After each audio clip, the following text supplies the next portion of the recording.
Chapter 1. A Startling Coincidence. By the pricking of my thumbs, something wicked this way comes. Macbeth.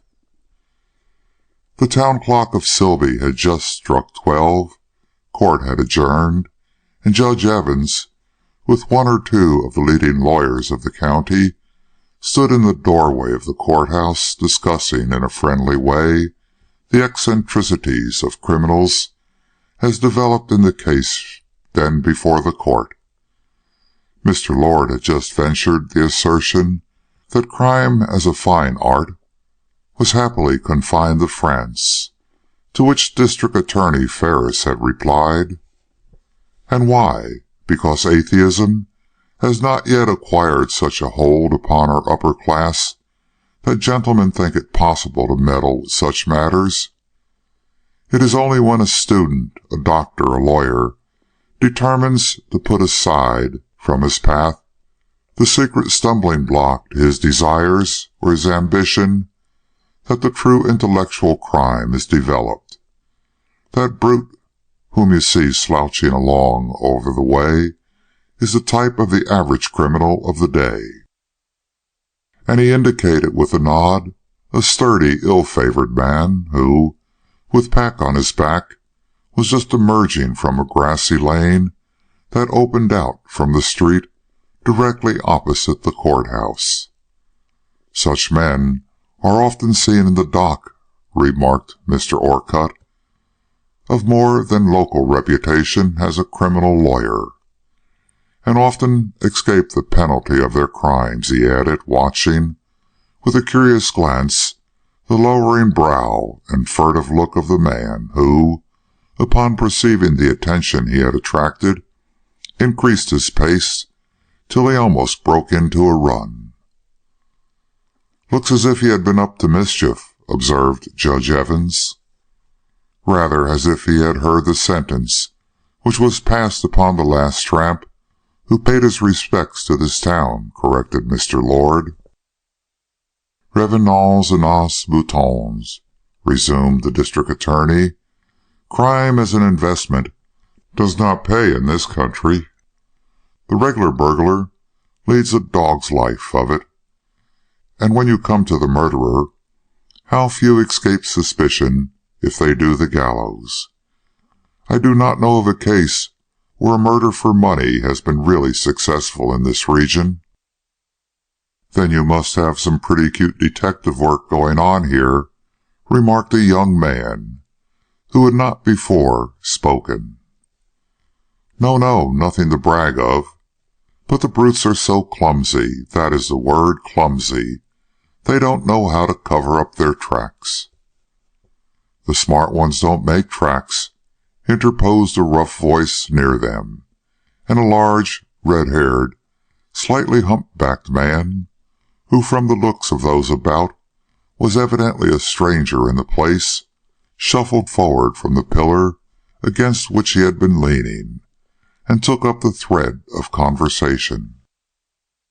"I tell you," he continued, in a gruff tone, somewhat out of keeping with the studied abstraction of his keen grey eye, "that half the criminals are caught because they do make tracks and then resort to such extraordinary means to cover them up. The true secret of success in this line lies in striking your blow with a weapon picked up on the spot, and in choosing for the scene of your tragedy a thoroughfare where, in the natural course of events, other men will come and go and unconsciously tread out your traces, provided you have made any. This dissipates suspicion, or starts it, in so many directions that justice is at once confused, if not ultimately baffled. Look at that house yonder," the stranger pursued, pointing to a plain dwelling on the opposite corner.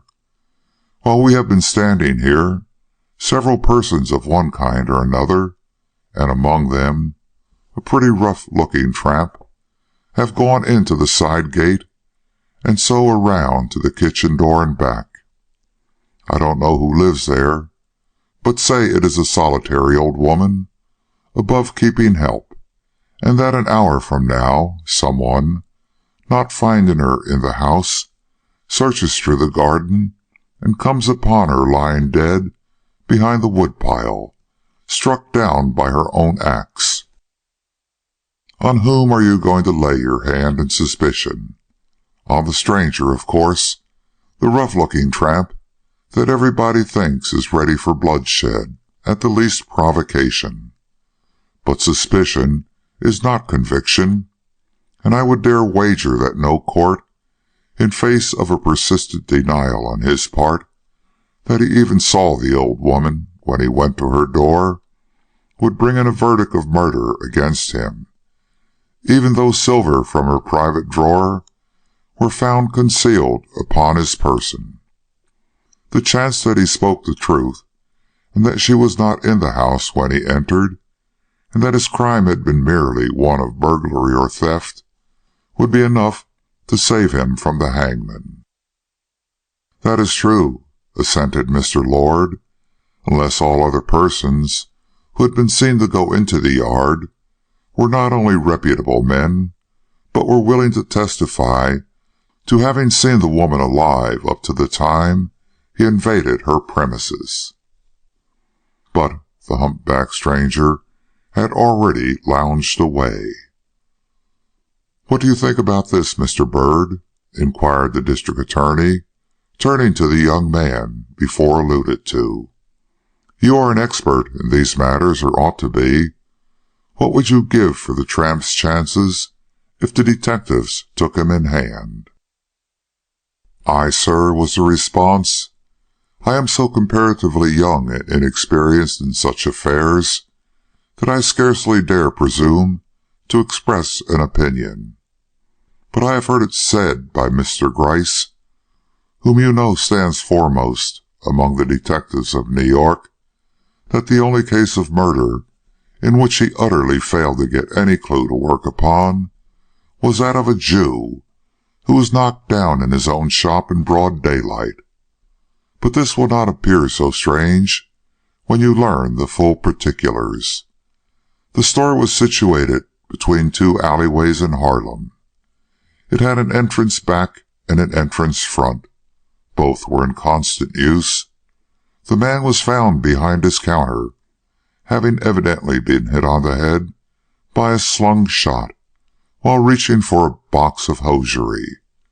But though a succession of people were constantly passing by both doors, there was, for that very reason, no one to tell which of all the men who were observed to enter the shop came out again with blood upon his conscience. Nor were the circumstances of the Jew's life such as to assist justice. The most careful investigation failed to disclose the existence of any enemy, nor was he found to possess in this country, at least, any relative who could have hoped to be benefited by the few dollars he had saved from a late bankruptcy.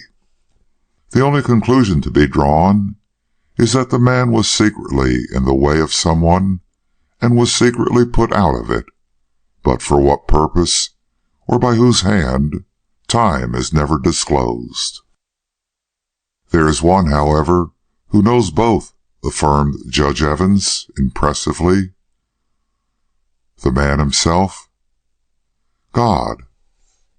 The solemnity with which this was uttered caused a silence, during which Mr. Orcutt looked at his watch. "I must go to dinner," he announced, withdrawing, with a slight nod, across the street. The rest stood for a few minutes abstractly contemplating his retreating figure, as with an energetic pace all his own, he passed down the little street that opened opposite to where they stood, and entered the unpretending cottage of a widow lady, with whom he was in the habit of taking his midday meal whenever he had a case before the court. A lull was over the whole village, and the few remaining persons on the courthouse steps were about to separate when Mr. Lord uttered an exclamation and pointed to the cottage in which they had just seen Mr. Orcutt disappear. Immediately all eyes looked that way and saw the lawyer standing on the stoop, having evidently issued with the utmost precipitation from the house. "He is making signs," cried Mr. Lord to Mr. Ferris, and scarcely knowing what they feared, both gentlemen crossed the way and hurried down the street toward their friend, who, with unusual tokens of disturbance in his manner, ran forward to meet them. "A murder!" he excitedly exclaimed, as soon as he came within speaking distance. "A strange and startling coincidence. Mrs. Clemens has been struck on the head and is lying covered with blood at the foot of her dining-room table." Mr. Lord and the district attorney stared at each other in a maze of surprise and horror easily to be comprehended, and then they rushed forward. "Wait a moment," the latter suddenly cried, stopping short and looking back. "Where is the fellow who talked so learnedly about murder and the best way of making a success of it? He must be found at once. I don't believe in coincidences." And he beckoned to the person they had called Bird, who with very pardonable curiosity was hurrying their way. "Go find Hunt, the constable," he cried. "Tell him to stop and retain the humpback. A woman here has been found murdered, and that fellow must have known something about it." The young man stared, flushed with sudden intelligence, and darted off. Mr. Ferris turned, found Mr. Orcutt at his side, and drew him forward to rejoin Mr. Lord, who by this time was at the door of the cottage.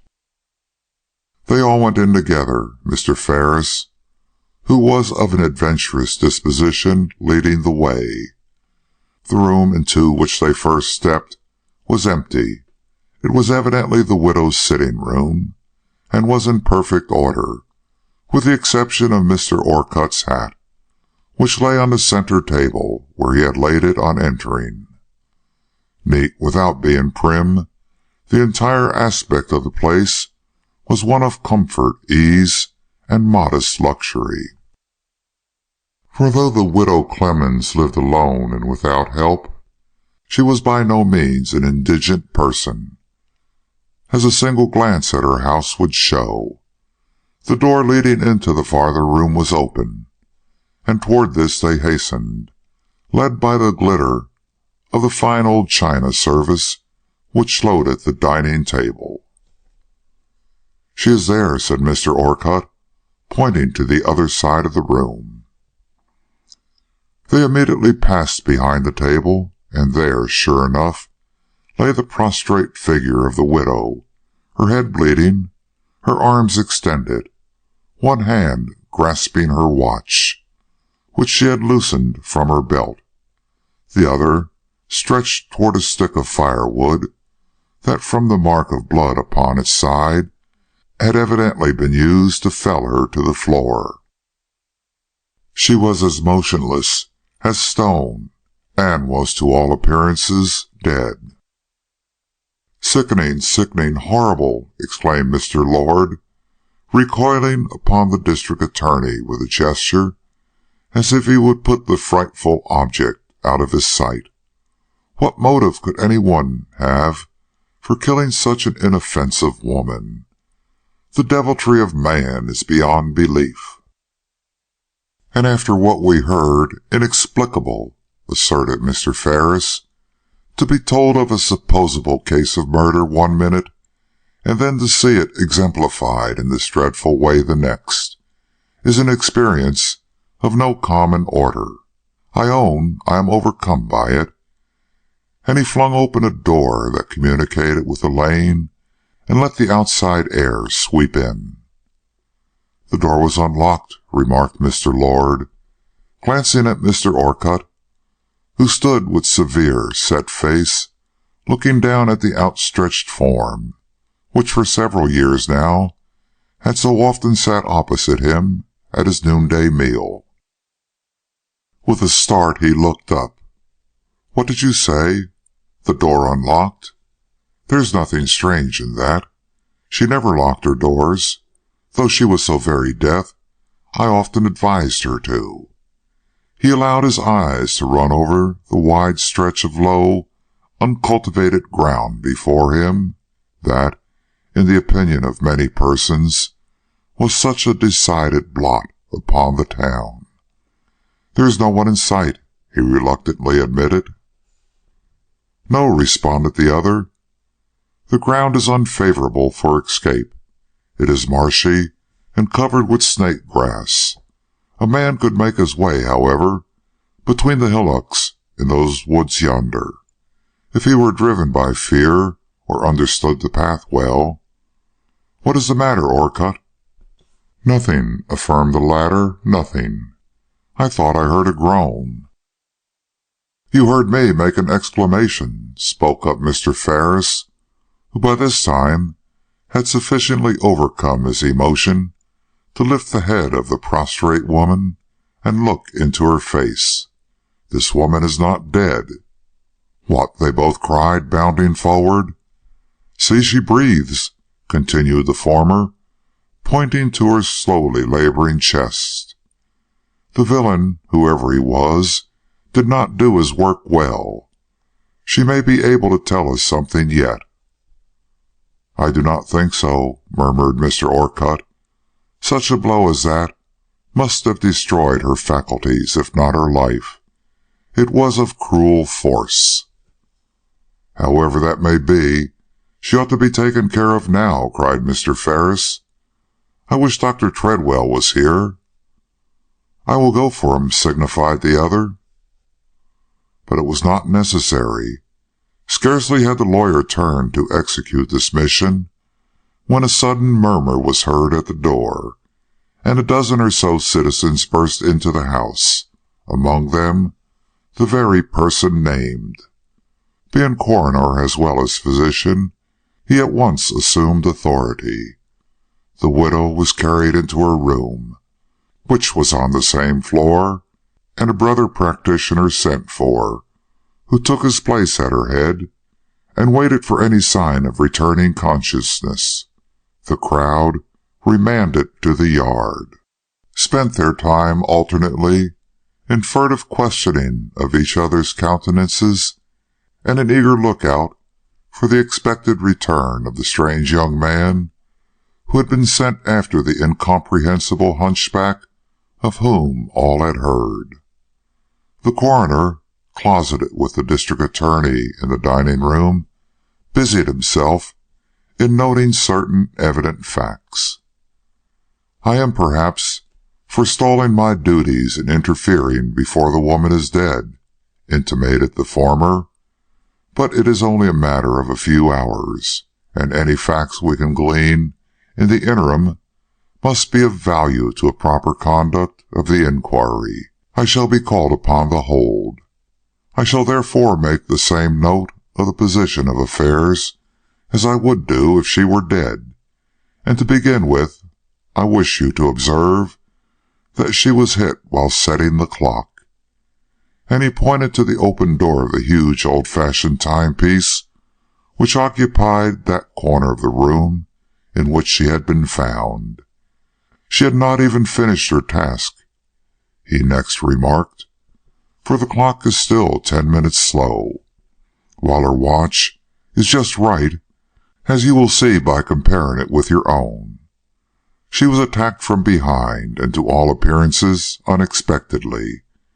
Had she turned, her forehead would have been struck, while, as we can see, it is the back of her head that has suffered, and that from a right-hand blow. Her deafness was undoubtedly the cause of her immobility under the approach of such an assailant. She did not hear his step, and being so busily engaged, saw nothing of the cruel hand uplifted to destroy her. I doubt if she even knew what happened.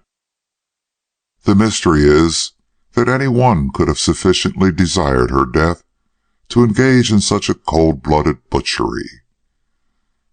If plunder were wanted, why was not her watch taken from her? And see, here is a pile of small change lying beside her plate on the table, a thing a tramp would make for at once. It was not a thief that struck her. Well, we don't know. I have my own theory, admitted the coroner, but of course it will not do for me to mention it here. The stick was taken from that pile, laid ready on the hearth, he went on. Odd, significantly odd, that in all its essential details this affair should tally so completely with the supposable case of crime given a moment before by the deformed wretch you tell me about. Not if that man was a madman and the assailant, suggested the district attorney. True, but I do not think he was mad, not from what you have told me. But let us see what the commotion is. Someone has evidently arrived. It was Mr. Bird, who had entered by the front door, and deaf to the low murmur of the impatient crowd without, stood waiting in silent patience for an opportunity to report to the district attorney the results of his efforts. Mr. Ferris at once welcomed him. "What have you done? Did you find the constable, or succeed in laying hands on that scamp of a humpback?" Mr. Bird, who, to explain at once, was a young and intelligent detective who had been brought from New York for the purposes connected with the case then before the court, glanced carefully in the direction of the coroner and quietly replied, "The humpback scamp, as you call him, has disappeared. Whether he will be found or not, I cannot say. Hunt is on his track, and will report to you in an hour. The tramp, who you saw slinking out of this street while we stood on the courthouse steps, is doubtless the man whom you most want, and him we have captured." "You have?" repeated Mr. Ferris, eyeing, with good-natured irony, the young man's gentlemanly but rather indifferent face. "And what makes you think it is the tramp who is the guilty one in this case?" "Because that ingenuous stranger saw fit to make him such a prominent figure in his suppositions?" "No, sir," replied the detective, flushing with a momentary embarrassment he, however, speedily overcame. "I do not found my opinions upon any man's remarks. I only—" "Excuse me," said he, with a quiet air of self-control that was not without its effect upon the sensible man he was addressing. "If you will tell me how, where, and under what circumstances this poor murdered woman was found, perhaps I shall be better able to explain my reasons for believing in the tramp as the guilty party, though the belief, even of a detective, goes for but little in matters of this kind, as you and these other gentlemen very well know." "Step here, then," signified Mr. Ferris, who, accompanied by the coroner, had already passed around the table. "Do you see that clock? She was winding it when she was struck, and fell almost at his foot. The weapon which did the execution lies over there. It is a stick of firewood, as you see, and was caught up from that pile on the hearth. Now recall what that humpback said about choosing a thoroughfare for a murder, and this house is a thoroughfare, and the peculiar stress which he laid upon the choice of a weapon. And tell me why you think he is innocent of this immediate and most remarkable exemplification of his revolting theory." "Let me ask first," ventured the other, with a remaining tinge of embarrassment coloring his cheek, "if you have reason to think this woman had been lying long where she was found, or was she struck soon before the discovery?" "Soon.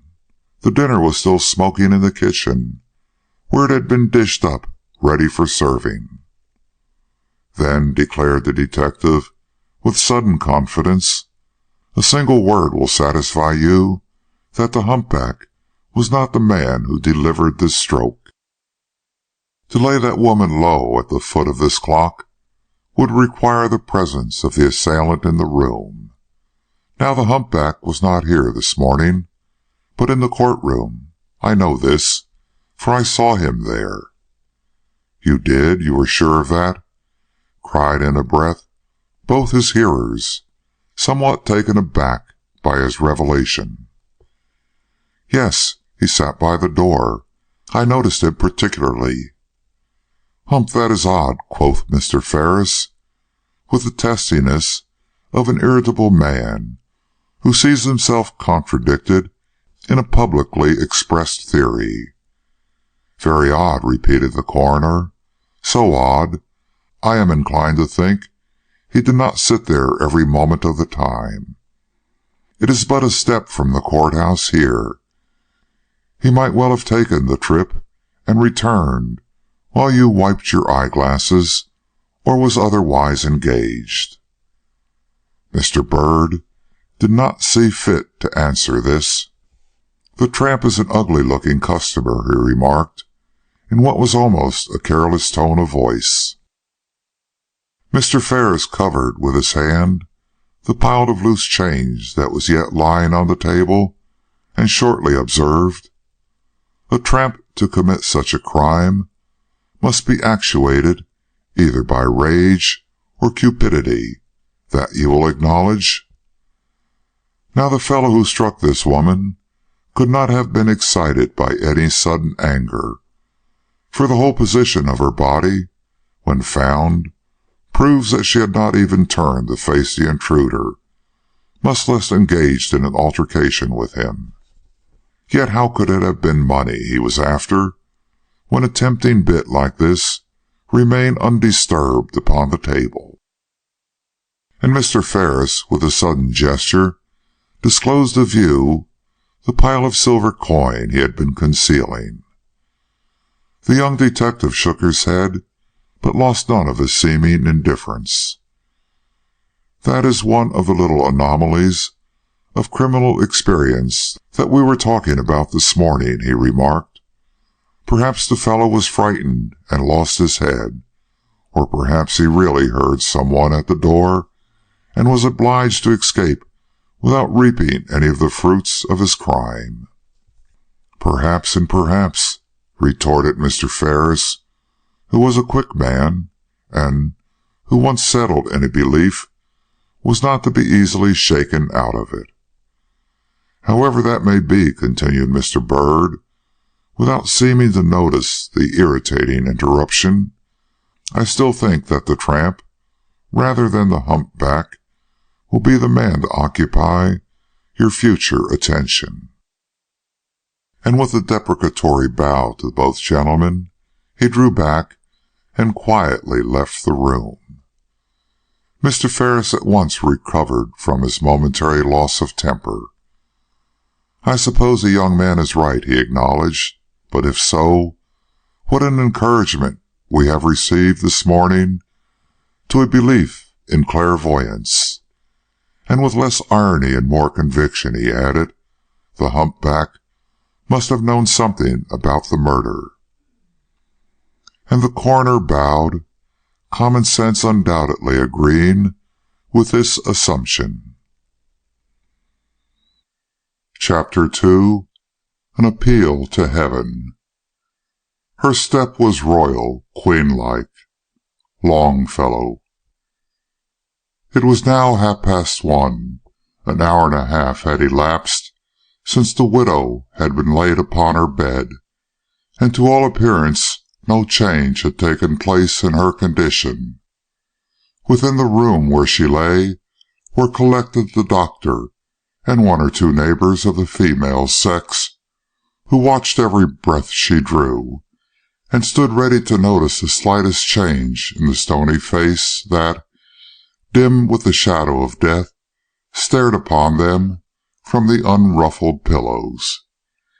In the sitting-room Lawyer Orcutt conversed in a subdued voice with Mr. Ferris in regard to such incidents of the widow's life as had come under his notice in the years of their daily companionship, while the crowd about the gate vented their interest in loud exclamations of wrath against the tramp who had been found, and the unknown humpback who had not. Our story leads us into that crowd in front. "I don't think she'll ever come to," said one, who from his dusty coat might have been a miller. "Blows like that haven't much let up about them." "Doctor says she will die before morning," put in a pert young miss, anxious to have her voice heard. "Then it will be murder and no mistake, and that brute of a tramp will hang as high as Haman." "Don't condemn a man before you've had a chance to hear what he has to say for himself," cried another, in a strictly judicial tone. "How do you know as he came to this house at all?" "Miss Perkins says he did, and Mrs. Phillips too. They saw him go into the gate." "And what else did they see? I warrant he wasn't the only beggar that was roaming around this morning." "No, there was a tin peddler in the street, for I saw him my own self, and Mrs. Clemens standing in the door, flourishing her broom at him. She was mighty short with such folks. Wouldn't wonder if some of the unholy wretches killed her out of spite. They're a wicked lot, the whole of them." Widow Clemens had a quick temper, but she had a mighty good heart notwithstanding. See how kind she was to them Hubbles, and how hard she was to the Pratt girl. "Well, I know, but—" and so on, in a hum and a buzz about the head of Mr. Bird, who, engaged in thought seemingly far removed from the subject in hand, stood leaning against the fence, careless and insouciant. Suddenly there was a lull, then a short cry, then a woman's voice rose clear, ringing and commanding, and Mr. Bird caught the following words: "What is this I hear? Mrs. Clemens dead? Struck down by some wandering tramp? Murdered in her own house?" In an instant every eye, including Mr. Bird's, was fixed upon the speaker. The crowd parted, and the young girl who had spoken from the street came into the gate. She was a remarkable-looking person, tall and large and majestic in every proportion of an unusually noble figure. She was of a make and possessed a bearing to attract attention had she borne a less striking and beautiful countenance. As it was, the glance lingered but a moment on the grand curves and the lithe loveliness of that matchless figure, and passed at once to the face. Once there, it did not soon wander, for though its beauty was incontestable, the something that lay behind that beauty was more incontestable still, and held you, in spite of yourself, long after you had become acquainted with the broad white brow, the clear deep changing gray eye, the straight but characteristic nose, and the ruddy nervous lip. You felt that, young and beautiful as she was, and charming as she might be, she was also one of nature's unsolvable mysteries, a woman whom you might study, obey, adore, but whom you could never hope to understand, a sphinx without an Oedipus. She was dressed in dark green, and held her gloves in her hand. Her appearance was that of one who had been profoundly startled. "Why doesn't someone answer me?" she asked, after an instant's pause, seeming unconscious that, alike to those who knew her and to those who did not, her air and manner were such as to naturally impose silence. "Must I go into the house in order to find out if this good woman is dead or not?" Sure she isn't dead yet, spoke up a brawny butcher boy, bolder than the rest. But she's sure sore hurt, miss, and the doctors say as how there is no hope. The change impossible to understand passed over the girl's face. Had she been less vigorous of body, she would have staggered. As it was, she stood still, rigidly still, and seemed to summon up her faculties till the very clench of her fingers spoke of the strong control she was putting upon herself. "It is dreadful, dreadful," she murmured, this time in a whisper, and as if to some rising protest in her own soul. "No good can come of it, none." Then, as if awakening to the scene about her, shook her head and cried to those nearest, "It was a tramp who did it, I suppose. At least, I am told so." "A tramp has been took up, miss, on suspicion, as they call it." "If a tramp has been taken up on suspicion, then he was the one who assailed her, of course."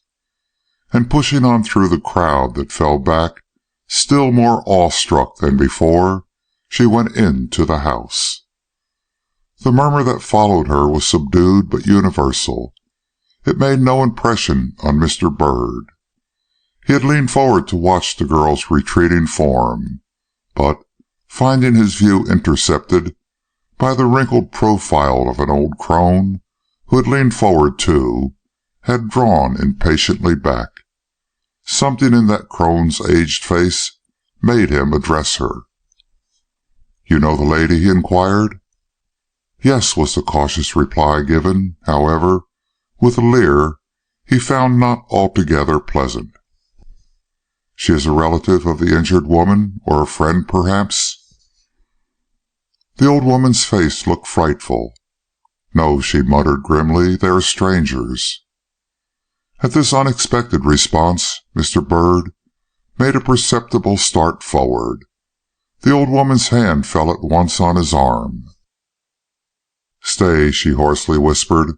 "By strangers, I mean they don't visit each other. This town is too small for any of us to be strangers." Mr. Byrd nodded and escaped her clutch. "This is worth seeing through," he murmured, with the first gleam of interest he had shown in the affair, and hurrying forward, he succeeded in following the lady into the house. The sight he met there did not tend to allay his newborn interest. There she stood in the center of the sitting-room, tall, resolute, and commanding, her eyes fixed on the door of the room that contained the still-breathing sufferer. Mr. Orcutt's eyes fixed upon her. It seemed as if she had asked one question and been answered. There had not been time for more. "I do not know what to say in apology for my intrusion," she remarked, "but the death, or almost the death, of a person of whom we have all heard, seems to me so terrible that—" But here Mr. Orcutt interrupted gently, almost tenderly, but with a fatherly authority which Mr. Byrd expected to see her respect. "Imogene," he observed, "this is no place for you. The horror of the event has made you forget yourself. Go home and trust me to tell you, on my return, all that it is advisable for you to know." But she did not even meet his glance with her steady eyes. "Thank you," she protested, "but I cannot go till I have seen the place where this woman fell and the weapon with which she was struck. I want to see it all. Mr. Ferris, will you show me?" And without giving any reason for this extraordinary request, she stood waiting, with the air of conscious authority which is sometimes given by great beauty when united to a distinguished personal presence. The district attorney, taken aback, moved toward the dining-room door. "I will consult with the coroner," he said. But she waited for no man's leave. Following close behind him, she entered upon the scene of the tragedy. "Where was the poor woman hit?" she inquired. They told her. They showed her all she desired and asked her no questions. She awed them, all but Mr. Orcutt. Him she both astonished and alarmed. "And a tramp did all this?" she finally exclaimed, in the odd, musing tone she had used once before, while her eye fell thoughtfully to the floor. Suddenly she started, or so Mr. Bird fondly imagined, and moved a pace, setting her foot carefully down upon a certain spot in the carpet beneath her. She has spied something, he thought, and watched to see if she would stoop. But no, she held herself still more erectly than before, and seemed, by her rather desultory inquiries, to be striving to engage the attention of the others from herself. "There is someone surely tapping at this door," she intimated, pointing to the one that opened into the lane. Dr. Treadwell moved to see. "Is there not?" she repeated, glancing at Mr. Ferris. He, too, turned to see. But there was still an eye regarding her from behind the sitting-room door, and, perceiving it, she impatiently ceased her efforts. She was not mistaken about the tapping. A man was at the door, whom both gentlemen seemed to know. "I come from the tavern, where they are holding this tramp in custody," announced the newcomer, in a voice too low to penetrate into the room. "He is frightened almost out of his wits, seems to think he was taken up for theft, and makes no bones about saying that he did take a spoon or two from a house where he was let in for a bite. He gave up the spoons and expects to go to jail, but seems to have no idea that any worse suspicion is hanging over him. Those that stand around think he is innocent of the murder." "Humph, well, we'll see," ejaculated Mr. Ferris, and turning back, he met, with a certain sort of complacence, the eyes of the young lady who had been somewhat impatiently awaiting his reappearance. "It seems there are doubts, after all, about the tramp being the assailant." The start she gave was sudden and involuntary. She took a step forward, and then paused as if hesitating. Instantly, Mr. Bird, who had not forgotten the small object she had been covering with her foot, sauntered leisurely forward, and spying a ring on the floor where she had been standing, unconcernedly picked it up. She did not seem to notice him, looking at Mr. Ferris with eyes whose startled, if not alarmed expression, she did not succeed in hiding from the detective. She inquired in a stifled voice, "What do you mean? What has this man been telling you? You say it was not the tramp. Who, then, was it?" "That is a question we cannot answer," rejoined Mr. Ferris, astonished at her heat, while Lawyer Orcutt, moving forward, attempted once more to recall her to herself. "Imogene," he pleaded, "Imogene, calm yourself. This is not a matter of so much importance to you that you need agitate yourself so violently in regard to it. Come home, I beseech you, and leave the affairs of justice to the attention of those whose duty it is to look after them." Beyond acknowledging his well-meant interference by a deprecatory glance, she stood immovable, looking from Dr. Treadwell to Mr. Ferris, and back again to Dr. Treadwell, as if she sought in their faces some confirmation of a hideous doubt or fear that had arisen in her own mind. Suddenly she felt a touch on her arm. "Excuse me, madam, but is this yours?" inquired a smooth and careless voice over her shoulder. As though awakening from a dream, she turned. They all turned. Mr. Bird was holding out in his open palm a ring blazing with a diamond of no mean lustre or value. The sight of such a jewel, presented at such a moment, completed the astonishment of her friends. Pressing forward, they stared at the costly ornament and then at her, Mr. Orcutt's face especially assuming a startled expression of mingled surprise and apprehension that soon attracted the attentions of the others, and led to an interchange of look that denoted a mutual but not unpleasant understanding. "I found it at your feet," explained the detective, still carelessly, but with just the delicate shade of respect in his voice necessary to express a gentleman's sense of presumption in thus addressing a strange and beautiful young lady. The tone, if not the explanation, seemed the calmer, as powerful natures are calmed in the stress of a sudden crisis. "Thank you," she returned, not without signs of great sweetness in her look and manner. "Yes, it is mine," she added slowly, reaching out her hand and taking the ring. "I must have dropped it without knowing it." And meeting the eyes of Mr. Orcutt, fixed upon her with that startled look of inquiry already alluded to, she flushed, but placed the jewel nonchalantly on her finger. This cool appropriation of something he had no reason to believe hers startled the youthful detective immeasurably. He had not expected such a dénouement to the little drama he had prepared with such quiet assurance, and, though with a quick self-control that distinguished him, he forbore to show his surprise. He none the less felt baffled and ill at ease, all the more that the two gentlemen present, who appeared to be the most disinterested in their regard for this young lady, seemed to accept this act on her part as genuine, and therefore not to be questioned. "It is a clue that is lost," thought he.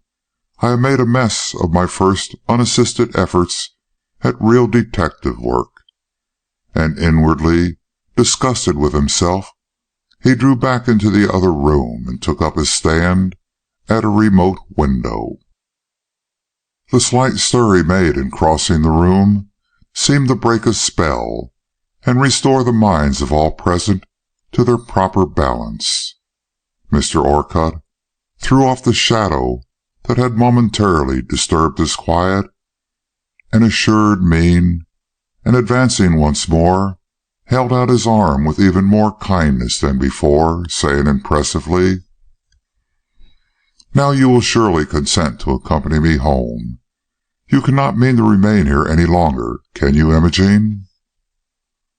Before she could reply, before her hand could lay itself on his arm, a sudden hush, like that of awe, passed solemnly through the room, and the physician, who had been set to watch over the dying gasps of the poor sufferer within, appeared on the threshold of the bedroom door, holding up his hand with a look that at once commanded attention and awoke the most painful expectancy in the hearts of all who beheld him.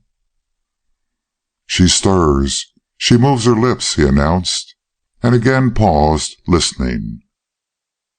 Immediately there was a sound from the dimness behind him, a low sound, inarticulate at first, but presently growing loud enough and plain enough to be heard in the utmost recesses of the furthermost room on that floor. "Hand, ring," was the burden of the short ejaculation they heard. "Ring, hand," till a sudden gasp cut short the fearful iteration, and all was silent again. "Great heavens!" came in an awe-struck whisper from Mr. Ferris, as he pressed hastily toward the place from which these words had issued. But the physician at once stopped and silenced him. "She may speak again," he suggested. "Wait." But though they listened breathlessly, and with ever-growing suspense, no further break occurred in the deep silence, and soon the doctor announced, "She has sunk back into her old state. She may rouse again, and she may not. As though released from some painful tension, the coroner, the district attorney, and the detective all looked up. They found Miss Dare standing by the open window, with her face turned to the landscape, and Mr. Orcutt gazing at her with an expression of perplexity that had almost the appearance of dismay. The look passed instantly from the lawyer's countenance as he met the eyes of his friends, but Mr. Byrd, who was still smarting under a sense of his late defeat, could not but wonder what that gentleman had seen in Miss Dare during the period of their late preoccupation to call up such an expression to his usually keen and composed face.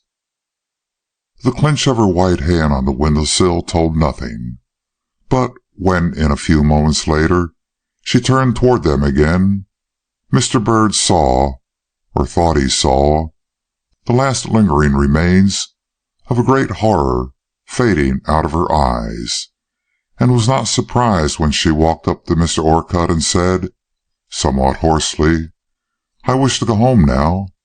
This place is a terrible one to be in." Mr. Orcutt, who was only too glad to comply with her request, again offered her his arm.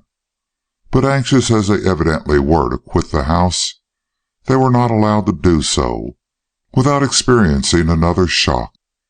Just as they were passing the door of the room where the wounded woman lay, the physician in attendance again appeared before them with that silently uplifted hand. "Hush," he said, "she stirs again. I think she's going to speak." And once more that terrible suspense held each and every one enthralled. Once more that faint, inarticulate murmur eddied through the house, growing gradually into speech that this time took a form that curdled the blood of the listeners, and made Mr. Orcutt and the young woman at his side drop apart from each other as though a dividing sword had passed between them. "May the vengeance of heaven light upon the head of him who has brought me to this pass," were the words that now rose ringing and clear from that bed of death. "May the fate that has come upon me be visited upon him, measure for measure, blow for blow, death for death." Strange and awe-inspiring words that drew a pall over that house and made the dullest person there gasp for breath. In the silence that followed, a silence that could be felt, the white faces of lawyer and physician, coroner and detective, turned and confronted each other. But the young lady who lingered in their midst looked at no one, turned to no one. Shuddering and white, she stood gazing before her as if she already beheld that retributive hand descending upon the head of the guilty. Then she awoke to the silence of those around her, gave a quick start, and flashed forward to the door, and so out into the street before Mr. Orcutt could rouse himself sufficiently from the stupor of the moment to follow her. Chapter 3. The Unfinished Letter. "Faith, thou hast some crotchets in thy head now." Merry Wives of Windsor. "Would there be any indiscretion in my asking who that young lady is?" inquired Mr. Byrd of Mr. Ferris, as, after ascertaining the stricken sufferer still breathed, they stood together in a distant corner of the dining-room. "No," returned the other in a low tone, with a glance in the direction of the lawyer, who was just re-entering the house, after an unsuccessful effort to rejoin the person of whom they were speaking. "She is a Miss Dare, a young lady much admired in this town, and believed by many to be on the verge of matrimony with—" He nodded toward Mr. Orcutt, and discreetly forbore to finish the sentence. "Ah," exclaimed the youthful detective, "I understand. and he cast a look of suddenly awakened interest at the man who, up to this time, he had merely regarded as a more than usually acute criminal lawyer. He saw a small, fair, alert man of some 40 years of age, of a good carriage, easy manner, and refined cast of countenance, overshadowed now by a secret anxiety he vainly tried to conceal.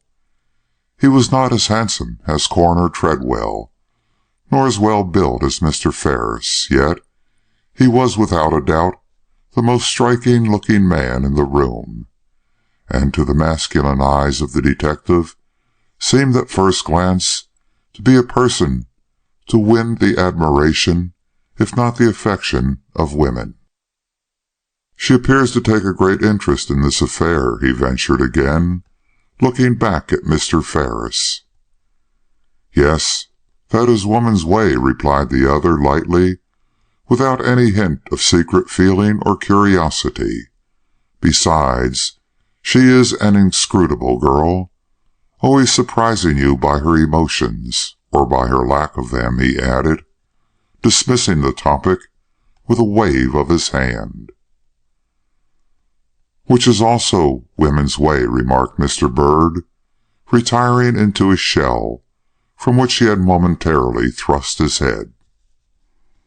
"Does it not strike you that there are rather more persons present than are necessary for the purposes of justice?" asked the lawyer, now coming forward with a look of rather pointed significance at the youthful stranger. Mr. Ferris at once spoke up. "Mr. Orcutt," said he, "let me introduce you to Mr. Byrd of New York. He is a member of the police force, and has been rendering me assistance in the case just adjourned." "A detective?" repeated the other, eyeing the young man with a critical eye. "It is a pity, sir," he observed, "that your present duties will not allow you to render service to justice in this case of mysterious assault." And with a bow of more kindness than Mr. Byrd had reason to look for, he went slowly back to his former place near the door that hid the suffering woman from sight. However kindly expressed, Mr. Byrd felt that he had received his dismissal, and was about to withdraw when the coroner, who had been absent from their midst for the last few minutes, approached them from the foot of the stairs and tapped the detective on the arm. "I want you," said he. Mr. Byrd bowed, and with a glance toward the district attorney, who returned him a nod of approval, went quickly out with the coroner. "I hear you are a detective," observed the latter, taking him upstairs into a room which he carefully locked behind them. "A detective on the spot in a case like this is valuable. Are you willing to assume the duties of your profession and act for justice in this matter?" "Dr. Treadwell," returned the young man, instantly conscious of a vague inward shrinking from meddling further into the affair, "I am not at present master of my proceedings, to say nothing of the obedience I owe to my superiors at home. I am just now engaged in assisting Mr. Ferris in the somewhat pressing matter now before the court, and do not know whether it would meet with his approval to have me mix up matters in this way." "Mr. Ferris is a reasonable man," said the coroner. "If his consent is all that is necessary—" "But it is not, sir. I must have orders from New York." "Oh, as to that, I will telegraph at once." But still the young man hesitated, lounging in his easy way against the table by which he had taken his stand. "Dr. Treadwell," he suggested, "you must have men in this town amply able to manage such matters as this. A woman struck in broad daylight, and a man already taken up on suspicion. 'Tis simple, surely. Intricate measures are not wanted here." "So you still think it is the tramp that struck her?" quoth the coroner, a trifle baffled by the other's careless manner. I still think it was not the man who sat in court all this morning and held me fascinated by his eye. "Ah, held you fascinated, did he?" repeated the other, a trifle suspiciously. "Well, that is," Mr. Bird allowed, with the least perceptible loss of his easy bearing. "He made me look at him more than once. A wondering eye always attracts me, and his wandered constantly." "And you are sure he was in the court every minute of the morning?" "There must be other witnesses who can testify to that," answered the detective, with the perceptible irritation of one weary of a subject which he feels he has already amply discussed. "Well," declared the other, dropping his eyes from the young man's countenance to a sheet of paper he was holding in his hand, "whatever role this humpback has played in the tragedy now occupying us, whether he be a wizard, a secret accomplice, a fool who cannot keep his own secret, or a traitor who cannot preserve that of his tools, this affair, as you call it, is not likely to prove the simple matter you seem to consider it.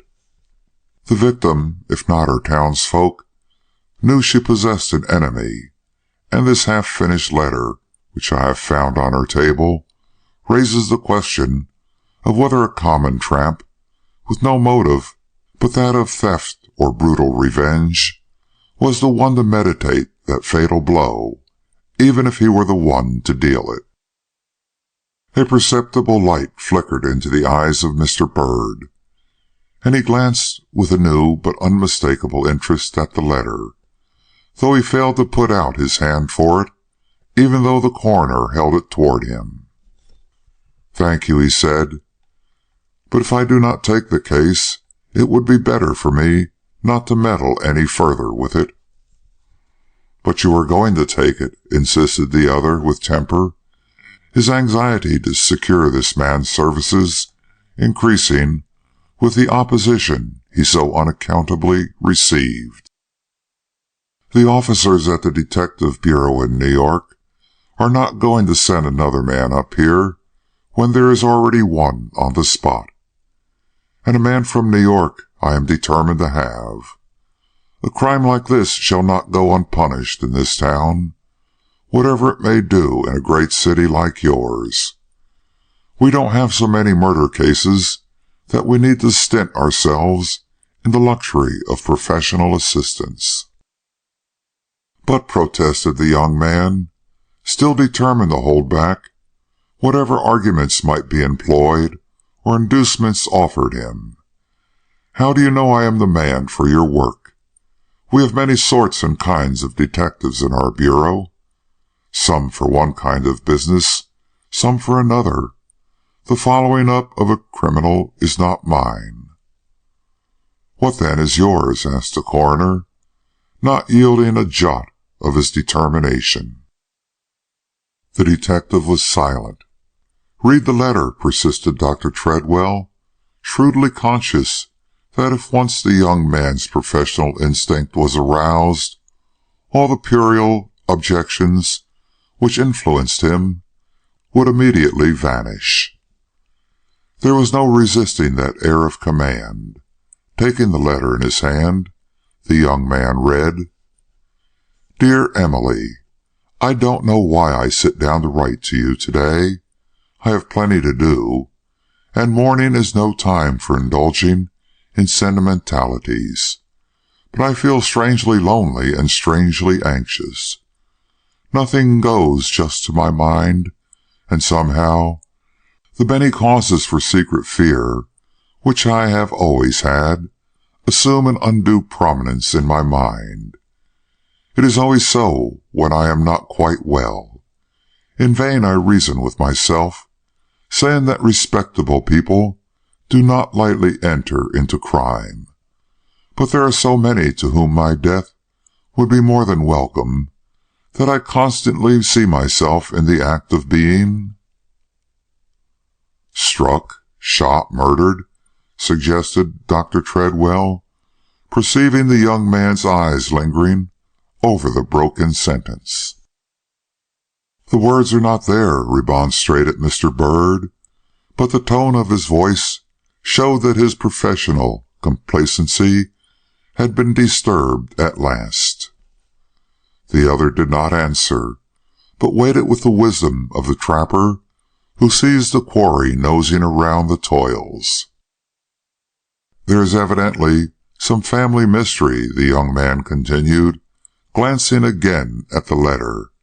"But," he remarked, "Mr. Orcutt is a good friend of hers, and can probably tell us what it all means." "Very likely," the other admitted, "if we choose to ask him." Quick as lightning, the young man's glance flashed to the coroner's face. "You would rather not put the question to him?" he inquired.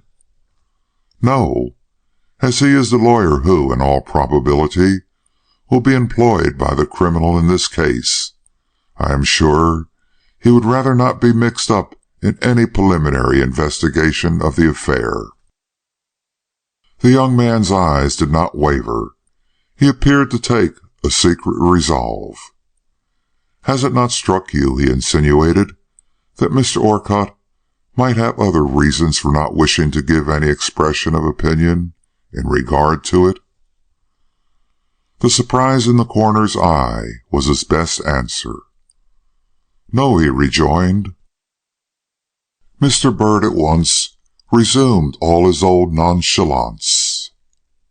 "The young lady who was here appeared to show such agitated interest in this horrible crime, I thought that, in kindness to her, he might wish to keep out of the affair as much as possible." "Miss Dare? Bless your heart, she would not restrict him in any way. Her interest in the matter is purely one of curiosity. It has been carried, perhaps, to a somewhat unusual length for a woman in her position and breeding, but that is all, I assure you. Miss Dare's eccentricities are well known in this town." "Then the diamond ring was really hers?" Mr. Byrd was about to inquire, but stopped. Something in his memory of this beautiful woman made it impossible for him to disturb the confidence of the coroner in her behalf, at least while his own doubts were so vague and shadowy. The coroner, however, observed the young detective's hesitation and smiled. "Are you thinking of Miss Dare as having anything to do with this shocking affair?" he asked. Mr. Byrd shook his head, but he could not hide the flush that stole up over his forehead. The coroner actually laughed, a low, soft, decorous laugh, but none the less one of decided amusement. "Your line is not in the direction of spotting criminals, I must allow," said he.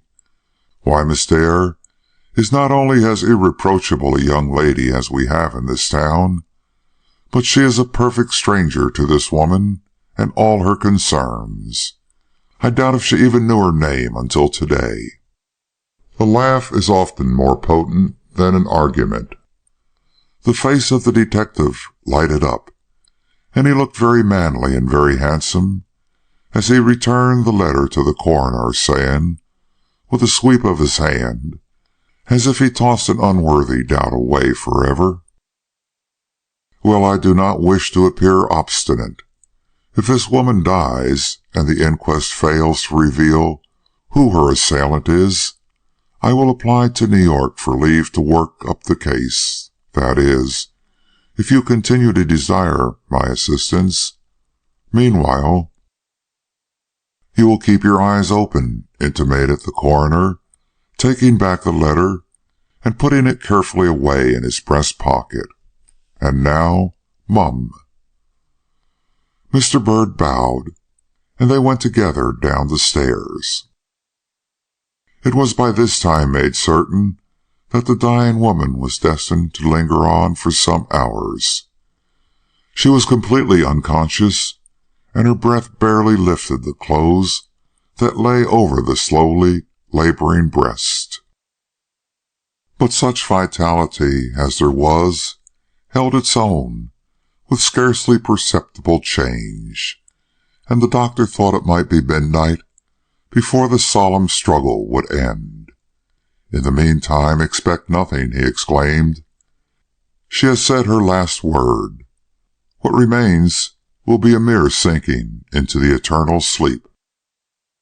This being so, Mr. Orcutt and Mr. Ferris decided to leave. Mr. Byrd saw them safely out and proceeded to take one or two private observations of his own. They consisted mostly in noting the precise position of the various doors in reference to the hearth where the stick was picked up and the clock where the victim was attacked. Or so the coroner gathered from the direction which Mr. Byrd's eyes took in his travels over the scene of action, and the diagram which he hastily drew on the back of an envelope. The table was noticed, too, and an inventory of its articles taken, after which he opened the side door and looked carefully out into the lane. To observe him now with his quick eye flashing from spot to spot, his head lifted, and a visible air of determination infused through his whole bearing, you would scarcely recognize the easy, graceful, indolent youth who, but a little while before, lounged against the tables and chairs and met the most penetrating eye with the sleepy gaze of a totally uninterested man. Dr. Treadwell, alert to the change, tapped the letter in his pocket complacently.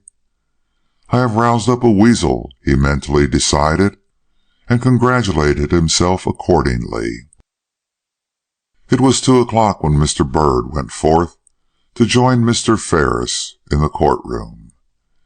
As he stepped from the door, he encountered, to all appearance, just the same crowd that had encumbered its entrance a half-hour before.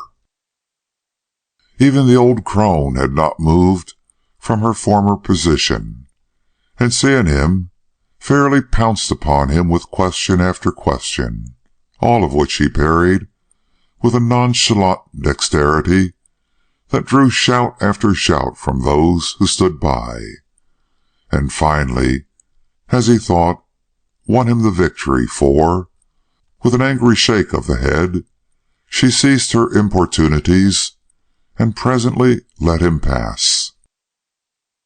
He hastened to improve the chance to gain for himself the refuge of the streets, and having done this, stood for an instant parleying with a trembling young girl, whose real distress and anxiety seemed to merit some attention. Fatal delay. In that instant the old woman had got in front of him, and when he arrived at the head of the street, he found her there. Now, she said, with full-blown triumph in her venomous eyes, perhaps you will tell me something. You think I am a mumbling old woman who don't know what she is bothering herself about, but I tell you I've not kept my eyes and ears open for 75 years in this wicked world without knowing a bit of the devil's own work when I see it. Here her face grew quite hideous, and her eyes gleamed with an aspect of gloating over the evil she alluded to, that quite sickened the young man, accustomed though he was to the worst phases of moral depravity. Leaning forward, she peered inquiringly into his face. What has she to do with it? She suddenly asked, emphasizing the pronoun with an expressive leer. She, he repeated, starting back. Yes, she, the pretty young lady, the pert and haughty Miss Dare, that had but to speak to make the whole crowd stand back. What had she to do with it, I say? Something, or she wouldn't be here. I don't know what you're talking about, he replied, conscious of a strange and unaccountable dismay at thus hearing his own passing doubt put into words by this vile and repellent being. Miss Dare is a stranger. She has nothing to do either with this affair or the poor woman who has suffered by it. Her interest is purely one of sympathy. Aye, and you call yourself a smart one, I dare say. And the old creature ironically chuckled. Well, well, well. What fools men are. They see a pretty face, and blind themselves to what is written on it, as plain as black writing on a white wall. They call it sympathy, and never stop to ask why she, of all the soft-hearted gals in this town, should be the only one to burst into that house like an avenging spirit. But it's all right, she went on, in a bitterly satirical tone.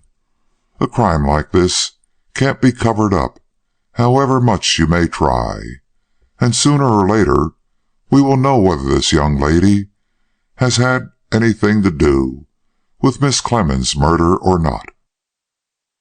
Stop, cried Mr. Bird, struck in spite of himself by the look of meaning with which she said these last words. Do you know anything against Miss Dare, which other folks do not? If you do, speak, and let me hear at once what it is. But he felt very angry, though he could not for the moment tell why.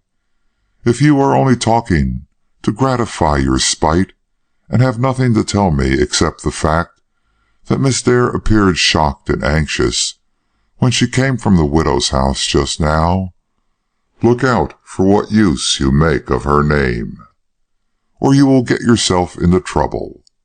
Mr. Orcutt and Mr. Ferris are not men to let you go babbling round town about a young lady of estimable character. And he tightened the grip he had taken upon her arm as he looked at her threateningly. The effect was instantaneous.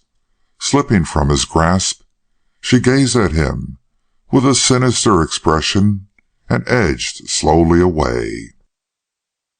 I know anything? She repeated. What should I know? I only say the young lady's face tells a very strange story. If you are too dull or too obstinate to read it, it is nothing to me.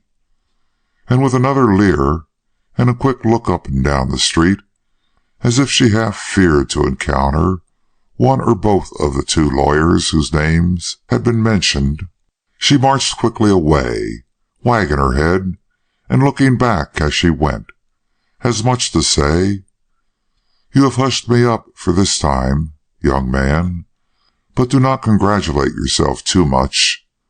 I still have a tongue in my head, and the day may come when I can use it without fear of being stopped by you.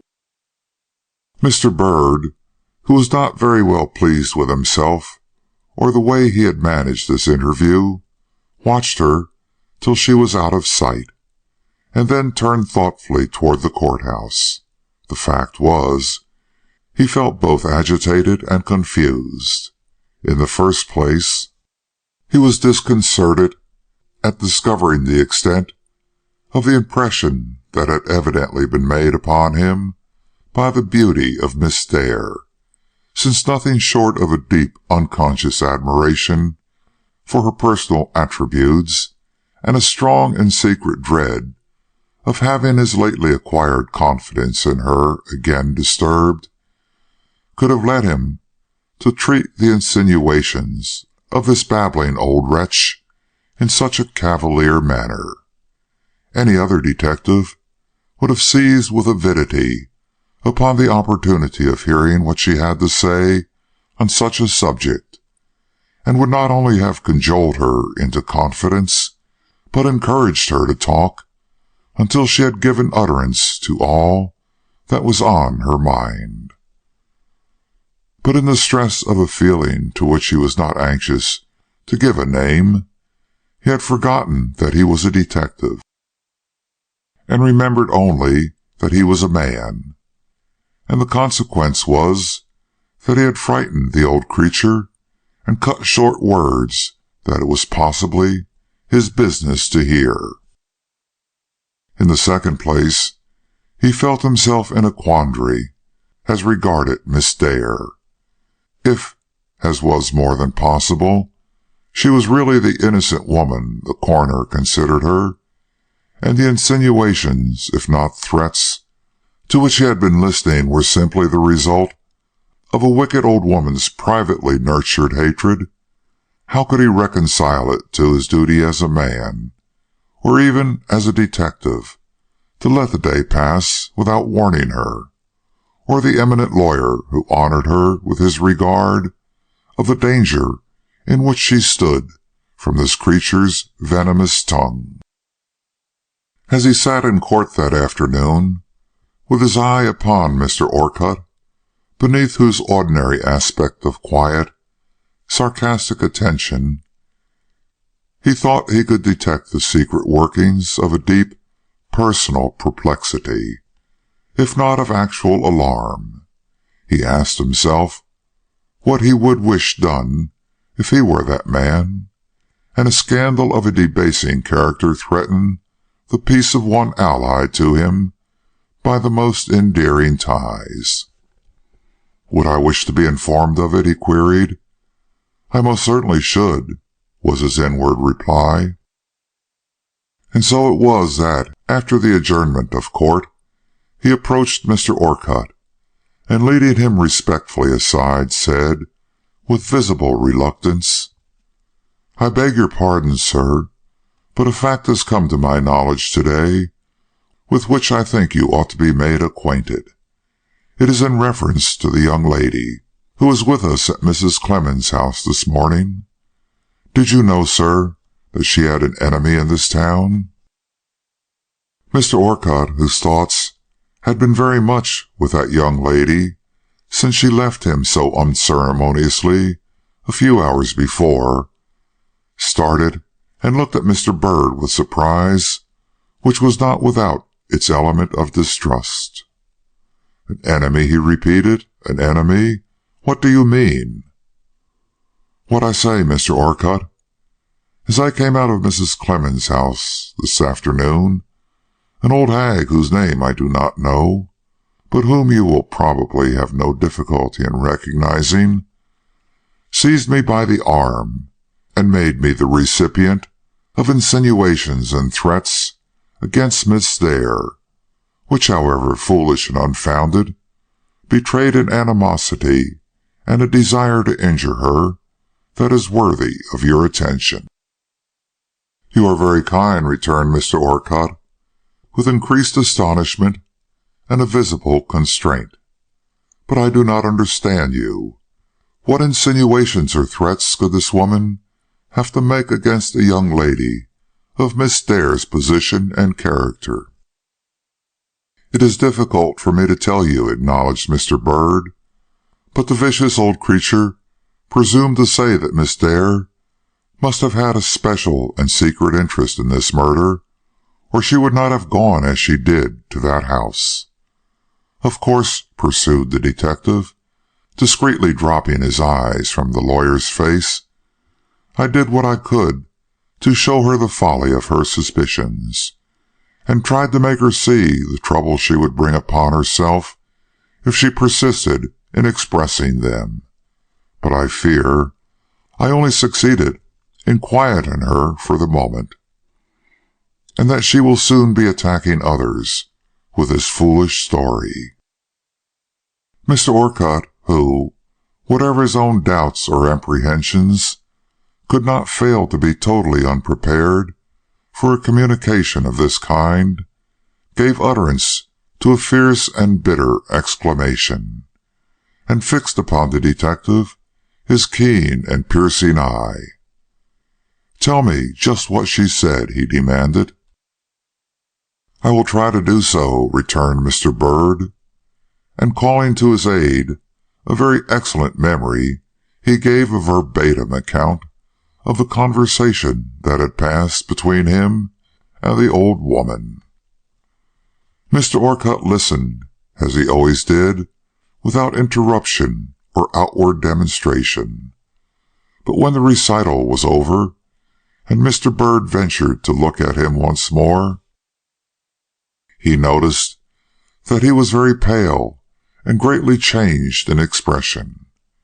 Being himself in a position to understand somewhat of the other's emotion, he regained, by an effort, the air of polite nonchalance that became him so well, and quickly suggested, "Miss Dare will, of course, be able to explain herself." The lawyer flashed upon him a quick glance. "I hope you have no doubts on the subject," he said. Then, as the detective's eye fell a trifle before his, paused and looked at him with the self-possession gained in 15 years of practice in the criminal courts, and said, "I am Miss Dare's best friend. I know her well, and can truly say that not only is her character above reproach, but that I am acquainted with no circumstances that could in any way connect her with this crime. Nevertheless, the incidents of the day have been such as to make it desirable for her to explain herself, and this, as you say, she will probably have no difficulty in doing. If you will, therefore, wait till tomorrow before taking anyone else into your confidence. I promise you to see Miss Dare myself, and from her own lips learn the cause of her peculiar interest in this affair. Meanwhile, let me request you to put a curb upon your imagination, and do not allow it to soar too high in the regions of idle speculation." And he held out his hand to the detective with a smile whose vain attempt at unconcern affected Mr. Byrd more than a violent outbreak would have done. It betrayed so unmistakably that his own secret doubts were not without an echo in the breast of this eminent lawyer. Chapter 4. Imogene. You are a riddle, solve you who can. Knowles. Mr. Orcutt was a man who, for many years, had turned a deaf ear and a cold eye on the various attractions and beguilements of women, either from natural coldness of disposition or for some other latent cause, traceable perhaps to some fact in his past history, and not to be inquired into by gossiping neighbors and so-called friends. He had resisted, even to the point of disdain, both the blandishments of acknowledged belles and the more timid but no less pleasing charms of the shy country misses that he met upon his travels. But one day all this was changed.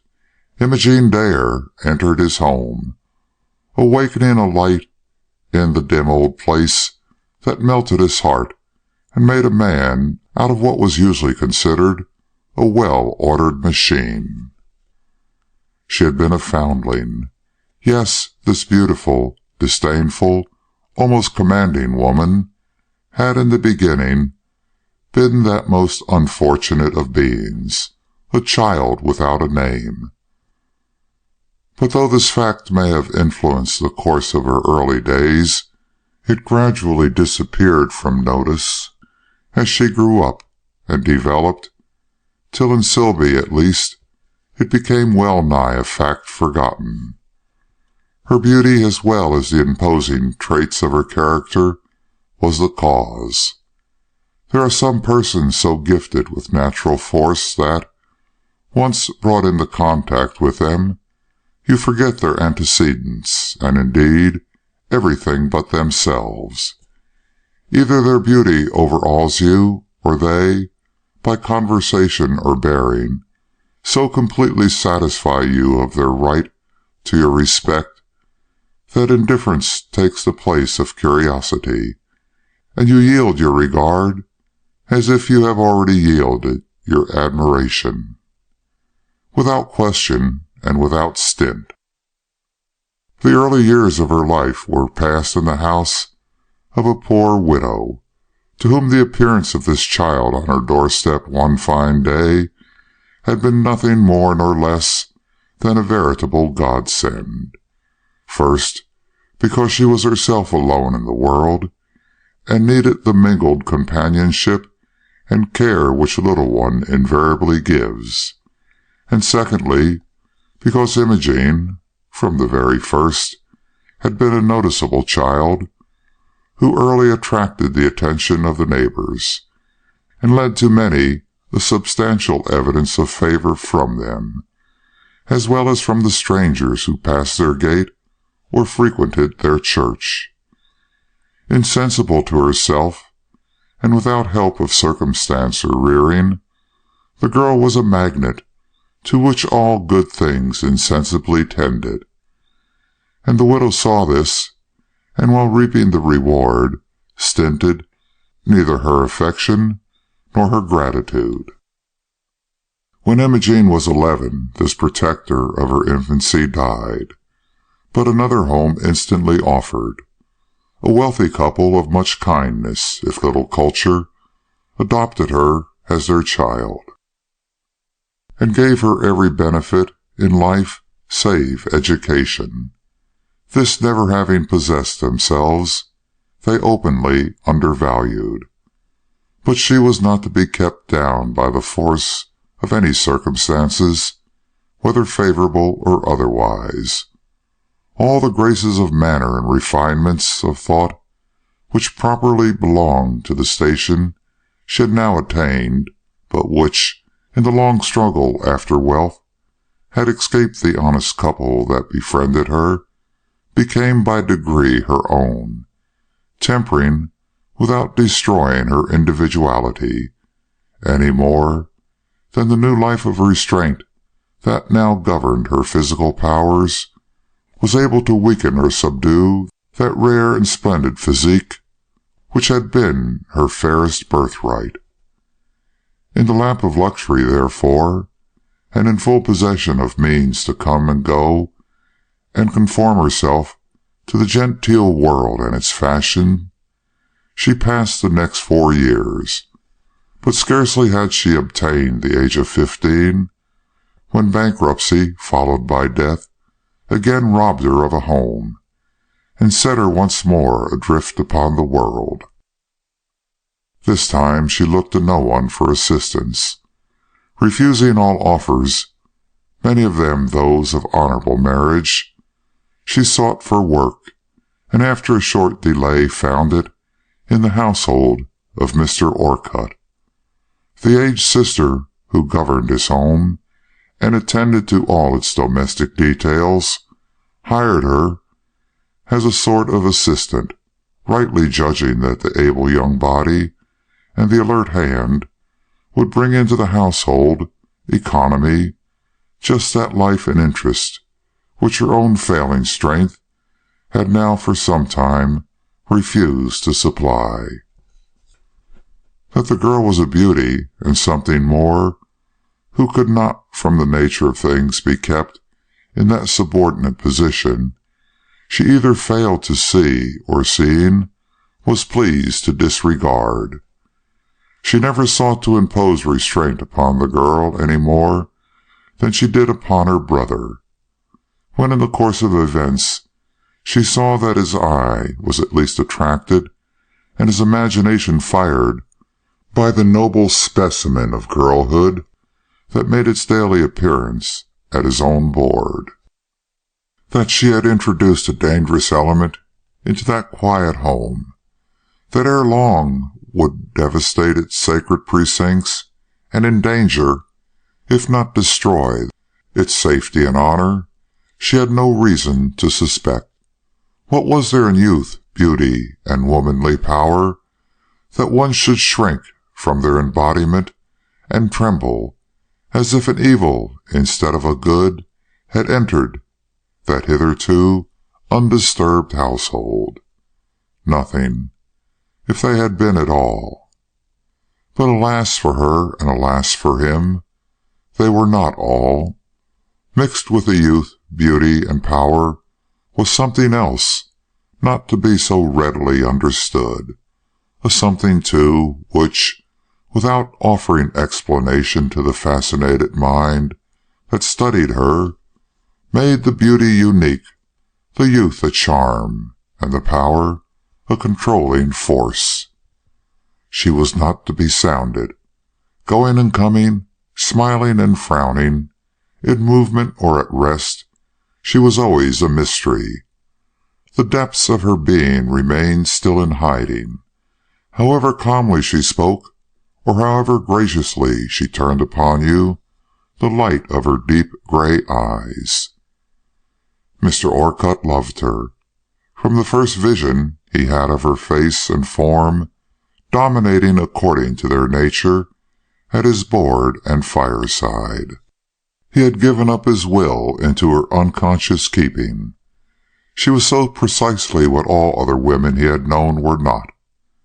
At first so distant, so self-contained, so unapproachable in her pride, that as her passion grew for books, so teachable, so industrious, so willing to listen to his explanations and arguments, and lastly— But that did not come at once.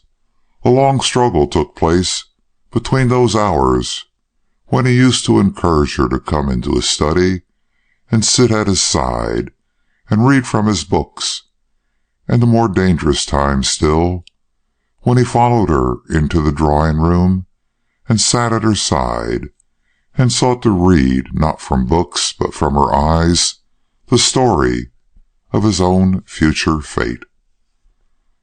For powerful as was his passion, and deeply as his heart had been touched, he did not yield to the thought of marriage with such a passion involved. Without a conflict, he would make her his child, the heiress of his wealth, and the support of his old age. This was his first resolve. But it did not last. The first sight he had had of her, on return from a visit to Buffalo, which he had insisted upon her making during the time of his greatest mental conflict, had assured him that this could never be, that he must be husband and she wife, or else their relations must entirely cease. Perhaps the look in which she met him had something to do with this. It was such a blushing, humble, yes, for her, really humble and beautiful look. He could not withstand it. Though no one could have detected it in his manner, he had really succumbed in that hour. Doubt and hesitation flew to the winds, and to make her his own became the sole aim and object of his life. He did not, however, betray his purpose at once. Neighbors and friends might and did suspect the state of his feelings, but to her he was silent.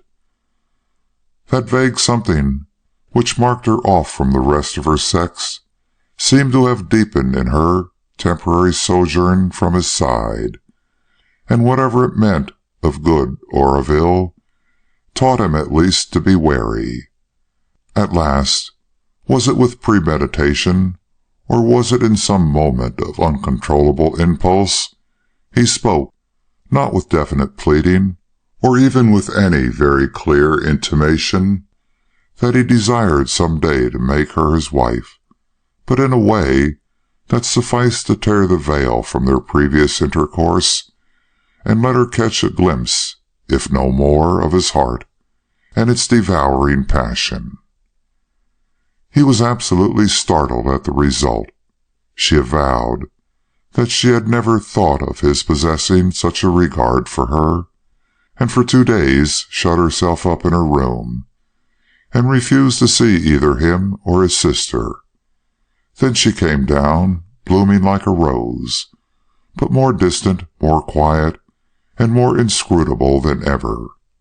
Pride, if pride she felt, was subdued under a general aspect of womanly dignity that for a time held all further avowals in check, and made all intercourse between them at once potent in its attraction and painful in its restraint. She is waiting for a distinct offer of marriage, he decided. And thus matters stood, notwithstanding the general opinion of their friends, when the terrible event recorded in the foregoing chapters of this story brought her into a new light before his eyes, and raised a question, shocking as it was unexpected, as to whether this young girl, immured as he had believed her to be in his own home, had by some unknown and inexplicable means run upon the secret involving, if not explaining, the mystery of this dreadful and daring crime. Such an idea was certainly a preposterous one to entertain. He neither could nor would believe she knew any more of this matter than any other disinterested person in town, and yet there had certainly been something in her bearing upon the scene of tragedy that suggested a personal interest in the affair, nor could he deny that he himself had been struck by the incongruity of her behavior long before it attracted the attention of others. But then he had opportunities for judging of her conduct which others did not have. He not only had every reason to believe that the ring to which she had so publicly laid claim was not her own, but he had observed how, at the moment the dying woman had made that telltale exclamation of "ring" and "hand," Miss Dare had looked down at the jewel she had thus appropriated with a quick horror and alarm that seemed to denote she had some knowledge of its owner, or some suspicion at least as to whose hand had worn it before she placed it upon her own. It was not therefore a matter of wonder that he was visibly affected at finding her conduct had attracted the attention of others, and one of those a detective, or that the walk home after his interview with Mr. Bird should have been fraught with a dread to which he scarcely dared to give a name. The sight of Miss Dare coming down the path as he reached his own gate did not tend to greatly allay his apprehensions, particularly as he observed she was dressed in a traveling costume and carried a small satchel on her arm. "Imogen," he cried as she reached him, "what is the meaning of this? Where are you going?" Her face, which wore a wholly unnatural and strained expression, turned slowly toward his. "I'm going to Buffalo," she said. "To Buffalo?" "Yes." This was alarming, surely. She was going to leave the town, leave it suddenly, without excuse or explanation. Looking at her with eyes which, for all their intense inquiry, conveyed but little of the serious emotions that were agitating his mind, he asked hurriedly, "What takes you to Buffalo to-day so suddenly?" Her answer was set and mechanical. "I have had news. One of my friends is not well. I must go. Do not detain me." And she moved quickly toward the gate. But his tremulous hand was upon it, and he made no offer to open a passage for her.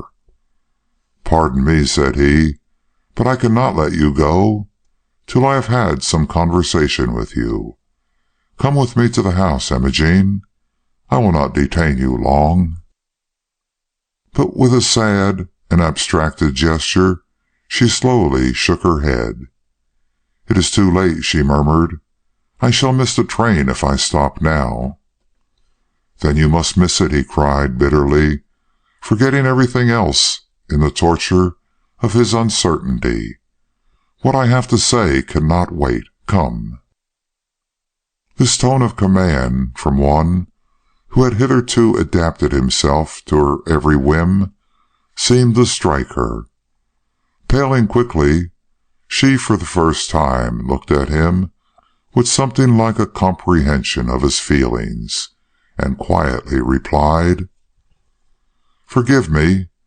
I had forgotten for the moment the extent of your claims upon me. I will wait till tomorrow before going." And she led the way back to the house. When they were alone together in the library, he turned toward her with a look whose severity was the fruit of his condition of mind rather than of any natural harshness or imperiousness. "Now, Imogen," he said, "tell me why you desire to leave my house." Her face, which had assumed the mask of cold impassiveness, confronted him like that of a statue, but her voice, when she spoke, was sufficiently gentle. "Mr. Orcutt," was her answer, "I have told you. I have a call elsewhere which must be attended to. I do not leave your house. I merely go to Buffalo for a few days." But he could not believe this short statement of her intentions. In the light of these new fears of his, this talk of Buffalo and a call there looked to him like the merest subterfuge. Yet her gentle tone was not without its effect, and his voice visibly softened as he said, "You are intending, then, to return?" Her reply was prefaced by a glance of amazement. "Of course," she responded at last. "Is not this my home?"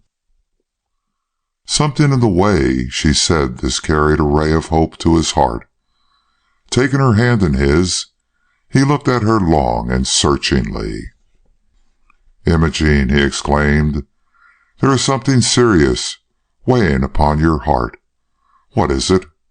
Will you not make me the confidant of your troubles? Tell me what has made such a change in you since noon and its dreadful event." But her expression did not soften, and her manner became even more reserved than before. "I have not anything to tell," said she. "Not anything?" he repeated. "Not anything." Dropping her hand, he communed a moment with himself. That a secret of possible consequence lay between them, he could not doubt. That it had reference to and involved the crime of this morning, he was equally sure. But how was he to make her acknowledge it? How was he to reach her mind and determine its secrets without alarming her dignity or wounding her heart? To press her with questions seemed impossible, even if he could have found words with which to formulate his fears. Her firm, set face and steady, unrelenting eyes assured him only too plainly that the attempt would be met by failure, if it did not bring upon him her scorn and contempt. No, some other method must be found, some way that would completely and at once ease his mind of a terrible weight, and yet involve no risk to the love that had now become the greatest necessity of his existence. But what way? With all his acumen and knowledge of the world, he could not think of but one. He would ask her hand in marriage, aye, at this very moment, and from the tenor of her reply, judge of the nature of her thoughts. For looking into her face, he felt forced to acknowledge that whatever doubts he had ever cherished in reference to the character of this remarkable girl, upon one point he was perfectly clear, and this was, that she was at basis honorable in her instincts, and would never do herself or another a real injustice. If a distinct wrong, or even a secret of an unhappy or debasing nature, lay between them, he knew that nothing, not even the bitterest necessity or the most headlong passion, would ever drive her into committing the dishonor of marrying him. No, if with his declaration in her ears and with his eyes fixed upon hers, she should give any token of her willingness to accept his addresses, he felt he might know beyond doubt or cavil that whatever womanish excitability may have moved her in her demonstrations that day, they certainly arose from no private knowledge or suspicion detrimental to his future peace or to hers. Bracing himself, therefore, to meet any result that might follow his attempt, he drew her gently toward him and determinedly addressed her. "Imogene, I told you at the gate that I had something to say to you, so I have, and though it might not be wholly unexpected to you, yet I doubt if it would have left my lips tonight if the events of the day had not urged me to offer you my sympathy and protection." He paused, almost sickened at that last phrase. She had grown so terribly white and breathless.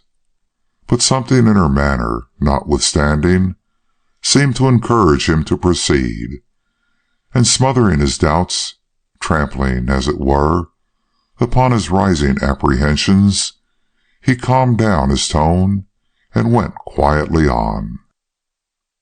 "Imogene, I love you." She did not shrink. "Imogene, I want you for my wife. Will you listen to my prayer and make my home forever happy with your presence?" Ah, now she showed feeling. Now she started and drew back, putting out her hands as if the idea he had advanced was insupportable to her. But it was only for a moment. Before he could say to himself that it was all over, that his worst fears had been true, and that nothing but the sense of some impassable gulf between them could have made her recoil from him like this, she had dropped her hands and turned toward him with a look whose deep inquiry and evident struggle after an understanding of his claims spoke of a mind clouded by trouble, but not alienated from himself by fear. She did not speak, however, not for some few minutes, and when she did, her words came in short and hurried gasps. "You are kind," was what she said. "To be your wife—" She had difficulty in uttering the word, but it came at last. "Would be an honor and a protection. I appreciate both. But I am in no mood tonight to listen to words of love from any man. Perhaps 6 months hence—" But he already had her in his arms. The joy and relief he felt were so great he could not control himself. "Imogene," he muttered, "my Imogene," and scarcely heeded her when, in a burst of subdued agony, she asked to be released, saying that she was ill and tired, and must be allowed to withdraw to her room. But a second appeal woke him from his dream. If his worst fears were without foundation, if her mind was pure of aught that unfitted her to be his wife, there was yet much that was mysterious in her conduct, and consequently much which he longed to have explained. "Imogene," he said, "I must ask you to remain a moment longer. Hard as it is for me to distress you, there is a question which I feel it necessary to put to you before you go. It is in reference to the fearful crime which took place today. Why did you take such an interest in it, and why has it had such an effect on you that you look like a changed woman tonight?" Disengaging herself from his arms, she looked at him with the set composure of one driven to bay, and asked, "Is there anything strange in my being interested in a murder perpetrated on a person whose name I have frequently heard mentioned in this house?" "No," he murmured, "no. But what led you to her home? It was not a spot for a young lady to be in, and any other woman would have shrunk from so immediate a contact with crime. Imogene's hands was on the door, but she turned back. "I'm not like other women," she declared. "When I hear of anything strange or mysterious, I want to understand it. I did not stop to ask what people would think of my conduct." "But your grief and terror, Imogene, they are real, and not to be disguised. Look in the glass over there. You will see yourself what an effect all this has had upon you. If Mrs. Clemens is a stranger to you, if you know no more of her than you have always led me to suppose, why should you have been so unnaturally impressed by today's tragedy?" It was a searching question, and her eye fell slightly, but her steady demeanor did not fail her. "Still," she said, "because I am not like other women, I cannot forget such horrors in a moment." And she advanced again to the door, upon which she laid her hand. Unconsciously, his eyes followed the movement, and rested somewhat inquiringly upon that hand. It was gloved, but to all appearance was without the ring, which she had seen her put on at the widow's house. But she seemed to comprehend his look. Meeting his eye with unshaken firmness, she resumed in a low and constrained voice, "You are wondering about the ring that formed a portion of the scene we are discussing. Mr. Orcutt, I told the gentleman who handed it to me today that it was mine. That should be enough for the man who professes sufficient confidence in me to wish to make me his wife. But since your looks confess a curiosity in regard to this diamond, I will say that I was as much astonished as anybody to see it picked up from the floor at my feet. The last time I had seen it was when I dropped it, somewhat recklessly, into a pocket. How or when it fell out, I cannot say. As for the ring itself," she haughtily added, "young ladies frequently possess articles of whose existence their friends are unconscious." Here was an attempt at an explanation which, though meagre and far from satisfactory, had at least a basis in possibility. But Mr. Orcutt, as I have before said, was certain that the ring was lying on the floor of the room where it was picked up before Imogene had made her appearance there, and was therefore struck with dismay at this conclusive evidence of her falsehood. Yet, as he said to himself, she might have some association with the ring, might even have an owner's claim upon it, incredible as this appeared, without being in the possession of such knowledge as definitely connected it with this crime. And led by this hope, he laid his hand on hers as it was softly turning the knob of the door, and said with emotion, "Imogene, one moment. This is a subject which I am as anxious to drop as you are. In your condition, it is almost cruelty to urge it upon you. But of one thing I must be assured before you leave my presence, and that is, that whatever secrets you may hide in your soul, or whatever motive may have governed your treatment of me and my suit tonight, they do not spring from any real or supposed interest in this crime, which ought, from its nature, to separate you and me. I ask," he quickly added, as he saw her give a start of injured pride or irrepressible dismay, "not because I have any doubts on the subject myself, but because some of the persons who have unfortunately been witness to your strange and excited conduct today have presumed to hint that nothing short of secret knowledge of the crime or criminal could explain your action upon the scene of tragedy." And with a look which, if she had observed it, might have roused her to a sense of the critical position in which she stood, he paused and held his breath for her reply. It did not come. "Imogene, I hear." Cold and hard the words sounded. His hand went like lightning to his heart. "Are you going to answer?" he asked at last. "Yes." "What is that answer to be? Yes or no?" She had turned upon him her large gray eyes. There was a misery in their depths, but there was a haughtiness also, which only truth could impart. "My answer is no," she said, and without another word she glided from the room. Next morning Mr. Byrd found 3 notes awaiting his perusal. The first was a notification from the coroner to the effect that Widow Clemens had quietly breathed her last at midnight. The second, a hurried line from Mr. Ferris, advising him to make use of the day in concluding a certain matter of theirs in the next town.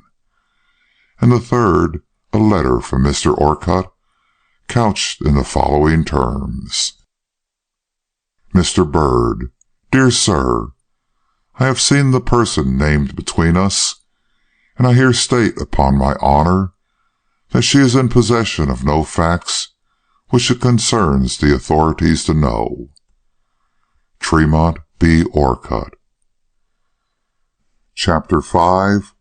Horace Byrd. But now I'm cabin-cribbed confined, bound into saucy doubts and fears. Macbeth. Horace Byrd was by birth and education a gentleman.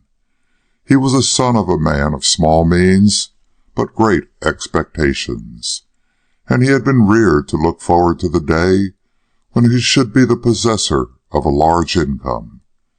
But his father dying, both means and expectations vanished into thin air, and at the age of 20, young Horace found himself thrown upon the world without income, without business, and, what was still worse, without those habits of industry that serve a man in such an emergency better than friends, and often better than money itself. He also had an invalid mother to look after, and 2 young sisters whom he loved with warm and devoted affection.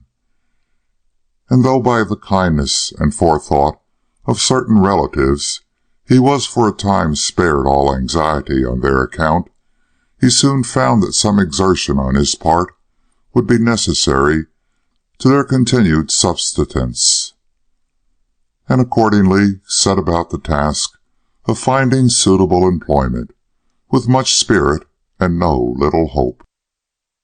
But a long series of disappointments taught him that young men cannot leap at a bound into a fine salary or even a promising situation, and baffled in every wish, worn out with continued failures, he sank from one state of hope to another, till he was ready to embrace any prospect that would ensure ease and comfort to the helpless beings he so much loved. It was while he was in this condition that Mr. Gryce, a somewhat famous police detective of New York, came upon him, and observing, as he thought, some signs of natural aptitude for fine work, as he called it, in this elegant but decidedly hard-pushed young gentleman, seized upon him with an avidity that can only be explained by this detective's long-cherished desire to ally himself to a man of real refinement and breeding, having, as he privately admitted more than once, to certain chosen friends, a strong need of such a person to assist him in certain cases where great houses were to be entered and fine gentlemen, if not fair ladies, subjected to interviews of a delicate and searching nature.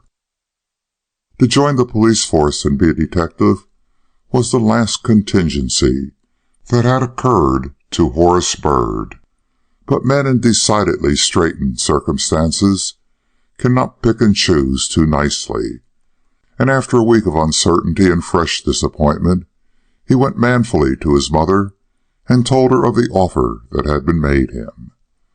Meeting with less discouragement than he had expected from the broken down and unhappy woman, he gave himself up to the guiding hand of Mr. Gryce, and before he realized it, was enrolled among the secret members of the New York force. He was not recognized publicly as a detective. His name was not even known to any but the highest officials. He was employed for special purposes, and it was not considered desirable that he should be seen at police headquarters. But being a man of much ability and of a solid, reliable nature, he made his way notwithstanding, and by the time he had been in the service a year, was looked upon as a good fellow and a truly valuable acquisition to the Bureau. Indeed, he possessed more than the usual qualifications for his calling. Strange had the fact appeared, not only to himself, but to the few friends acquainted with his secret. In the first place, he possessed much acuteness without betraying it. Of an easy bearing and a polished address, he was a man to please all and alarm none. Yet he always knew what he was about, and what you were about, too, unless indeed you possessed a power of dissimulation much beyond ordinary. When the chances were that his gentlemanly instincts would get in his way, making it impossible for him to believe in a guilt that was too hardy to betray itself, and too insensible to shame to blush before the touch of the inquisitor. In the second place, he liked the business, notwithstanding the theories of that social code to which he had once paid deference, notwithstanding the frankness and candor of his own disposition. He found in this pursuit a nice adjustment of cause to effect and effect to cause, that at once pleased and satisfied his naturally mathematical mind.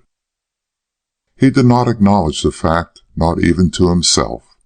On the contrary, he was always threatening that in another month he should look up some new means of livelihood, but the coming month would invariably bring a fresh case before his notice, and then it would be, well, after this matter is probed to the bottom, or when that criminal's made to confess his guilt, till even his little sisters caught the infection and would whisper over their dolls, "Brother Horace is going to be a great man when all the bad and naughty people in the world are put in prison."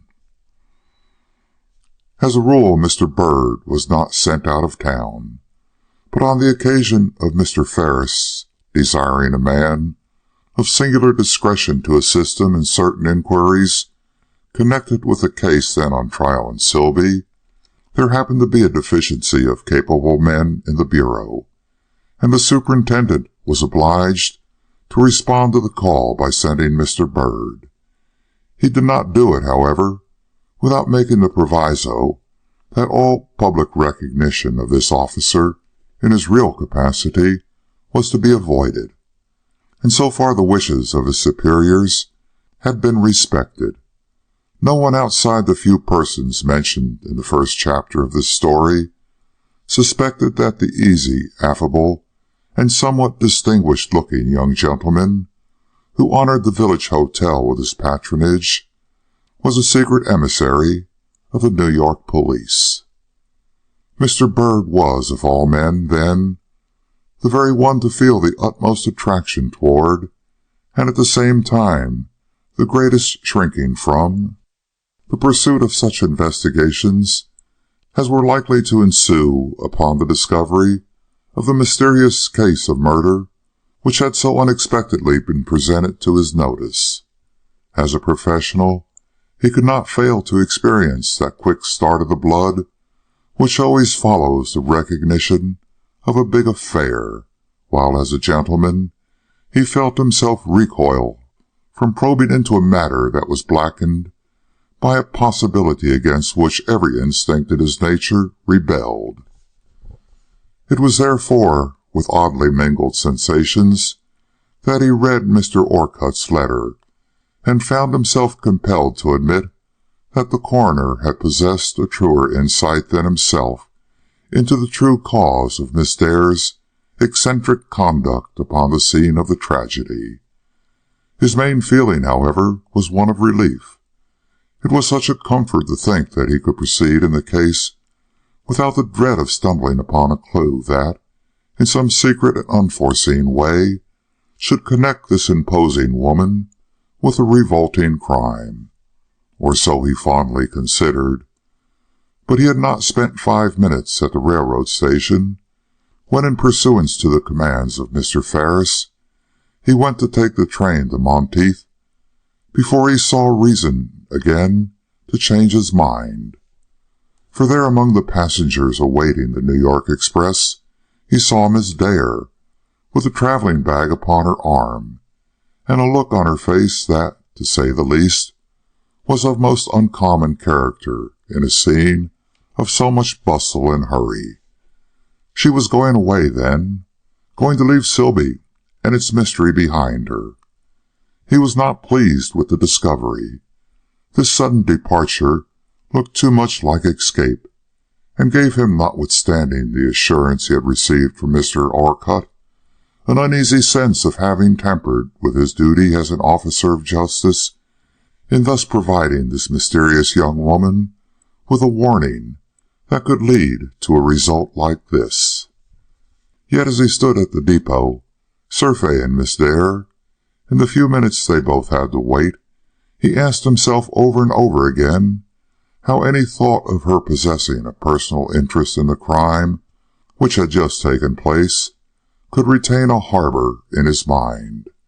She looked so noble in her quiet aspect of solemn determination, so superior in her young, fresh beauty, a determination that, from the lofty look it imparted, must have its birth in generous emotion, even if her beauty was but the result of a rarely modelled frame and a health of surpassing perfection. He resolved he would think of her no more in that or any other connection, that he would follow the example of her best friend and give his doubts to the wind. And yet such a burr is suspicion, that he no sooner saw a young man approaching her with the evident intention of speaking, than he felt an irresistible desire to hear what she would have to say, and led by this impulse, allowed himself to saunter nearer and nearer the pair, till he stood almost at their backs. The first words he heard were, "How long do you expect to remain in Buffalo, Miss Dare?" To which she replied, "I have no idea whether I shall stay a week or a month." Then the whistle of the advancing train was heard, and the two pressed hurriedly forward. The business which had taken Mr. Bird to Monteith kept him in that small town all day. But though he missed the opportunity of attending the opening of the inquest at Silby, he did not experience the vivid disappointment which might have been expected, his interest in that matter having in some unaccountable way subsided from the moment he saw Imogene Dare take the cars for Buffalo. It was 5 o'clock when he again returned to Silby, the hour at which the western train was also due.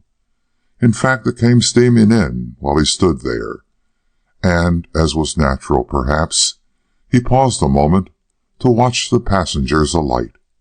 There were not many, and he was about to turn toward home when he saw a lady step upon the platform whose appearance was so familiar that he stopped, disbelieving the evidence of his own senses. Miss Dare returned? Miss Dare, who but a few hours before had left this very depot for the purpose, as she said, of making a visit of more or less length in the distant city of Buffalo. It could not be, and yet there was no mistaking her, disguised though she was by the heavy veil that covered her features.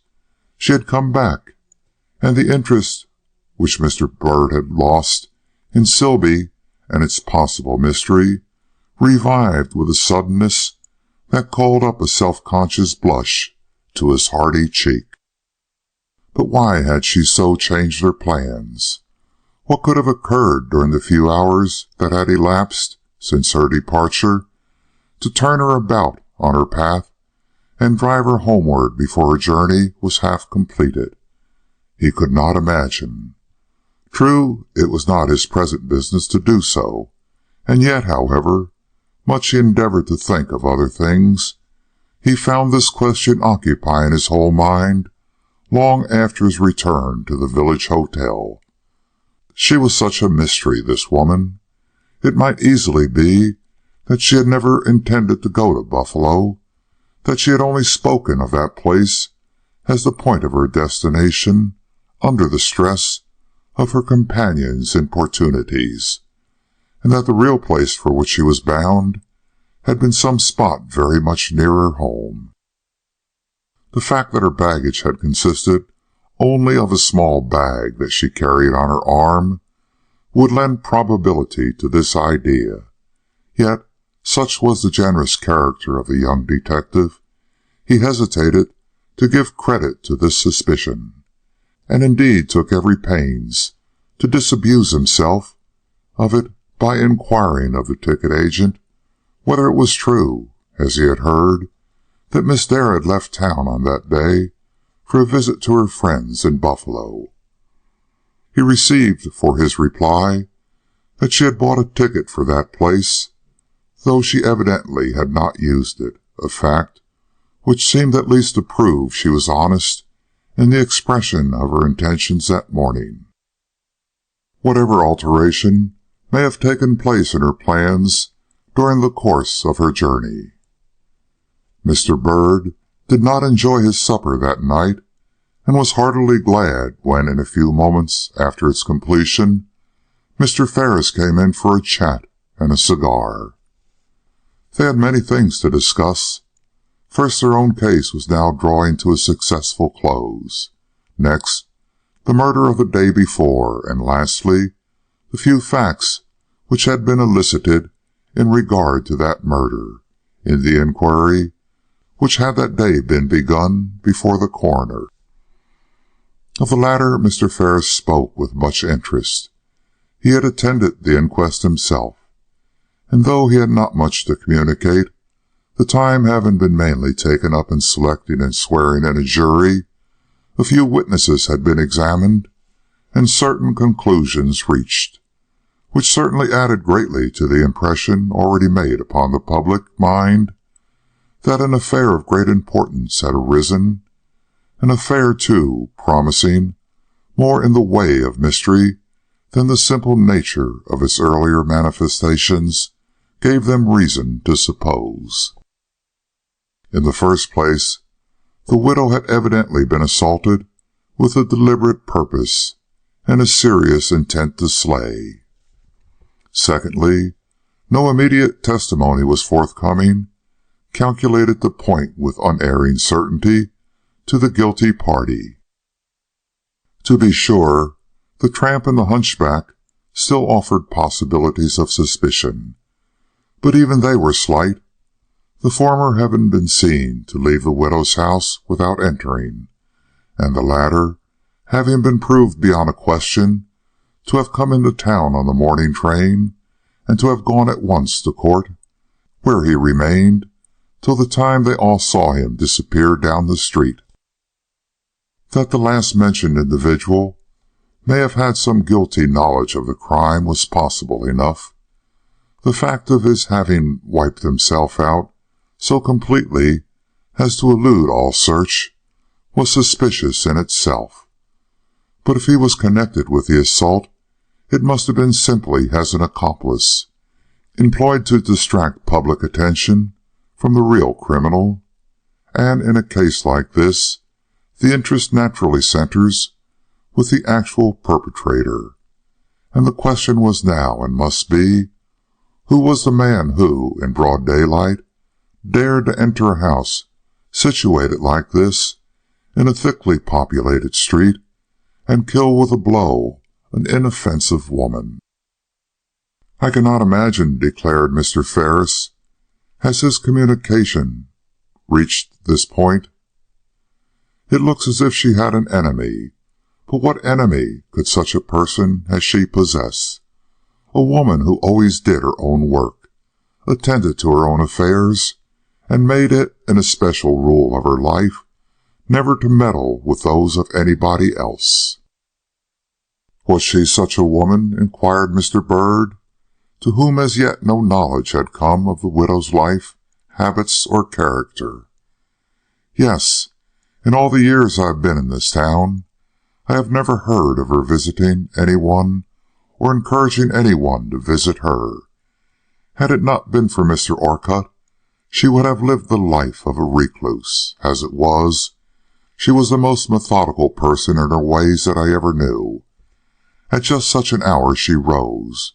At just such an hour put on her kettle, cooked her meal, washed her dishes, sat herself down to her sewing, or whatever work it was she had to do. The dinner was the only meal that waited, and that, Mr. Orcutt says, was always ready and done to a turn at whatever moment he chose to present himself. Had she no intimates, no relatives? Asked Mr. Bird, remembering that fragment of a letter he had read, a letter which certainly contradicted this assertion in regard to her even and quiet life. None that I'm aware of, was the response. Wait. I believe I have been told she has a nephew somewhere, a sister's son, for whom she had some regard, and to whom she intended to leave her money. She had money, then? Some 5,000, maybe. Reports differ about such matters. And this nephew, where does he live? I cannot tell you. I don't know as anyone can. My remembrances in regard to him are of the vaguest character. $5,000 is regarded as no mean sum in a town like this, quoth Mr. Bird, carelessly. I know it. She is called quite rich by many. How she got her money, no one knows. For when she first came here, she was so poor she had to eat and sleep all in one room. Mr. Orcutt paid her something for his daily dinner, of course, but that could not have enabled her to put $10 in the bank, as she has done every week for the last 10 years. And to all appearances, she has done nothing else for her living. You see, we have paid attention to her affairs, if she has paid none to ours. Mr. Bird again remembered that scrap of letter which had been shown him by the coroner, and thought to himself that their knowledge was in all probability less than they supposed. Who was that horrid crone I saw shouldering herself through the crowd that collected around the gate yesterday? Was his remark. However, do you remember a wizened, toothless old wretch, whose eye has more of the evil one in it than of many a young thief you see locked up in the county jails? No, that is, I wonder if you mean Sally Perkins. She is old enough and ugly enough to answer your description, and now I think of it, she has a way of leering at you as you go by that is slightly suggestive of a somewhat bitter knowledge of the world. What makes you ask about her? Because she attracted my attention, I suppose. You must remember that I don't know any of these people, and that an especially vicious-looking person like her would be apt to awaken my curiosity. I see. But in this case, I doubt if it leads to much. Old Sally is a hard one, no doubt, but I don't believe she ever contemplated a murder, much less accomplished it. It would take too much courage, to say nothing of strength. It was a man's hand that struck that blow, Mr. Bird. Yes, was the quick reply. A reply given somewhat too quickly, perhaps, for it made Mr. Ferris look up inquiringly at the young man. "You take considerable interest in the affair," he remarked shortly. "Well, I do not wonder. Even my old blood has been somewhat fired by its peculiar features. I foresee that your detective instinct will soon lead you to risk a run at the game." "Ah, then, you see no objection to my trying for the scent, if the coroner persists in demanding it?" inquired Mr. Byrd, as he followed the other to the door. "On the contrary," was the polite response, and Mr. Byrd found himself satisfied on that score. Mr. Ferris had no sooner left the room than the coroner came in. "Well," he cried, with no unnecessary delay, "I want you."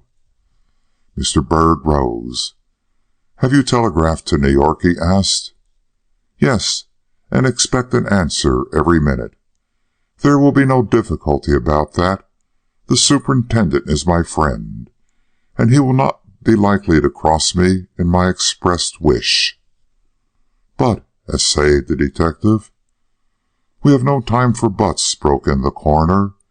"The inquest begins in earnest tomorrow, and the one witness we most want has not yet been found. I mean the man or the woman who can swear to seeing someone approach or enter the murdered woman's house between the time the milkman left at 11:30 and the hour she was found by Mr. Orcutt lying upon the floor of her dining room in a dying condition. That such a witness exists, I have no doubt. A street in which there are 6 houses, every one of which has to be passed by a person entering Widow Clemens's gate, must produce one individual at least who can swear to what I want. To be sure, all whom I have questioned so far say that they were either eating dinner at the time or were in the kitchen serving it up. But, for all that, there were plenty who saw the tramp, and 2 women at least, who are ready to take their oath that they not only saw him, but watched him long enough to observe him going round to the Widow Clemens' kitchen door, and turn about again and come away as if for some reason he had changed his mind about entering. Now, if there were 2 witnesses to see all that, then there must have been one somewhere to notice that other person, known or unknown, who went through the street but a few minutes before the tramp. At all events, I believe such a witness can be found, and I mean to have him if I call up every man, woman, and child who was in the lane at the time. But a little foreknowledge helps a coroner wonderfully, and if you will aid me by making judicious inquiries round about, time will be gained, and perhaps a clue obtained that will lead to direct knowledge of the perpetrator of this crime."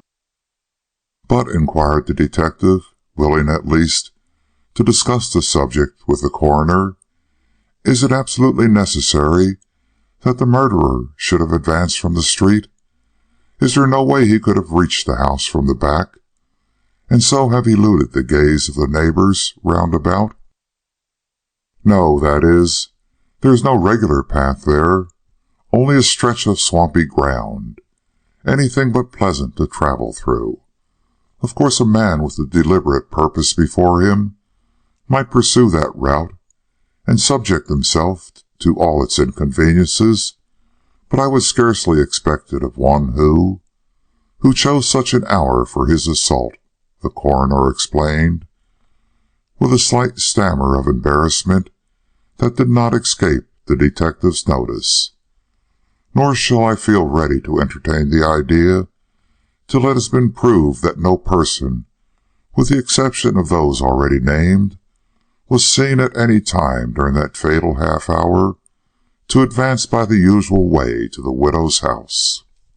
"Have you questioned the tramp, or in any way received from him an intimation of the reason why he did not go into the house after he came to it?" He said he heard voices quarreling. Aha! Of course, he was not upon his oath, but as the statement was volunteered, we have some right to credit it, perhaps. Did he say? It was Mr. Byrd, now, who lost a trifle of his fluency. What sort of voices he heard? No, he is an ignorant wretch, and moreover thoroughly frightened.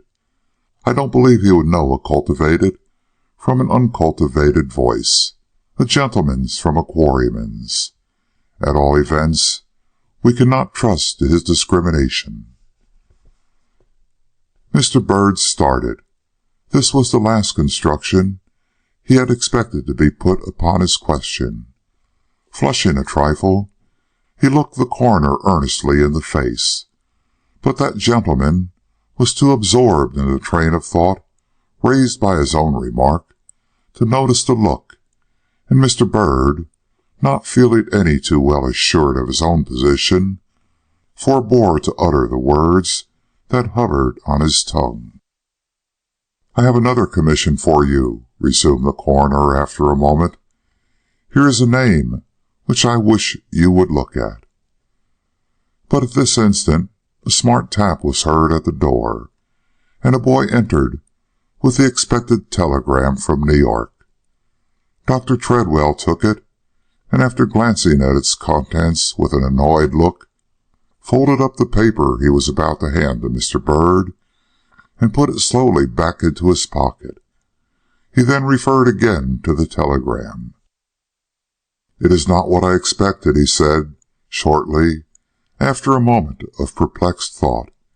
"It seems that the superintendent is not disposed to accommodate me," and he tossed over the telegram. Mr. Byrd took it and read, "Expect a suitable man by the midnight express. He will bring a letter." A flush mounted to the detective's brow. "You see, sir," he observed, "I was right when I told you I was not the man." "I don't know," returned the other, rising. "I have not changed my opinion.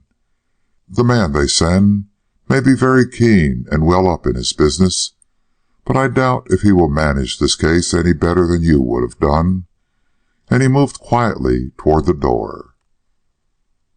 "Thank you for your too favorable opinion of my skill," said Mr. Byrd, as he bowed the other out.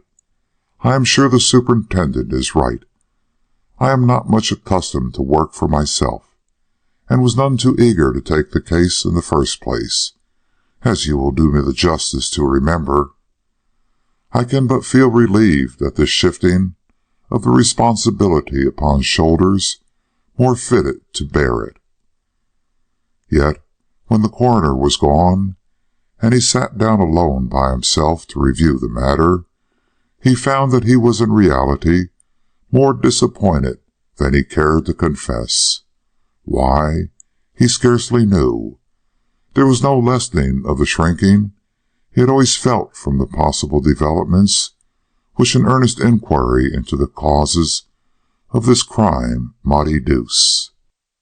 Yet to be severed in this way from all professional interest in the pursuit cut him so deeply that, in despite of his usual good sense and correct judgment, he was never nearer sending in his resignation than he was in that short half-hour which followed the departure of Dr. Treadwell. To distract his thoughts, he at last went down to the bar-room.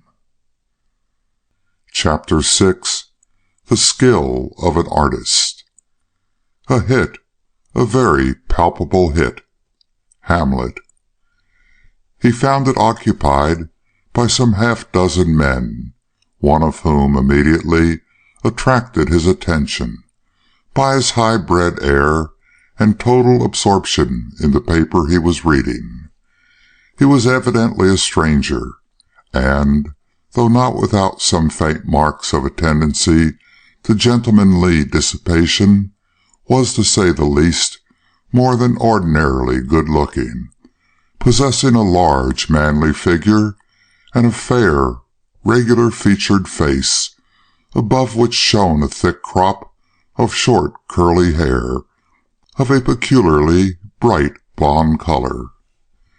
He was sitting at a small table, drawn somewhat apart from the rest, and was, as I have said, engrossed with a newspaper, to the utter exclusion of any apparent interest in the talk that was going on at the other end of the room.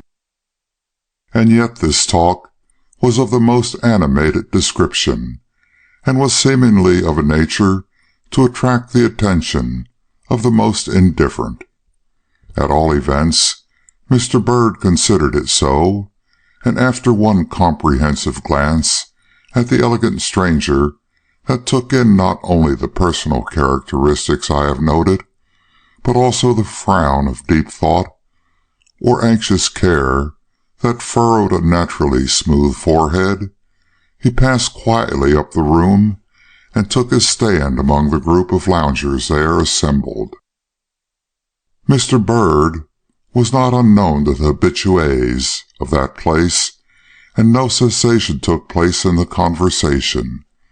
They were discussing an occurrence slight enough in itself, but made interesting and dramatic by the unconscious enthusiasm of the chief speaker, a young fellow of indifferent personal appearance, but with a fervid flow of words and a knack at presenting a subject that reminded you of the actor's power and made you as anxious to watch his gesticulations as to hear the words that accompanied them. I tell you, he was saying, that it was just a leaf out of a play. I never saw its equal off the stage. She was so handsome, so impressive in her trouble or anxiety, or whatever it was that agitated her, and he so dark and so determined in his trouble or anxiety, or whatever it was that agitated him. They came in at different doors, she at one side of the depot, and he at another, and they met just where I could see them both, directly in the center of the room. "You!" was her involuntary cry, and she threw up her hands before her face just as if she had seen a ghost or a demon. An equal exclamation burst from him, but he did not cover his eyes, only stood and looked at her as if he were turned to stone. In another moment she dropped her hands. "Were you coming to see me?" came from her lips in a whisper so fraught with secret horror and anguish that it curdled my blood to hear it. "Were you coming to see me?" was his response, uttered in an equally suppressed voice and with an equal intensity of expression. And then, without either giving an answer to the other's question, they both shrank back, and turning, fled with distracted looks, each by the way they had come, the two doors closing with a simultaneous bang that echoed through that miserable depot like a knell. There were not many folks in the room just at that minute, but I tell you those that were looked at each other as they had not done before, and would not likely to do again. Some unhappy tragedy underlies such a meeting and parting, gentlemen, and I for one would rather not inquire what. "But the girl, the man, didn't you see them again before you left?" asked an eager voice from the group. "The young lady," remarked the other, "was on the train that brought me here. The gentleman went the other way." "Oh, ah, and where did she get off?" rose in a somewhat deafening clamor around him. "I did not observe. She seemed greatly distressed, if not thoroughly overcome, and observing her pull down her veil, I thought she did not relish my inquiring looks, and as I could not sit within view of her and not watch her, I discreetly betook myself into the smoking car, where I stayed till we arrived at this place." "Ha! curious, rose in a chorus once more, and then, the general sympathies of the crowd being exhausted, 2 or 3 or more of the group sauntered up to the bar, and the rest sidled restlessly out of the room, leaving the enthusiastic speaker alone with Mr. Bird. "A strange scene," exclaimed the latter, infusing just enough of seeming interest into his usually nonchalant tone to excite the vanity of the person he addressed, and make him more than ever ready to talk. "I wish I had been in your place," continued Mr. Bird, almost enthusiastically. "I am sure I could have made a picture of that scene that would have been very telling in the Gazette I draw for." "Do you make pictures for papers?" the young fellow inquired, his respect visibly rising. "Sometimes," the imperturbable detective replied, and in doing so told no more than the truth. He had a rare talent for offhand sketching, and not infrequently made use of it to increase the funds of the family. "Well, that is something I would like to do," acknowledged the youth, surveying the other over with curious eyes. "But I haven't a cent's worth of talent for it. I can see a scene in my mind now, this one for instance, just as plain as I can see you. All the details of it, you know, the way they stood, the clothes they wore, the looks on their faces, and all that. But when I try to put it on paper, why, I just can't, that's all." "Your forte lies another way," remarked Mr. Bird. "You can present a scene so vividly that a person who has not seen it for himself might easily put it on paper just from your description. See now?" And he caught up a sheet of paper from the desk and carried it to a side table. "Just tell me what depot this was in." The young fellow, greatly interested at once, leaned over the detective's shoulder and eagerly replied, "The depot at Syracuse." Mr. Bird nodded, and made a few strokes with his pencil on the paper before him.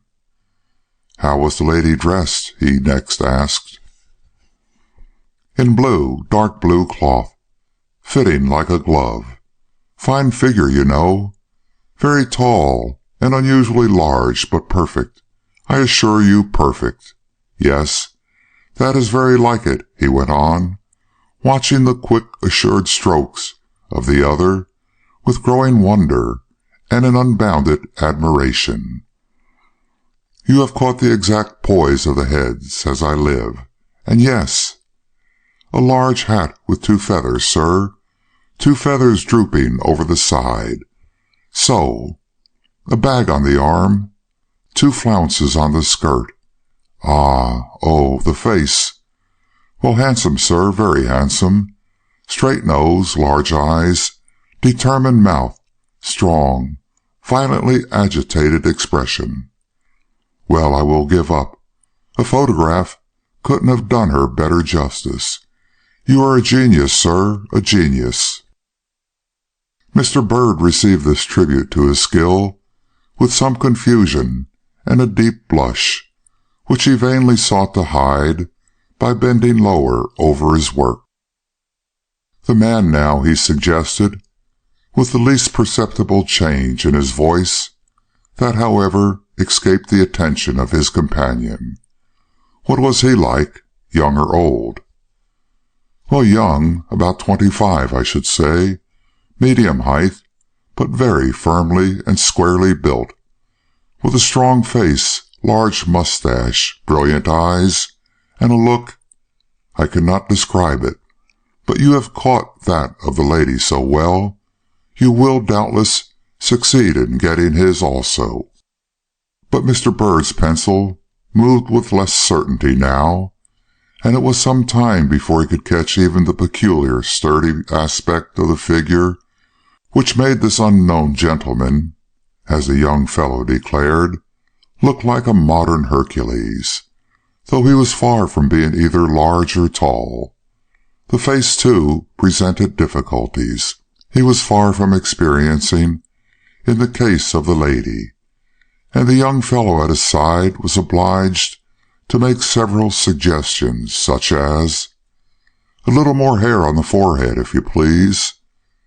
There was quite a lock showing beneath his hat. Or, "A trifle less sharpness to the chin, so." Or, "Stay, you have it too square now. Tone it down a hair's breadth, and you will get it," before he received even the somewhat hesitating acknowledgment from the other of, "There, that is something like him." But he had not expected to succeed very well in this part of the picture, and was sufficiently pleased to have gained a very correct notion of the style of clothing the gentleman wore, which, it is needless to state, was most faithfully reproduced in the sketch, even if the exact expression of the strong and masculine face was not. "A really remarkable bit of work," admitted the young fellow, when the whole was completed, "and as true to the scene, too, as half the illustrations given in the weekly papers. Would you mind letting me have it as a souvenir?" he eagerly inquired. "I would like to show it to a chap who was with me at the time. The likeness to the lady is wonderful." Mr. Bird, with his most careless air, had already thrust the picture into his pocket, from which he refused to withdraw it, saying, with an easy laugh, that it might come and play with him some time, and that he could not afford to part with it. At which remark the young fellow looked disappointed, and vaguely rattled some coins he had in his pocket, but meeting with no encouragement from the other, forbore to press his request, and turned it into an invitation to join him in a social glass at the bar. To this slight token of appreciation Mr. Bird did not choose to turn a deaf ear, so the drinks being ordered, he proceeded to clink glasses with the youthful stranger, taking the opportunity at the same time of glancing over to the large, well-built man, whose quiet absorption in the paper he was reading had so attracted his attention when he first came in. To his surprise, he found that person just as engrossed in the news as ever, not a feature or an eyelash appearing to have moved since the time he looked at him last. Mr. Bird was so astonished at this that when he left the room a few minutes later, he took occasion in passing the gentleman to glance at the paper he was studying so industriously, and, to his surprise, found it to be nothing more nor less than the advertising sheet of the New York Herald. "A fellow of my own craft," was his instantaneous conclusion, but a moment's consideration assured him that this could not be, as no detective worthy the name would place so little value upon the understanding of those about him as to sit for half an hour with his eyes upon a sheet of paper totally devoid of news, no matter what his purpose might be, or how great was his interest in the conversation to which he was secretly listening. No, this gentleman was doubtless what he seemed to be, a mere stranger, with something of a serious and engrossing nature upon his mind, or else he was an amateur who for some reason was acting the part of a detective without either the skill or the experience of one.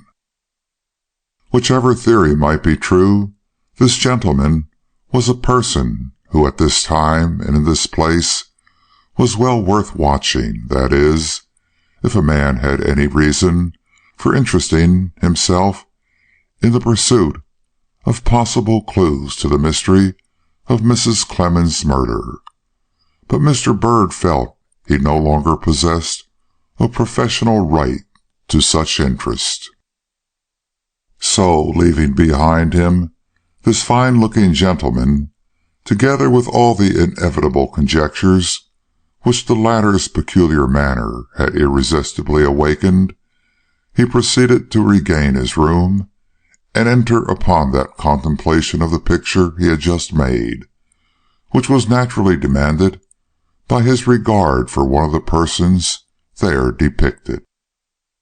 It was a vigorous sketch, and the slow blush crept up and dyed Mr. Bird's forehead as he gazed at it and realized the perfection of the likeness he had drawn of Miss Dare. Yes, that was her form, her face, her expression, her very self. She it was, and no other, who had been the heroine of the strange scene enacted that day in the Syracuse depot, a scene to which, by means of this impromptu sketch, he had now become as nearly a witness as anyone could hope for who had not been actually upon the spot. Strange! And he had been so anxious to know what had altered the mind of this lady and sent her back to Sibley before her journey was half completed, had pondered so long and vainly upon the whys and wherefores of an action whose motive he had never expected to understand, but which he now saw suggested in a scene that seriously whetted, if it did not thoroughly satisfy his curiosity. The moment he had chosen to portray was that in which the eyes of the two met, and their first instinctive recoil took place. Turning his attention from the face of the lady and bestowing it upon that of the man, he perceived there the horror and shrinking which he had imprinted so successfully upon hers. That the expression was true, though the countenance was not, he had no doubt. The man, whatever his name, nature, calling, or history, recoiled from a meeting with Imogene Dare as passionately as she did from one with him. Both had started from home with a simultaneous intention of seeking the other, and yet, at the first recognition of this fact, both had started and drawn back as if death rather than life had confronted them in each other's faces. What did it mean? What secret of deep and deadly nature could lie between these two, that a scene of such evident import could take place between them? He dared not think. He could do nothing but gaze upon the figure of the man he had portrayed, and wondered if he would be able to identify the original in case he ever met him. The face was more or less a failure, of course, but the form, the cut of the clothes, the manner of carriage, and the general aspect of strong and puissant manhood which distinguished the whole figure could not be so far from correct but that, with a hint from surrounding circumstances, he would know the man himself when he saw him. At all events, he meant to imprint the possible portrait upon his mind, in case what? Pausing, he asked himself this question with stern determination, and could find no answer. "I will burn the sketch at once, and think of it and her no more," he muttered, half rising. But he did not do it. Some remembrance crossed his mind of what the young fellow downstairs had said about retaining it as a souvenir, and he ended in folding it up and putting it away somewhat carefully in his memorandum book, with a vow that he would leave Sibley and its troublous mystery at the first moment of release that he could possibly obtain. The pang which this decision cost him convinced him that it was indeed high time he did so. Chapter 7. Miss Furman. I confess with all humility that at times the line of demarcation between truth and fiction is rendered so indefinite and indistinct that I cannot always determine with unerring certainty whether an event really happened to me or whether I only dreamed it. Longfellow. Mr. Bird, upon waking next morning, found himself disturbed by a great perplexity. Were the words then ringing in his ear real words which he had overheard spoken outside of his door some time during the past night, or were they merely the empty utterances of a more than usual vivid dream? He could not tell.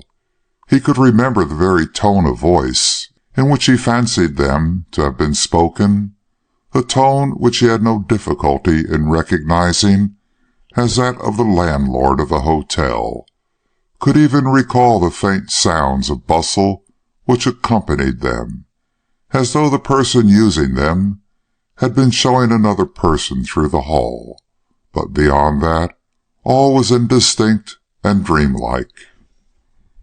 The words were these: "Glad to see you back, sir.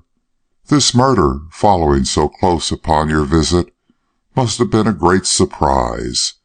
A sad occurrence that, sir, a very mysterious one. Hope you have some information to give." "If it is a remembrance, and such words were uttered outside of my door last night," argued the young detective to himself, "the guest who called them forth can be no other than the tall and florid gentleman whom I encountered in the bar-room. But is it a remembrance, or only a chimera of my own overwrought brain, struggling with a subject it will not let drop? As Shakespeare says, that is the question." Fortunately, it was not one which it behooved him to decide, so for the 20th time he put the subject by and resolved to think of it no more. But perplexities of this kind are not so easily dismissed, and more than once during his hurried and solitary breakfast did he ask himself whether, in case the words were real, he had not found in the landlord of this very hotel the one witness for which the coroner was so diligently seeking.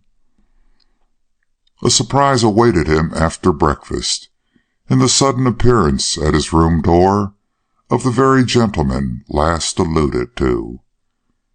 "Ha, Bird," said he, with cheerful vivacity, "here is a line from the superintendent, which may prove interesting to you." And with a complacent smile, Dr. Treadwell handed over a letter, which had been brought to him by the detective who had that morning arrived from New York. With a dim sense of foreboding, which he would have found difficult to explain, Mr. Bird opened the note and read the following words: "Dear Sir, I send with this a man fully competent to conduct a case of any ordinary difficulty. I acknowledge it is for our interest that you employ him to the exclusion of the person mentioned in your letter. But if you or that person think that he can render you any real assistance by his interference, he is at liberty to act in his capacity of detective, in as far as he can do so without divulging too widely the secret of his connection with the force." "The superintendent need not be concerned," said Mr. Bird, returning the note with a constrained bow. "I shall not interfere in this matter." "You will miss a good thing, then," remarked the coroner shortly, looking keenly at the young man. "I cannot help it," observed the other, with a quick sigh of impatience or regret. "I should have to see my duty very clearly, and possess the very strongest reason for interfering, before I presume to offer either advice or assistance after a letter of this kind." "And who knows but what such reasons may yet present themselves?" ventured the coroner. Then, seeing the young man shake his head, made haste to add in the businesslike tone of one preparing to take his leave. At all events, the matter stands open for the present, and if during the course of today's inquiry you see fit to change your mind, it will be easy enough for you to notify me." And without waiting for any further remonstrance, he gave a quick nod and passed hastily out. The state of mind in which he left Mr. Bird was anything but enviable. Not that the young man's former determination to let this matter alone had been in any wise shaken by the unexpected concession on the part of the superintendent, but that the final hint concerning the inquest had aroused his old interest to quite a formidable degree, and, what was worse, had reawakened certain feelings which since last night it had been his most earnest endeavor to subdue. He felt like a man pursued by an implacable fate, and dimly wondered whether he would be allowed to escape before it was too late to save himself from lasting uneasiness, if not lifelong regret. A final stroke of business for Mr. Ferris kept him at the courthouse most of the morning, but his duty in that direction being at an end, he no longer found any excuse for neglecting the task imposed upon him by the coroner. He accordingly proceeded to the cottage where the inquest was being held, and finding each and every available room there packed to its utmost by interested spectators, took up his stand on the outside of a curtained window, where with but a slight craning of his neck he could catch a very satisfactory view of the different witnesses as they appeared before the jury.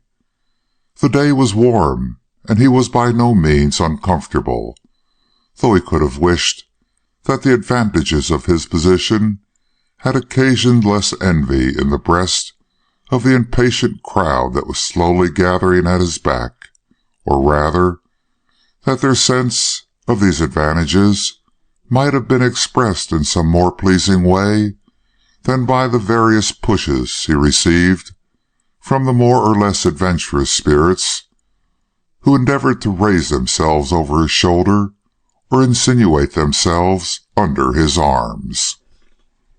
The room into which he looked was the sitting-room, and it was, so far as he could judge in the first casual glance he threw into it, occupied entirely by strangers. This was a relief. Since it had become his duty to attend this inquiry, he wished to do so with a free mind, unhindered by the watchfulness of those who knew his interest in the affair, or by the presence of persons around whom his own imagination had involuntarily woven a network of suspicion that made his observation of them at once significant and painful.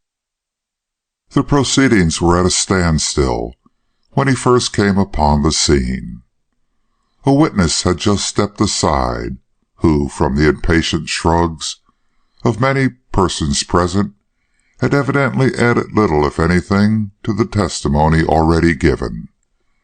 Taking advantage of the moment, Mr. Bird leaned forward and addressed a burly man who sat directly under him. "What have they been doing all morning?" he asked. "Anything important?" "No," was the surly reply. "A score of folks have had their say, but not one of them has told anything worth listening to. Nobody has seen anything. Nobody knows anything. The murderer might have risen up through the floor to deal his blow, and, having given it, sunk back again with the same supernatural claptrap. For all these stupid people seem to know about him." The man had a loud voice, and as he made no attempt to modulate it, his words were heard on all sides. Naturally, many heads were turned toward him, and more than one person looked at him with an amused smile. Indeed, of all the various individuals in his immediate vicinity, only one forbore to take any notice of his remark. This was a heavy, lymphatic, and somewhat abstracted-looking fellow of nondescript appearance, who stood stiff and straight as an exclamation point against the jamb of the doorway that led into the front hall. But have no facts been obtained, no conclusions reached, that would serve to awaken suspicion or put justice on the right track?" pursued Mr. Byrd, lowering his voice in intimation for the other to do the same. But that other was of an obstinate tendency, and his reply rose full and loud. "No, unless it can be considered proved that it is only folly to try and find out who commits a crime in these days. Nothing else has come to light, as far as I can see, and that much we all knew before."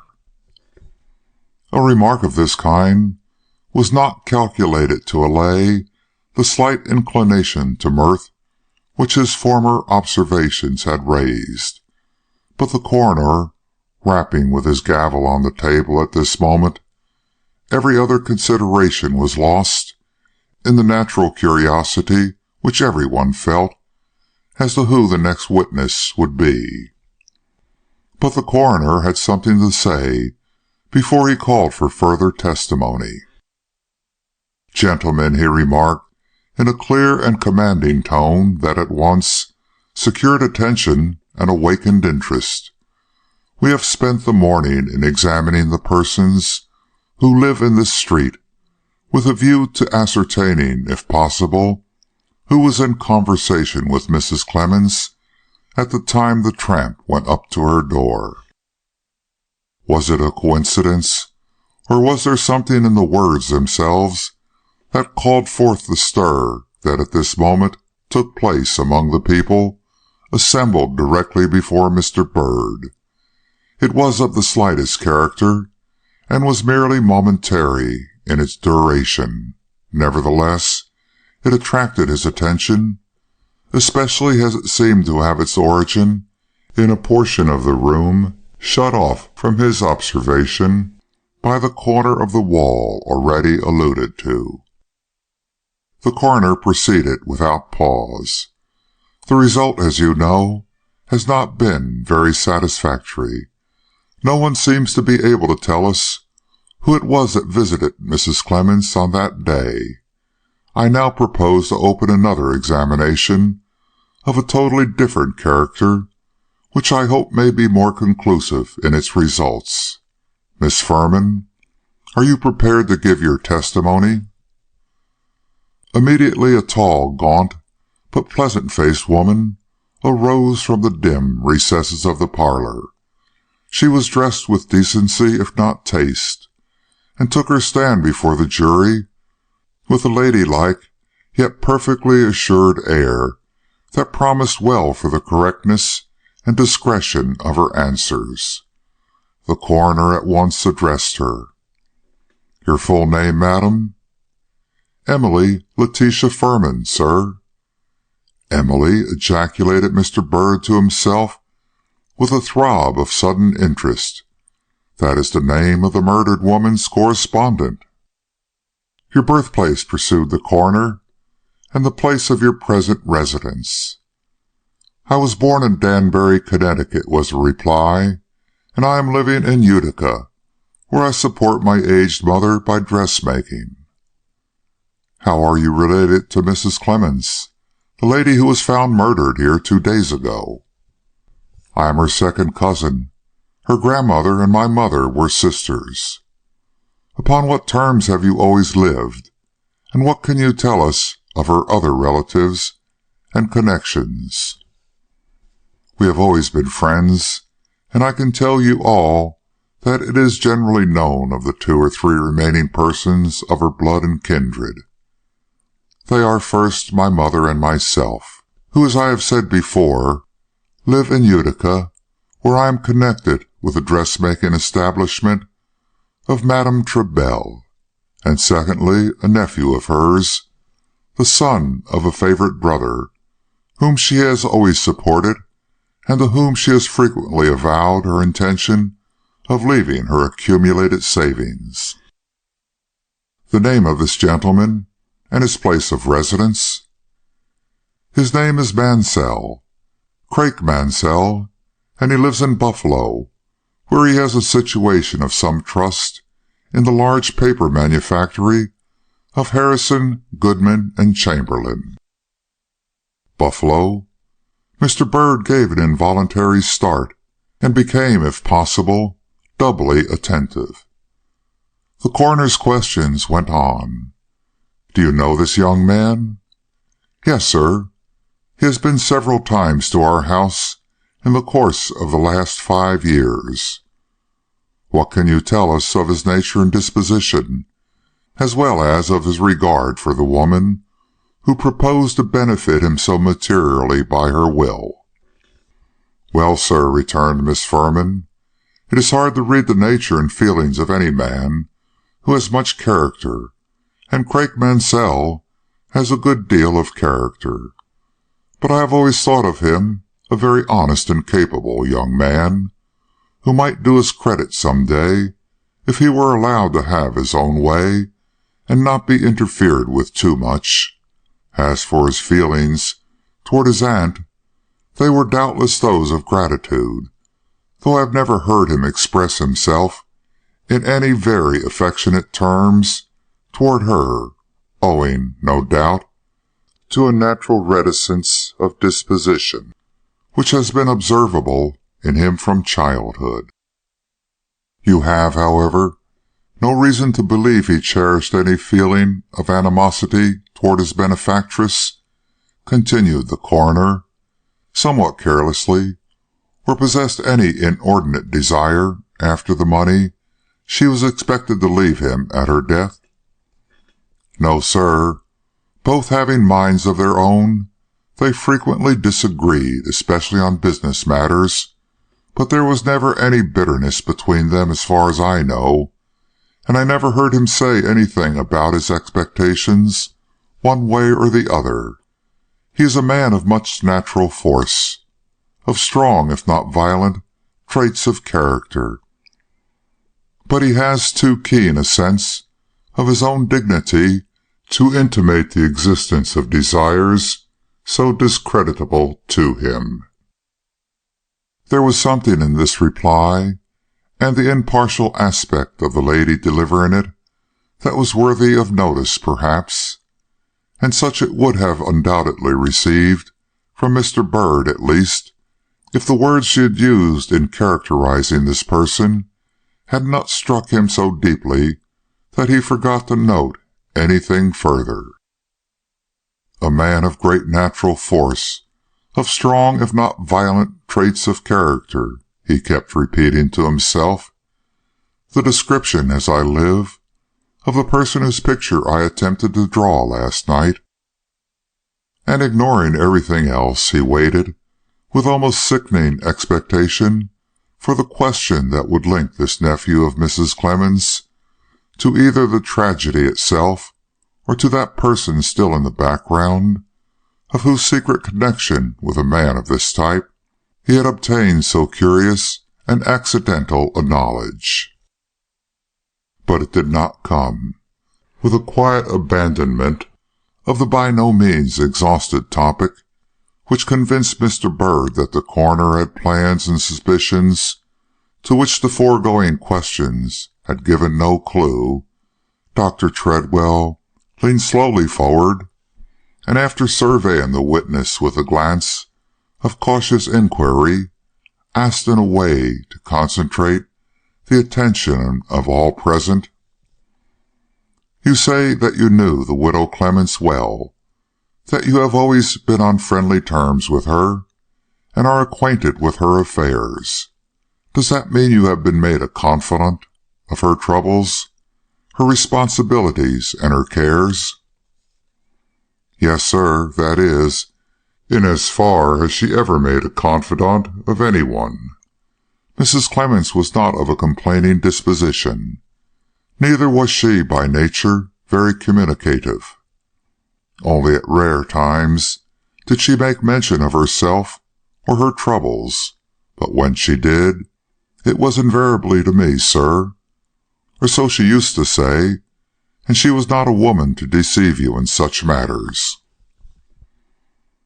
"Very well, then, you are in a position to tell us something of her history, and why it is she kept herself so close after she came to this town." But Miss Furman uttered a vigorous disclaimer to this. "No, sir," said she, "I am not. Mrs. Clemens's history was simple enough, but her reasons for living as she did have never been explained. She was not naturally a quiet woman, and when a girl, was remarkable for her spirits and fondness for company. Has she had any great sorrow since you knew her, any serious loss or disappointment that may have soured her disposition and turned her, as it were, against the world?" "Perhaps. She felt the death of her husband very much, indeed, has never been quite the same since she lost him." "And when was that, if you please?" "Full 15 years ago, sir, just before she came to this town." "Did you know Mr. Clemens?" "No, sir, none of us knew him. They were married in some small village out west, where he died, well, I think she wrote, a month, if not less, after their marriage. She was inconsolable for a time, and though she consented to come east, refused to take up her abode with any of her relatives, and so settled in this place, where she has remained ever since." The manner of the coroner suddenly changed to one of great impressiveness. "Miss Furman," he now asked, "did it ever strike you that the hermit life she led was due to any fear or apprehension which she may have secretly entertained?" "Sir?" The question was peculiar, and no one wondered at the start which the good woman gave. But what mainly struck Mr. Byrd, and gave to the moment a seeming importance, was the fact that she was not alone in her surprise, or even her expression of it, that the indefinable stir he had before observed had again taken place in the crowd before him, and that this time there was no doubt about it having been occasioned by the movements of a person whose elbow he could just perceive projecting beyond the doorway that led into the hall. But there was no time for speculation as to whom this person might be. The coroner's questions were every moment growing more rapid, and Miss Furman's answers more interesting.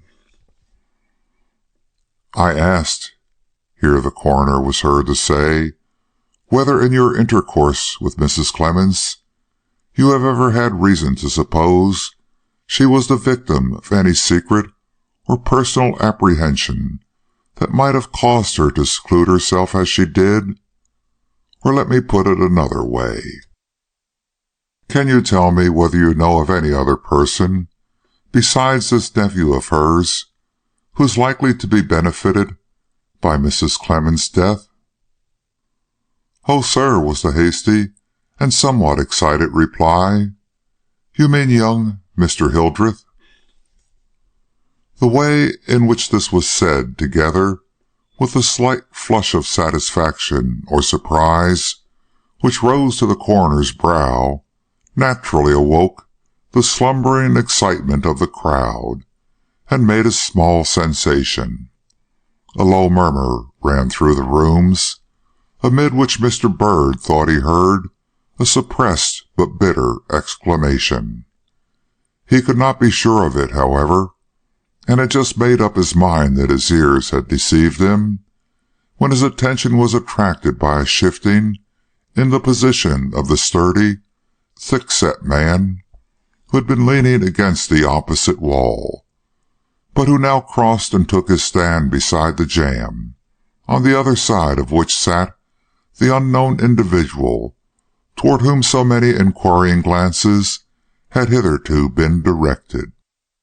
The quietness with which this change was made, and the slight, almost imperceptible alteration in the manner of the person making it, brought a sudden enlightenment to Mr. Bird, and he at once made up his mind that this dull, abstracted-looking nonentity, leaning with such apparent unconcern against the wall, was the new detective who had been sent up that morning from New York. His curiosity in regard to the identity of the individual round the corner was not lessened by this. Meantime, the coroner had answered the hasty exclamation of the witness by disclaiming the existence of any special meaning of his own, and had furthermore pressed the question as to who this Mr. Hildreth was. She immediately answered, "A gentleman of Toledo, sir, a young man who could only come into his property by the death of Mrs. Clemens." "How? You have not spoken of any such person as connected with her?" "No," was her steady response, "nor was he so connected by any tie of family or friendship. Indeed, I do not know as they were ever acquainted, or, as for that matter, ever saw each other's faces. The fact to which I allude was simply the result of a will, sir, made by Mr. Hildreth's grandfather." "A will? Explain yourself. I do not understand." "Well, sir, I do not know much about the law, and may make a dozen mistakes in telling you what you wish to know. But what I understand about the matter is this. Mr. Hildreth, the grandfather of the gentleman of whom I have just spoken, having a large property which he wanted to leave in bulk to his grandchildren, their father being a very dissipated and reckless man, made his will in such a way as to prevent its distribution among his heirs till after the death of two persons whom he mentioned by name. Of these two persons, one was the son of his head clerk, a young boy, who sickened and died shortly after Mr. Hildreth himself, and the other my cousin, the poor murdered woman, who was then a little girl visiting the family. I do not know how she came to be chosen by him for this purpose, unless it was that she was particularly round and ruddy as a child, and looked as if she might live for many years." "And the Hildreths? What of them during these years?" "Well, I cannot exactly say, as I never had any acquaintance with them myself. But I know that the father, whose dissipated habits were the cause of this peculiar will tying up the property, died some little time ago. Also, one or two of his children, but beyond that I know little, except that the remaining heirs are a young gentleman and one or two young girls, all of the worldliest and most fashionable description." The coroner, who had followed all this with great interest, now asked if she knew the first name of the young gentleman. "Yes," she said, "I do. It is Gouverneur." The coroner gave a satisfied nod and remarked casually, "It is not a common name," and then, leaning forward, selected a paper from among several that lay on the table before him. "Miss Furman," he inquired, retaining this paper in his hand, "do you know when it was that Mrs. Clemens first became acquainted with the fact of her name having been made use of in the elder Mr. Hildreth's will?" "Oh, years ago, when she first came of age, I believe." "Was it an occasion of regret to her? Did she ever express herself as sorry for the position in which she stood toward this family?" "Yes, sir, she did." The coroner's face assumed a yet greater gravity, and his manner became more and more impressive. "Can you go a step further and say that she ever acknowledged to herself to have cherished apprehensions of her personal safety during these years of weary waiting on the part of the naturally impatient heirs? A distressed look crossed the amiable spinster's face as she looked around at the jury with an expression almost deprecatory in its nature. "I scarcely know what answer to give," she hesitatingly declared.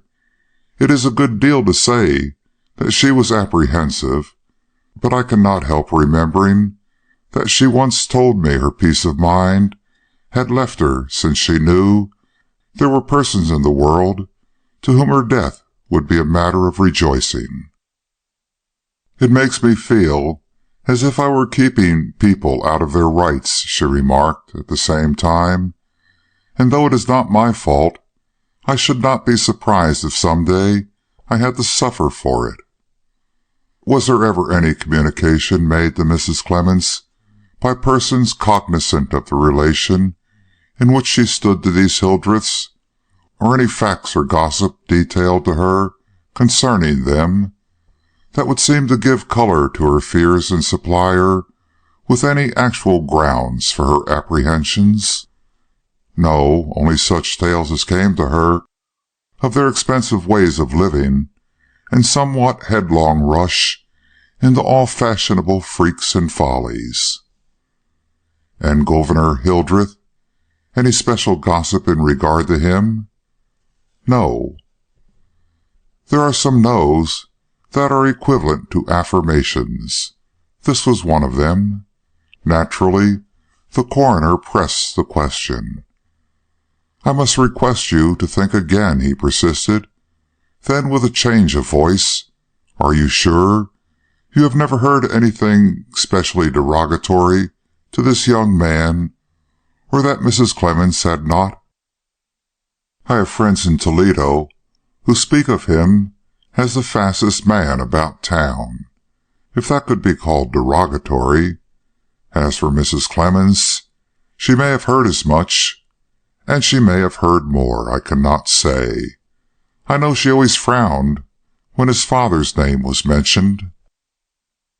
"Miss Firmin," proceeded the coroner, "in the long years in which you have been more or less separated from Mrs. Clemens, you have doubtless kept up a continual, if not frequent, correspondence with her?" "Yes, sir." "Do you think, from the commencement and general tone of this letter, which I found lying half finished on her desk, that it was written and intended for yourself?" Taking the letter from his outstretched hand, she fumbled nervously for her glasses, put them on, and then glanced hurriedly at the sheet, saying as she did so, "There can be no doubt of it. She had no other friend whom she would have been likely to address as dear Emily. Gentlemen of the jury, you have a right to hear the words written by the deceased but a few hours, if not a few minutes, previous to the brutal assault that has led to the present inquiry. Miss Firmin, as the letter was intended for yourself, will you be kind enough to read it aloud, after which you will hand it over to the jury?" With a gloomy shake of her head and a certain trembling in her voice that was due, perhaps, as much to the sadness of her task as to any foreboding of the real nature of the words she had to read, she proceeded to comply. "Dear Emily, I don't know why I sit down to write to you today. I have plenty to do, and morning is no time for indulging in sentimentalities. But I feel strangely lonely and strangely anxious. Nothing goes just to my mind. And somehow the many causes for secret fears, which I have always had, assume an undue prominence in my mind. It is always so when I am not quite well. In vain I reason with myself, saying that respectable people do not lightly enter into crime. But there are so many to whom my death would be more than welcome that I constantly see myself in the act of being—" "Good heavens!" ejaculated the spinster, dropping the paper from her hand, and looking dismally around upon the assembled faces of the now deeply interested spectators. Seeing her dismay, a man who stood at the right of the coroner, and who seemed to be an officer of the law, quietly advanced, and picking up the paper she had let fall, handed it to the jury. The coroner, meanwhile, recalled her attention to herself. "Miss Furman," said he, "allow me to put to you one final question, which, though it might not be called a strictly legal one, is surely justified by the gravity of the situation.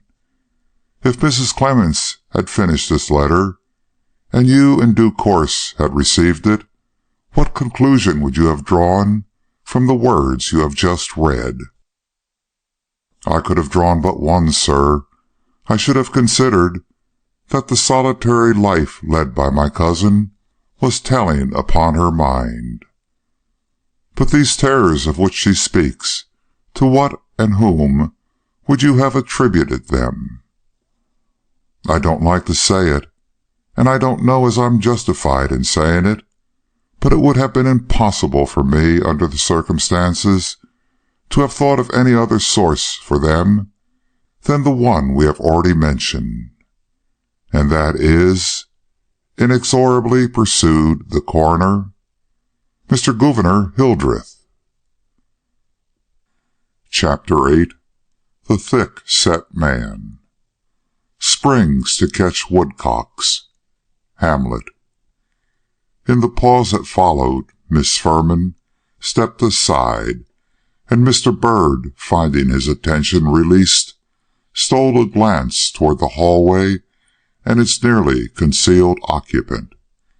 He found the elbow in agitated movement, and as he looked at it, saw it disappear and a hand project into view, groping for the handkerchief, which was, doubtless, hidden in the hat, which he now perceived standing on the floor in the corner of the doorway. He looked at that hand well. It was large, white, and elegantly formed, and wore a seal ring of conspicuous size upon the little finger. He had scarcely noticed this ring, and wondered if others had seen it too, when the hand plunged into the hat, and drawing out the handkerchief, vanished with it behind the jamb that had already hidden so much from his view. "A fine gentleman's hand, and a fine gentleman's ring," was Mr. Bird's mental comment, and he was about to glance aside when, to his great astonishment, he saw the hand appear once more with a handkerchief in it, but without the ring which a moment since had made it such a conspicuous mark for his eyes. "Our fine gentleman is becoming frightened," he thought, watching the hand until it dropped the handkerchief back into the hat. "One does not take off a ring in a company like this without good reason." And he threw a quick glance at the man he considered his rival in the detective business. But that worthy was busily engaged in stroking his chin in a feeling way, strongly suggestive of a Fledgerby-like interest in his absent whisker, and well versed as Mr. Bird was in the way of his fellow detectives, he found it impossible to tell whether the significant action he had just remarked had escaped the attention of this man or not. Confused, if not confounded, he turned back to the coroner, in a maze of new sensations, among which a growing hope that his own former suspicions had been of a wholly presumptuous character rose predominant.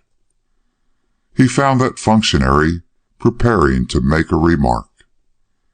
"Gentlemen," said he, "you have listened to the testimony of Mrs. Clemens' most confidential friend, and heard such explanations as she had to give of the special fears which Mrs. Clemens acknowledges herself to have entertained in regard to her personal safety.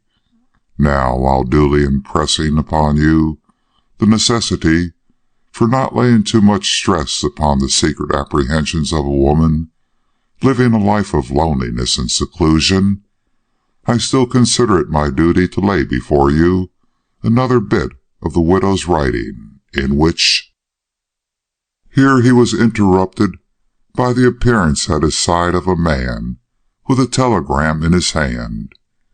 In the pause which followed his reading of the same, Mr. Bird, with that sudden impulse of interference which comes upon us all at certain junctures, tore out a leaf from his memorandum book, and wrote upon it some half-dozen or so words indicative of the advisability of examining the proprietor of the Eastern Hotel as to the name and quality of the several guests entertained by him on the day of the murder, and having signed this communication with his initial letters H.B., looked about for a messenger to carry it to the coroner. He found one in the person of a small boy, who was pressing with all his might against his back, and having dispatched him with the note, regained his old position at the window and proceeded to watch, with a growing interest in the drama before him, the result of his interference upon the coroner. He had not long to wait. The boy had no sooner shown himself at the door with the note than Dr. Treadwell laid down the telegram he was perusing and took this new communication. With a slight smile, Mr. Bird was not slow in attributing to its true source. He read the note through, then turned to the officer at his side and gave him some command that sent him from the room. He then took up the slip he was on the point of presenting to the jury at the time he was first interrupted, and continuing his remarks in reference to it, said quietly, "Gentlemen, this paper, which I here pass over to you, was found by me in the recesses of Mrs. Clemens's desk at the time I examined it for the address of Miss Furman. It was in an envelope that had never been sealed, and was, if I may use the expression, tucked away under a pile of old receipts. The writing is similar to that used in the letter you have just read, and the signature attached to it is Mary Ann Clemens. Will Mr. Black of the jury read aloud the words he will there find written?" Mr. Black, in whose hands the paper then rested, looked up with a flush and slowly, if not painfully, complied.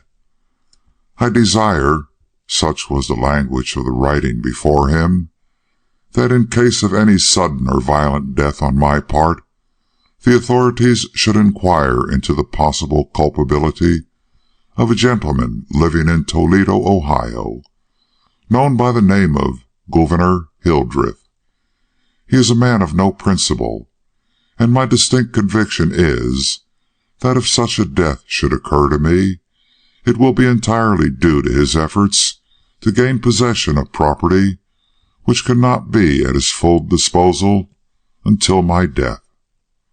Mary Ann Clemens, Sibley, New York." "A serious charge," quoth the juryman, breaking the universal silence occasioned by this communication from the dead. "I should think so," echoed the burly man in front of Mr. Bird. But Mr. Bird himself and the quiet man who leaned so stiffly and abstractedly against the wall said nothing. Perhaps they found themselves sufficiently engaged in watching that half-seen elbow, which since the reading of this last slip of paper had ceased all movement and remained as stationary as though it had been paralyzed. "A charge which, as yet, is nothing but a charge," observed the coroner. "But evidence is not wanting," he went on, "that Mr. Hildreth is not at home at this present time, but is somewhere in this region, as will be seen by the following telegram from the superintendent of the Toledo police." And he held up to view not the telegram he had just received, but another which he had taken from among the papers on the table before him. Party mentioned not in Toledo. Left for the East on midnight train of Wednesday, the 27th instant. When last heard from was in Albany. He has been living fast, and is well known to be in pecuniary difficulties, necessitating a large and immediate amount of money. Further particulars by letter. That gentleman I received last night. Today, he continued, taking up the telegram that had just come in, the following arrives. Fresh advices. Man you were in search of talked of suicide at his club the other night, seemed in a desperate way, and said that if something did not soon happen, he should be a lost man. Horseflesh and unfortunate speculations have ruined him. They say it will take all he will ultimately receive to pay his debts. And below, suspected that he has been in your town. The crisis was approaching round the corner. This, to the skilled eyes of Mr. Bird, was no longer doubtful.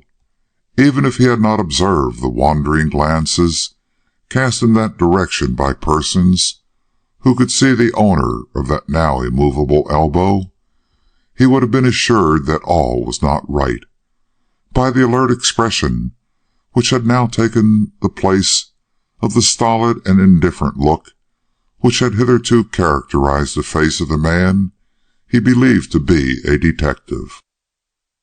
A panther about the spring could not have looked more threatening, and the wonder was that there were no more to observe this exciting by-play.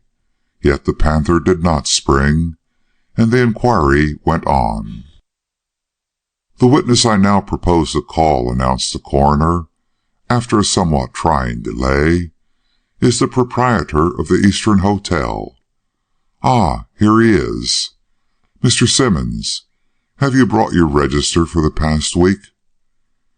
Yes, sir, answered the newcomer, with a good deal of flurry in his manner and an embarrassed look about him, which convinced Mr. Bird that the words in regard to whose origin he had been so doubtful that morning had been real words and no dream. Very well, then, submit it, if you please, to the jury, and tell us in the meantime whether you have entertained at your house this week any guest who professed to come from Toledo. I don't know, I don't remember any such, began the witness in a stammering sort of way. We have always a great many men from the West stopping at our house, but I don't recollect any special one who registered himself as coming from Toledo. You, however, always expect your guests to put their name in your book? Yes, sir. There was something in the troubled look of the man which aroused the suspicion of the coroner, and he was about to address him with another question when one of the jury, who was looking over the register, spoke up and asked, Who is this Clement Smith, who writes himself down here as coming from Toledo? Smith? Smith? Repeated Simmons, going up to the juryman and looking over his shoulder at the book. Oh, yes, the gentleman who came yesterday, he... But at this moment, a slight disturbance occurring in the other room, the witness paused and looked about him, with that same embarrassed look before noted. He is at the hotel now, he added, with an attempt at ease, transparent as it was futile. The disturbance to which I have alluded was of a peculiar kind. It was occasioned by the thick-set man making the spring which, for some minutes, he had evidently been meditating. It was not a tragic leap, however, but a decidedly comic one, and had for its end and aim the recovery of a handkerchief which he had taken from his pocket at the moment when the witness uttered the name of Smith, and, by a useless flourish in opening it, flirted from his hand to the floor. At least, so the amused throng interpreted the sudden dive which he made, and the heedless haste that caused him to trip over the gentleman's hat that stood on the floor, causing it to fall and another handkerchief to tumble out. But Mr. Bird, who had a detective's insight into the whole matter, saw something more than appeared in the profuse apologies which the thick-set man made, and the hurried manner in which he gathered up the handkerchiefs and stood looking at them, before returning one to his pocket and the other to its place in the gentleman's hat. Nor was Mr. Bird at all astonished to observe that the stand which his fellow detective took upon resettling himself was much nearer the unseen gentleman than before, or that in replacing the hat he had taken pains to put it so far to one side that the gentleman would be obliged to rise and come around the corner in order to obtain it. The drift of the questions propounded to the witness at this moment opened his eyes too clearly for him to fail any longer to understand the situation. "Now at the hotel," the coroner was repeating, "and came yesterday? Why, then, did you look so embarrassed when I mentioned his name?" "Oh, well, stammered the man, "because he was there once before, though his name is not registered but once in the book." "He was, and on what day?" "On Tuesday," asserted the man, with the sudden decision of one who sees it is useless to attempt to keep silence. "The day of the murder?" "Yes, sir." "And why is his name not on the book at that time, if he came to your house and put up?" "Because he did not put up. He merely called in, as it were, and did not take a meal or hire a room." "How did you know, then, that he was there? Did you see him, or talk to him?" "Yes, sir." "And what did you say?" "He asked me for directions to a certain house, and I gave them." "Whose house?" "The widow Clemens, sir." Ah, light at last. The long-sought-for witness had been found. Coroner and jury brightened visibly, while the assembled crowd gave vent to a deep murmur that must have sounded like a knell of doom, in one pair of ears at least. "He asked you for directions to the house of Widow Clemens? At what time was this?" "About 11:30 in the morning." "The very hour. And did he leave then?" "Yes, sir, after taking a glass of brandy." "And did you not see him again?" "Not till yesterday, sir." "Ah, and at what time did you see him yesterday?" "At bedtime, sir. He came with other arrivals on the 5 o'clock train, but I was away all the afternoon and did not see him till I went into the bar-room in the evening." "Well, and what passed between you then?" "Not much, sir. I asked if he was going to stay with us, and when he said yes, I inquired if he had registered his name. He replied no, at which I pointed to the book, and he wrote his name down, and then went upstairs with me to his room." "And is that all? Did you say nothing beyond what you have mentioned? Ask him no questions, or make no allusions to the murder?" "Well, sir, I did make some attempt that way, for I was curious to know what took him to the Widow Clemens' house. But he stumped me so quickly I concluded to hold my tongue and not trouble myself any further about the matter." "And do you mean to say you haven't told anyone that an unknown man had been at your house on the morning of the murder inquiring after the widow?" "Yes, sir. I'm a poor man, and believe in keeping out of all sorts of messes. Policy demands that much of me, gentlemen." The look he received from the coroner may have convinced him that policy can be carried too far. "And now," said Dr. Treadwell, "what sort of a man is this Clement Smith?" "He's a gentleman, sir, and not at all the sort of person with whom you would be likely to connect any unpleasant suspicion." The coroner surveyed the hotel keeper somewhat sternly. "We are not talking about suspicions," he cried, then in a different tone repeated, "This gentleman, you say, is still at your house?" "Yes, sir, or was at breakfast time. I have not seen him since." "We will have to call Mr. Smith as a witness," declared the coroner, turning to the officer at his side.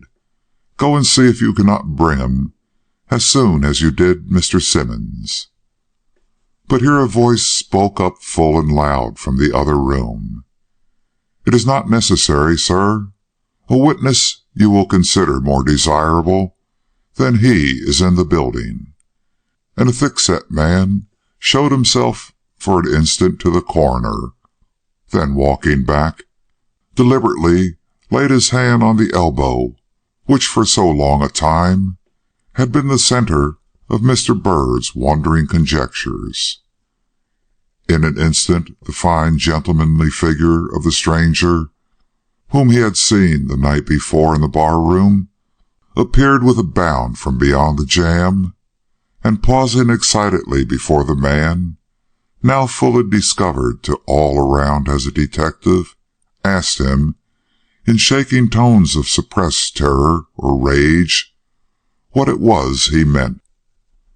"I will tell you," was the ready assurance, "if you will step out here in view of the coroner and jury." With a glance that for some reason disturbed Mr. Bird in his newly acquired complacency, the gentleman stalked hurriedly forward and took his stand in the doorway leading into the room occupied by the persons mentioned. "Now," he cried, "what have you to say?" But the detective, who had advanced behind him, still refrained from replying, though he gave a quick look at the coroner, which led that functionary to glance at the hotel keeper and instantly ask, "You know this gentleman?" "It is Mr. Clement Smith." A flush so violent and profuse that even Mr. Bird could see it from his stand outside the window inundated for an instant the face and neck of the gentleman, but was followed by no words, though the detective at his side waited for an instant before saying, "I think you are mistaken. I should call him now Mr. Governor Hildreth." With a start, and a face grown as suddenly white as it had but an instant before been red, the gentleman turned and surveyed the detective from head to foot, saying in a tone of mock politeness, "And why, if you please? I have never been introduced to you that I remember." "No," rejoined the detective, taking from his pocket the handkerchief which he had previously put there, and presenting it to the other with a bow, "but I have read the monogram upon your handkerchief, and it happens to be—" "Enough," interrupted the other, in a stern, if not disdainful voice. "I see I have been the victim of espionage." And stepping into the other room, he walked haughtily up to the coroner and exclaimed, "I am Governor Hildreth, and I come from Toledo. Now, what is it you have to say to me?" Chapter 9. Close Calculations. Truth alone, truth tangible and palpable, such truth as may be weighed and measured, truth deduced by logical conclusion, close, severe, from premises incontrovertible. Moultrie. The excitement induced by the foregoing announcement had, in a degree, subsided. The coroner, who appeared to be as much startled as anyone at the results of the day's proceedings, had manifested his desire of putting certain questions to the young man, and had begun by such inquiries into his antecedents and his connection with Mrs. Clemens as elicited the most complete corroboration of all Miss Furman's statements. An investigation into his motives for coming East at this time next followed, in the course of which he acknowledged that he undertook the journey solely for the purpose of seeing Mrs. Clemens, and when asked why he wished to see her at this time, admitted, with some manifestation of shame, that he desired to see for himself whether she was really in as strong and healthy a condition as he had always been told, his pecuniary embarrassments being such that he could not prevent his mind from dwelling upon possibilities which, under any other circumstances, he would have been ashamed to consider. "And did you see Mrs. Clemens?" the coroner inquired. "Yes, sir, I did." "When?" "On Tuesday, sir, about noon." The answer was given almost with bravado, and the silence among the various auditors became intense. "You admit, then, that you were in the widow's house the morning she was murdered, and that you had an interview with her a few minutes before the fatal blow was struck?" "I do." There was doggedness in the tone, and doggedness in the look that accompanied it. The coroner moved a little forward in his chair, and uttered his next question with deep gravity. "Did you approach the widow's house by the road and enter into it by means of the front door overlooking the lane?" "I did." "And did you meet no one in the lane, or see no one at the windows of any of the houses as you came by?" "No, sir." "How long did you stay in this house, and what was the result of the interview you had with Mrs. Clemens?" "I stayed perhaps 10 minutes, and I learned nothing from Mrs. Clemens, save that she was well and hearty, and likely to live out her 70 years, for all hint that her conversation or appearance gave me." He spoke almost with a tone of resentment. His eyes glowed darkly, and a thrill of horror sped through the room, as if they felt the murderer himself stood before them. "You will tell me what was said in this interview, if you please, and whether the widow knew who you were, and if so, whether any words of anger passed between you?" The face of the young man burned, and he looked at the coroner and then at the juryman, as if he would like to challenge the whole crew. But the color that showed in his face was the flush of shame, or so thought Mr. Byrd, and in his reply, when he gave it, there was a bitterness of self-scorn that reminded the detective more of the mortification of a gentleman caught in an act of meanness than the secret alarm of a man who had been beguiled into committing a dastardly crime. "Mrs. Clemens was evidently a woman of some spirit," said he, forcing out his words with sullen desperation. "She may have used sharp language, I believe indeed she did, but she did not know who I was, for I pretended to be a seller of patent medicine, warranted to cure all ills, and she told me she had no ills, and do you want a man to disgrace himself in your presence?" he suddenly flashed out, cringing under the gaze of the many curious and unsympathetic eyes fixed upon him.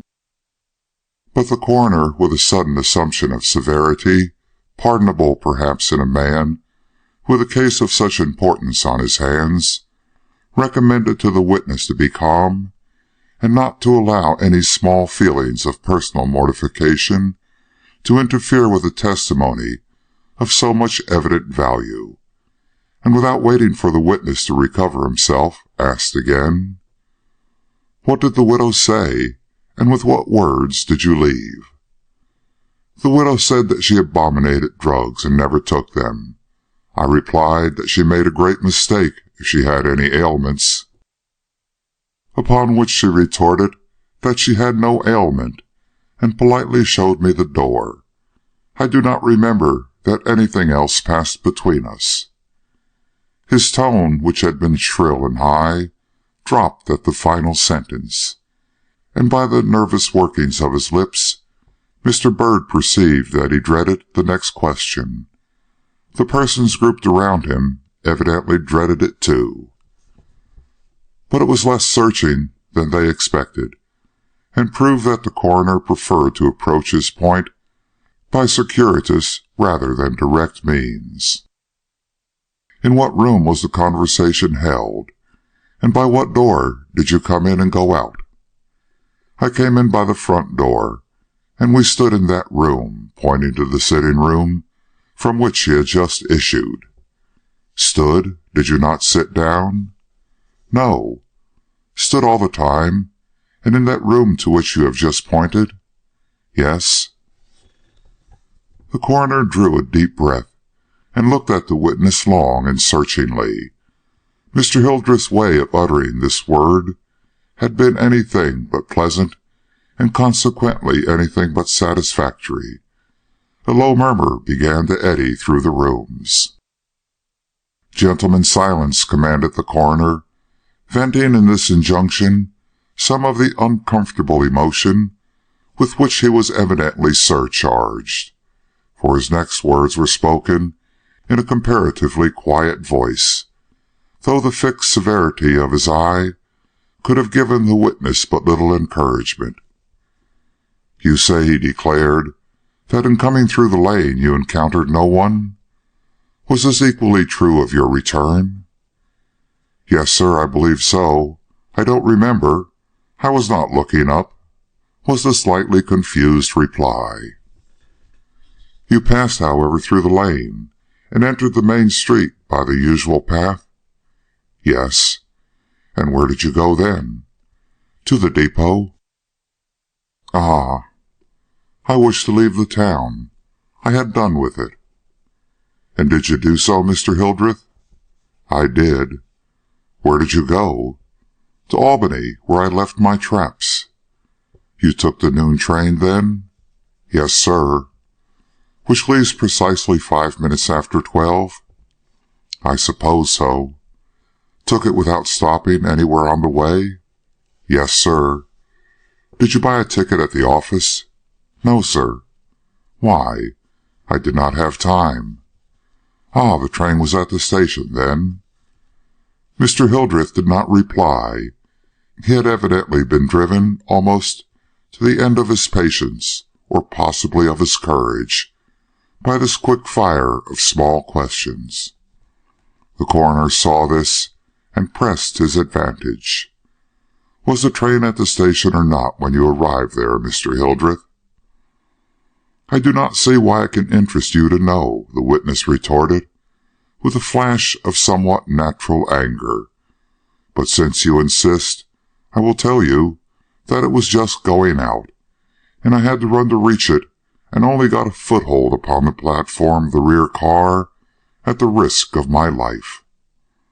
He looked as if he wished it had been at the cost of his life, and compressed his lips, and moved restlessly from side to side, as if the battery of eyes levelled upon his face were so many points of red-hot steel burning into his brain. But the coroner, intent upon his duty, released not one jot of the steady hold he had taken upon his victim. "Mr. Hildreth," said he, "your position as the only person who acknowledges himself to have been in this house during the half-hour that preceded the assault makes everything you can tell us in reference to your visit of the highest importance. Was the widow alone, do you think, or did you see anything, pause now and consider well, anything that would lead you to suppose there was anyone beside her and yourself in the house?" It was the suggestion of a just man, and Mr. Byrd looked to see the witness gasp with all the energy of despair at the prospect of release it held out. But Mr. Hildreth either felt his cause beyond the reach of any such assistance, or his understanding was so dulled by misery he could not see the advantage of acknowledging the presence of a third party in the cottage. Given a dreary shake of the head, he slowly answered, "There may have been somebody else in the house, I don't know. But if so, I didn't hear him or see him. I thought we were alone." The frankness with which he made the admission was in his favor, but the quick and overpowering flush that rose to his face the moment he had given utterance to it betrayed so unmistakable a consciousness of what the admission had implied that the effect was immediately reversed. Seeing that he had lost rather than gained in the opinions of the merciless inquisitors about him, he went back to his old bravado, and haughtily lifted his head. "One question more," resumed the coroner. "You have said that Mrs. Clemens was a spirited woman. Now, what made you think so? Any expression of annoyance on her part at the interruption in her work which your errand had caused her, or merely the expression of her face and the general way she had of speaking?" "The latter, I think, though she did use a harsh word or two when she showed me the door." "And raised her voice?" "Yes, yes." "Mr. Hildreth," intimated the coroner, rising, "will you be kind enough to step with me into the adjoining room?" With a look of wonder not unmixed with alarm, the young man prepared to comply. "I should like the attention of the jury," Dr. Treadwell signified, as he passed through the door. There was no need to give them this hint. Not a man of them but was already on his feet in eager curiosity as to what their presiding officer was about to do. "I wish you to tell me now," the coroner demanded of Mr. Hildreth, as they paused in the center of the sitting-room, "where it was you stood during your interview with Mrs. Clemens, and, if possible, take the very position now which you held at that time." "There are too many persons here," the witness objected, visibly rebelling at a request which he could not guess the full significance. "The people present will step back," declared the coroner. "You will have no trouble in taking your stand on the spot you occupied the other day." "Here, then," exclaimed the young man, taking a position near the center of the room. "And the widow?" "Stood there." "Facing you?" "Yes." "I see," intimated the coroner, pointing toward the windows. "Her back was to the yard, while you stood with your face toward it."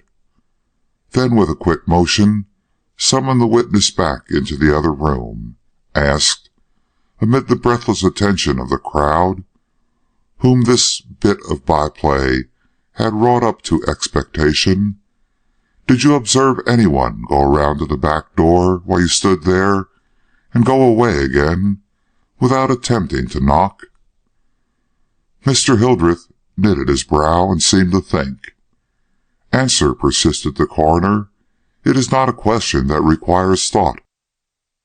"Well, then, I did not," cried the witness, looking the other directly in the eye, with the first gleam of real, manly feeling which he had yet displayed. "You did not see a tramp come into the yard, walk around to the kitchen door, wait a moment, as if hesitating whether he would rap, and then turn and come back again without doing so?"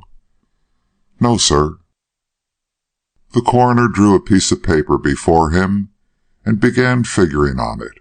Earnestly, almost wildly, the young man watched him, drawing a deep breath and turning quite pale as the other paused and looked up. "Yet," affirmed the coroner, as if no delay had occurred since he received his last answer, "such a person did approach the house while you were in it, and if you had stood where you say, you must have seen him." It was a vital thrust, a relentless presentation of fact, and as such shook the witness out of his lately acquired composure. Glancing hastily about, he sought the assistance of someone, both capable and willing to advise him in this crisis. But seeing no one, he made a vigorous effort and called together his own faculties. "Sir," he protested, a tremor of undisguised anxiety finding way into his voice, "I do not see how you make that all out. What proof have you that this tramp of which you speak came to the house while I was in it? Could he have not come before? Or, what was better, could he have not come after?" The ringing tone with which the last question was put startled everybody. No such sounds had issued from his lips before. Had he caught a glimpse of hope, or was he driven to an extremity in his defence that forced him to assert himself? The eyes of Miss Furman and a few other women began to soften, and even the face of Mr. Bird betrayed that a change was on the verge of taking place in his feelings. But the coroner's look and tone dashed cold water on this young and tender growth of sympathy. Passing over to the witness the paper on which he had been scribbling, he explained with dry significance, "It's only a matter of subtraction and addition, Mr. Hildreth. You have said that upon quitting this house you went directly to the depot, where you arrived barely in time to jump on the train as it was leaving the station. Now, to walk from this place to the depot at any pace you would be likely to use would occupy, let us say, 7 minutes. At 2 minutes before 12, then, you were still in this house. Well," he ejaculated, interrupting himself as the other opened his lips, "have you anything to say?" "No," was the dejected and hesitating reply. The coroner at once resumed. "But at 5 minutes before 12, Mr. Hildreth, the tramp walked into the widow's yard. Now, allowing only 2 minutes for your interview with that lady, the conclusion remains that you were in the house when he came up to it. Yet you declare that, although you stood in full view of the yard, you did not see him. You figure closer than an astronomer calculating an eclipse," burst from the young man's lips in a flash of that resolution which had for the last few minutes animated him.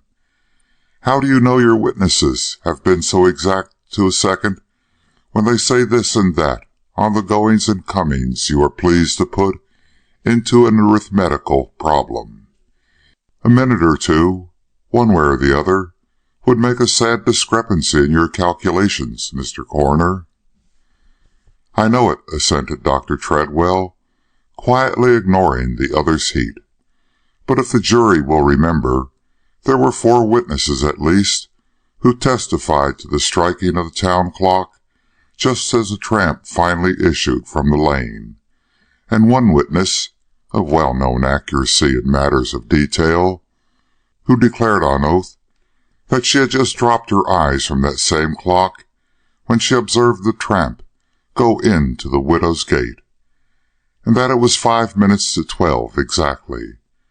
But lest I do seem too nice in my calculations," the coroner inexorably pursued, "I will take the trouble of putting it another way. At what time did you leave the hotel, Mr. Hildreth?" "I don't know," was the testy response. "Well, I can tell you," the coroner assured him. "It was about 20 minutes to 12, or possibly earlier, but no later. My reason for saying this," he went on, drawing once more before him the fatal sheet of paper, "is that Mrs. Dayton's children next door were out playing in front of this house for some few minutes previous to the time the tramp came into the lane. As you did not see them, you must have arrived here before they began their game, and that, at the least calculation, would make the time as early as 11:45. "Well," the fierce looks of the other seemed to say, "and what if it was?" "Mr. Hildreth," continued the coroner, If you were in this house at 11:45 and did not leave it till 2 minutes before, and the interview was, as you say, a mere interchange of a dozen words or so, that could not possibly have occupied more than 3 minutes, where were you during all the rest of the time that must have elapsed after you finished your interview and the moment you left the house? It was a knock-down question. This aristocratic-looking young gentleman, who had hitherto held himself erect before them, notwithstanding the humiliating nature of the inquiries which had been propounded to him, cringed visibly and bowed his head as if a stroke of vital force had descended upon it. Bringing his fist down on the table near which he stood, he seemed to utter a muttered curse, while the veins swelled on his forehead so powerfully that more than one person present dropped their eyes from a spectacle which bore so distinctly the stamp of guilt. "You have not answered," intimated the coroner, after a moment of silent waiting. "No," was the loud reply, uttered with a force that startled all present, and made the more timid gaze with some apprehension at his sudden antagonistic attitude. "It is not pleasant for a gentleman," he emphasized the word bitterly, "for a gentleman to acknowledge himself caught at a time like this in a decided equivocation. But you have cornered me fairly and squarely, and I am bound to tell the truth. Gentlemen, I did not leave the widow's house as immediately as I said. I stayed for fully 5 minutes or so alone in the small hall that leads to the front door. In all probability, I was there when the tramp passed by on his way to the kitchen door, and there when he came back again." And Mr. Hildreth fixed his eyes on the coroner, as if he dared him to push him further. But Dr. Treadwell had been in his present seat before, merely confronting the other with that cold official gaze which seems to act like a wall of ice between a witness and the coroner. He said 2 words: "What doing?" The effect was satisfactory. Paling suddenly, Mr. Hildreth dropped his eyes and replied humbly, though with equal laconism, "I was thinking." But scarcely had the words left his lips than a fresh flame of feeling started up within him, and looking from juryman to juryman, he passionately exclaimed, "You consider that acknowledgment suspicious? You wonder why a man should give a few minutes to thought after the conclusion of an interview that terminated all hope? I wonder at it now myself. I wonder I did not go straight out of the house and rush headlong into any danger that promised an immediate extinction of my life." No language could have more forcibly betrayed the real desperation of his mind at the critical moment when the widow's life hung in the balance. He saw this perhaps when it was too late, for the sweat started on his brow, and he drew himself up like a man nerving himself to meet a blow he no longer hoped to avert. One further remark, however, left his lips. "Whatever I did, or whatever I was thinking, one thing I here declare to be true, and that is this: that I did not see the widow again after she left my side and went back to her kitchen in the rear of the house. The hand that struck her may have been lifted while I stood in the hall, but if so, I did not know it, nor can I tell you now who it was that killed her." It was the first attempt at direct disavowal which he had made, and it had its effect. The coroner softened a trifle of his austerity, and the jurymen glanced at each other relieved. But the weight of suspicion against this young man was too heavy, and his manner had been too unfortunate, for this effect to last long.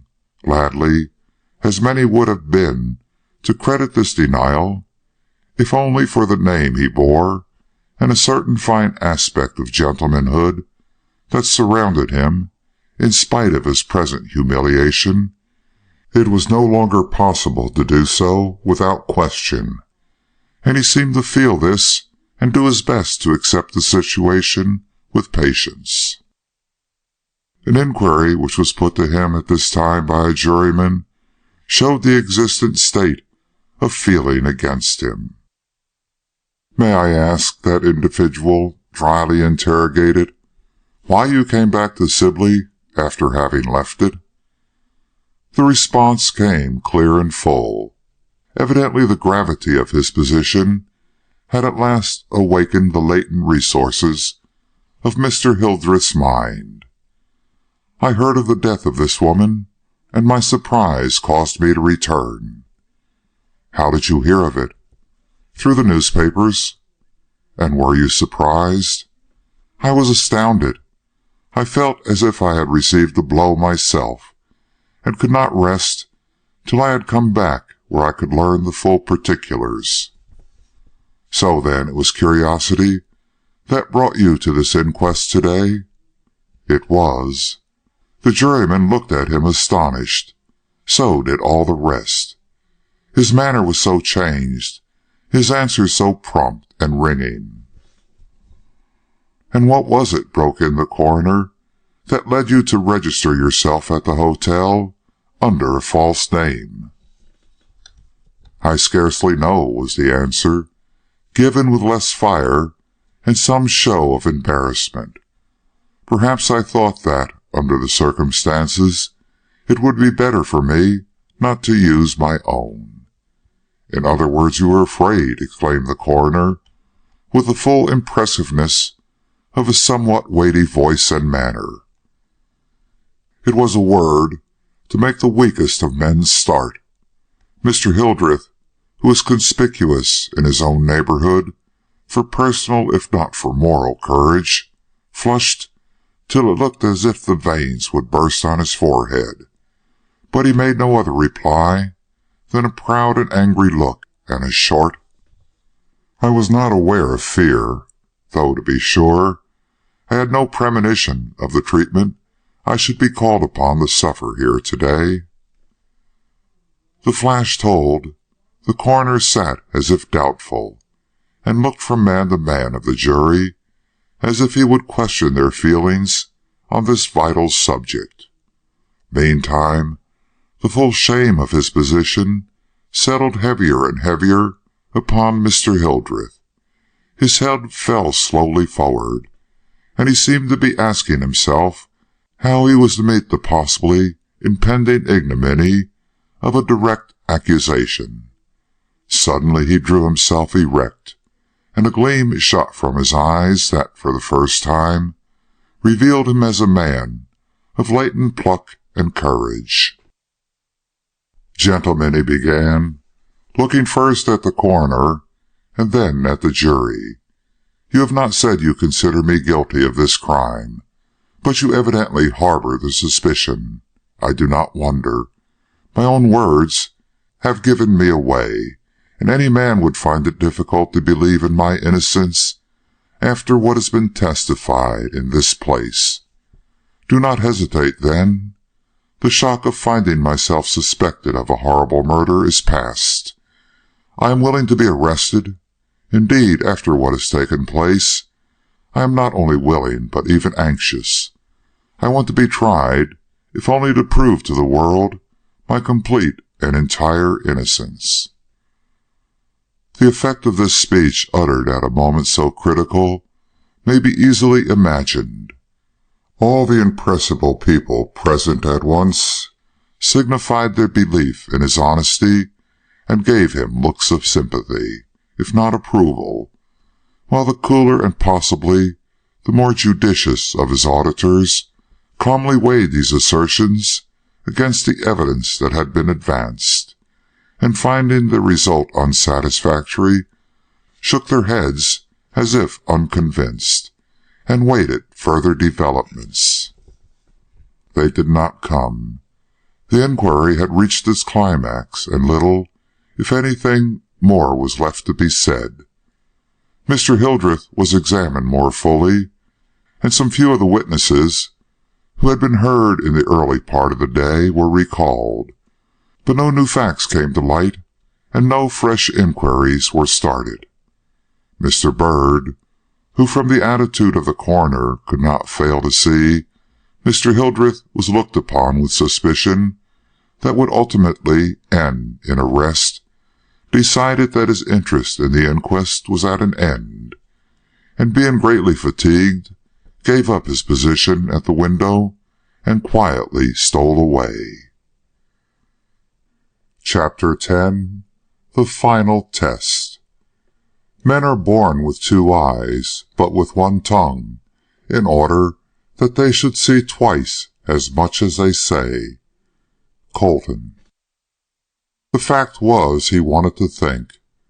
Detective though he was, and accustomed to the bravado with which every sort of criminal will turn to meet their fate when fully driven to bay, there had been something in the final manner of this desperate but evidently cultured gentleman which had impressed him against his own will, and made him question whether the suspected man was not rather the victim of a series of extraordinary circumstances than the selfish and brutal criminal which the evidence given seemed to suggest. Not that Mr. Bird ever allowed his generous heart to blind him to the plain language of facts. His secret and not to be smothered doubts in another direction were proof enough of this, and had it not been for those very doubts, the probabilities are that he would have agreed with the cooler-headed portion of the crowd, which listened unmoved to that last indignant burst of desperate manhood. But with those doubts still holding possession of his mind, he could not feel so sure of Mr. Hildreth's guilt, and the struggle that was likely to ensue between his personal feelings on the one side and his sense of duty on the other did not promise to be so light as to make it possible for him to remain within eye and earshot of an unsympathetic crowd. If only the superintendent had not left it to my judgment to interfere, thought he, pacing the streets with ever-increasing uneasiness, the responsibility would have been shifted from my shoulders, and I would have left the young man to his fate in peace. But now I would be criminally at fault if I were to let him drift hopelessly to his doom, when by a lift of my finger I might possibly turn the attention of justice toward the real culprit. Yet the making up of his mind to interfere was a torture to Horace Bird. If he was not conscious of any love for Imogene Dare, he was sufficiently under the dominion of her extraordinary fascinations to feel that any movement on his part toward the unraveling of the mystery that enveloped her would be like subjecting his own self to the rack of public inquiry and suspicion. Nor, though he walked the streets for hours, each moment growing more and more settled in his conviction of Mr. Hildreth's innocence, could he bring himself to the point of embracing the duty presented to him, till he had subjected Miss Dare to a new test, and won for himself absolute certainty as to the fact of her possessing a clue to the crime which had not been discovered in the coroner's inquiry. The possibility of innocence on her part is even greater than on that of Mr. Hildreth, he considered, and nothing, not even the peril of those dearest to me, could justify me in shifting the weight of suspicion from a guiltless man to an equally guiltless woman. It was therefore for the purpose of solving this doubt that he finally sought Mr. Ferris, and after learning that Mr. Hildreth was under surveillance, and would in all probability be subjected to arrest on the morrow, asked for some errand that would take him to Mr. Orcutt's house. "I have a great admiration for that gentleman, and would like to make his acquaintance," he remarked carelessly, hiding his true purpose under his usual nonchalant tones. "But I do not want to seem to be pushing myself forward. So if you could give me some papers to carry to him, or some message requiring an introduction to his presence, I should feel very much obliged." Mr. Ferris, who had no suspicions of his own to assist him in understanding the motives that led to this request, easily provided the detective with the errand he sought. Mr. Byrd at once started for the lawyer's house. It was fully 2 miles away, but once arrived there he was thankful that the walk had been so long, as the fatigue following upon the activity of the afternoon had succeeded in quieting his pulses and calming down the fierce excitement which had held him under its control ever since he had taken the determination to satisfy his doubts by an interview with Miss Dare. Ringing the bell of the rambling old mansion that spread out its wide extensions through the vines and bushes of an old-fashioned and most luxuriant garden, he waited the issue with beating heart. A respectable-looking negro servant came to the door. "Is Mr. Orcutt in?" he asked. "Or if not, Miss Dare, I have a message from Mr. Ferris, and would be glad to see one of them." This in order to ascertain at a word if the lady was at home. "Miss Dare is not in," was the civil response, "and Mr. Orcutt is very busily engaged. But if you will step into the parlor, I will tell him you are here." "No," returned the disappointed detective, handing her the note he held in his hand. "If your master is busy, I will not disturb him." And, turning away, he went slowly down the steps. "If I only knew where she was gone," he muttered bitterly. But he did not consider himself in a position to ask. Inwardly chafing over his ill luck, Mr. Byrd proceeded with reluctant pace to regain the street, when, hearing the gate suddenly click, he looked up and saw advancing toward him a young gentleman of a peculiarly spruce and elegant appearance. "Ha, another visitor for Miss Dare," was the detective's natural inference, and with a sudden movement he withdrew from the path and paused as if to light his cigar in the shadow of the thick bushes that grew against the house. In an instant the young stranger was on the stoop. Another, and he had rung the bell, which was answered almost as soon as his hand dropped from the knob. "Is Miss Dare in?" was the inquiry, uttered in loud and cheery tones. "No, sir.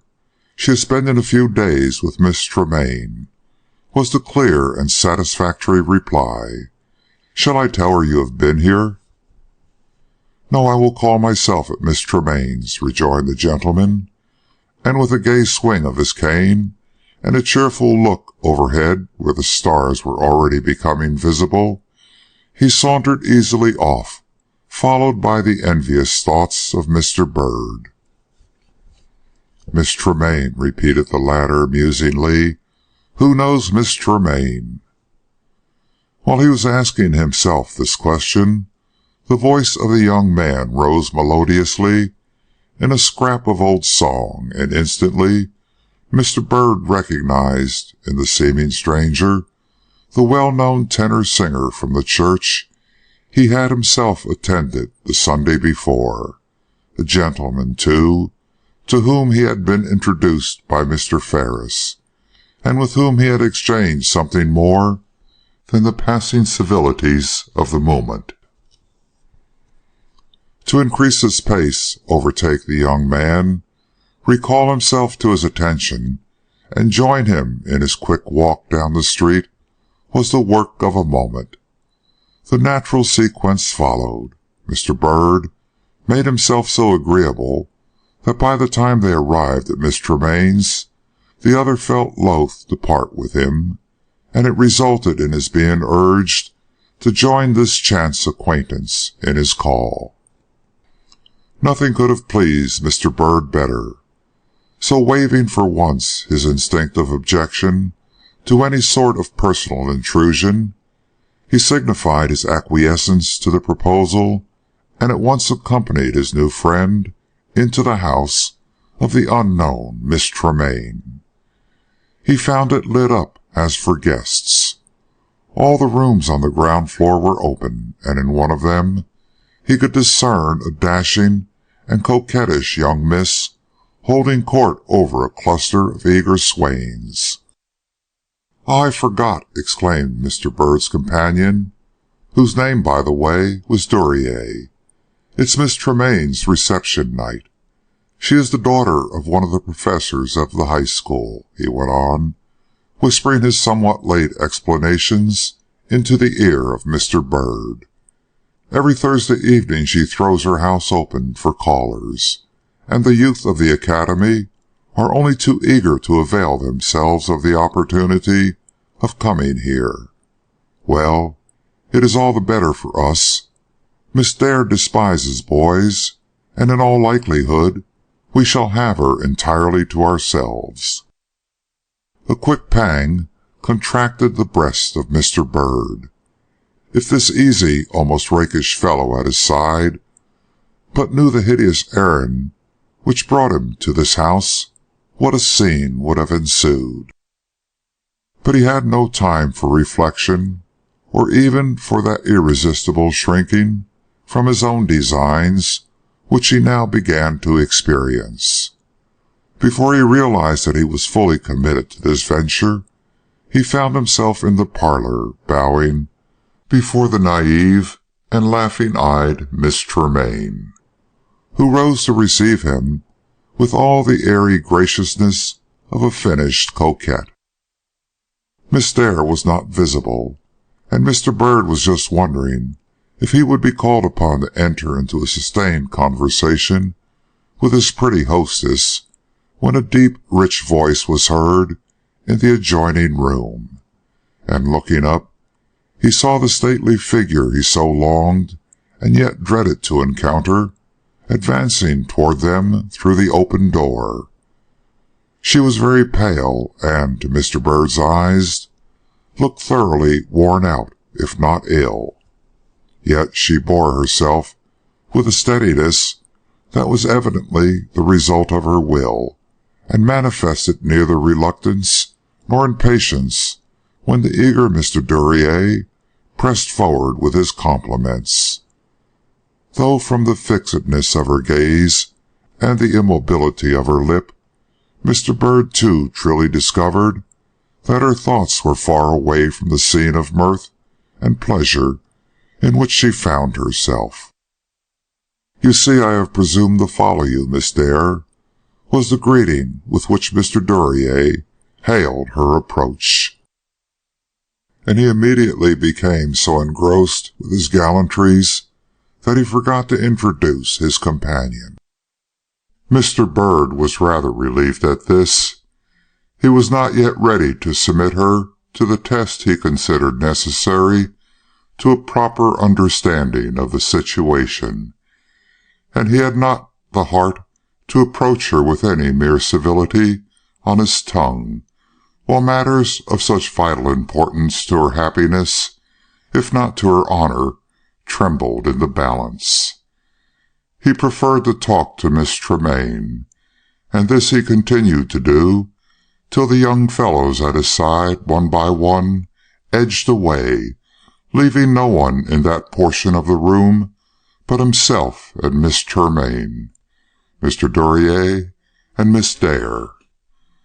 The latter two stood together some few feet behind him, and were discussing, in a somewhat languid way, the merits of a musicale which they had lately attended.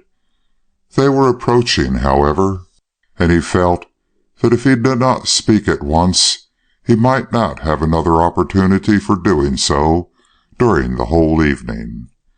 turning therefore to Miss Tremaine with more seriousness than her gay and totally inconsequent conversation had hitherto allowed, he asked in what he meant to be a simply colloquial and courteous manner if she had heard the news. News, she repeated. No. Is there any news? Yes, I call it news, but perhaps you are not interested in the murder that has lately taken place in this town.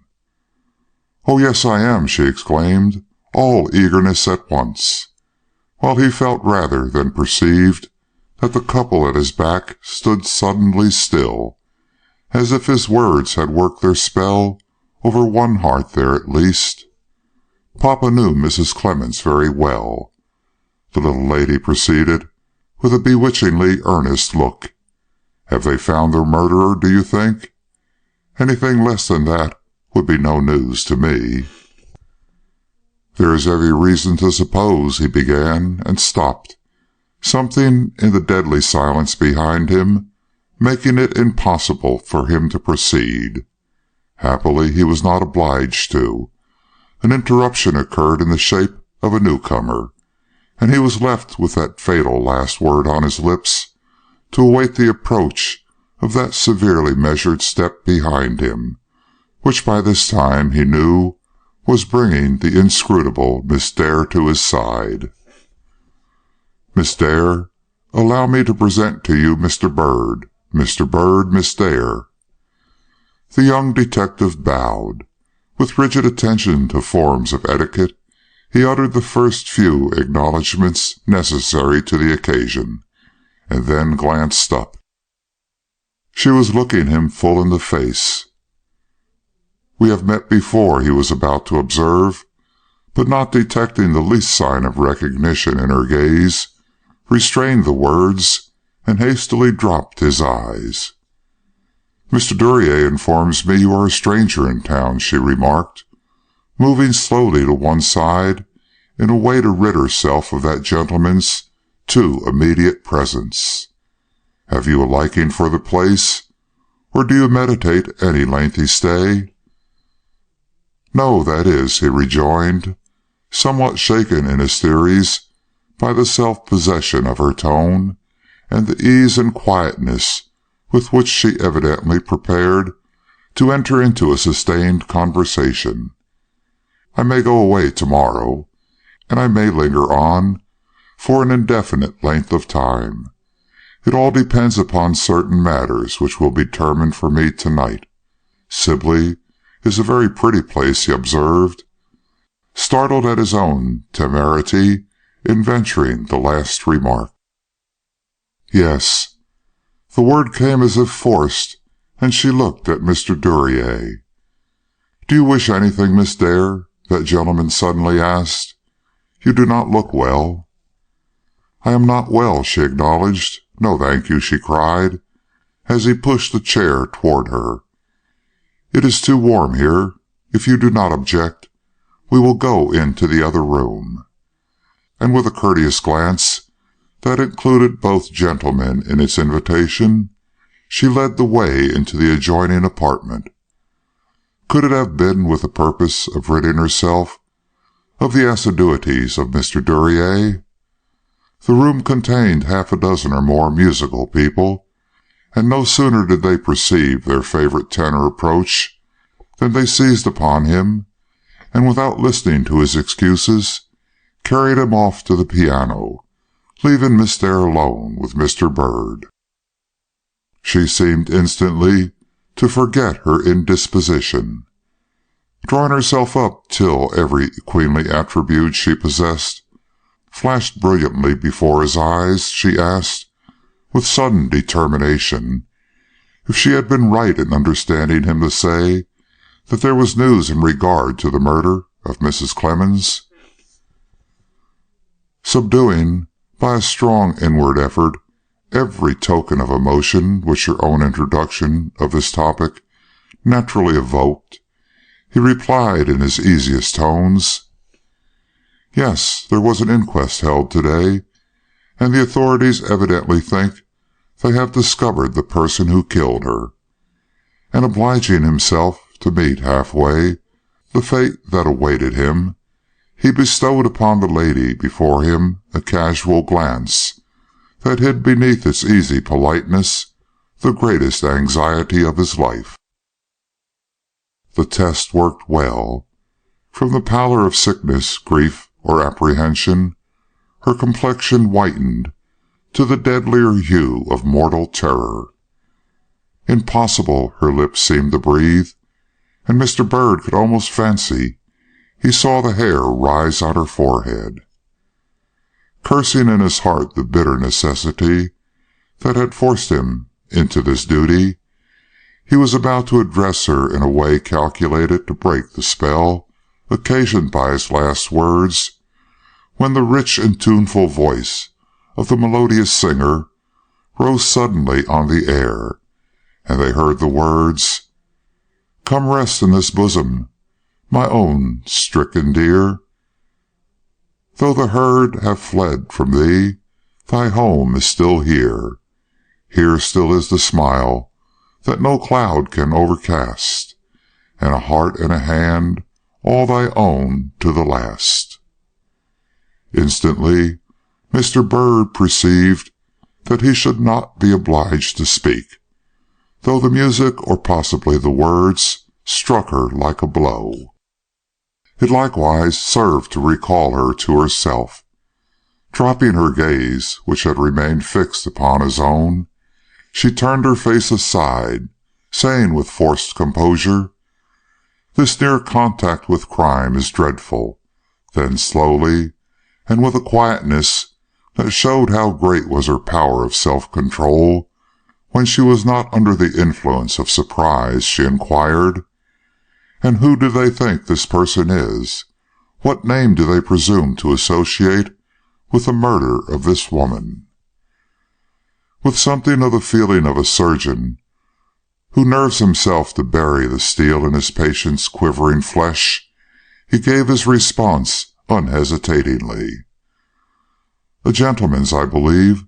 A young man connected with her in some strange way by financial interests. A Mr. Hildreth of Toledo. Gouverneur Hildreth, I think they call him." It was not the name she expected. He saw this by the relaxation that took place in all her features, by the look of almost painful relief that flashed for a moment into the eyes she turned like lightning upon him. "Gouverneur Hildreth," she repeated, and he knew from the tone that it was not only a different name from what she anticipated, but that it was also a strange one to her.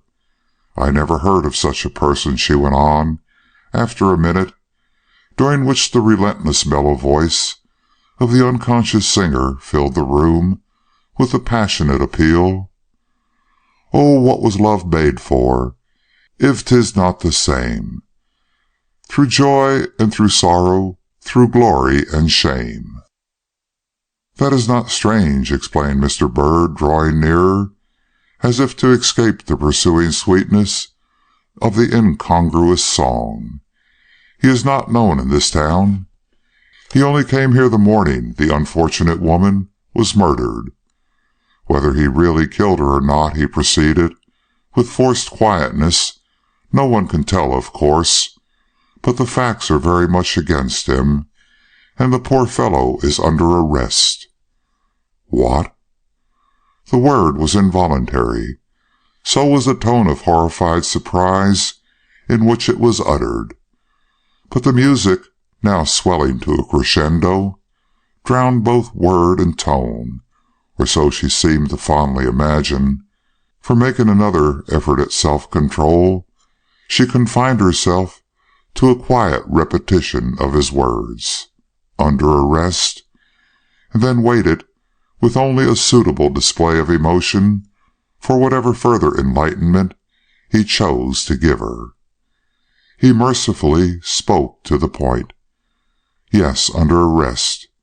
You see, he was in the house at or near the time the deadly blow was struck. He was in the front hall, he says, and nowhere near the woman or her unknown assailant.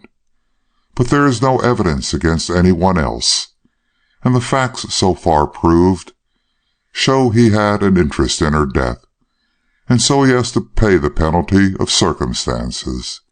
And he may be guilty, who knows?" the young detective pursued, seeing she was struck with horror and dismay. Dreadful as it is to imagine that a gentleman of culture and breeding could be brought to commit such a deed. But she seemed to have ears for but one phrase of all this. "He was in the front hall," she repeated. "How did he get there? What called him there?" "He had been visiting the widow, and was on his way out. He paused to collect his thoughts," he said. "It seemed unaccountable, Miss Dare, but the whole thing is strange and very mysterious." She was deaf to his explanations. "Do you suppose he heard the widow scream?" she asked, trembling. "Or—" A sinking of ringing tones whose powerful vibration had made this conversation possible caused her to pause. When the notes grew loud enough again for her to proceed, she seemed to have forgotten the question she was about to propound, and simply inquired, "Had he anything to say about what he overheard or saw?" "No, if he spoke the truth, and stood in the hall as he said. The sounds, if sounds there were, stopped short of the sitting-room door, for he has nothing to say about them." A change passed over Miss Dare. She dropped her eyes, and an instant's pause followed this last acknowledgment. "Will you tell me," she inquired at last, speaking very slowly, in an attempt to infuse into her voice no more than a natural tone of interest, "how it was he came to say he stood in that place during the assault?" "He did not say he stood in that place during the assault," was again the forced rejoinder of Mr. Byrd. "It was by means of a nice calculation of time and events that it was found he must have been in the house at or near the fatal moment." Another pause, another bar of that lovely music. "And he is a gentleman, you say?" was her hurried remark at last. "Yes, and a very handsome one." "And they have put him in prison?" "Yes, or will on the morrow." She turned and leaned against a window frame near by, looking with eyes that saw nothing into the still vast night. "I suppose he has friends," she faintly suggested. "Two sisters, if no one nearer and dearer." "Thou hast called me thy angel in moments of bliss, and thy angel I'll be mid the horrors of this. Through the furnace unshrinking thy steps to pursue, and shield thee and save thee, or perish there too," rang the mellow song. "I am not well," she suddenly cried, leaving the window and turning quickly toward Mr. Byrd. "I am much obliged to you," said she, lowering her voice to a whisper, for the last note of the song was dying away in a quivering pianissimo. "I have been deeply interested in this tragedy, and am thankful for any information in regard to it. I must now bid you good evening." And with a stately bow into which she had fused the mingled courtesy and haughtiness of her nature, she walked steadily away through the crowd that vainly sought to stay her, and disappeared, almost without a pause, behind the door that opened into the hall. Mr. Byrd remained a full half-hour after that, but he could never tell what he did, or with whom he conversed, or how and when he issued from the house and made his way back to his room in the hotel. He only knew that at midnight he was still walking the floor, and had not yet made up his mind to take the step which his own sense of duty now inexorably demanded. Chapter 11. Decision. Who dares to say that he alone has found the truth? Longfellow. The next morning Mr. Ferris was startled by the appearance in his office of Mr. Byrd, looking wretchedly anxious and ill. "I have come," said the detective, "to ask you what you think of Mr. Hildreth's prospects. Have you made up your mind to have him arrested for this crime?" "Yes," was the reply. "The evidence against him is purely circumstantial, but it is very strong, and if no fresh developments occur, I think there can be no doubt about my duty. Each and every fact that comes to light only strengthens the case against him. When he came to be examined last night, a ring was found on his person, which he acknowledged to having worn on the day of the murder." "He took it off during the inquest," murmured Mr. Byrd. "I saw him." "It is said by Hickory, the somewhat questionable cognomen of your fellow detective from New York, that the young man manifested the most intense uneasiness during the whole inquiry. That, in fact, his attention was first drawn to him by the many tokens of which he gave of suppressed agitation and alarm. Indeed, Mr. Hickory at one time thought he should be obliged to speak to this stranger in order to prevent a scene. Once Mr. Hildreth got up as if to go, and indeed, if he had been less hemmed in by the crowd, there is every reason to believe he would have attempted an escape."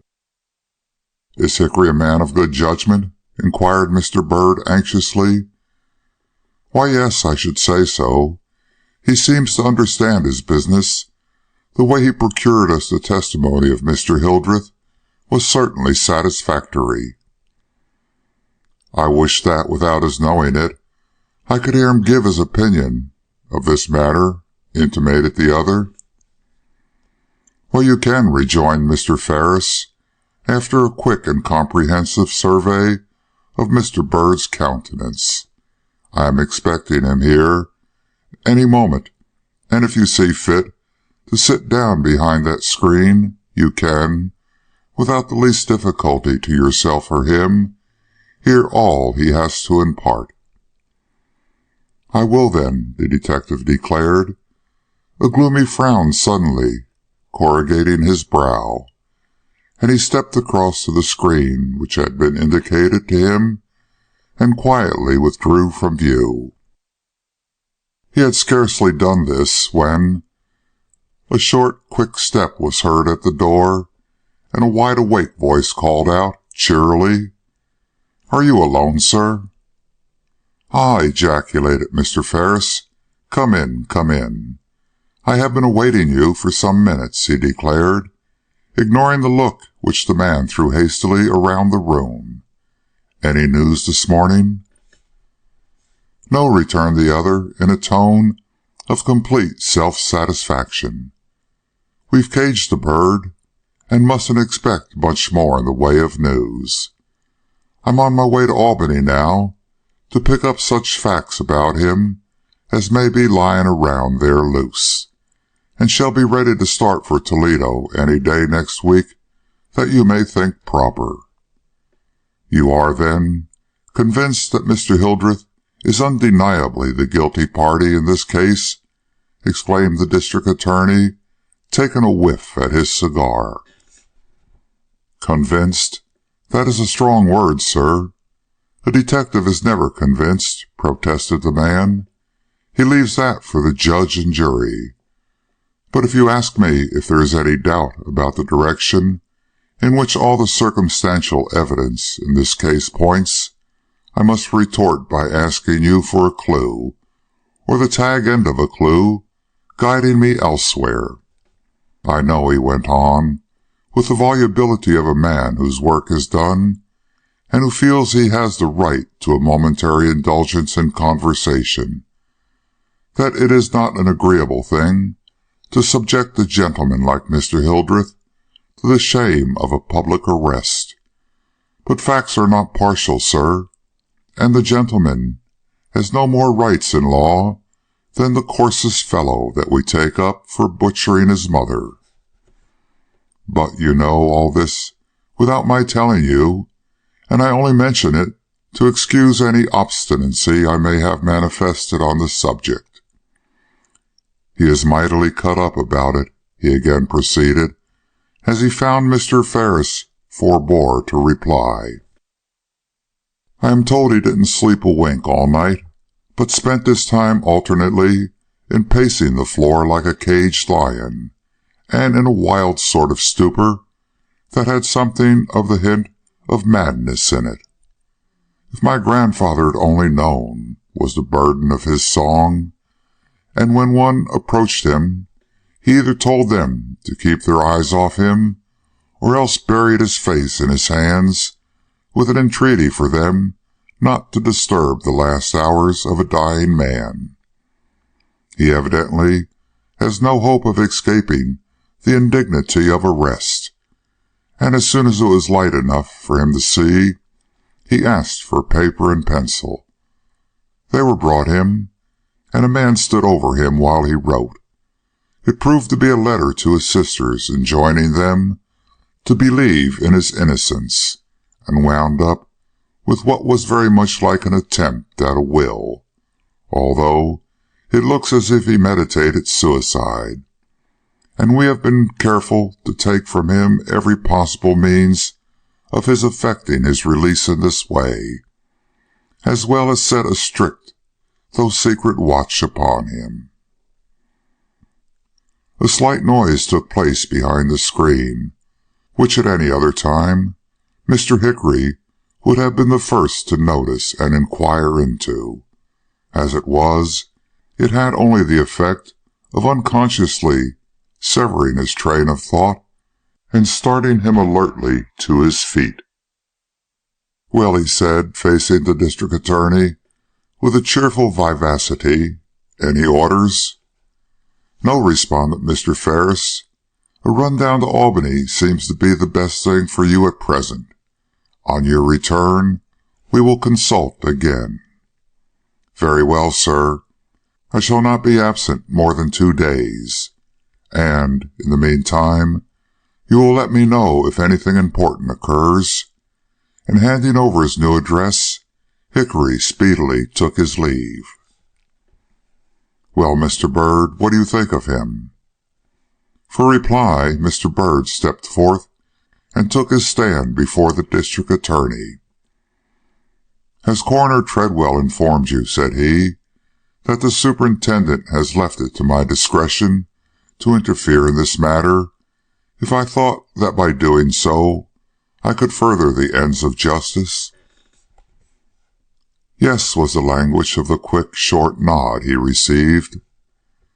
"Very well," continued the other. "You will pardon me, then, if I ask you to convey to Mr. Hildreth the following message: that if he is guiltless of this crime, he need have no fear of the results of the arrest to which he may be subjected, that a man has interested himself in this matter who pledges his word not to rest till he has discovered the guilty party and freed the innocent from suspicion." "What?" cried Mr. Ferris, astonished at the severe but determined bearing of the young man who, up to this time, he had only seen under his lighter and more indifferent aspect. "You don't agree with this fellow, then, in his conclusions regarding Mr. Hildreth?" "No, sir. Hickory, as I judge, is an egotist. He discovered Mr. Hildreth and brought him to the notice of the jury. Therefore, Mr. Hildreth is guilty." "And you?" "I am open to doubt about it. Not that I would acknowledge it to anyone but you, sir." "Why?" "Because if I work in this case at all, or make any effort to follow up the clue which I believe myself to have received, it must be done secretly, and without raising the suspicion of anyone in this town. I am not in a position, as you know, to work openly, even if it were advisable to do so, which it certainly is not. What I do must be accomplished under cover, and I ask you to help me in my self-imposed and by no means agreeable task by trusting me to pursue my inquiries alone, until such time as I assure myself beyond a doubt that my own convictions are just, and that the man who murdered Mrs. Clemens is someone entirely separated from Mr. Hildreth and any interests that he represents." "You are, then, going to take up this case?" The answer given was short, but it meant the deliberate shivering of the faintest dream of love that had ever visited Mr. Byrd's imagination. "I am." End of Chapter 11. Book 2, The Spider. Chapter 12, The Weaving of a Web. Thus far we run before the wind. In the interview which Mr. Byrd had held with Miss Dare, he had been conscious of omitting one test which many another man in his place would have made. This was the utterance of the name of him whom he really believed to be the murderer of Mrs. Clemens. Had he spoken this name, had he allowed himself to breathe the words Craik Mansell into the ears of this agitated woman, or even gone so far as to allude in the most careless way to the widow's nephew, he felt sure his daring would have been rewarded by some expression on her part that would have given him a substantial basis for his theories to rest upon. But he had too much natural chivalry for this. His feelings as a man got in the way of his instinct as a detective. Nevertheless, he felt positive that his suspicions in regard to this nephew of Mrs. Clemens were correct, and set about the task of fitting the facts to his theory with all that settled and dogged determination which follows the pursuit of a stern duty unwillingly embraced. 2 points required instant settling.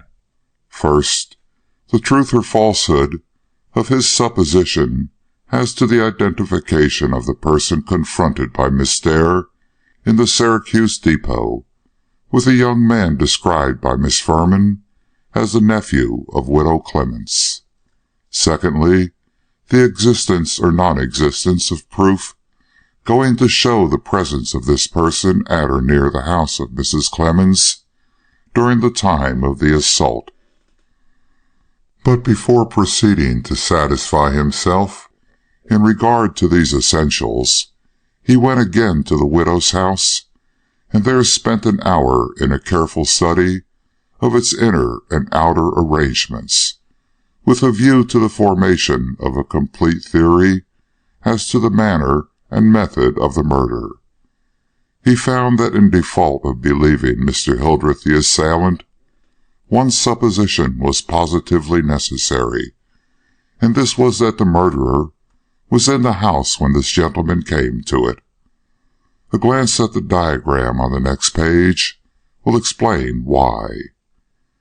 The house, as you will see, has but 3 entrances: the front door, at which Mr. Hildreth unconsciously stood guard, the kitchen door, also unconsciously guarded during the critical moment by the coming and going of the tramp through the yard, and the dining-room door, which, though all to appearances free from the surveillance of any eye, was so situated in reference to the clock at which the widow stood when attacked, that it was manifestly impossible for any one to enter it and cross the room to the hearth without attracting the attention of her eye, if not her ear. To be sure, there was the bare possibility of his having come in by the kitchen door after the departure of the tramp, but such a contingency was scarcely worth considering. The almost certain conclusion was that he had been in the house for some time, and was either in the dining-room when Mrs. Clemens returned to it from her interview with Mr. Hildreth, or else came down to it from the floor above, by means of the staircase that so strangely descended into that very room. Another point looked equally clear. The escape of the murderer, still in default of considering Mr. Hildreth as such, must have been by means of one of the back doors, and must have been in the direction of the woods. To be sure, there was a stretch of uneven and marshy ground to be travelled over before the shelter of the trees could be reached. But a person driven by fear could, at a pinch, travel it in 5 minutes or less, and a momentary calculation on the part of Mr. Bird sufficed to show him that more time than this had elapsed from the probable instant of assault to the moment when Mr. Ferris opened the side door and looked out upon the swamp. The dearth of dwellings on the left-hand side of the street, and consequently the comparative immunity from observation which was given to that portion of the house which overlooked the swamp, made him conclude that this outlet from the dining-room had been the one made use of in the murderer's flight. A glance down the yard to the broken fence that separated the widow's land from the boggy fields beyond only tended to increase the probabilities of this supposition, and, alert to gain for himself that full knowledge of the situation necessary to a successful conduct of this mysterious affair, he hastily left the house and started across the swamp, with the idea of penetrating the woods and discovering for himself what opportunity they afforded for concealment or escape. He had more difficulty in doing this than he expected.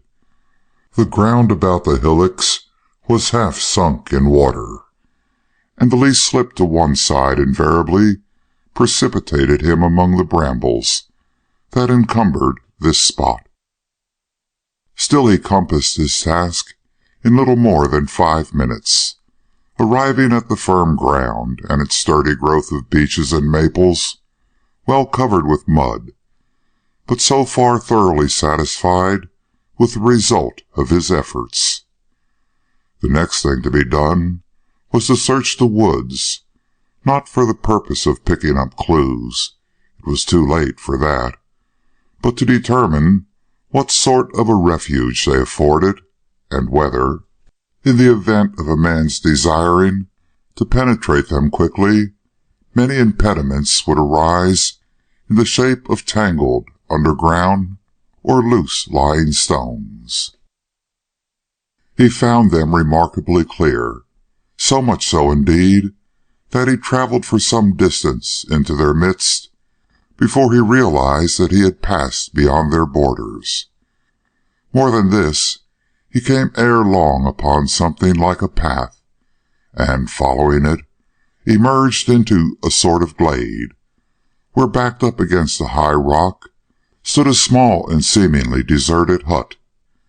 It was the first object he had met with that in any way suggested the possible presence of man, and advancing to it with cautious steps, he looked into its open doorway.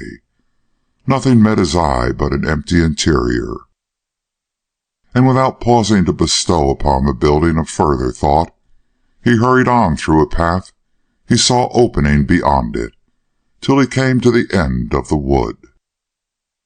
Stepping forth, he paused in astonishment. Instead of having penetrated the woods in a direct line, he found that he had merely described a half-circle through them, and now stood on a highway leading directly back into the town.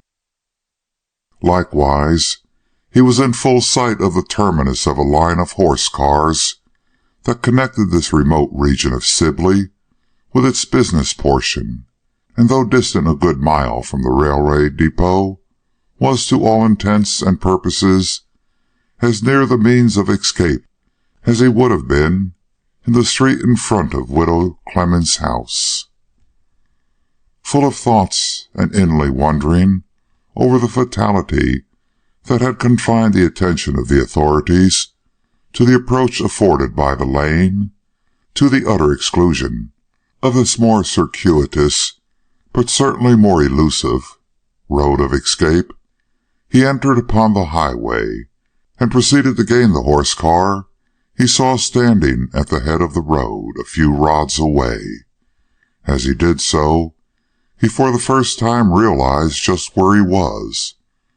The elegant villa of Professor Darling, rising before him on the ridge that ran along on the right-hand side of the road, made it at once evident that he was on the borders of that choice and aristocratic quarter known as the West Side. It was a new region to him, and pausing for a moment, he cast his eyes over the scene which lay stretched out before him. He had frequently heard it said that the view commanded by the houses on the ridge was the finest in the town, and he was not disappointed in it. As he looked across the verdant basin of marshy ground around which the road curved like a horseshoe, he could see the city spread out like a map before him. So unobstructed, indeed, was the view he had of its various streets and buildings, that he thought he could even detect, amid the taller and more conspicuous dwellings, the humble walls and newly shingled roof of the widow's cottage. But he could not be sure of this.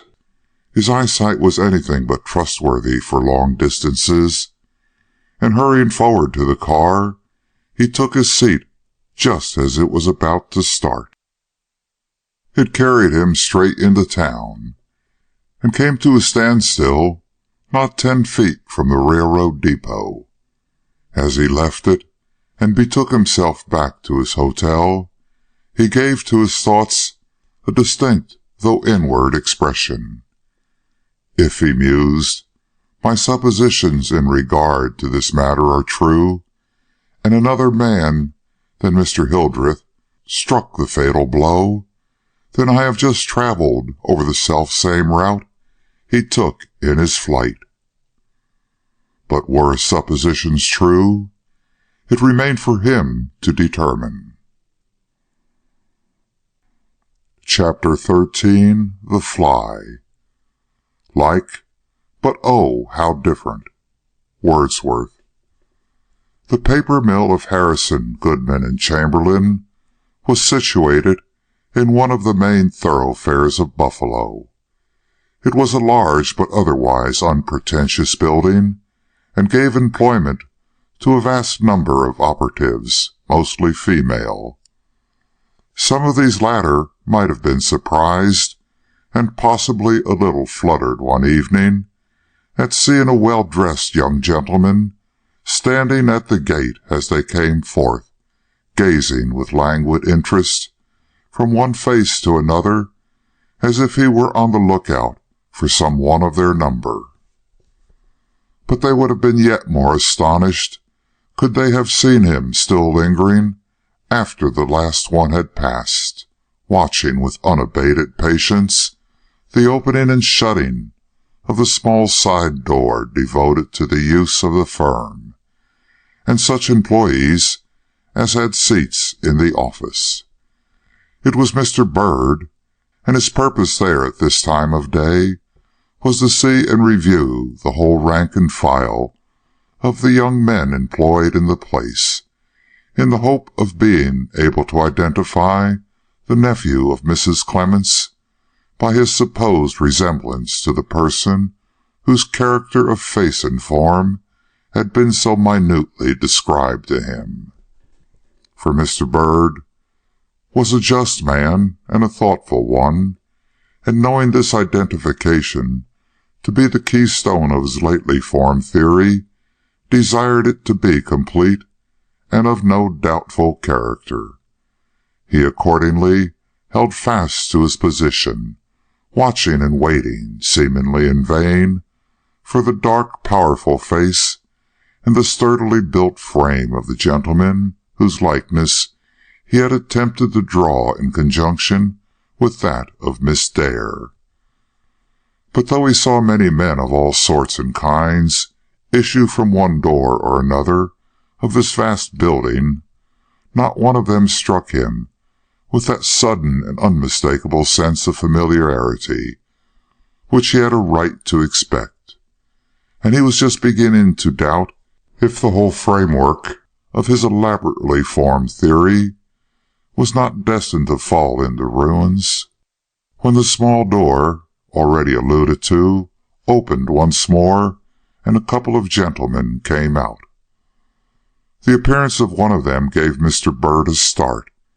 He was young, powerfully built, wore a large mustache, and had a complexion of unusual swarthiness.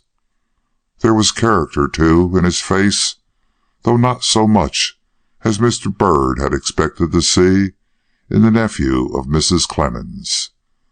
Still, people differ about degrees of expression, and to his informant, this face might have appeared strong.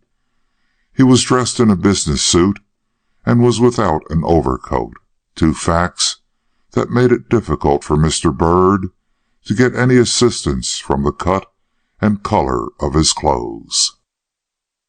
But there was enough in the general style and bearing of this person to make Mr. Byrd anxious to know his name. He therefore took it upon himself to follow him, a proceeding which brought him to the corner just in time to see the two gentlemen separate, and the especial one in whom he was interested step into a car. He succeeded in getting a seat in the same car, and for some blocks had the pleasure of watching the back of the supposed Mansell, as he stood on the front platform with the driver. Then others got in, and the detective's view was obstructed, and presently, he never could tell how it was, he lost track of the person he was shadowing. And when the chance came for another sight of the driver and platform, the young man was gone. Annoyed beyond expression, Mr. Byrd went to a hotel, and next day sent to the mill and procured the address of Mr. Mansell. Going to the place named, he found it to be a very respectable boarding-house, and chancing upon a time when more or less of the rooms were empty, succeeded in procuring for himself an apartment there. So here he was, a fixture in the house, supposed by him to hold the murderer of Mrs. Clemens. When the time for dinner came, and with it an opportunity for settling the vexed question of Mr. Mansell's identity, not only with the man in the Syracuse depot, but with the person who had eluded his pursuit the day before, something of the excitement of the hunter in view of his game seized upon this hitherto imperturbable detective, and it was with difficulty he could sustain his usual role of fashionable indifference. He arrived at the table before any of the other boarders, and presently a goodly array of amiable matrons, old and young gentlemen, and pretty girls came filing into the room, and finally, yes, finally, the gentleman whom he had followed from the mill the day before, and whom he now had no hesitation in fixing upon as Mr. Mansell. But the satisfaction occasioned by the settlement of this perplexing question was dampened somewhat by a sudden and uneasy sense of being himself at a disadvantage. Why he should feel thus he did not know. Perhaps the almost imperceptible change which took place in that gentleman's face as their eyes first met may have caused the unlooked-for sensation, though why Mr. Mansell should change at the sight of one who must have been a perfect stranger to him was more than Mr. Byrd could understand. It was enough that the latter felt he had made a mistake in not having donned the disguise before entering this house, and that, oppressed by the idea, he withdrew his attention from the man he had come to watch, and fixed it upon more immediate and personal matters. The meal was half over. Mr. Bird, who, as a stranger of more than ordinary good looks and prepossessing manners, had been placed by the obliging landlady between her own daughter and a lady of doubtful attractions, was endeavoring to improve his advantages and make himself as agreeable as possible to both of his neighbors, when he heard a lady near him say aloud, "You are late, Mr. Mansell," and looking up, in his amazement he saw entering the door, well, in the presence of the real owner of this name, he wondered he could ever have fixed upon the other man as the original of the person that had been described to him. The strong face, the somber expression, the Herculean frame were unique, and in the comparison which they inevitably called forth, made all other men in the room look dwarfed, if not actually commonplace. Greatly surprised at this new turn of affairs, and satisfied that he at last had before him the man who had confronted Miss Dare in the Syracuse depot, he turned his attention back to the ladies. He, however, took care to keep one ear open on the side of the newcomer, in hope of gleaning from his style and manner of conversation some notion of his disposition and nature. But Craig Mansell was at no time a talkative man, and at this especial period of his career was less inclined than ever to enter into the trivial debates or good-natured repartee that was the staple of conversation at Mrs. Hart's table. So Mr. Bird's wishes in this regard were foiled. He succeeded, however, in assuring himself by a square look into the other's face that to whatever temptation this man may have succumbed, or whatever crime he may have been guilty, he was by nature neither cold, cruel, nor treacherous, and that the deadly blow, if dealt by him, was the offspring of some sudden impulse or violent ebullition of temper, and was being repented of with every breath he drew. But this discovery, though it modified Mr. Bird's own sense of personal revolt against the man, could not influence him in the discharge of his duty, which was to save another of less interesting and perhaps less valuable traits of character from the consequences of a crime he had never committed. It was, therefore, no more than just that upon withdrawing from the table he should endeavor to put himself in the way of settling that second question, upon whose answer in the affirmative depended the rightful establishment of his secret suspicions. That was, whether this man was at or near the house of his aunt at the time when she was assaulted. Mrs. Hart's parlors were always thrown open to her boarders in the evening.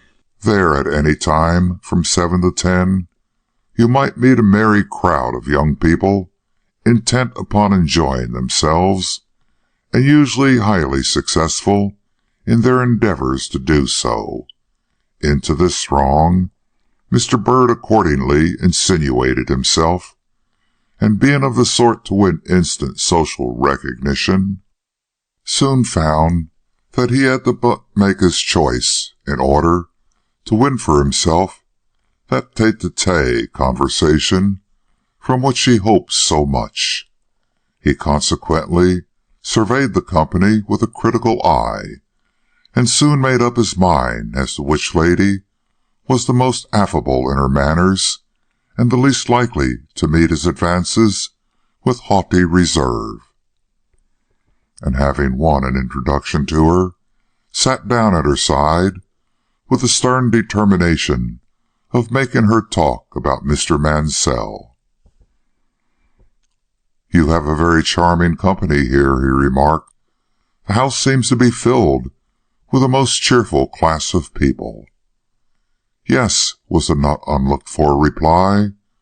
"We are all merry enough, if we except Mr. Mansell. But, of course, there is excuse for him. No one expects him to join in our sports." "Mr. Mansell? The gentleman who came in late for supper?" repeated Mr. Byrd, with no suggestion of the secret satisfaction he felt at the immediate success of his scheme. "Yes, he is in great trouble, you know. Is the nephew of the woman who was killed a few days ago at Sibley. Don't you remember? The widow lady who was struck on the head by a man of the name of Hildreth, and who died after uttering something about a ring, supposed by many to be an attempt on her part to describe the murderer." "Yes," was the slow, almost languid response. "And a dreadful thing, too, quite horrifying in its nature. And so this Mr. Mansell is her nephew," he suggestively repeated. "Odd. I suppose he has told you all about the affair?" "He? Mercy! I don't suppose you could get him to say anything about it to save your life. He isn't of the talking sort. Besides, I don't believe he knows any more about it than you or I. He hasn't been to Sibley." "Didn't he go to the funeral?" "No, he said he was too ill, and indeed he was shut up one whole day with a terrible sore throat. He is the heir, too, of all her savings, they say. But he won't go to Sibley. Some folks think it's queer, but I—" Here her eyes wandered, and her almost serious look vanished in a somewhat coquettish smile. Following her gaze with his own, Mr. Byrd perceived a gentleman approaching. It was the one he had first taken for Mr. Mansell. "Beg pardon," was the somewhat abrupt salutation with which this person advanced, "but they are proposing a game in the next room, and Miss Clayton's assistance is considered absolutely indispensable." "Mr. Brown, first allow me to make you acquainted with Mr. Byrd," said the light-hearted damsel, with a gracious inclination. "As you are both strangers, it is well for you to know each other, especially as I expect you to join in our games." "Thank you," protested Mr. Brown, "but I don't play games." Then, seeing the deep bow of acquiescence which Mr. Byrd was making, added, with what appeared to be a touch of jealousy, "except under strong provocation," and holding out his arm, offered to escort the young lady into the next room. With an apologetic glance at Mr. Byrd, she accepted the attention proffered her, and speedily vanished into the midst of the laughing group that awaited her. Mr. Byrd found himself alone. Check number 1, thought he, and he bestowed anything but an amiable benediction upon the man who had interrupted him in the midst of so promising a conversation. His next move was in the direction of the landlady's daughter, who, being somewhat shy, favored a retired nook behind the piano. They had been neighbors at the table, and he could at once address her without fear of seeming obtrusive. "I do not see here the dark young gentleman whom you call Mr. Mansell," he remarked inquiringly. "Oh, no, he is in trouble. A near relative of his was murdered in cold blood the other day, and under the most aggravating circumstances. Haven't you heard about it? She was a Mrs. Clemens, and lived in Sibley. It was in all the papers." "Ah, yes, I remember about it very well. And so he is her nephew," he went on, recklessly repeating himself in his determination to elicit all he could from these young and thoughtless misses. "A peculiar-looking young man, has the air of thoroughly understanding himself. Yes, he is very smart, they say. Does he never talk? Oh, yes, that is, he used to, but since his aunt's death, we don't expect it. He is very much interested in machinery and has invented something. Oh, Clara, you're not going to sit here, interposed the reproachful voice of a saucy-eyed maiden, who at this moment peeped around the corner of the piano. We want all the recruits we can get, she cried, with a sudden blush, as she encountered the glance of Mr. Bird. Do come, and bring the gentlemen too. And she slipped away to join that very Mr. Brown, who by his importunities had been the occasion of the former interruption from which Mr. Bird had suffered. That man and I will quarrel yet, was the mental exclamation with which the detective rose. Shall we join your friends? Asked he, assuming an unconcern he was far from feeling.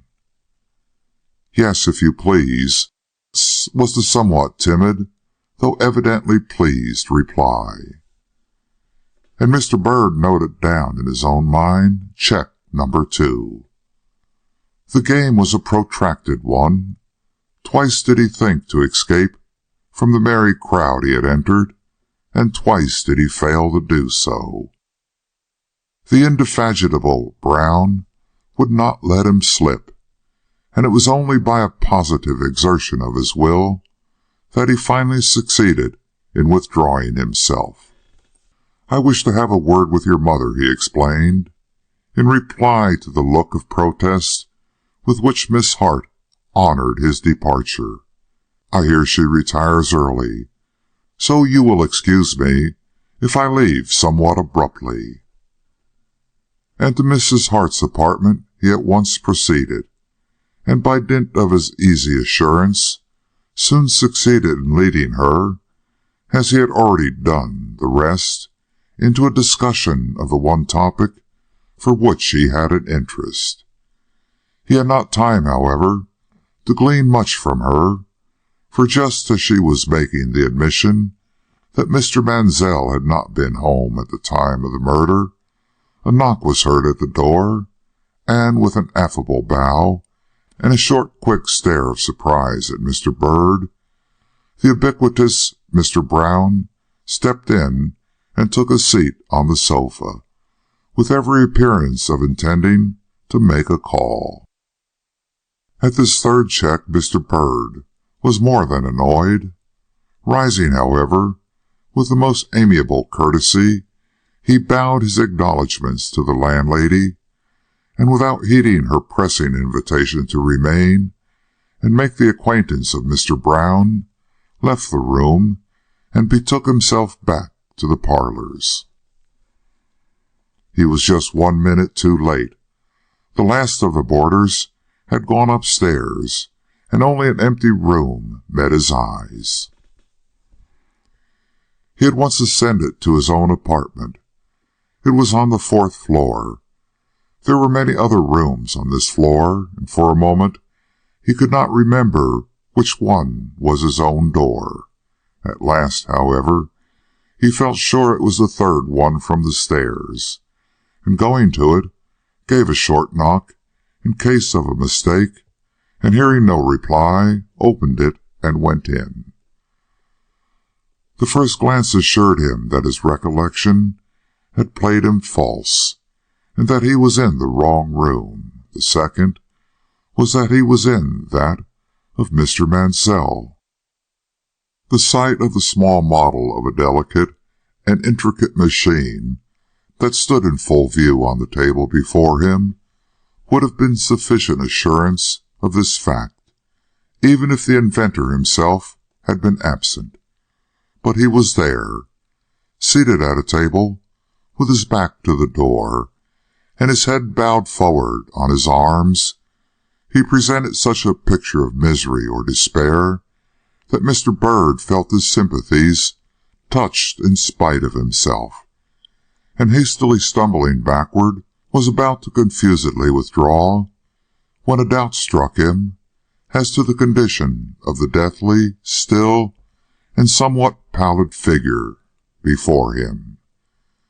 And stepping hurriedly forward, he spoke the young man's name, and failing to elicit a response, laid his hand on his shoulder with an apology for disturbing him and an inquiry as to how he felt. The touch acted where the voice had failed.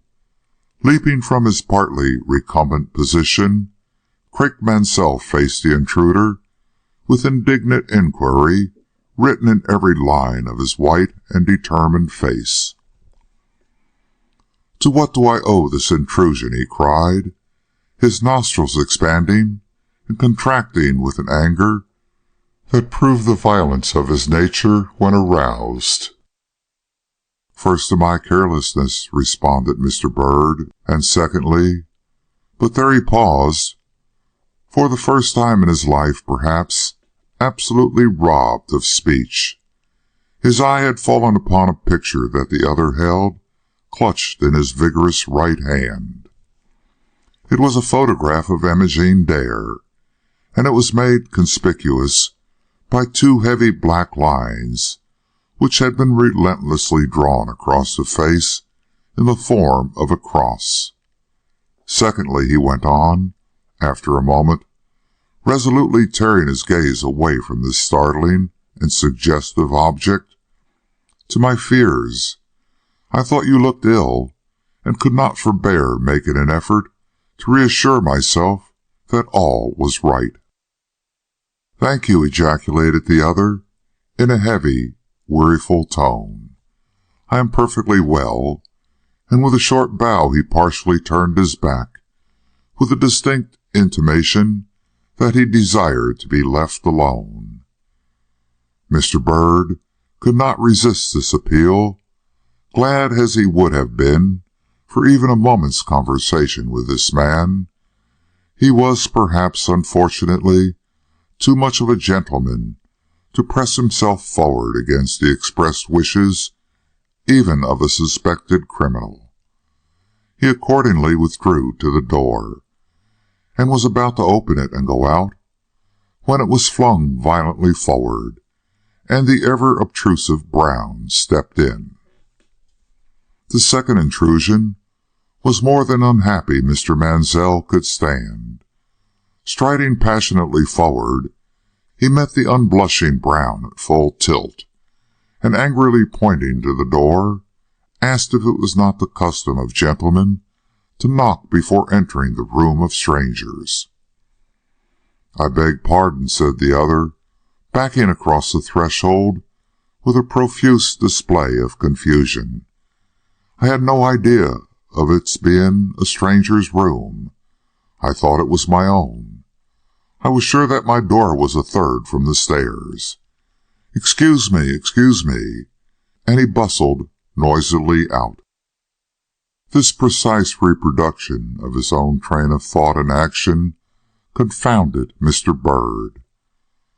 Turning with a deprecatory glance at the perplexed and angry occupant of the room, he said something about not knowing the person who had just left them, and then, conscious that a further contemplation of the stern and suffering countenance before him would unnerve him for the duty he had to perform, hurriedly withdrew.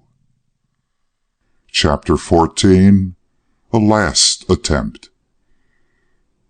When fortune means to men most good, she looks upon them with a threatening eye. King John. The sleep of Horace Byrd that night was anything but refreshing. In the first place, he was troubled about this fellow Brown, whose last impertinence showed he was a man to be watched, and if possible understood.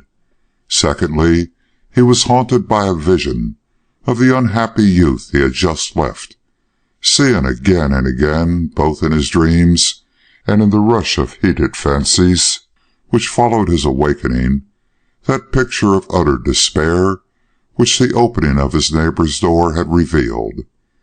He could not think of that poor mortal as sleeping. Whether it was the result of his own sympathetic admiration for Miss Dare, or of some subtle clairvoyance bestowed upon him by the darkness and stillness of the hour, he felt assured that the quiet watch he had interrupted by his careless importunity had been again established, and that if he could tear down the partition separating their two rooms, he should see the bowed form and buried face crouched despairingly above the disfigured picture. The depths of human misery and the maddening passions that underlie all crime has been revealed to him for the first time, perhaps, in all their terrible suggestiveness, and he asked himself over and over, as he tossed on his uneasy pillow, if he possessed the needful determination to carry on the scheme he had undertaken, in the face of the unreasoning sympathies which the phantomless misery of this young man had aroused. Under the softening influence of the night he answered, no. But when the sunlight came, and the full flush of life, with its restless duties and common necessities, awoke within him, he decided yes. Mr. Mansell was not at the breakfast table when Mr. Bird came down. His duties at the mill were peremptory, and he had already taken his coffee and gone. But Mr. Brown was there, and at the sight of him, Mr. Bird's caution took alarm, and he bestowed upon this intrusive busybody a close and searching scrutiny. It, however, elicited nothing in the way of his own enlightenment beyond the fact that this fellow, total stranger though he seemed, was for some inexplicable reason an enemy to himself or his plans.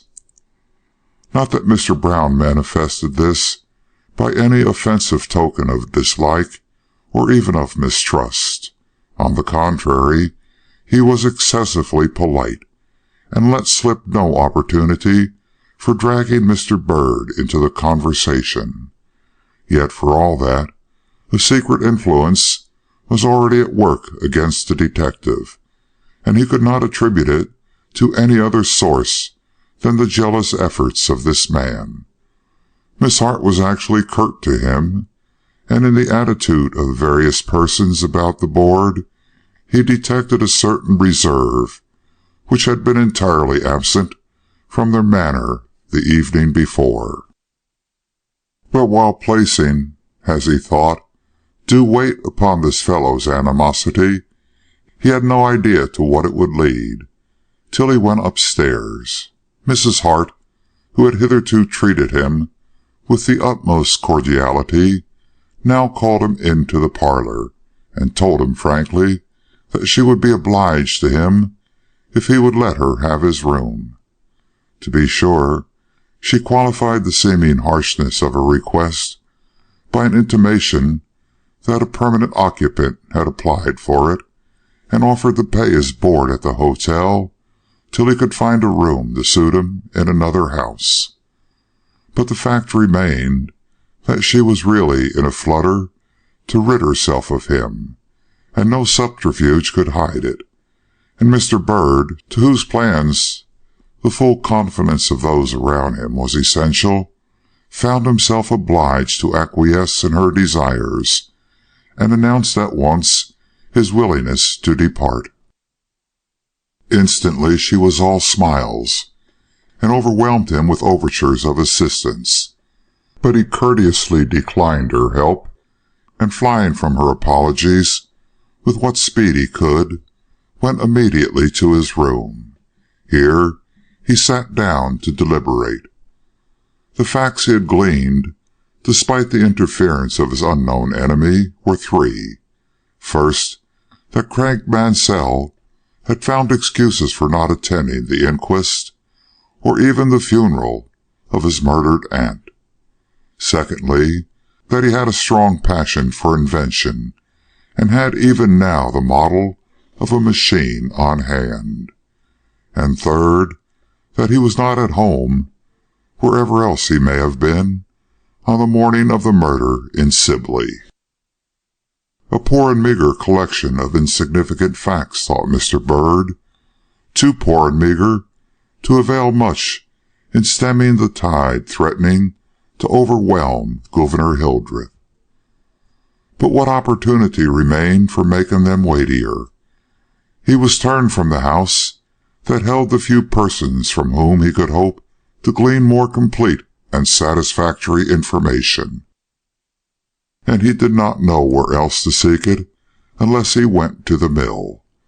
And this was an alternative from which he shrank, as it would, in the first place, necessitate a revelation of his real character, and secondly, make known the fact that Mr. Mansell was under the surveillance of the police, if not in the actual attitude of a suspected man.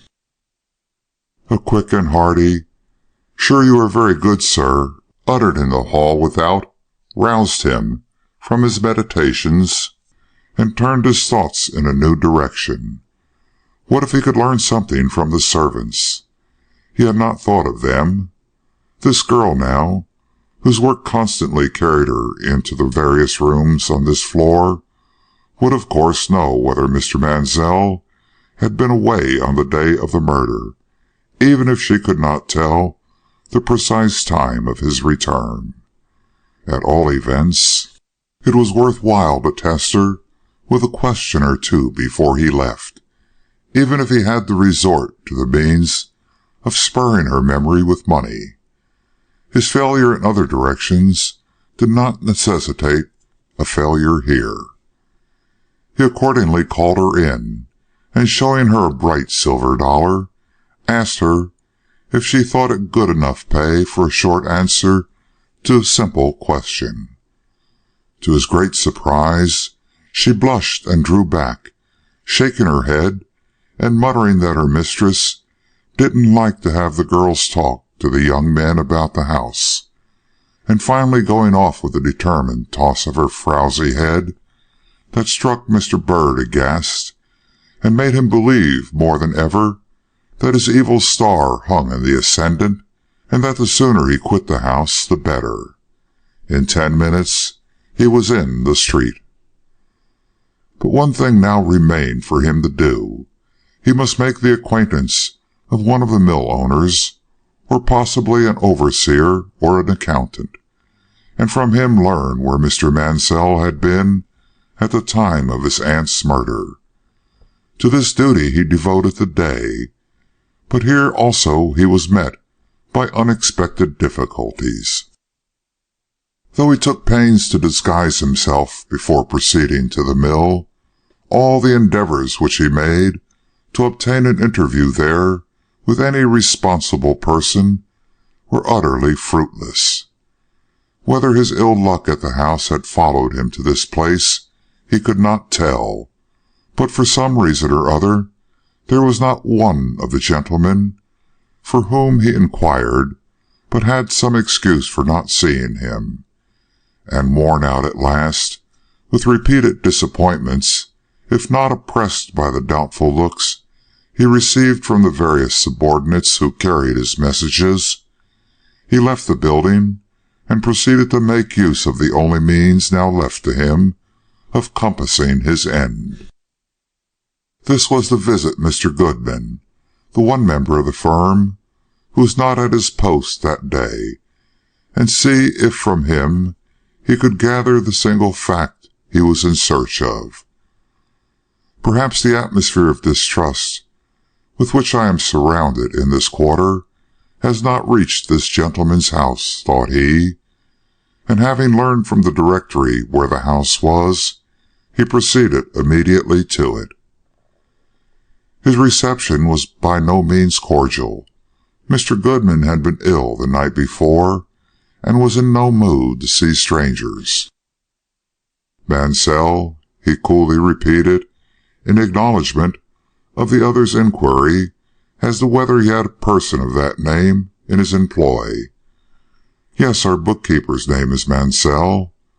May I ask," and here Mr. Bird felt himself subjected to a thorough, if not severe, scrutiny, "why you come to me with inquiries concerning him.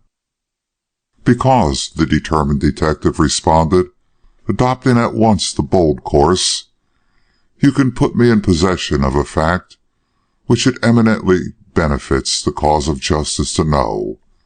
I am an emissary, sir, from the district attorney at Sibley, and the point I want settled is where Mr. Mansell was on the morning of the 26th of September.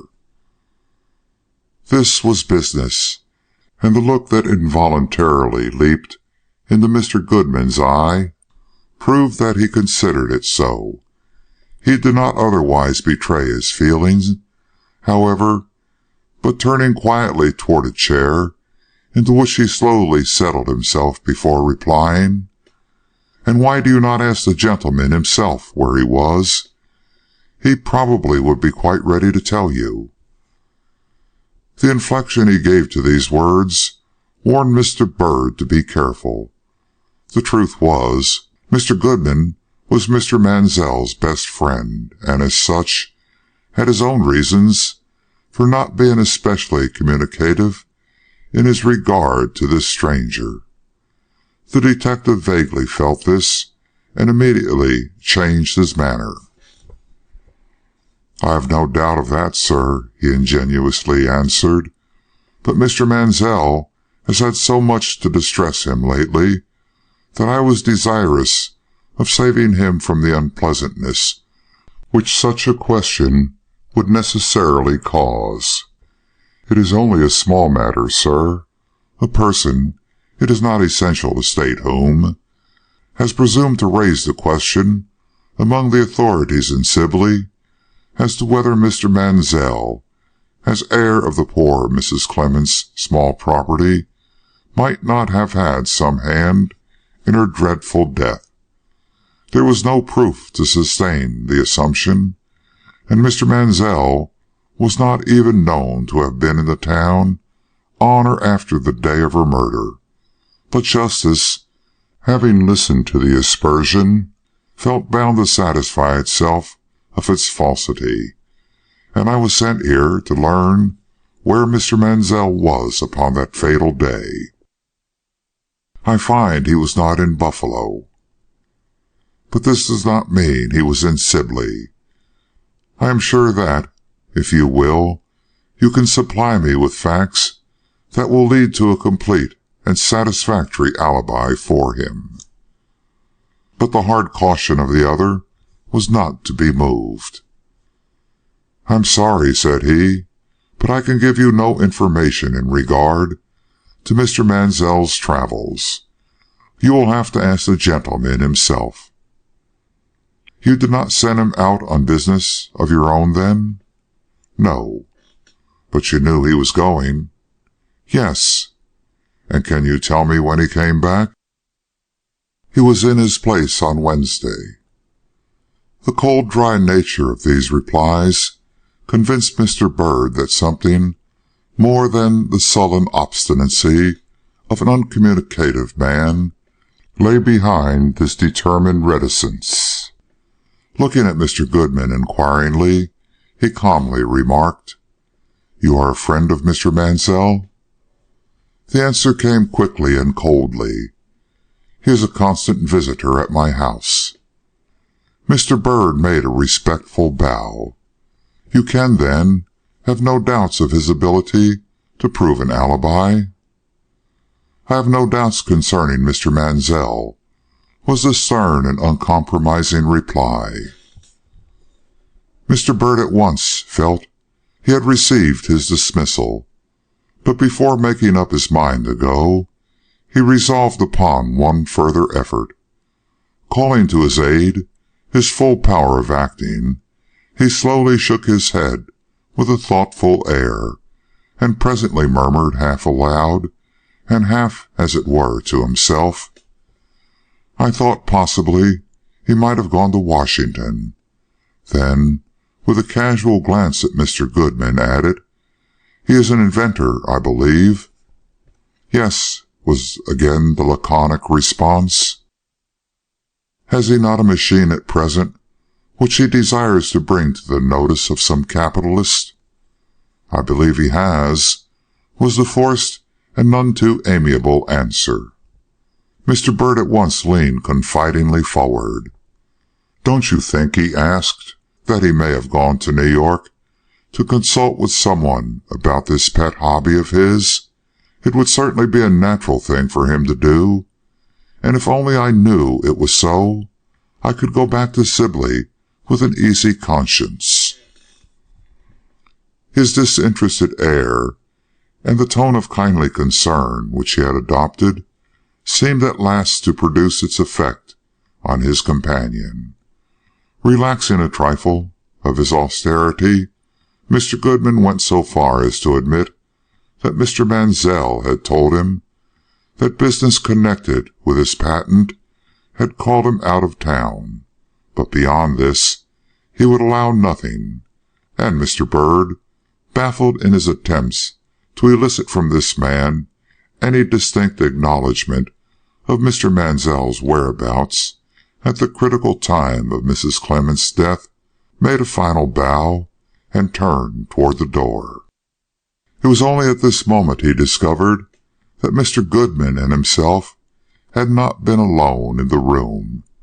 That curled up in one of the window seats was a little girl of some 10 or 12 years of age, who at the first tokens of his taking his departure slipped shyly down to the floor and ran before him out into the hall. He found her by the front door when he arrived there. She was standing with her hand on the knob, and presented such a picture of childish eagerness, tempered by childish timidity, that he involuntarily paused before her with a smile. She needed no further encouragement. "Oh, sir, I know about Mr. Mansell," she cried. "He wasn't in that place you talk about, for he wrote a letter to Papa just the day before he came back, and the postmark on the envelope was Monteith. I remember, because it was the name of the man who made our big map." And looking up with the eager zeal which marks the liking of very little folks for some one favorite person among their grown acquaintances, she added earnestly, "I do hope you won't let them say anything bad about Mr. Mansell. He is so good." And without waiting for a reply, she ran off, her curls dancing, her eyes sparkling, all her innocent little form alive with the joy of having done a kindness, as she thought, for her favorite, Mr. Mansell. Mr. Byrd, on the contrary, felt a strange pang that the information he had sought for so long and vainly should come at last from the lips of an innocent child. Monteith, as you remember, was the next station to Sibley. Chapter 15. The End of a Tortuous Path. Thus bad begins, and worse remains behind. Hamlet. The arrest of Mr. Hildreth had naturally quieted public suspicion by fixing attention upon a definite point, so that when Mr. Byrd returned to Sibley, he found that he could pursue whatever inquiries he chose without awakening the least mistrust that he was on the lookout for the murderer of Mrs. Clements. The first use he made of his time was to find out if Mr. Mansell, or any man answering to his description, had been seen to take the train from the Sibley station on the afternoon or evening of the fatal Tuesday. The result was unequivocal. No such person had been seen there, and no such person was believed to have been at the station at any time during that day. This was his first disappointment. He next made the acquaintance of the conductors on that line of streetcars by means of which he believed Mr. Mansell to have made his escape, but with no better result. Not one of them remembered having taken up, of late, any passenger from the terminus, of the appearance described by Mr. Bird. And this was his second disappointment. His next duty was obviously to change his plan of action and make the town of Monteith the center of his inquiries. But he hesitated to do this till he had made one other visit to the woods, in whose recesses he still believed the murderer to have plunged immediately upon dealing the fatal blow. He went by the way of the street railroad, not wishing to be again seen crossing the bog, and arrived at the hut in the center of the glade without meeting anyone or experiencing the least adventure. This time he went in, but nothing was to be seen save bare logs, a rough hearth where a fire had once been built, and the rudest sort of bench and table. And hurrying forth again, he looked doubtfully up and down the glade in pursuit of some hint to guide him in his future researches. Suddenly he received one. The thick wall of foliage, which at first glance revealed but the two outlets already traversed by him, showed upon close inspection a third path, opening well behind the hut, and leading, as he soon discovered, in an entirely opposite direction from that which had taken him to the west side. Merely stopping to cast one glance at the sun, which was still well overhead, he set out on this new path. It was longer and much more intricate than the other. It led through hollows and up steeps, and finally out into an open blackberry patch where it seemed to terminate. But a close study of the surrounding bushes soon disclosed signs of a narrow and thread-like passage curving about a rocky steep. Entering this, he presently found himself drawn again into the woods, which he continued to traverse till he came to a road cut through the heart of the forest, for the use of the lumbermen. Here he paused. Should he turn to the right or left? He decided to turn to the right. Keeping in the road, which was rough with stones, where it was not marked with the hoofs of both horses and cattle, he walked for some distance. Then he emerged into open space again, and discovered that he was on the hillside overlooking Monteith, and that by a mile or two's further walk over the highway that was dimly to be described at the foot of the hill, he would reach the small station devoted to the uses of the quarrymen that worked in this place. There was no longer any further doubt that this route, and not the other, had been the one taken by Mr. Mansell on that fatal afternoon. But he was determined not to trust any further to mere surmises. So hastening down the hill, he made his way in the direction of the highway, meaning to take the walk alluded to, and to learn for himself what passengers had taken the train at this point on the Tuesday afternoon so often mentioned. But a barrier rose in his way. The stream, which he had barely noticed in the quick glance he threw over the landscape from the brow of the hill, separated, with quite a formidable width of water, the hillside from the road, and it was not till he wandered back for some distance along its banks that he found a bridge. The time thus lost was considerable, but he did not think of it, and when, after a long and weary tramp, he stepped upon the platform of the small station, he was so eager to learn if he had correctly followed the scent that he forgot to remark that the road he had taken was anything but an easy or feasible one for a hasty escape. The accommodation trains, which alone stop at this point, had both passed, and he found the station master at leisure. A single glance into his honest and intelligent face convinced the detective that he had a reliable man to deal with. he at once commenced his questions.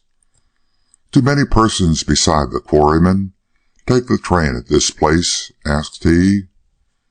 "Not many," was the short but sufficiently good-natured rejoinder. "I guess I could easily count them on the fingers of one hand," he laughed.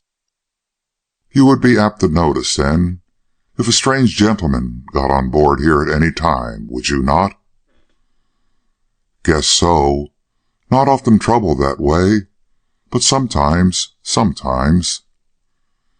Can you tell me whether a young man of very dark complexion, heavy mustache, and a determined, if not excited expression, took the cars here for Monteith, say any day last week?" "I don't know," mused the man.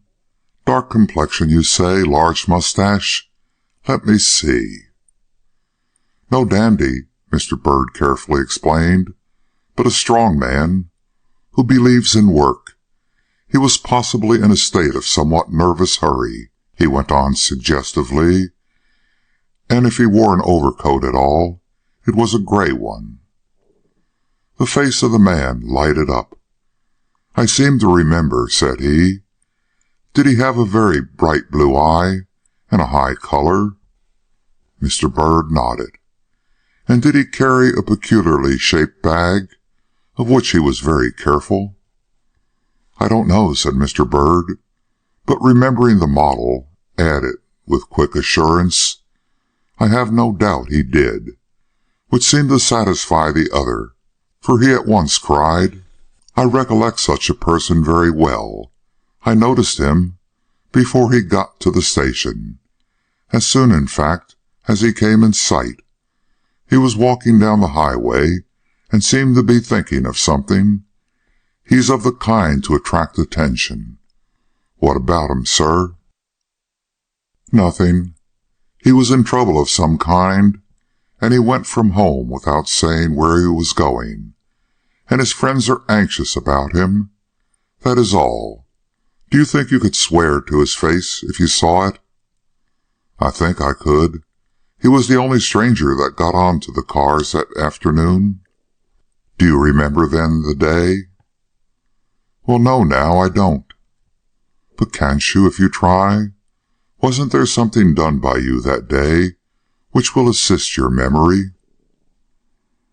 Again that slow "let me see" showed that the man was pondering. Suddenly he slapped his thigh and exclaimed, "You might be a lawyer's clerk now, mightn't you? Or perhaps a lawyer himself. I do remember that a large load of stone was sent off that day, and a minute's look at my book—" "It was Tuesday," he presently affirmed. Mr. Byrd drew a deep breath. There is sadness mixed with the satisfaction of such a triumph. "I am much obliged to you," he said, in acknowledgment of the other's trouble. "The friends of this gentleman will now have little difficulty in tracing him. There is but one thing further I should like to make sure of." And taking from his memorandum book the picture he kept concealed there, he showed him the face of Mr. Mansell, now altered to a perfect likeness, and asked him if he recognized it. The decided yes which he received made further questions unnecessary. Chapter 16. Storm. "Oh, my offence is rank, it smells to heaven, it hath the primal eldest curse upon it." Hamlet. A day had passed. Mr. Byrd, who no longer had any reason to doubt that he was upon the trail of the real assailant of the widow Clemens, had resolved upon a third visit to the woods, this time with the definite object of picking up any clue, however trifling, in support of the fact that Craik Mansell had passed through the glade behind his aunt's house.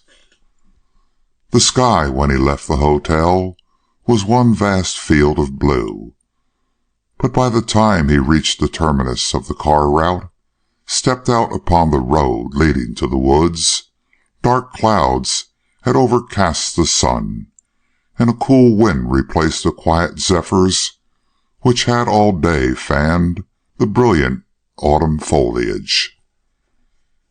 He did not realize the condition of the atmosphere, however, and proceeded on his way, thinking more of the person he had just perceived issuing from the doorway of Professor Darling's lofty mansion, than of the low mutterings of distant thunder that now and then disturbed the silence of the woods, or of the ominous brazen tint which was slowly settling over the huge bank of clouds that filled the northern sky.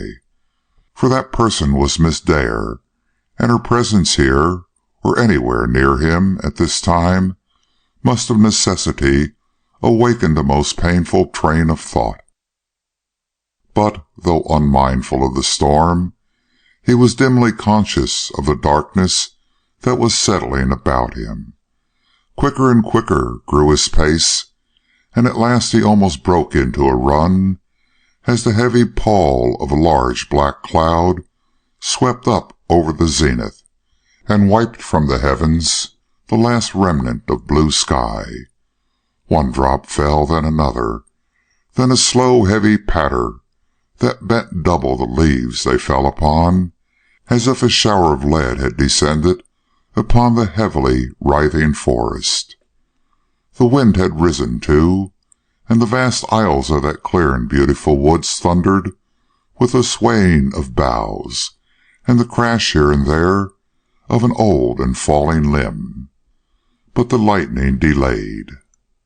The blindest or most abstracted man could be ignorant no longer of what all this turmoil meant.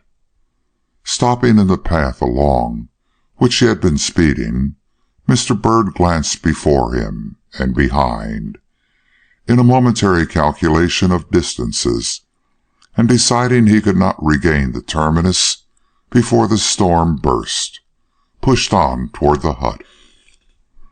He reached it just as the first flash of lightning darted down through the heavy darkness, and was about to fling himself against the door, when something, was it the touch of an invisible hand, or the crash of awful thunder, which at this instant ploughed up the silence of the forest and woke a pandemonium of echoes about his head, stopped him? He never knew.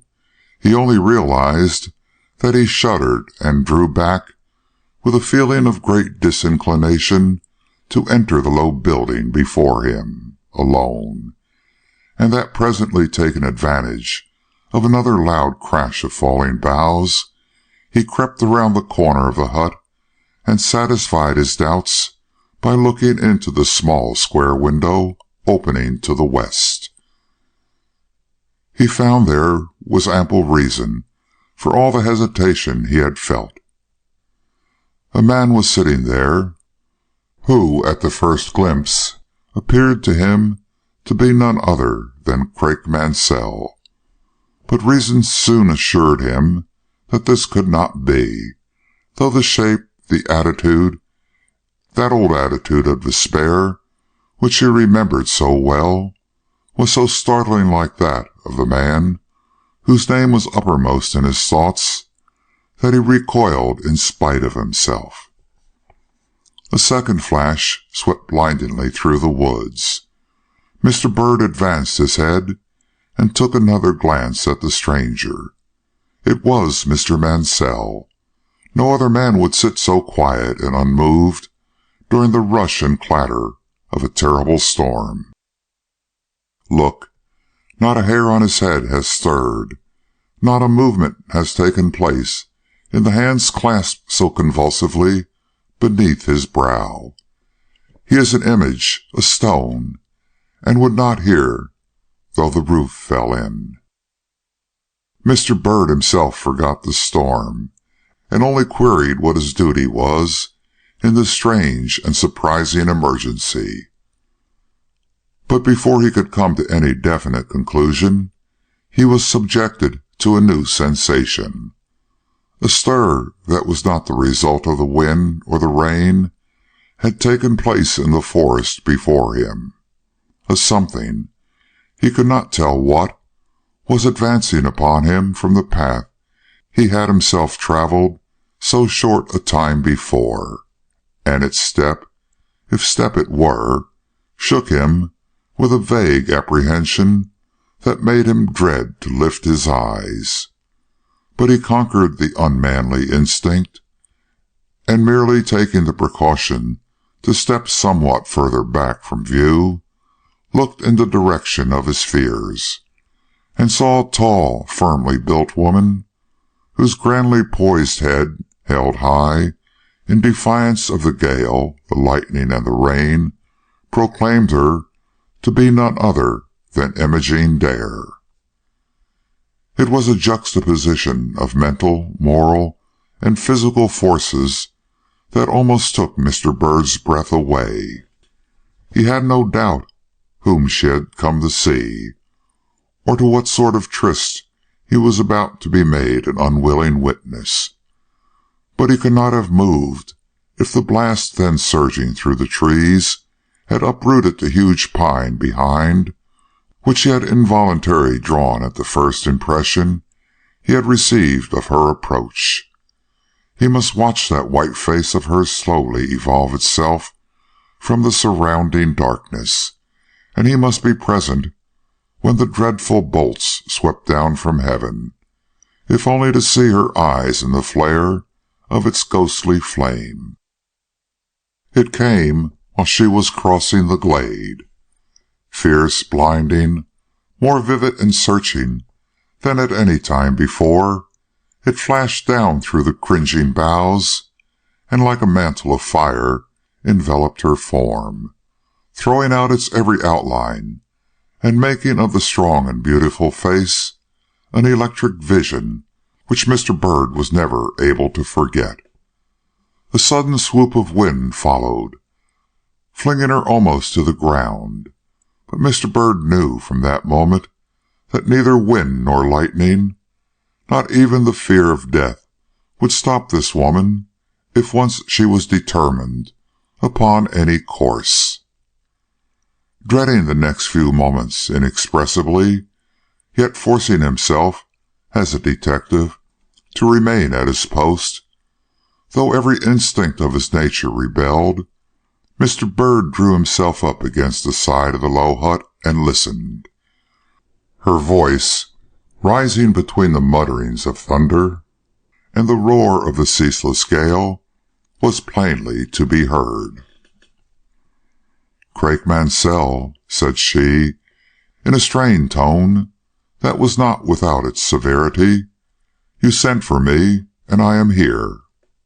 Ah, this was her mode of greeting, was it? Mr. Bird felt his breath come easier, and listened for the reply with intensest interest. But it did not come. The low rumbling of the thunder went on, and the wind howled through the gruesome forest, but the man she had addressed did not speak. "Craik," her voice still came from the doorway where she had seemingly taken her stand. "Do you not hear me?" A stifled groan was the sole reply. She appeared to take one step forward, but no more. "I can understand," said she, and Mr. Bird had no difficulty in hearing her words, though the turmoil overhead was almost deafening. Why the restlessness of despair should drive you into seeking this interview, I have longed to see you too, if only to tell you that I wish heaven's thunderbolts had fallen upon us both on that day when we sat and talked of our future prospects, and—" A lurid flash cut short her words. Strange and awesome sounds awoke in the air above, and the next moment a great branch fell crashing down upon the roof of the hut, beating in one corner, and sliding thence heavily to the ground, where it lay with all its quivering leaves uppermost, not 2 feet from the doorway where this woman stood.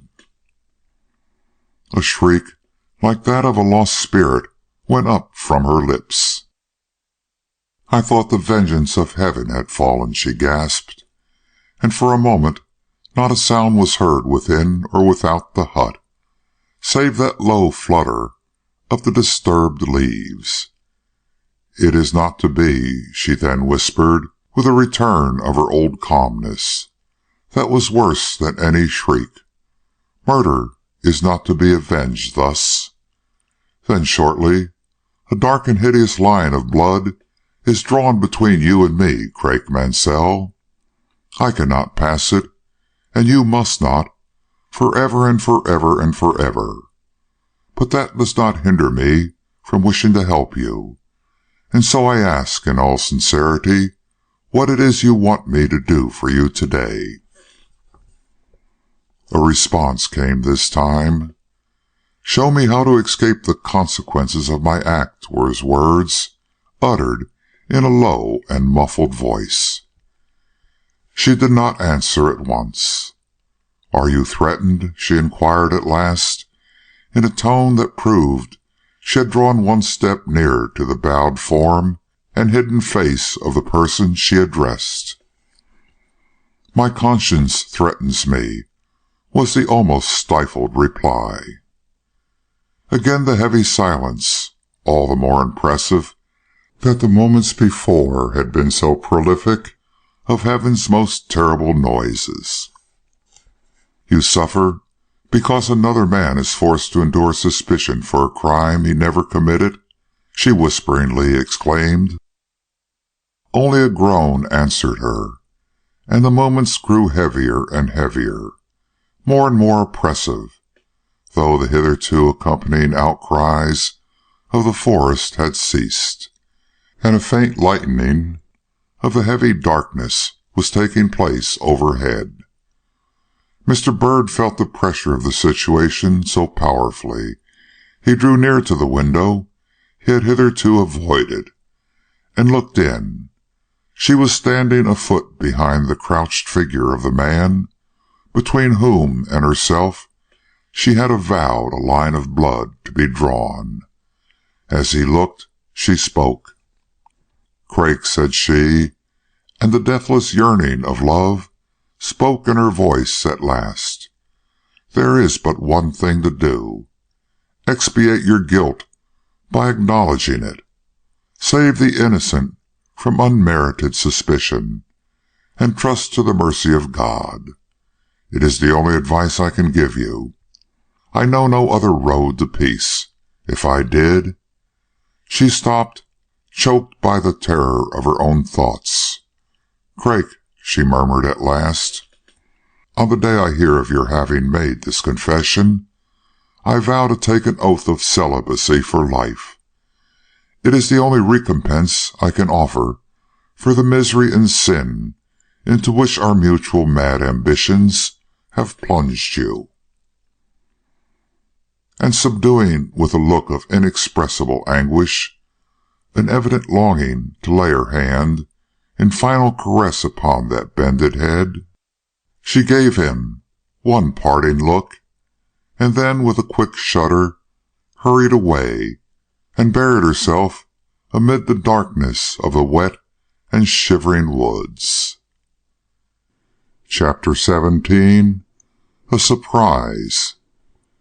Season your admiration for a while. Hamlet. When all was still again, Mr. Bird advanced from his place of concealment and softly entered the hut. Its solitary occupant sat as before, with his head bent down upon his clasped hands. But at the first sound of Mr. Bird's approach, he rose and turned. The shock of the discovery which followed sent the detective reeling back against the door. The person who faced him with such quiet assurance was not Craik Mansell. Chapter 18. A Brace of Detectives. Hath this fellow no feeling of his business? Hamlet. No action whether foul or fair, is ever done, but it leaves somewhere a record. Longfellow. So there are two of us. I thought as much when I first set eyes upon your face in Buffalo. This exclamation, uttered in a dry and musing tone, woke Mr. Bird from the stupor into which this astonishing discovery had thrown him. Advancing upon the stranger, who in size, shape, and coloring was almost the facsimile of the person he had so successfully represented, Mr. Bird looked him scrutinizingly over.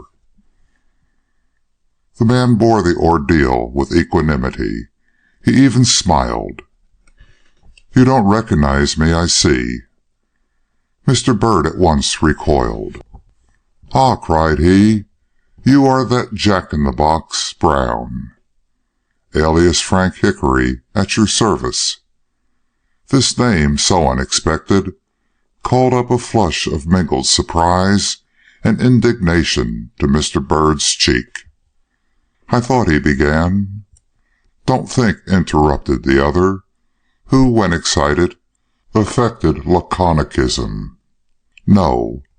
Then with affability proceeded, "You are the gentleman," he paid that much deference to Mr. Bird's air and manner, "who I was told might lend me a helping hand in this Clemens affair. I didn't recognize you before, sir. Wouldn't have stood in your way if I had. Though, to be sure, I did want to see this matter through myself. I thought I had the right, and I've done it too, as you must acknowledge, if you have been present in this terrible place very long." This self-satisfied, if not boastful, allusion to a scene in which this strange being had played so unworthy, if not unjustifiable, a part, sent a thrill of revulsion through Mr. Bird. Drawing hastily back with an instinct of dislike he could not conceal, he cast a glance through the thicket of trees that spread beyond the open door, and pointedly asked, "Was there no way of satisfying yourself of the guilt of Craig Mansell, except by enacting a farce that may lead to the lifelong remorse of the woman out of whose love you have made a trap?" A slow flush, the first possibly that had visited the hardy cheek of this thick-skinned detective for years, crept over the face of Frank Hickory. "I don't mean she shall ever know," he sullenly protested, kicking at the block upon which he had been sitting. "But it was a mean trick," he frankly enough admitted the next moment. "If I hadn't been the tough old hickory knot that I am, I couldn't have done it, I suppose. The storm, too, made it seem a bit trifling. But well, well," he suddenly interjected in a more cheerful tone, "'tis too late now for tears and repentance. The thing is done and can't be undone, and at all events I reckon we are both satisfied now as to who killed Widow Clemens." Mr. Bird could not resist a slight sarcasm. "I thought you were satisfied in that regard before," said he. "At least I understood that at a certain time you were very positive it was Mr. Hildreth." "So I was," the fellow good-naturedly allowed. "So I was. The byways of a crime like this are dreadful dark and uncertain. It isn't strange that a fellow gets lost sometimes. But I got a jog on my elbow that sent me into the right path," said he, "as perhaps you did too, sir, Not replying to this latter insinuation, Mr. Bird quietly repeated, "You got a jog on your elbow?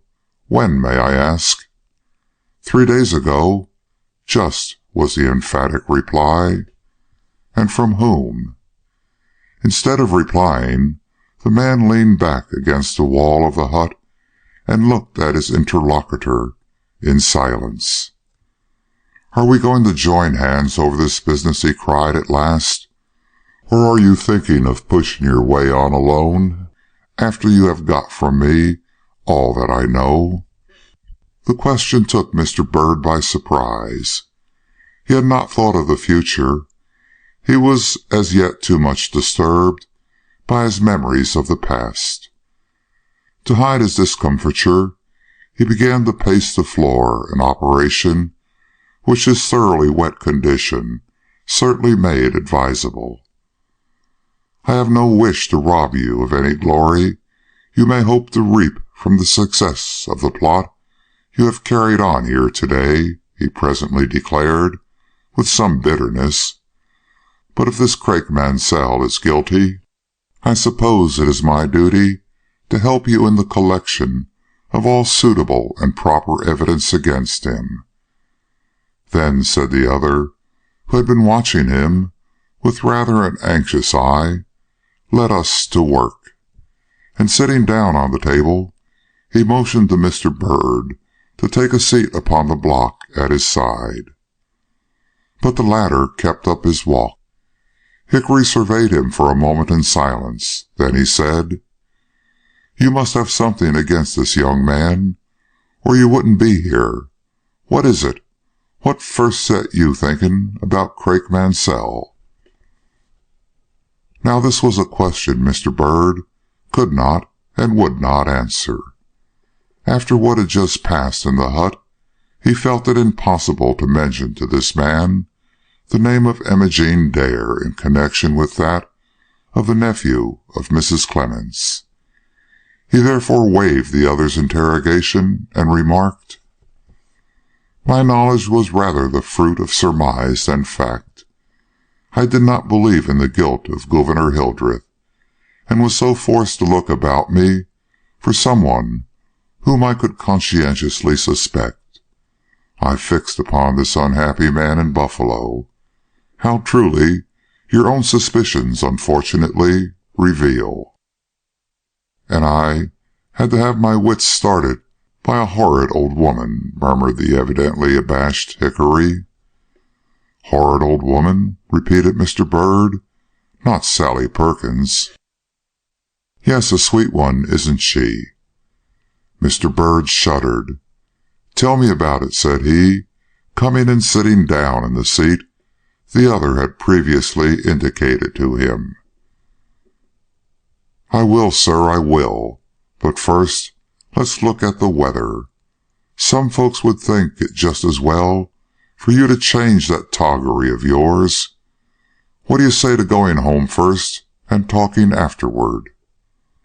"I suppose it would be wise," admitted Mr. Bird, looking down at his garments, whose decidedly damp condition he had scarcely noticed in his excitement. "And yet I hate to leave this spot till I learn how you came to choose it as the scene of the tragic comedy you have enacted here today, and what position it is likely to occupy in the testimony which you have collected against this young man." "Wait, then," said the bustling fellow, "till I build you the least bit of a fire to warm you. It won't take but a minute," he averred, piling together some old sticks that cumbered the hearth, and straightway setting a match to them. "See, isn't that pleasant? And now, just cast your eye at this," he continued, drawing a comfortable-looking flask out of his pocket and handing it over to the other with a dry laugh. "Isn't this pleasant?" And he threw himself down on the floor and stretched out his hands to the blaze, with a gusto which the dreary hour he had undoubtedly passed made perfectly natural, if not excusable. "I thank you," said Mr. Bird. "I didn't know I was so chilled." And he, too, enjoyed the warmth. "And now," he pursued after a moment, "go on. Let us have the thing out at once." But the other was in no hurry.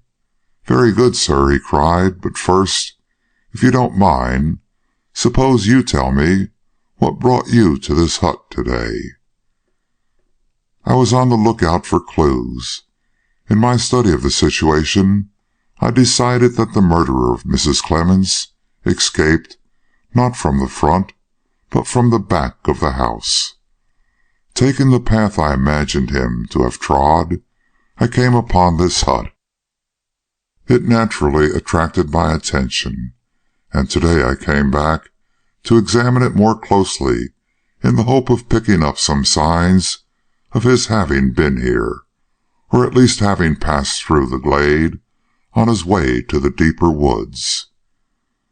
And what if you had succeeded in this, sir? What if some token of his presence had rewarded your search? I should have completed a chain of proof of which only this one link is lacking.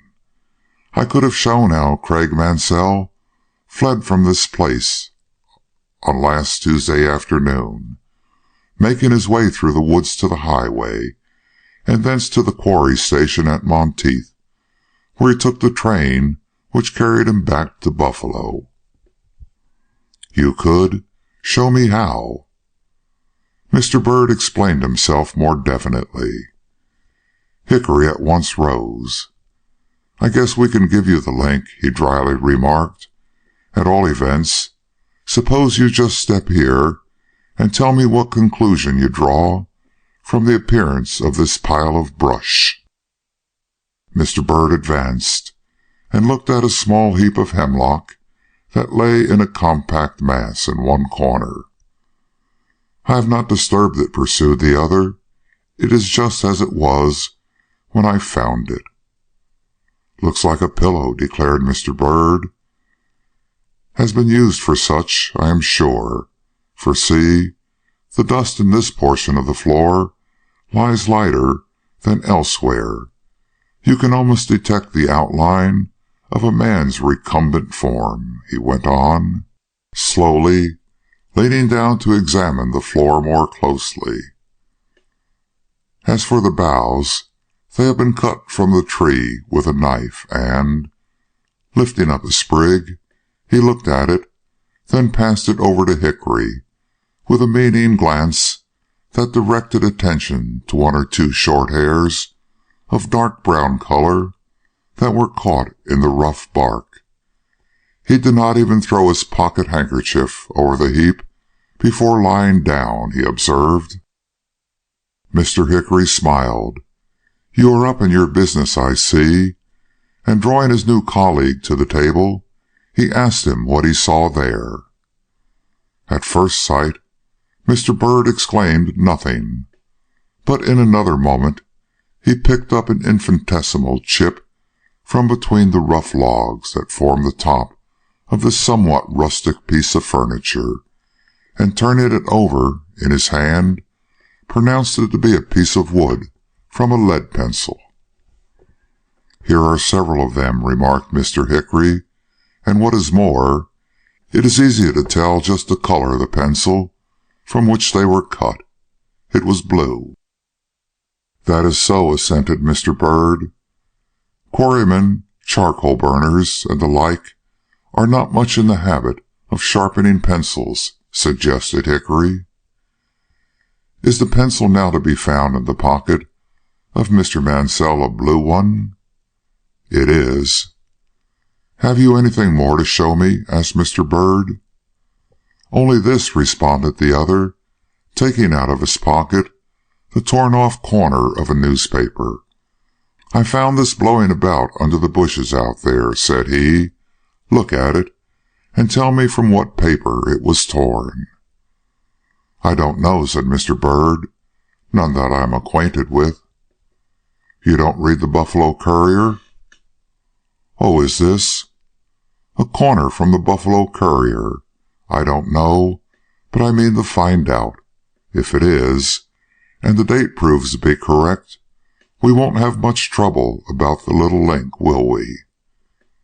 Mr. Byrd shook his head, and they again crouched down over the fire.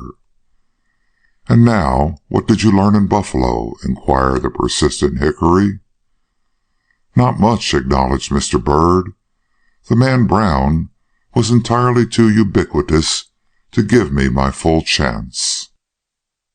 Neither at the house nor at the mill was I able to glean anything beyond an admission from the landlady that Mr. Mansell was not at home at the time of his aunt's murder. I couldn't even learn where he was on that day, or where he had ostensibly gone. If it had not been for the little girl of Mr. Goodman— "Ah, I had no time to go to that house," interjected the other suggestively. "I should have come home as wise as I went," continued Mr. Byrd. "She told me that on the day before Mr. Mansell returned, he wrote to her father from Monteith, and that settled my mind in regard to him. It was pure luck, however." The other laughed long and loud. "I didn't know I did it up so well," he cried. "I told the landlady you were a detective, or acted like one, and she was very ready to take the alarm, having, as I judge, a motherly liking for her young boarder. Then I took Messrs. Chamberlain and Harrison into my confidence, and having got from them all the information they could give me, told them there was evidently another man on the track of this Mansell, and warned them to keep silence till they heard from the prosecuting attorney in Sibley. But I didn't know who you were, or at least I wasn't sure, or as I said before, I shouldn't have presumed." The short dry laugh with which he ended this explanation had not ceased when Mr. Byrd observed, "You have not told me what you gathered in Buffalo." "Much," quoth Hickory, reverting to his favorite laconic mode of speech. "First, that Mansell went from home on Monday, the day before the murder, for the purpose, as he said, of seeing a man in New York about his wonderful invention. Secondly, that he never went to New York, but came back the next evening, bringing his model with him and looking terribly used up and worried. Thirdly, that to get this invention before the public had been his pet aim and effort for a whole year, that he believed in it as you do in your Bible, and would have given his heart's blood, if it would have done any good, to start the thing and prove himself right in his estimate of its value. The money to do this was all that was lacking, no one believing in him sufficiently to advance him the $5,000 considered necessary to build the machine and get it in working order. That, in short, he was a fanatic on the subject, and often said he would be willing to die within the year if he could first prove to the unbelieving capitalists whom he had vainly importuned for assistance the worth of the discovery he believed himself to have made. Fourthly— but what is it you wish to say, sir?" $5,000 is just the amount Widow Clemens is supposed to leave him," remarked Mr. Byrd. "Precisely," was the short reply. "And fourthly," suggested the former. "Fourthly, he was in the mill on Wednesday morning, where he went about his work as usual, until someone who knew his relation to Mrs. Clemens looked up from the paper he was reading, and, in pure thoughtlessness, cried, 'So they have killed your aunt for you, have they?' A barbarous jest that caused everybody near him to start in indignation, but which made him recoil as if one of these thunderbolts we have been listening to this afternoon had fallen at his feet. And he didn't get over it," Hickory went on. "He had to beg permission to go home. He said the terrible news had made him ill, and indeed he looked sick enough, and continued to look sick enough for days.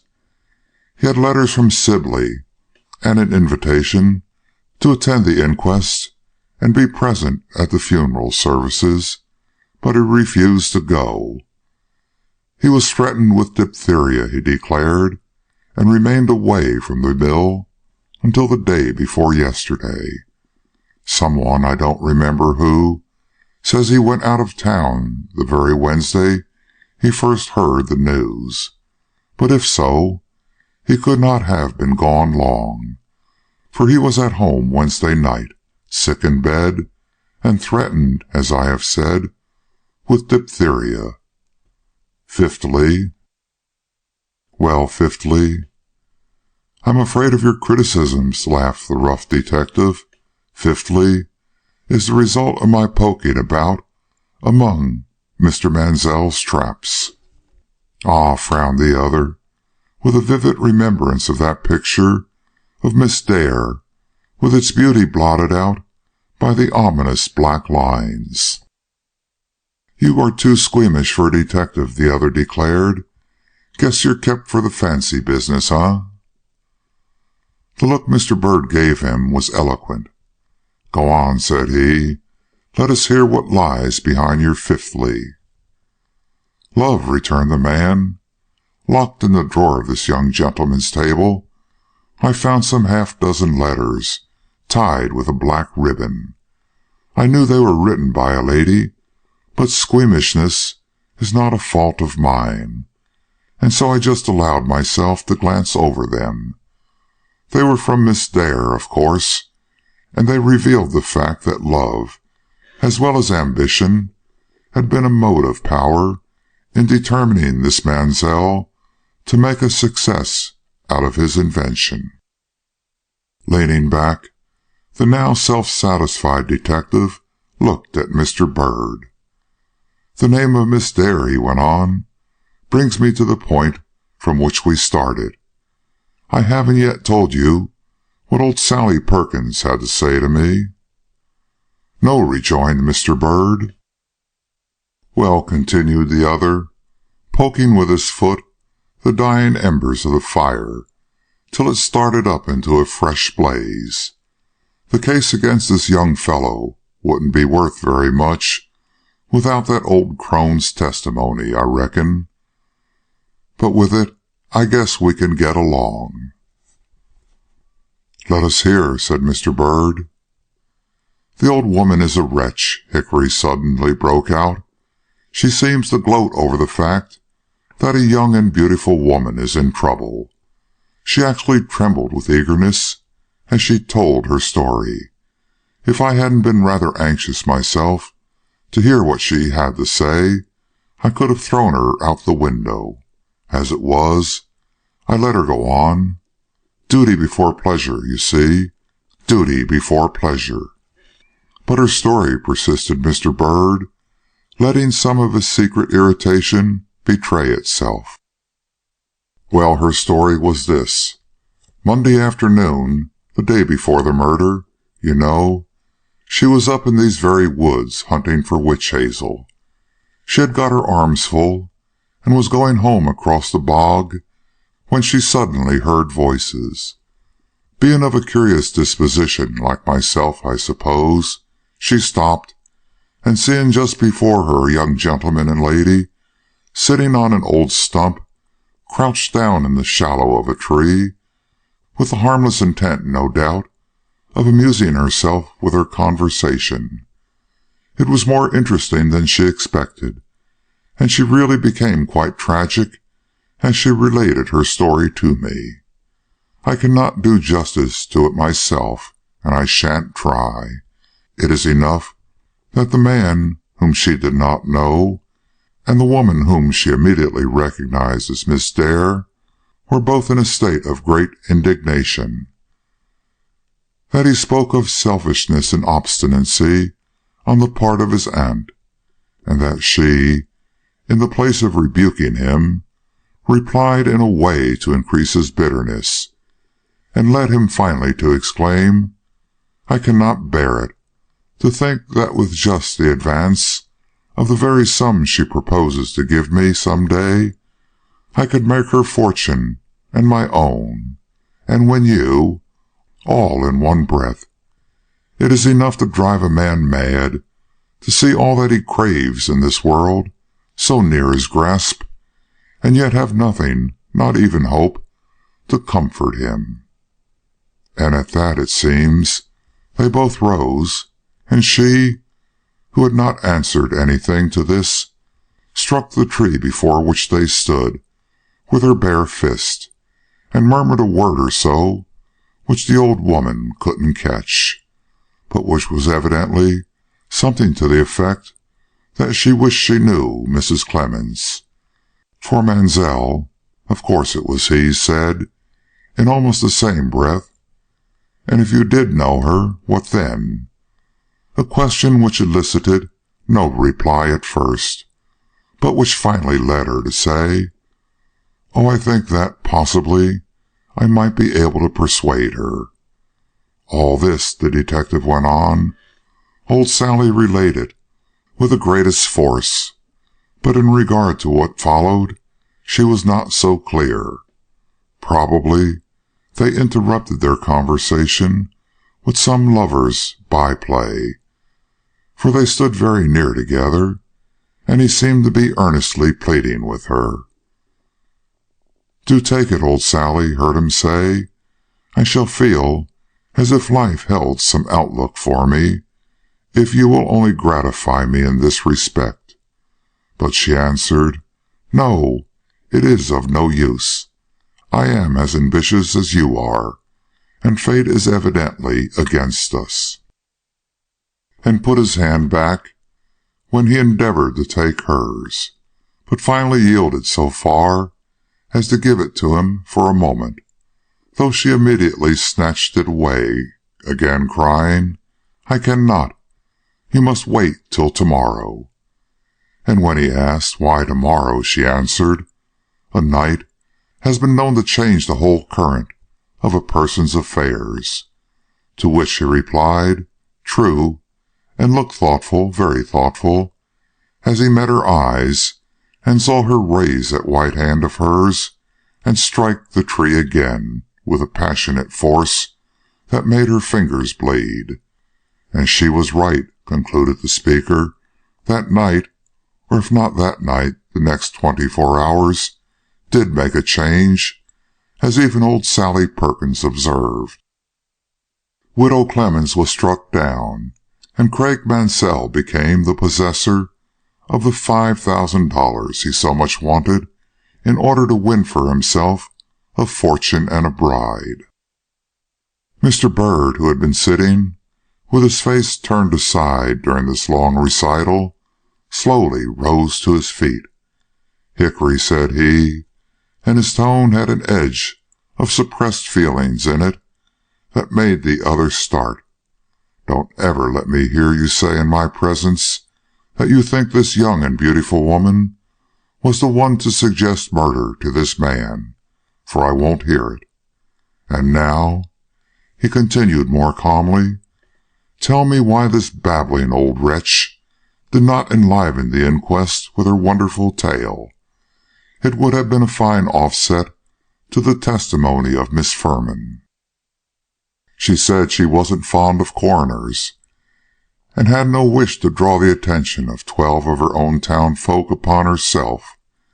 She didn't mean to commit herself with me," pursued Hickory, rising also. "She was going to give me a hint of the real state of affairs, or rather, set me working in the right direction, as this little note, which she tucked under the door of my room at the hotel, will show. But I was too quick for her, and had her by the arm before she could shuffle down the stairs. It was partly to prove her story was true, and not a romance made up for the occasion, that I lured this woman here this afternoon." "You are not as bad a fellow as I thought," Mr. Byrd admitted, after a momentary contemplation of the other's face. "If I might only know how you managed to effect this interview." "Nothing easier. I found in looking over the scraps of paper which Mansell had thrown into the waste-paper basket in Buffalo the draft of a note which he had written to Miss Dare, under an impulse which he afterward probably regretted. It was a summons to their usual place of tryst at or near this hut, and though unsigned, was of a character, as I thought, to effect its purpose. I just sent it to her, that's all." The nonchalance with which this was said completed Mr. Byrd's astonishment. "You are a worthy disciple of Gryce," he asserted, leading the way to the door. "Think so?" exclaimed the man, evidently flattered at what he considered a great compliment. "Then shake hands," he cried, with a frank appeal Mr. Byrd found it hard to resist. "Ah, don't you want to?" he somewhat ruefully declared. "Will it change your feelings any if I promise to ignore what happened here today? My trick with Miss Dare, and what she revealed, and all that? If it will, I swear I won't even think of it any more if I can help it. And at all events, I won't tattle about it, even to the superintendent. It shall be a secret between you and me, and she won't know but what it was her lover she talked to after all." "You are willing to do all this?" inquired Mr. Byrd. "Willing and ready," cried the man. "I believe in duty to one's superiors, but duty doesn't always demand of one to tell everything he knows. Besides, it won't be necessary, I imagine. There is enough against this poor fellow without that." "I fear so," ejaculated Mr. Byrd. "Then it is a bargain?" said Hickory. "Yes." And Mr. Byrd held out his hand. The rain had now ceased, and they prepared to return home. Before leaving the glade, however, Mr. Byrd ran his eye over the other's person and apparel, and in some wonder inquired, "How do you fellows ever manage to get up such complete disguises? I declare, you look enough like Mr. Mansell in the back to make me doubt even now who I'm talking to." "Oh," laughed the other, "it's easy enough. It's my specialty, you see, and one in which I am thought to excel. But to tell the truth, I hadn't much to contend with in this case. In build, I am famously like this man, as you must have noticed when you saw us together in Buffalo. Indeed, it was our similarity in this respect that first put the idea of personifying him into my head. My complexion had been darkened already, and, as for such accessories as hair, voice, manner, dress, etc., a 5 minutes' study of my model was sufficient to prime me up in all that, enough, at least, to satisfy the conditions of an interview which did not require me to show my face. "But you did not know when you came here that you would not have to show your face," persisted Mr. Byrd, anxious to understand how this man dared risk his reputation on an undertaking of this kind. "No, and I did not know that the biggest thunderstorm of the season was going to spring up and lend me its darkness to complete the illusion I had attempted. I only trusted my good fortune and my wits," he added, with a droll demureness. "Both had served me before, and both were likely to serve me again. And say she had detected me in my little game, what then? Women like her don't babble." There was no reply to make to this, and Mr. Byrd's thoughts being thus carried back to Imogene Dare and the unhappy revelations she had been led to make, he walked on in a dreary silence his companion had sufficient discretion not to break. Chapter 19. Mr. Ferris. "Which of you have done this?" Macbeth. "What have we here?" Tempest. Mr. Ferris sat in his office in a somewhat gloomy frame of mind. There had been bad news from the jail that morning. Mr. Hildreth had attempted suicide the night before, and was now lying in a critical condition at the hospital. Mr. Ferris himself had never doubted this man's guilt. From Hildreth's first appearance at the inquest, the district attorney had fixed upon him as the murderer of Mrs. Clemens, and up to this time he had seen no good and substantial reason for altering his opinion. Even the doubts expressed by Mr. Byrd had moved him but little. Mr. Byrd was an enthusiast, and naturally enough shrank from believing a gentleman capable of such a crime. But the other detective's judgment was unswayed, and he considered Hildreth guilty. It was not astonishing, then, that the opinion of Mr. Ferris should coincide with that of the older and more experienced man.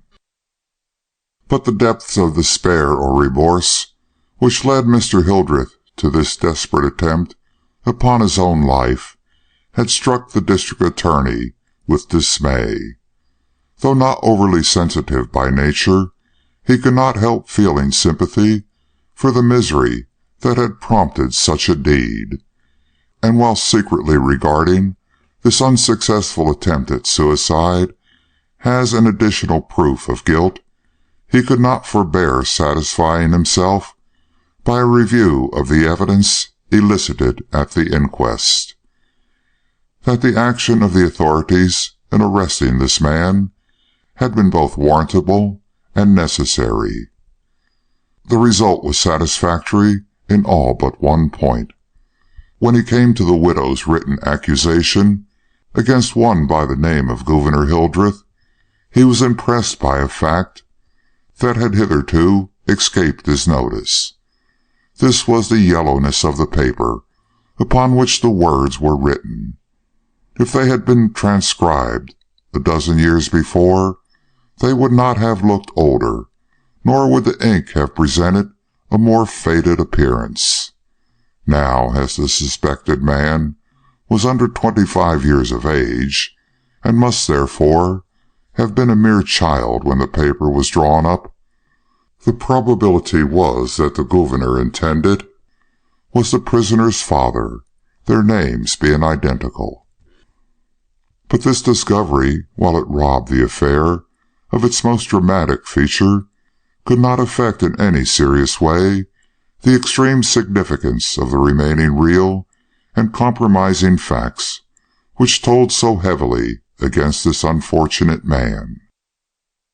Indeed, the well-known baseness of the father made it easier to distrust the son, and Mr. Ferris had just come to the conclusion that his duty compelled him to draw up an indictment of the would-be suicide when the door opened and Mr. Byrd and Mr. Hickory came in.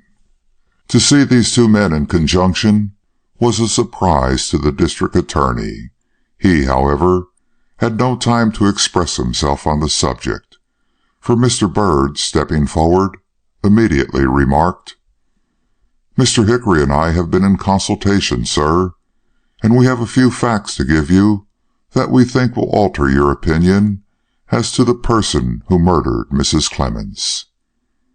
"Is that so?" cried Mr. Ferris, looking at Hickory with a glance indicative of doubt. "Yes, sir," exclaimed that not easily abashed individual, with an emphasis decided enough to show the state of his feelings on the subject. "After I last saw you, a woman came in my way and put into my hands so fresh and promising a clue that I dropped the old scent at once and made instanter for the new game. But I soon found I was not the only sportsman on this trail. Before I had taken a dozen steps, I ran upon this gentleman, and finding him true grit, struck up a partnership with him that has led to our bringing down the quarry together." "Humph," quoth the district attorney. "Some very remarkable discoveries must have come to light to influence the judgment of two such men as yourselves." "You are right," rejoined Mr. Byrd. "In fact, I should not be surprised if this case proved to be one of the most remarkable on record. It is not often that equally convincing evidence of guilt is found against two men having no apparent connection." "And you have collected such evidence?" "We have.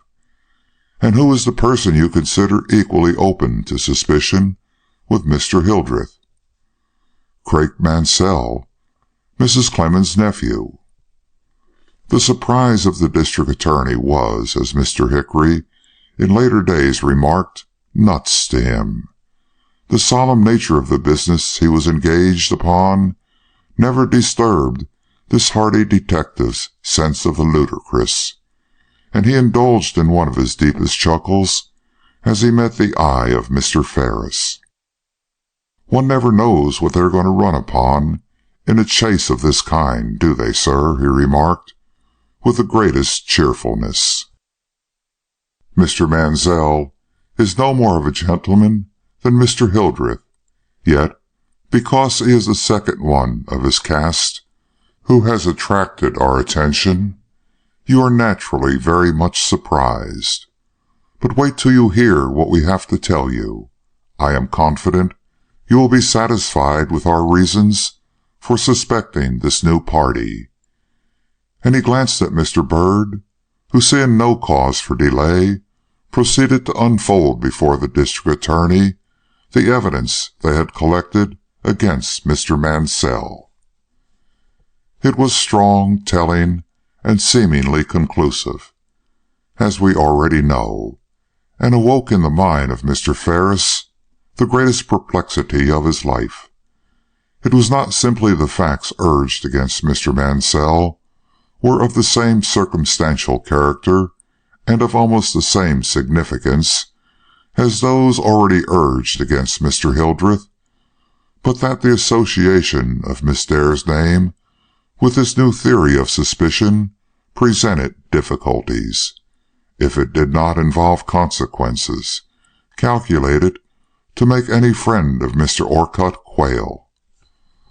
And Mr. Ferris was such a friend, and he knew very well the violent nature of the shock which this eminent lawyer would experience at discovering the relations held by this trusted woman toward a man suspected of a crime. Then Miss Dare herself was this beautiful and cherished woman, hitherto believed by all who knew her to be set high above the reach of reproach, to be dragged down from her pedestal and submitted to the curiosity of the rabble, if not to its insinuations and reproach. It seemed hard, even to this stern, dry searcher among dead man's bones. It seemed both hard and bitter, and yet, because he was an honest man, he had no thought of paltering with his duty. He could only take time to make sure what that duty was. He accordingly refrained from expressing any opinion in regard to Mr. Mansell's culpability to the two detectives, and finally dismissed them without any special orders.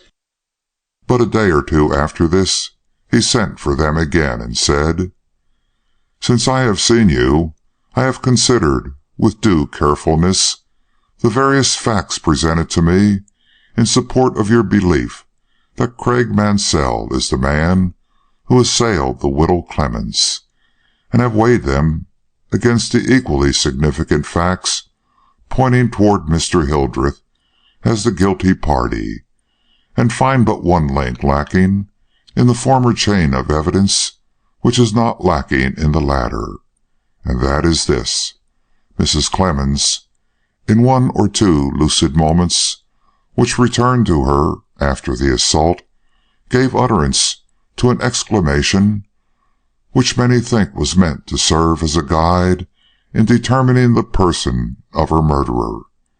She said, "Ring," as Mr. Byrd here will doubtless remember, and then hand, as if she wished to fix upon the minds of those about her that the hand uplifted against her wore a ring. At all events, such a conclusion is plausible enough, and led to my making an experiment yesterday which has forever set the matter at rest in my own mind. I took my stand at the huge clock in her house, just in the attitude she was supposed to occupy when struck, and while in this position, ordered my clerk to advance upon me from behind, with his hands clasped about a stick of wood, which he was to bring down within an inch of my head. This was done, and while this arm was in the act of descending, I looked to see if by a quick glance from the corner of my eye I could detect the broad seal ring I had previously pushed upon his little finger. I discovered that I could, that indeed it was all of the man, which I could distinctly see without turning my head completely around. The ring, then, is an important feature in this case, a link without which any chain of evidence, forged for the express purpose of connecting a man with this murder, must necessarily remain incomplete and consequently useless. But amongst the suspicious circumstances brought to bear against Mr. Mansell, I discerned no token of connection between him and any such article, while we all know that Mr. Hildreth not only wore a ring on the day of the murder, but considered the circumstances so much in his own disfavor that he slipped it off his finger when he began to see the shadow of suspicion falling upon him. You have, then, forgotten the diamond I picked up from the floor of Mrs. Clement's dining room on the morning of the murder?" suggested Mr. Byrd with great reluctance. "No," answered the district attorney shortly, "but Miss Dare distinctly avowed that ring to be hers, and you have brought me no evidence as yet to prove her statement false. If you can supply such proof, or if you can show that Mr. Mansell had that ring on his hand when he entered Mrs. Clement's house on that fatal morning, another fact which, by the way, rests as yet upon inference only, I shall consider the case against him as strong as that against Mr. Hildreth, otherwise not." But Mr. Byrd, with a vivid remembrance before him of Miss Dare's looks and actions in the scene he had witnessed between her and the supposed Mansell in the hut, smiled with secret bitterness over this attempt of the district attorney to shut his eyes to the evident guiltiness of this man. Mr. Ferris saw this smile and instantly became irritated. "I do not doubt any more than yourself," he resumed, in a changed voice, "that this young man allowed his mind to dwell upon the possible advantages which might accrue to himself if his aunt should die. He may even have gone so far as to meditate the commission of a crime to ensure these advantages. But whether the crime which did indeed take place the next day in his aunt's house was the result of his meditations, or whether he found his own purpose forestalled by an attack made by another person possessing no less interest than himself in seeing this woman dead, is not determined by the evidence you bring." "Then you do not favor his arrest?" inquired Mr. Byrd. "No. The vigorous measures which were taken in Mr. Hildreth's case, and the unfortunate event to which they have led, are terrible enough to satisfy the public craving after excitement for a week at least.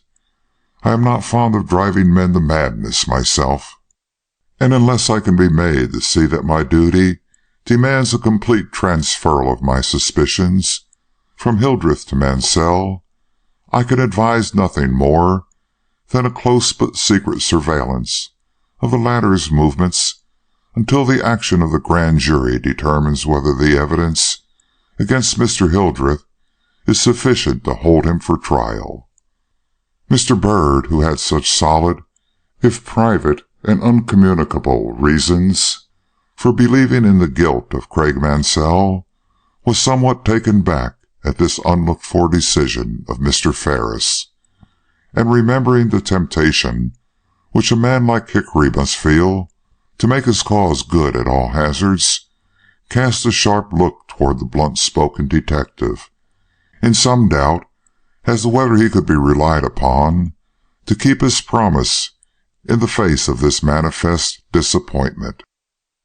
But Hickory had given his words, and Hickory remained firm, and Mr. Byrd, somewhat relieved in his own mind, was about to utter his acquiescence in the district attorney's views when a momentary interruption occurred which gave him an opportunity to exchange a few words aside with his colleague. "Hickory," he whispered, "what do you think of this objection which Mr. Ferris makes?" "I," was the hurried reply. "Oh, I think there is something in it." "Something in it?" "Yes. Mr. Mansell is the last man to wear a ring. I must acknowledge, indeed, I took some pains while in Buffalo to find out if he ever indulged in such vanity, and was told decidedly no. As to the diamond you mentioned, that is certainly entirely too rich a jewel for a man like him to possess. I am afraid the absence of this link in our chain of evidence is fatal. I shouldn't wonder if the old scent was the best after all." "But Miss Dare, her feelings and her convictions, as manifested by the words she made use of in the hut," objected Mr. Byrd. "Oh, she thinks he is guilty, of course." "She thinks?" Mr. Byrd stared at his companion for a minute in silence. "She thinks? Then there was a possibility, it seems, that it was only her thought, and that Mr. Mansell was not really the culpable man he had been brought to consider him." But here an exclamation, uttered by Mr. Ferris, called their attention back to that gentleman. He was reading a letter which had evidently been just brought in, and his expression was one of amazement, mixed with doubt. As they looked toward him, they met his eye, that had a troubled and somewhat abashed expression, which convinced them that the communication he held in his hand was in some way connected with the matter under consideration. Surprised themselves, they unconsciously started forward when, in a dry and not altogether pleased tone, the district attorney observed, "This affair seems to be full of coincidence. You talk of a missing link, and it is immediately thrust under your nose. Read that." And he pushed toward them the following epistle, roughly scrawled on a sheet of common writing paper: "If Mr. Ferris is anxious for justice, and can believe that suspicion does not always attach itself to the guilty, let him, or someone whose business it is, inquire of Miss Imogene Dare of this town how she came to claim as her own the ring that was picked up on the floor of Mrs. Clemens's house." "Well," cried Mr. Byrd, glancing at Hickory, "what are we to think of this?" "Looks like the work of old Sally Perkins," observed the other, pointing out the lack of date and signature. "So it does," acquiesced Mr. Byrd in a relieved tone. "The miserable old wretch is growing impatient." But Mr. Ferris, with a gloomy frown, shortly said, "The language is not that of an ignorant old creature like Sally Perkins, whatever the writing may be. Besides, how could she have known about the ring? The persons who were present at the time it was picked up are not of the gossiping order." "Who, then, do you think wrote this?" inquired Mr. Byrd. "That is what I wish you to find out," declared the district attorney. Mr. Hickory at once took it in his hand. "Wait," he said, "I have an idea," and he carried the letter to one side, where he stood examining it for several minutes. When he came back, he looked tolerably excited and somewhat pleased. "I believe I can tell you who wrote it," said he. "Who?" inquired the district attorney. For reply, The detective placed his finger upon a name that was written in the letter. "Imogene Dare?" exclaimed Mr. Ferris, astonished. "She herself," proclaimed the self-satisfied detective. "What makes you think that?" the district attorney slowly asked. "Because I have seen her writing and studied her signature, and ably as she has disguised her hand in the rest of the letter, it betrays itself in her name. See here." And Hickory took from his pocketbook a small slip of paper containing her autograph, and submitted it to the test of comparison. The similarity between the two signatures was evident, and both Mr. Byrd and Mr. Ferris were obliged to allow the detective might be right, though the admission opened up suggestions of the most formidable character. "It is a turn for which I am not prepared," declared the district attorney. "It is a turn for which we are not prepared," repeated Mr. Byrd, with a controlling look at Hickory. "Let us, then, defer further consideration of the matter till I have had an opportunity to see Miss Dare," suggested Mr. Ferris. And the two detectives were very glad to acquiesce in this, for they were as much astonished as he at this action of Miss Dare, though, with their better knowledge of her feelings, they found it comparatively easy to understand how her remorse and the great anxiety she doubtless felt for Mr. Hildreth had sufficed to drive her to such an extreme and desperate measure. Chapter 20. A Crisis. Queen. Alas, how is it with you, that you do bend your eye on vacancy, and with the incorporeal air do hold discourse? Your bedded hair, like life in excrements, starts up and stands on end. Whereon do you look? Hamlet. On him, on him.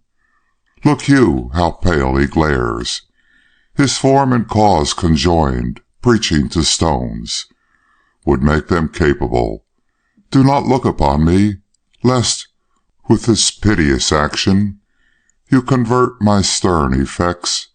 Then what I have to do will want true colour, tears perchance for blood. Hamlet. That my readers may understand even better than Byrd and Hickory how it was that Imogene came to write this letter, I must ask them to consider certain incidents that had occurred in a quarter far removed from the eye of the detectives. Mr. Orcutt's mind had never been at rest concerning the peculiar attitude assumed by Imogene Dare at the time of Mrs. Clement's murder. Time and thought had not made it any more possible for him to believe now than then that she knew anything of the matter beyond what appeared to the general eye. But he could not forget the ring. It haunted him. 50 times a day he asked himself what she had meant by claiming as her own a jewel which had been picked up from the floor of a strange house at a time so dreadful, and which, in despite of her explanations to him, he found it impossible to believe was hers or ever could have been hers. He was even tempted to ask her, but he never did. The words would not come. Though they faltered again and again upon his lips, he could not give utterance to them. No, though with every passing day he felt like the bond uniting her to him was growing weaker and weaker, and that if something did not soon intervene to establish confidence between them, he would presently lose all hope of the treasure for the possession of which he was now ready to barter away half the remaining years of his life. Her increasing reticence and the almost stony look of misery that now confronted him without let or hindrance from her wide gray eyes, were not calculated to reassure him or make his future prospects look any brighter. Her pain, if pain it were, or remorse, if remorse it could be, was not of a kind to feel the influence of time, and struck with dismay, alarm, in spite of himself, if not for her reason, at least for his own, he watched her from day to day, feeling that now he would give his life not merely to possess her, but to understand her and the secret that was gnawing at her heart. At last there came a day when he could no longer restrain himself. She had been seated in his presence, and had been handed a letter which for the moment seemed to thoroughly overwhelm her. We know what that letter was. It was the note which had been sent as a decoy by the detective Hickory, but which she had no reason to doubt was a real communication from Craik Mansell, despite the strange handwriting on the envelope. It prayed her for an interview. It set the time and mentioned the place of meeting, and created for the instant such a turmoil in her usually steady brain that she could not hide it from the searching eyes that watched her.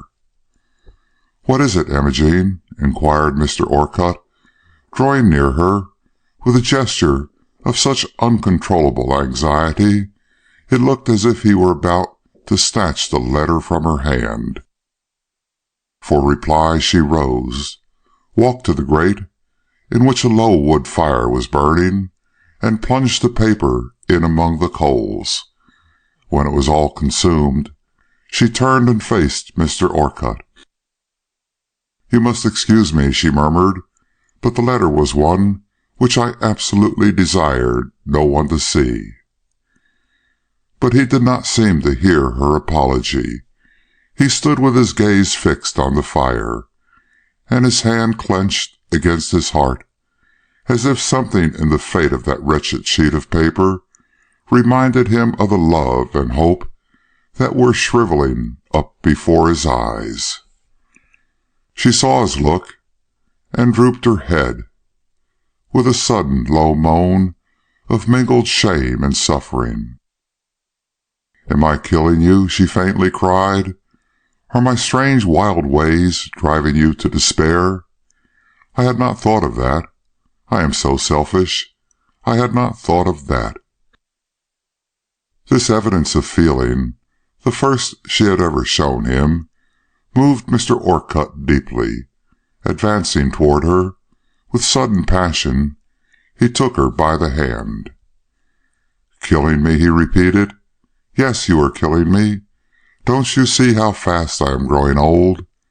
Don't you see how the dust lies thick upon the books that used to be my solace and delight? I do not understand you, Imogene. I love you, and I do not understand your grief, or what it is that is affecting you in this terrible way. Tell me, let me know the nature of the forces with which I have to contend, and I can bear all the rest."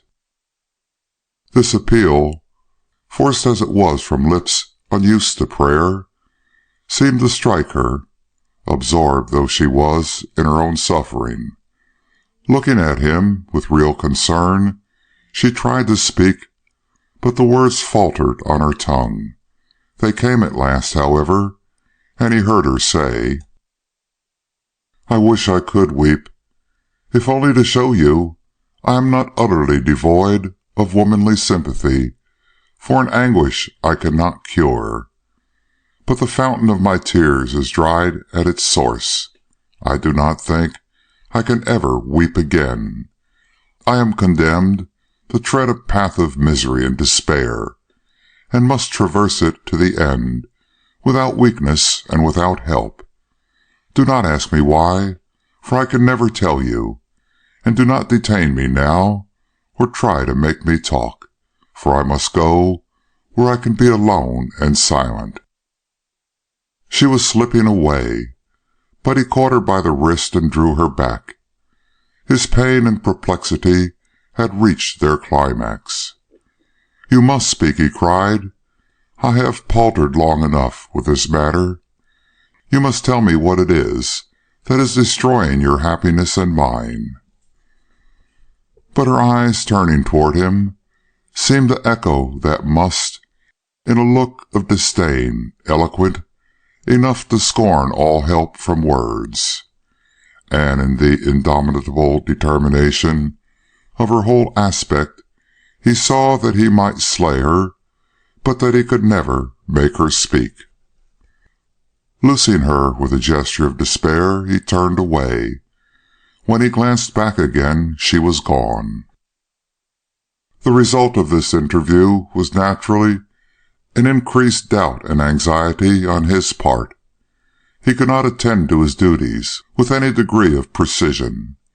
He was so haunted by uneasy surmises as to what might have been the contents of the letter which he had thus seen her destroy before his eyes. As for her words, they were like her conduct, an insolvable mystery for which he had no key. His failure to find her at home when he returned that night added to his alarm, especially as he remembered the vivid thunderstorm that had deluged the town in the afternoon. Nor, though she came in very soon and offered both excuses and explanations for her absence, did he experience any appreciable relief, or feel at all satisfied that he was not threatened with some secret and terrible catastrophe. Indeed, the air of vivid and feverish excitement which pervaded every look of hers from this time, making each morning and evening distinctive in his memory as a season of fresh fear and renewed suspense, was enough of itself to arouse this sense of an unknown, but surely approaching danger. He saw that she was on the lookout for some event, he knew not what, and studied the papers as sedulously as she, in the hope of coming upon some revelation that should lay bare the secret of this new condition of hers. At last he thought he had found it. Coming home one day from the court, he called her into his presence, and without pause or preamble, exclaimed, with almost cruel abruptness, "An event of possible interest to you has just taken place.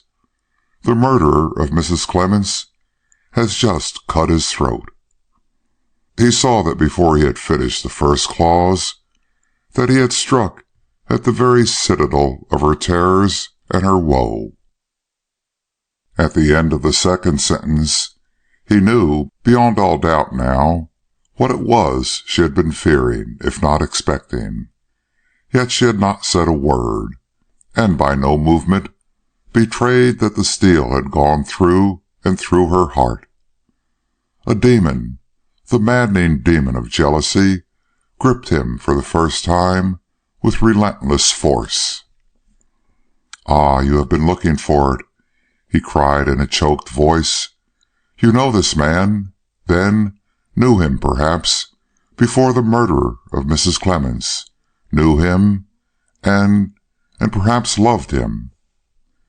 She did not reply. He struck his forehead with his hand, as if the moment was perfectly intolerable to him. "Answer," he cried. "Did you know Gouverneur Hildreth or not?" "Gouverneur Hildreth?" Oh, the sharp surprise, the wailing anguish of her tone! Mr. Orcutt stood amazed. "It is not he who has made this attempt upon his life? Not he!" she shrieked, like one appalled. Perhaps because all other expression or emotion failed him, Mr. Orcutt broke forth into a loud and harrowing laugh. "And who else should it be?" he cried. "What other man stands accused of having murdered Widow Clemens? You are mad, Imogene. You don't know what you say or what you do." "Yes, I am mad," she repeated, "mad," and then leaned her forehead forward on the back of a high chair beside which she had been standing, and hid her face and struggled with herself for a moment, while the clock went on ticking, and the wretched surveyor of her sorrow stood looking at her bended head like a man who does not know whether it is he or she who is in the most danger of losing his reason. At last a word struggled forth from between her clasped hands. "When did it happen?" she gasped, without lifting her head. "Tell me all about it. I think I can understand." The noted lawyer smiled a bitter smile, and spoke for the first time, without pity and without mercy. "He has been trying for some days to effect his death. His arrest, and the little prospect there is of his escaping trial, seem to have maddened his gentlemanly brain. Firearms were not procurable, neither was poison, nor a rope, but a pewter plate is enough in the hands of a desperate man. He broke one in two last night, and—" He paused, sick and horror-stricken. Her face had risen upon him from the back of the chair, and was staring upon him like that of a Medusa. Before that gaze the flesh crept on his bones, and the breath of life refused to pass his lips. Gazing at her with rising horror, he saw her stony lips slowly part. "Don't go on," she whispered. "I can see it all without the help of words." Then, in a tone that seemed to come from some far-off world of nightmare, she painfully gasped, "Is he dead?"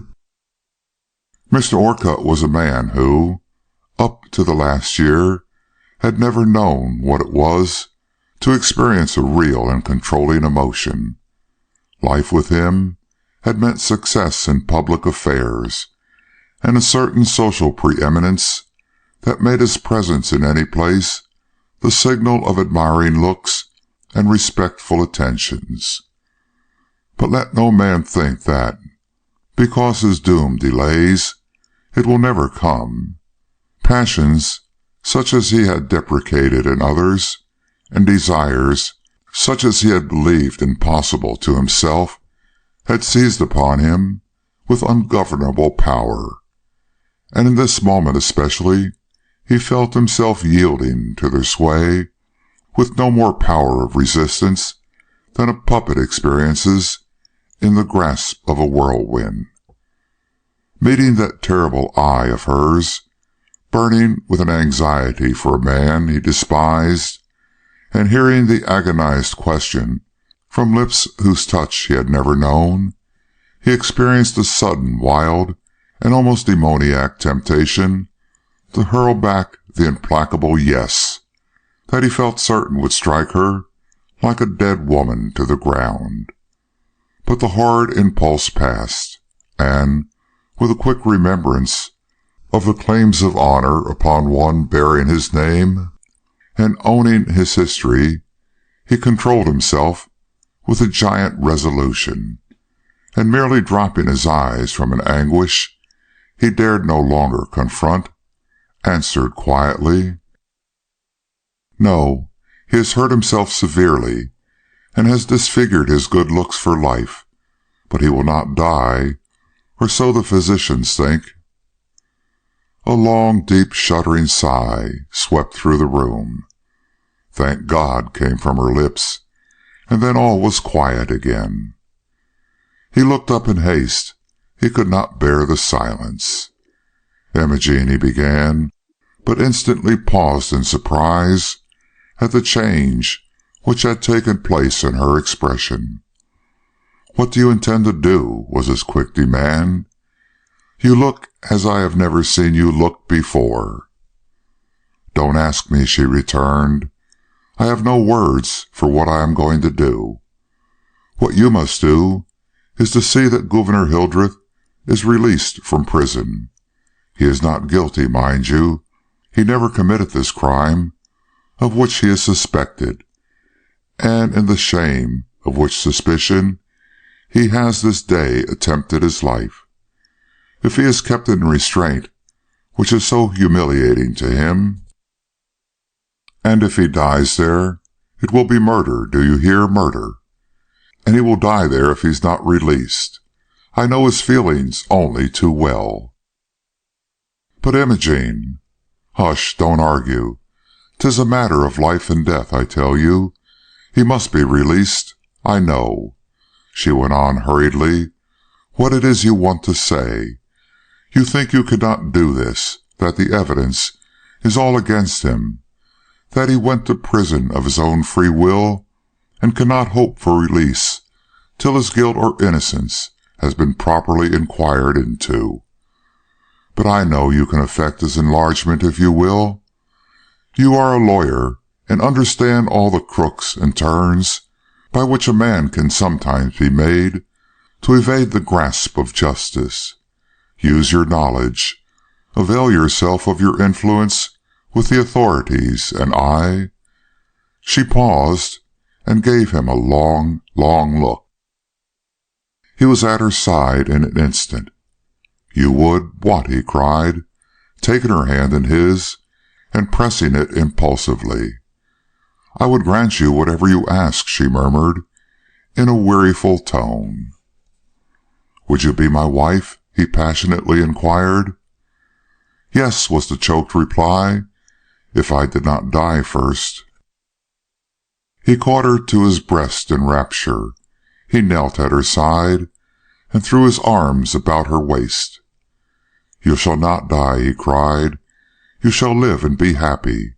Only marry me today." "Not till Gouverneur Hildreth be released," she interposed gently. He started as if touched by a galvanic battery, and slowly rose up and coldly looked at her. "Do you love him so madly you would sell yourself for his sake?" he sternly demanded. With a quick gesture she threw back her head, as though the indignant "no" that sprang to her lips would flash out whether she would or not. But she restrained herself in time.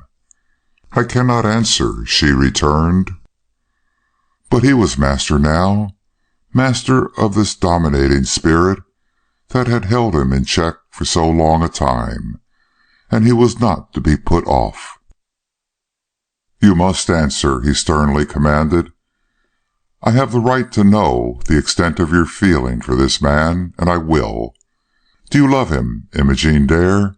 Tell me, or here I swear I will do nothing for him, either now or at a time when he may need my assistance more than you know." This threat, uttered as he uttered it, could have but one effect. Turning aside, so that he could not see the shuddering revolt in her eyes, she mechanically whispered, "And what if I did? Would it be so very strange? Youth admires youth, Mr. Orcutt, and Mr. Hildreth is very handsome and very unfortunate. Do not oblige me to say more." Mr. Orcutt, across whose face a dozen different emotions had flitted during the utterance of these few words, drew back till half the distance of the room lay between them.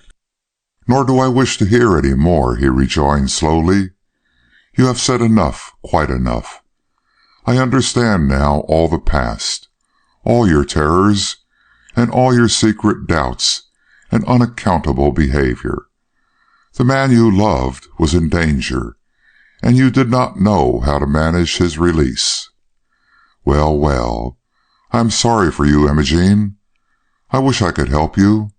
I love you passionately, and would make you my wife in the face of your affection for this man, if I could do for you what you request.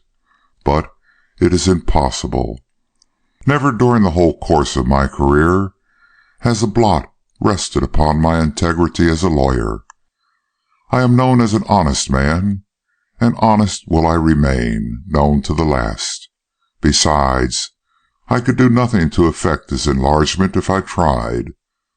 Nothing but the plainest proof that he is innocent, or that another man is guilty, would avail now to release him from the suspicion which his own admissions have aroused." "Then there is no hope?" was her slow and despairing reply. "None at present, Imogene," was his stern, almost as despairing answer. As Mr. Orcutt sat over his lonely hearth that evening, a servant brought to him the following letter: "Dear friend, it is not fit that I should remain any longer under your roof. I have a duty before me which separates me forever from the friendship and protection of honorable men and women.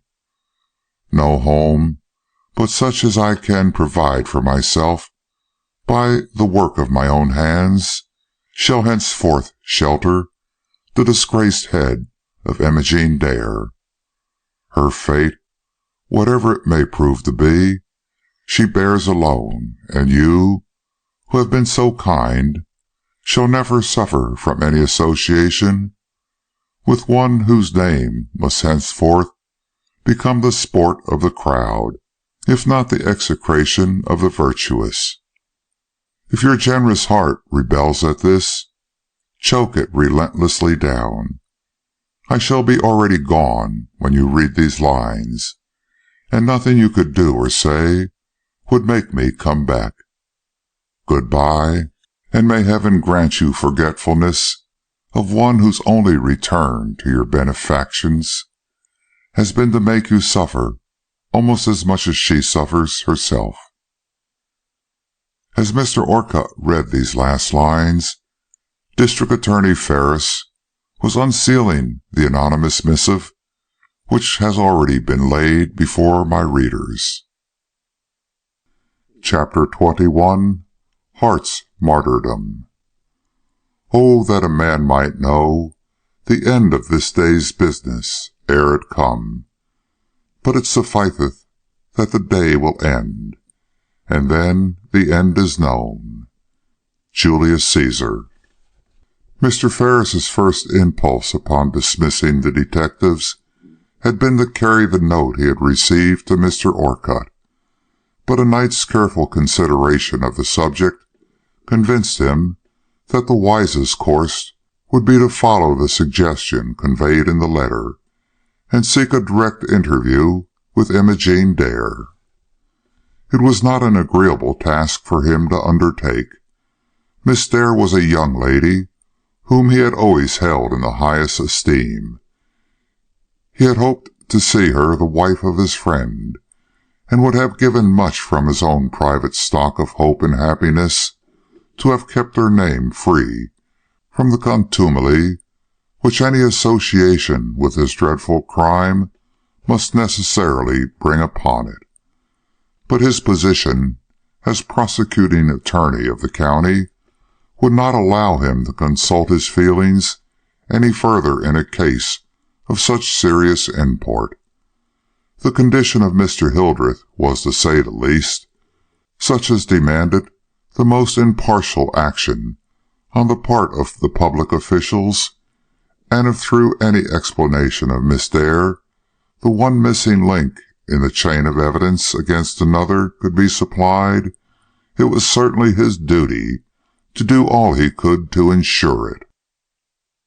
Accordingly, at a favorable hour the next day, he made his appearance at Mr. Orcutt's house, and learning that Miss Dare had gone to Professor Darling's house for a few days, followed her to her new home and requested an interview.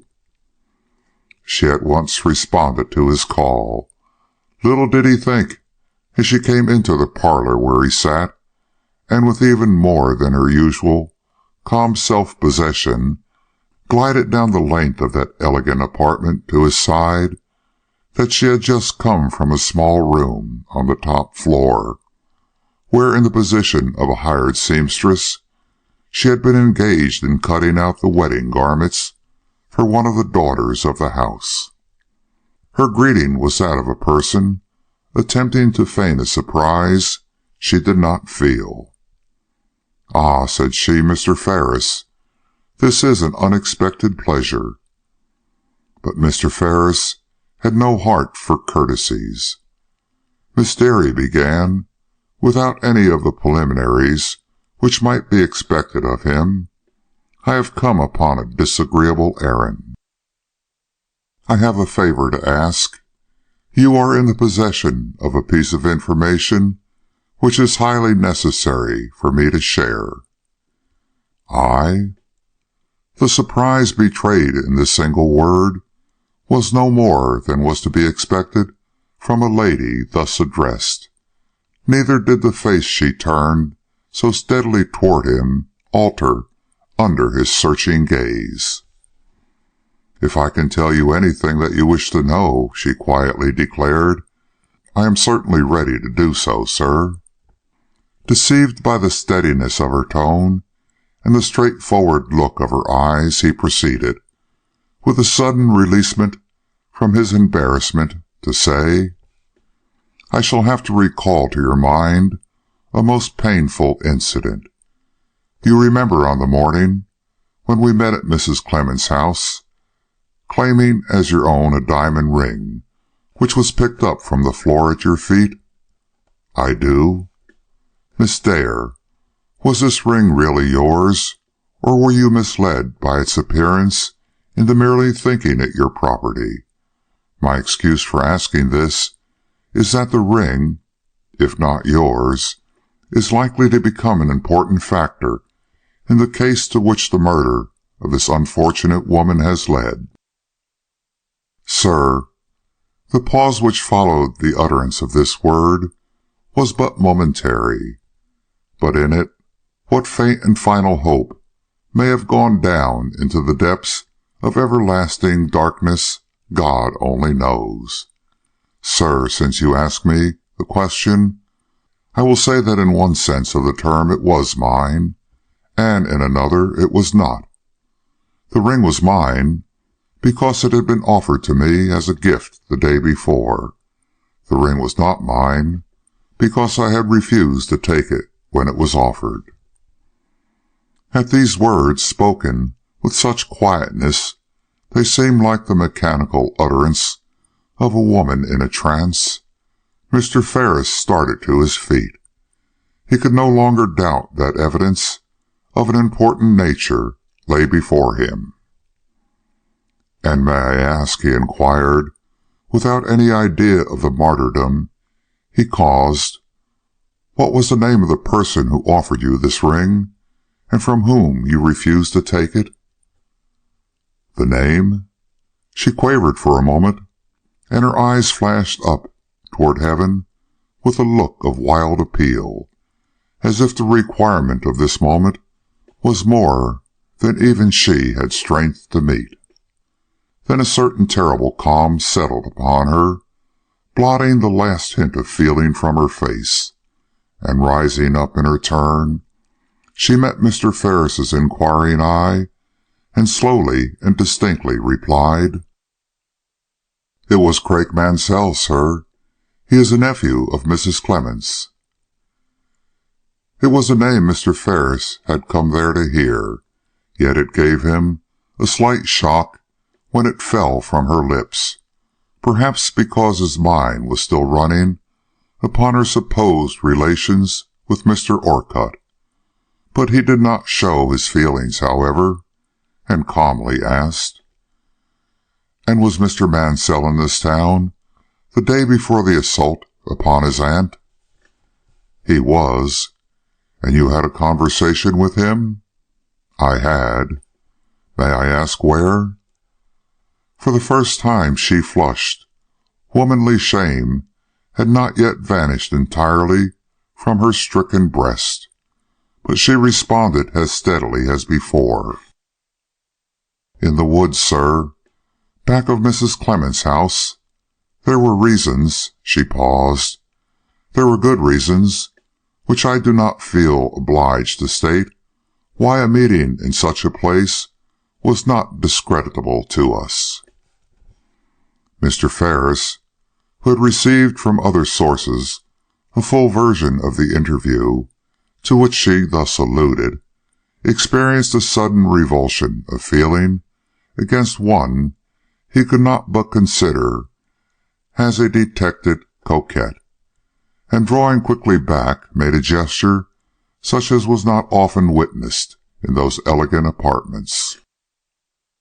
"You mean," said he, with a sharp edge to his tone that passed over her dreary soul unheeded, "that you were lovers?"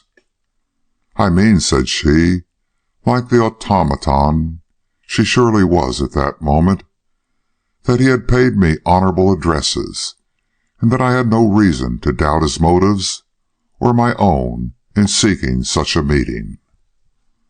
Miss Dare, all the district attorney, spoke in the manner of Mr. Ferris now.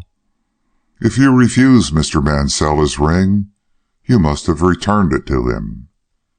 She looked at him with an anguish that bespoke her full appreciation of all this question implied, but unequivocally bowed her head. "It was in his possession, then," he continued, "when you left him on that day and returned to your home?" "Yes," her lips seemed to say, though no distinct utterance came from them.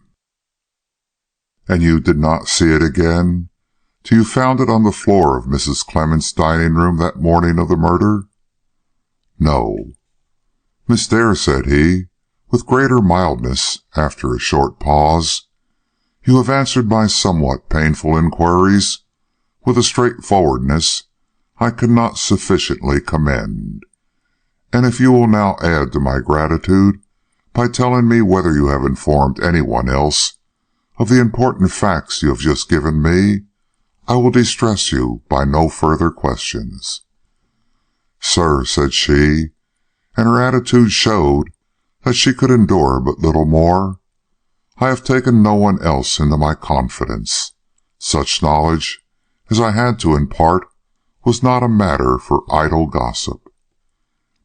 And Mr. Ferris, being thus assured that his own surmises and that of Hickory were correct, bowed with the respect her pale face and rigid attitude seemed to demand, and considerately left the house.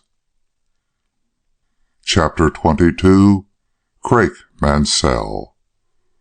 "Bring me unto my trial when you will." Henry VI. "He is here." Mr. Ferris threw aside his cigar and looked up at Mr. Byrd, who was standing before him. "You had no difficulty, then?" "No, sir. He acted like a man in hourly expectation of some such summons.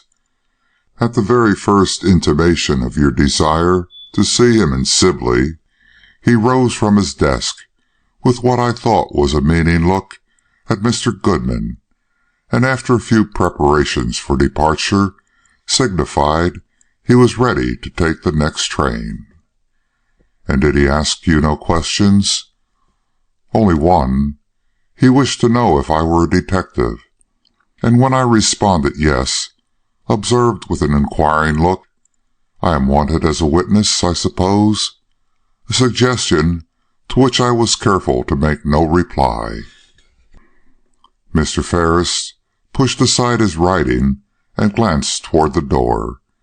"Show him in, Mr. Byrd," said he. A moment after, Mr. Mansell entered the room. The district attorney had never seen this man, and was struck at once by the force and manliness of his appearance. Half rising from his seat to greet the visitor, he said, "I have to beg your pardon, Mr. Mansell. Feeling quite necessary to see you, I took the liberty of requesting you to take this journey, my own time being fully occupied at present." Mr. Mansell bowed, a slow, self-possessed bow, and advancing to the table before which the district attorney sat, laid his hand firmly upon it and said, "No apologies are needed." Then shortly, What is it you want of me?" The words were almost the same as those which had been used by Mr. Hildreth under similar circumstances, but how different was their effect! The one was the utterance of a weak man driven to bay, the other of a strong one. Mr. Ferris, who was by no means of an impressible organization, flashed a look of somewhat uneasy doubt at Mr. Byrd, and hesitated slightly before proceeding.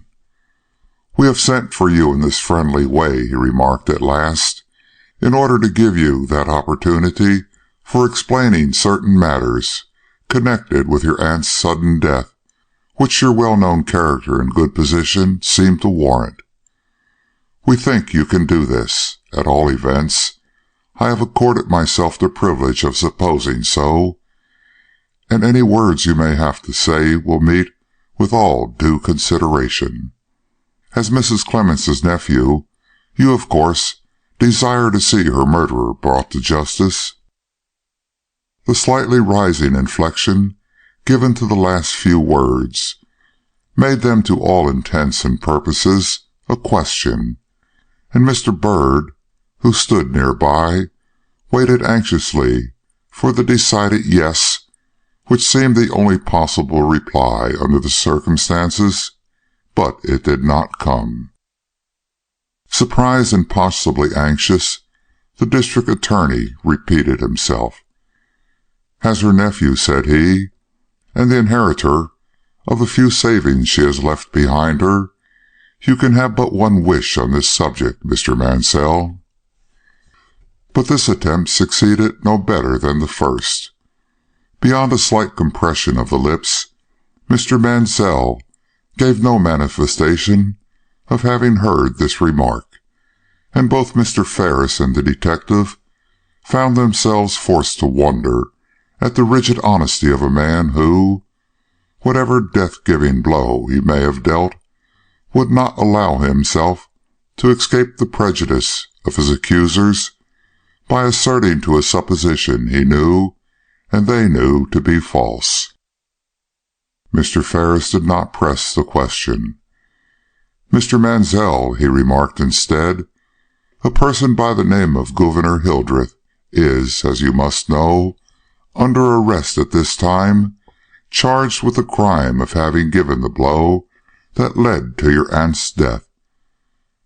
The evidence against him is strong, and the public generally have no doubt that his arrest will lead to trial, if not to conviction. But unfortunately for us, however, fortunately for him, another person has lately been found, against whom an equal show of evidence can be raised, and it is for the purposes of satisfying ourselves that it is but a show we have requested your presence here today." A spasm, vivid as it was instantaneous, distorted for a moment the powerful features of Craig Mansell at the words, "another person," but it was gone before the sentence was completed, and when Mr. Ferris ceased, he looked up with the steady calmness which made his bearing so remarkable. "I am waiting to hear the name of this freshly suspected person," he observed. "Cannot you imagine?" asked the district attorney, coldly, secretly disconcerted, under a gaze that held his own with such steady persistence. The eyeballs of the other flashed like coals of fire. "I think it is my right to hear it spoken," he returned. This display of feeling restored Mr. Ferris to himself. "In a moment, sir," said he. "Meanwhile, have you any objections to answering a few questions I would like to put to you?" "I will hear them," was the steady reply. "You know," said the district attorney, "you are at perfect liberty to answer or not as you see fit. I have no desire to entrap you into any acknowledgments you may hereafter regret." "Speak," was the sole response he received. "Well, sir," said Mr. Ferris, "are you willing to tell me where you were when you first heard of the assault which had been made upon your aunt?" "I was in my place at the mill." "And pardon me if I go too far. Were you also there the morning she was murdered?" "No, sir." "Mr. Mansell, if you could tell us where you were at that time, it would be of great benefit to us, and possibly to yourself." "To myself?" Having shown his surprise, or possibly his alarm, by the repetition of the other's words, Craig Mansell paused and looked slowly around the room until he encountered Mr. Bird's eye. There was a steady compassion in the look he met there that seemed to strike him with great force, for he at once replied that he was away from home, and stopped, his glance still fixed upon Mr. Bird, as if, by the very power of his gaze, he would force the secrets of that detective soul to the surface. "Mr. Mansell," pursued the district attorney, "a distinct avowal on your part of the place where you were at that time would be best for both of us, I am sure." "Do you not already know?" inquired the other, his eyes still upon Horace Bird. "We have reason to think you were in this town," averred Mr. Ferris, with an emphasis calculated to recall the attention of his visitor to himself. "And may I ask," Craig Mansell quietly said, "what reason you can have for such a supposition? No one could have seen me here, for till today I have not entered the streets of this place since my visit to my aunt 3 months ago." "It was not necessary to enter the streets of this town to effect a visit to Mrs. Clement's house, Mr. Mansell." "No?" There was the faintest hint of emotion in the intonation he gave to that one word, but it vanished before he spoke his next sentence. "And how," asked he, "can a person pass from Sibley Station to the door of my aunt's house without going through the streets?" Instead of replying, Mr. Ferris inquired, "Did you get out at the Sibley Station, Mr. Mansell?" But the other, with unmoved self-possession, returned, "I have not said so." "Mr. Mansell," the district attorney now observed, "we have no motive in deceiving or even in misleading you. You were in this town on the morning of your aunt's murder, and you were even in her house. Evidence which you cannot dispute proves this, and the question that now arises, and of whose importance we leave you to judge, is whether you were there prior to the visit of Mr. Hildreth or after. Any proof you may have to show that it was before will receive its due consideration." A change, decided as it was involuntary, took place in the hitherto undisturbed countenance of Craig Mansell. Leaning forward, he surveyed Mr. Ferris with great earnestness. "I asked that man," said he, pointing with a steady forefinger at the somewhat abashed detective, "if I were not wanted here simply as a witness, and he did not say no. Now, sir," he continued, turning back with a slight gesture of disdain to the district attorney, "was the man right in allowing me to believe such a fact, or was he not? I would like an answer to my question before I proceed further, if you please." "You shall have it, Mr. Mansell. If this man did not answer you, it was probably because he did not feel justified in doing so. He knew I had summoned you here in the hope of receiving such explanations of your late conduct as should satisfy me you had nothing to do with your aunt's murder. The claims upon my consideration, which are held by certain persons allied with you in this matter," Mr. Ferris's look was eloquent of his real meaning here, "are my sole justification for this somewhat unusual method of dealing with a suspected man." A smile, bitter, oh how bitter, in its irony, traversed the firm-set lips of Craik Mansell for a moment. Then he bowed with a show of deference to the district attorney, and settling into the attitude of a man willing to plead his own cause, responded, "It would be more just, perhaps, if I first heard the reasons you have for suspecting me, before I attempt to advance arguments to prove the injustice of your suspicions."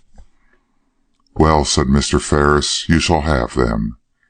If frankness on my part can do aught to avert the terrible scandal which your arrest and its consequent developments would cause, I am willing to sacrifice thus much to my friendship for Mr. Orcutt.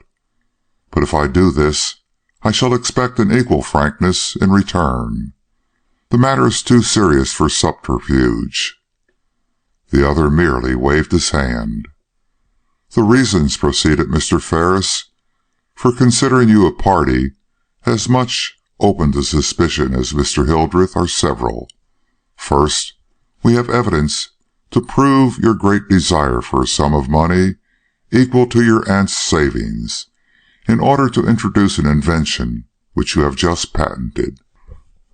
Secondly, we can show that you left your home in Buffalo the day before the assault, came to Monteith, the next town to this, alighted at the remote station assigned to the use of the quarrymen, crossed the hills, and threaded the woods till you came to a small hut back of your aunt's house, where you put up for the night.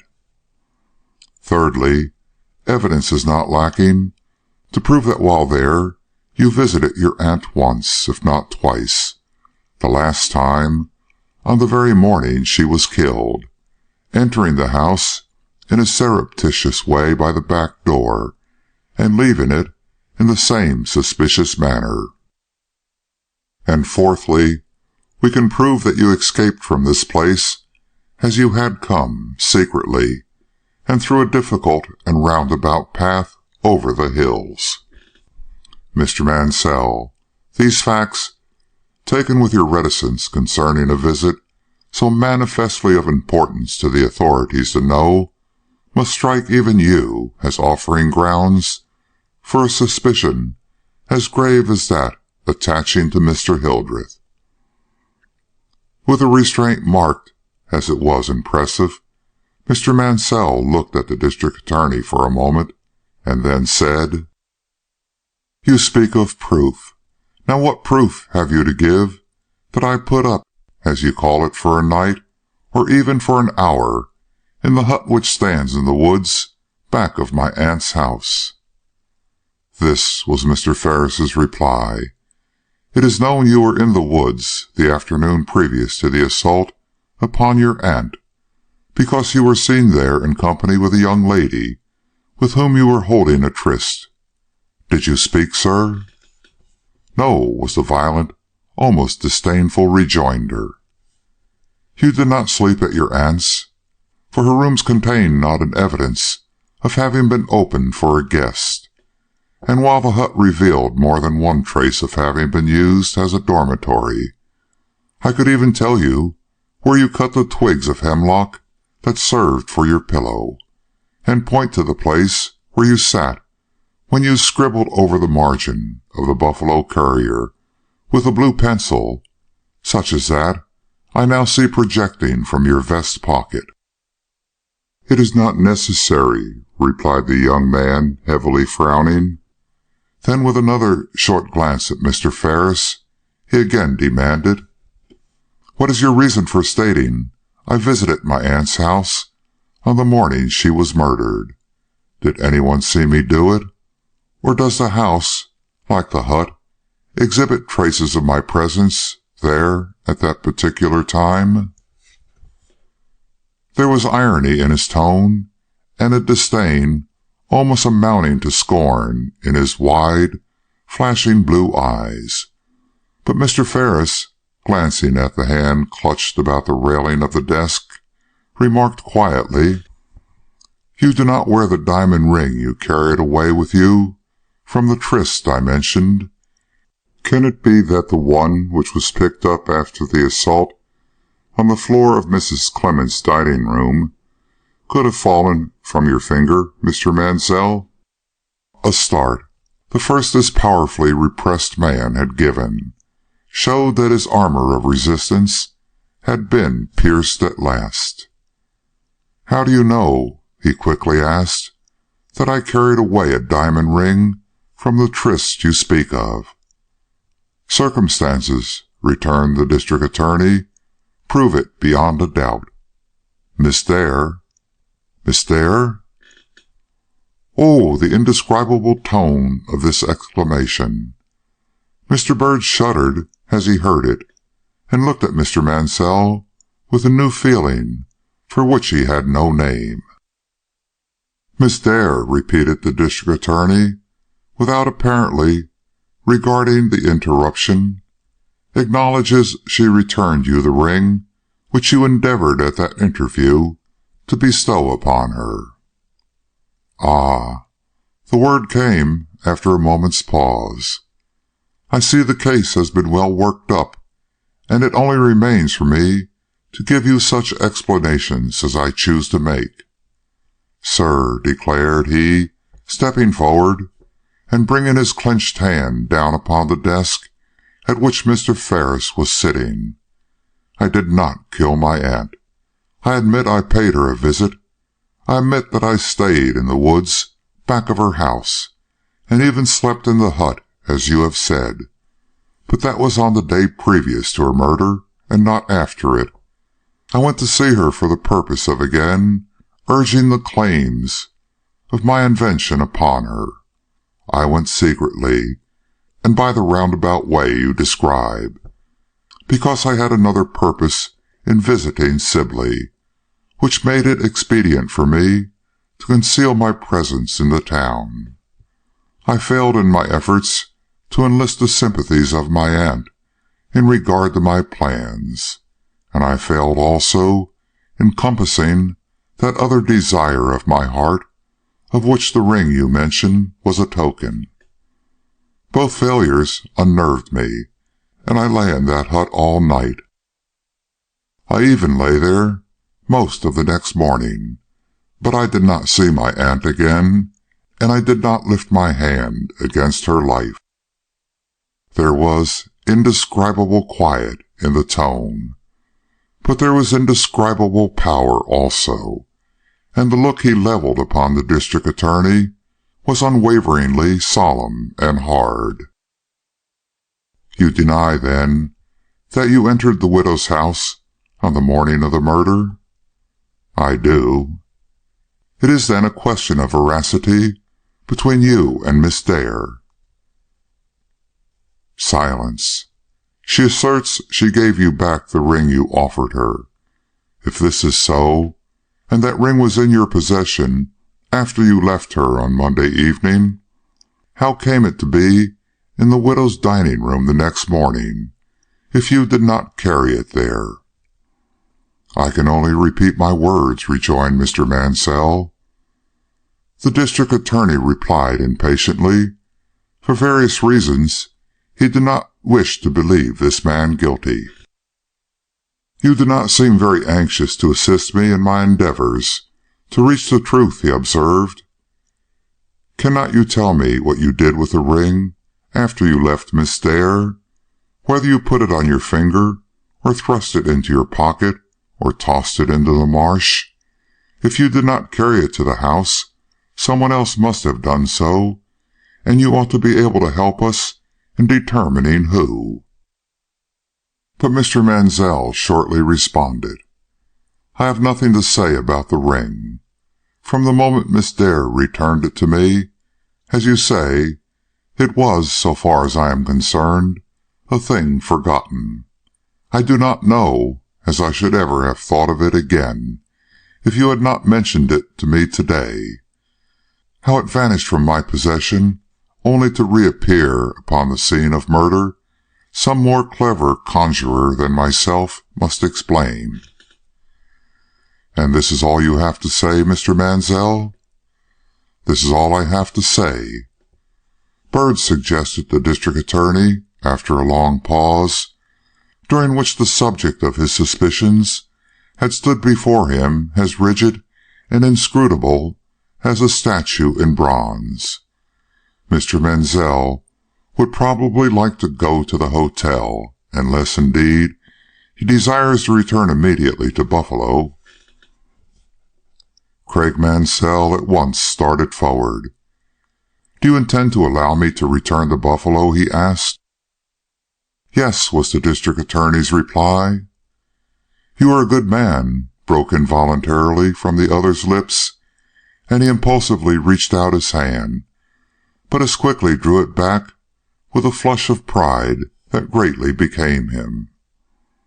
"I do not say," quoth Mr. Ferris, "that I exempt you from surveillance. As prosecuting attorney of this district, my duty is to seek out and discover the man who murdered Mrs. Clements, and your explanations have not been as full or as satisfactory as I could wish." "Your men will always find me at my desk in the mill," said Mr. Mansell coldly, and with another short bow he left the attorney's side and went quickly out. "That man is innocent," declared Mr. Ferris, as Horace Byrd leaned above him in expectation of instructions to keep watch over the departing visitor. The way in which he held out his hand to me spoke volumes.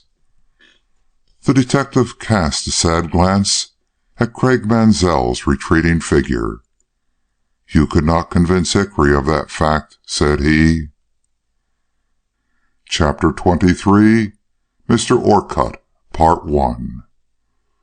What is it she does now? Macbeth. My resolution's placed. I have nothing of woman in me. Now, from head to foot, I am marble, constant. Antony and Cleopatra. These words rang in the ears of Mr. Ferris, for he felt himself disturbed by them. Hickory did not believe Mr. Mansell innocent. At last he sent for that detective. "Hickory," he asked, "why do you think Mansell, rather than Hildreth, committed this crime?" Now this query on the part of the district attorney put Hickory into a quandary. He wished to keep his promise to Horace Byrd, and yet he greatly desired to answer his employer's questions truthfully. Without any special sympathies of his own, he had yet an undeniable leaning toward justice, and justice certainly demanded the indictment of Mansell. He ended by compromising matters. "Mr. Ferris," said he, "when you went to see Miss Dare the other day, what did you think of her state of mind?" "That it was a very unhappy one." "Did you think more than that, sir? Didn't you think she believed Mr. Mansell guilty of this crime?" "Yes," admitted the other with reluctance. "If Miss Dare is attached to Mr. Mansell, she must feel certain of his guilt to offer testimony against him. Her belief should go for something, sir, for much, it strikes me, when you consider what a woman she is." This conversation increased Mr. Ferris's uneasiness. Much as he wished to spare the feelings of Miss Dare, and through her, those of his friend, Mr. Orcutt, the conviction of Mansell's criminality was slowly gaining ground in his mind. He remembered the peculiar manner of the latter during the interview they had held together, his quiet acceptance of the position of a suspected man, and his marked reticence in regard to the ring, though the delicate nature of the interests involved might be sufficient to explain his behavior in the latter regard. His whole conduct could not be said to be that of a disinterested man, even if it were not necessarily that of a guilty one. In whatever way Mr. Ferris looked at it, he could come to but one conclusion, and that was, the justice to Hildreth called for such official attention to the evidence which had been collected against Mansell as should secure the indictment of that man against whom could be brought the most convincing proof of guilt. Not that Mr. Ferris meant, or in any wise considered it a good policy, to have Mansell arrested at this time. As a friend of Mr. Orcutt, it was manifestly advisable for him to present whatever evidence he possessed against Mansell directly to the grand jury, for in this way he would not only save the lawyer from the pain and humiliation of seeing the woman he so much loved called up as a witness against the man who had successfully rivaled him in her affections, but would run the chance, at least, of eventually preserving from open knowledge the various details, if not the actual facts, which had led to this person being suspected of a crime. For the grand jury is a body whose business it is to make secret inquisition into criminal offenses. Its members are bound by an oath to the privacy of their deliberations. If, therefore, they should find the proofs presented to them by the district attorney insufficient to authorize an indictment against Mansell, nothing of their proceedings would transpire, while, on the contrary, if they decided that the evidence was such as to oblige them to indict Mansell instead of Hildreth, neither Mr. Orcutt nor Miss Dare could hold the district attorney accountable for the exposures that must follow. The course, therefore, of Mr. Ferris was determined upon. All the evidence in his possession against both parties, together with the verdict of the coroner's jury, should go at once before the grand jury, Mansell, in the meantime, being so watched that a bench warrant issuing upon the indictment would have him safely in custody at any moment. But this plan for saving Mr. Orcutt's feelings did not succeed as fully as Mr. Ferris hoped. By some means or other, the rumor got abroad that another man than Hildreth had fallen under the suspicion of the authorities, and one day Mr. Ferris found himself stopped on the street by the very person he had for a week been endeavoring to avoid. "Mr. Orcutt," he cried, "how do you do? I did not recognize you at first." "No," was the sharp rejoinder. "I am not myself nowadays. I have a bad cold." With which impatient explanation he seized Mr. Ferris by the arm and said, "But what is this I hear? You have your eye on another party suspected of being Mrs. Clemens's murderer?" The district attorney bowed uneasily. He had hoped to escape the discussion of this subject with Mr. Orcutt. The lawyer observed the embarrassment his question had caused, and instantly turned pale, notwithstanding the hardihood which a long career at the bar had given him. "Ferris," he pursued, in a voice he strove hard to keep steady, "we have always been good friends, in spite of the many tilts we have had together before the court. Will you be kind enough to inform me if your suspicions are founded upon evidence collected by yourself, or at the instigation of parties professing to know more about this murder than they have hitherto revealed?" Mr. Ferris could not fail to understand the true nature of this question, and out of pure friendship answered quietly, "I have allowed myself to look with suspicion upon this Mansell, for it is Mrs. Clemens's nephew who is at present occupying our attention, because the facts which have come to light in his regard are as criminating in their nature as those which have transpired in reference to Mr. Hildreth. The examination into this matter, which my duty requires, has been anything but pleasant to me, Mr. Orcutt. The evidence of such witnesses as will have to be summoned before the grand jury is of a character to bring open humiliation, if not secret grief, upon persons of whom I entertain the highest esteem." The pointed way in which this was said convinced Mr. Orcutt that his worst fears had been realized.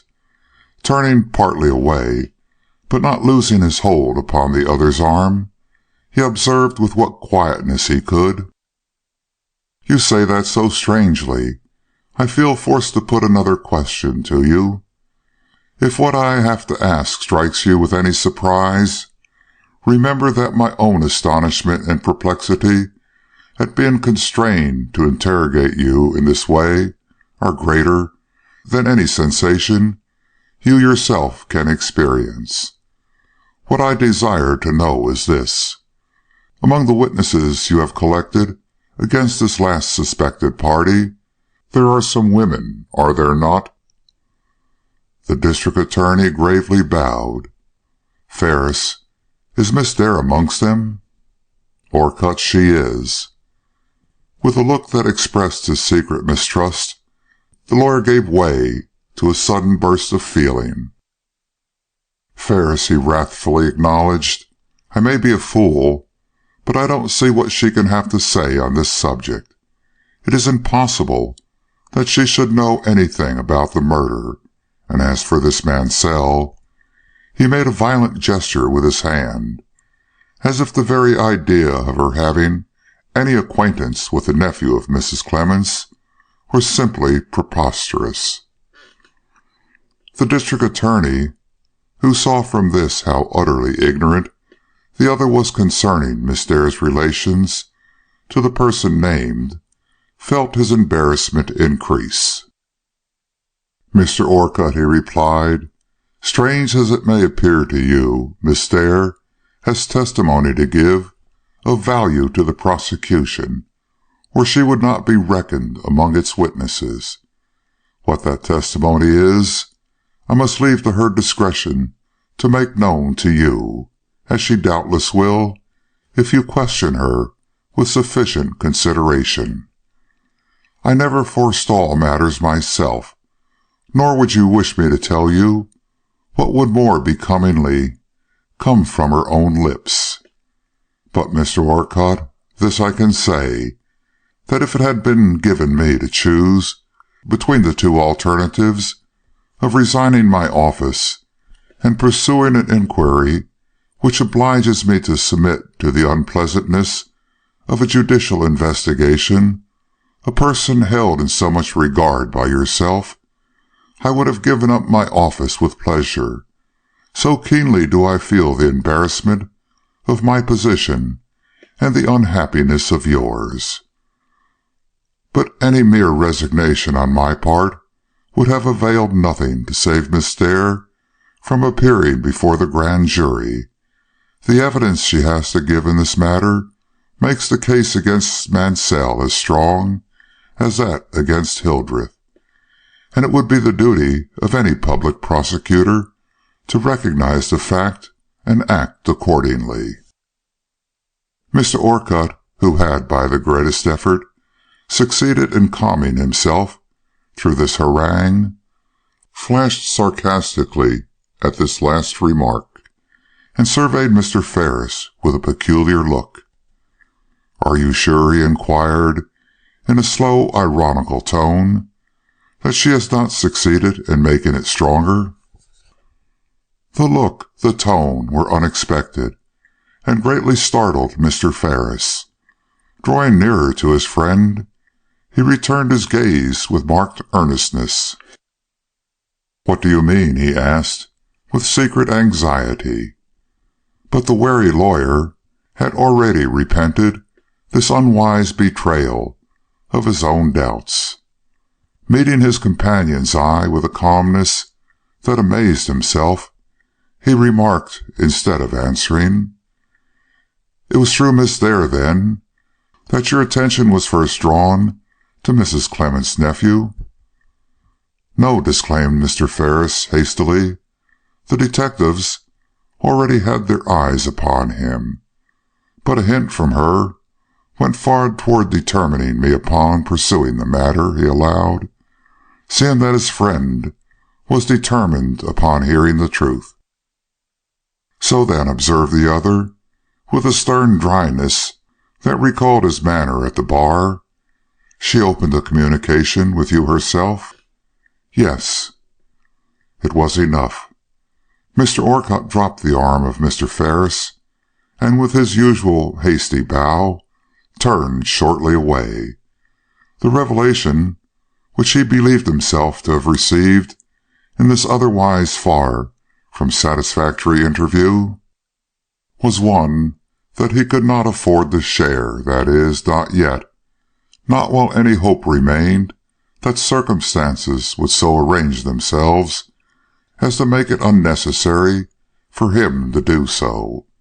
If Imogen Dare, out of her insane desire to free Gouverneur Hildreth from the suspicion that oppressed him, had resorted to perjury and invented evidence tending to show the guilt of another party, and remembering her admissions at their last interview and the language she had used in her letter of farewell, no other conclusion offered itself. What alternative was left to him but to wait till he had seen her before he proceeded to an interference that would separate her from himself by a gulf still greater than that which already existed between them?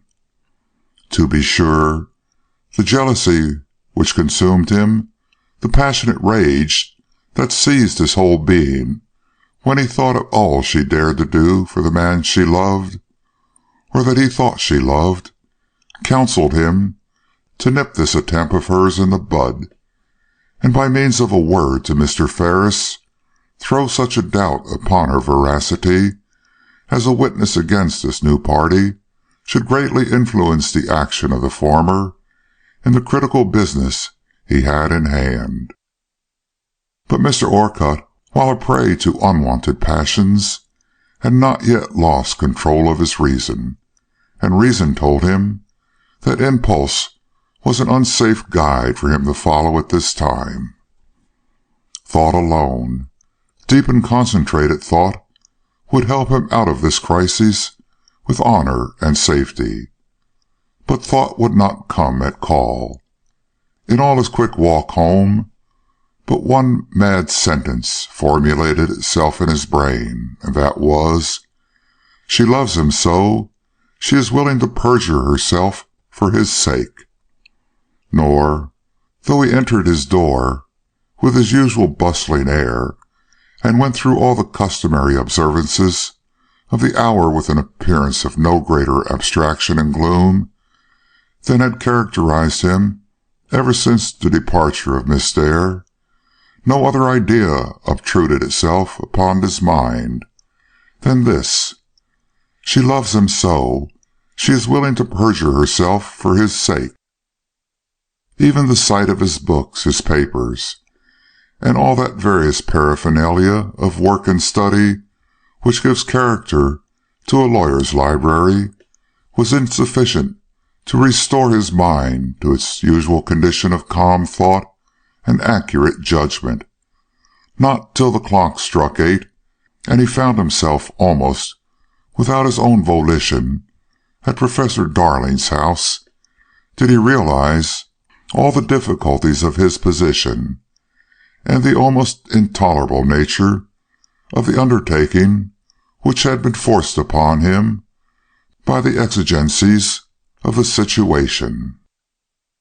Miss Dare, who had refused to see him at first, came into his presence with an expression that showed him with what reluctance she had finally responded to his peremptory message. But in the few heavy moments he had been obliged to wait, he had schooled himself to expect coldness, if not absolute rebuff. He therefore took no heed of the haughty air of inquiry with which she turned upon him, but came at once to the point, saying almost before she had closed the door, "What is this you have been doing, Imogen?" A flush, such as glints across the face of a marble statue, visited for a moment the still whiteness of her set features, Then she replied, "Mr. Orcutt, when I left your house, I told you I had a wretched and unhappy duty to perform, that, when once accomplished, would separate us forever. I have done it, and the separation has come. Why attempt to bridge it?" There was a sad weariness in her tone, a sad weariness in her face, but he seemed to recognize neither. The demon jealousy, that hindrance to all unselfish feelings, had gripped him again, and the words that came to his lips were at once bitter and masterful. "Imogene," he cried, with as much wrath in his tone as he had ever betrayed in her presence, "you do not answer my question.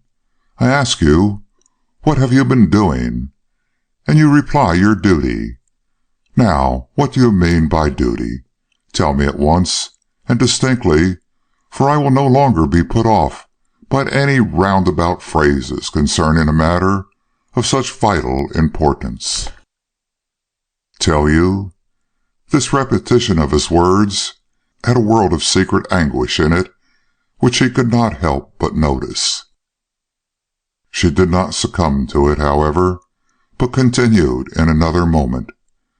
"You said to me, in the last conversation we held together, that Gouverneur Hildreth could not be released from his terrible position without a distinct proof of innocence or the advancement of such evidence against another as should turn suspicion aside from him into a new and more justifiable quarter.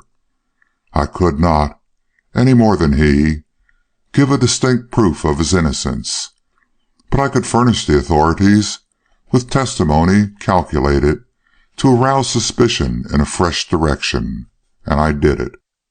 For Gouverneur Hildreth had to be saved at any price, at any price."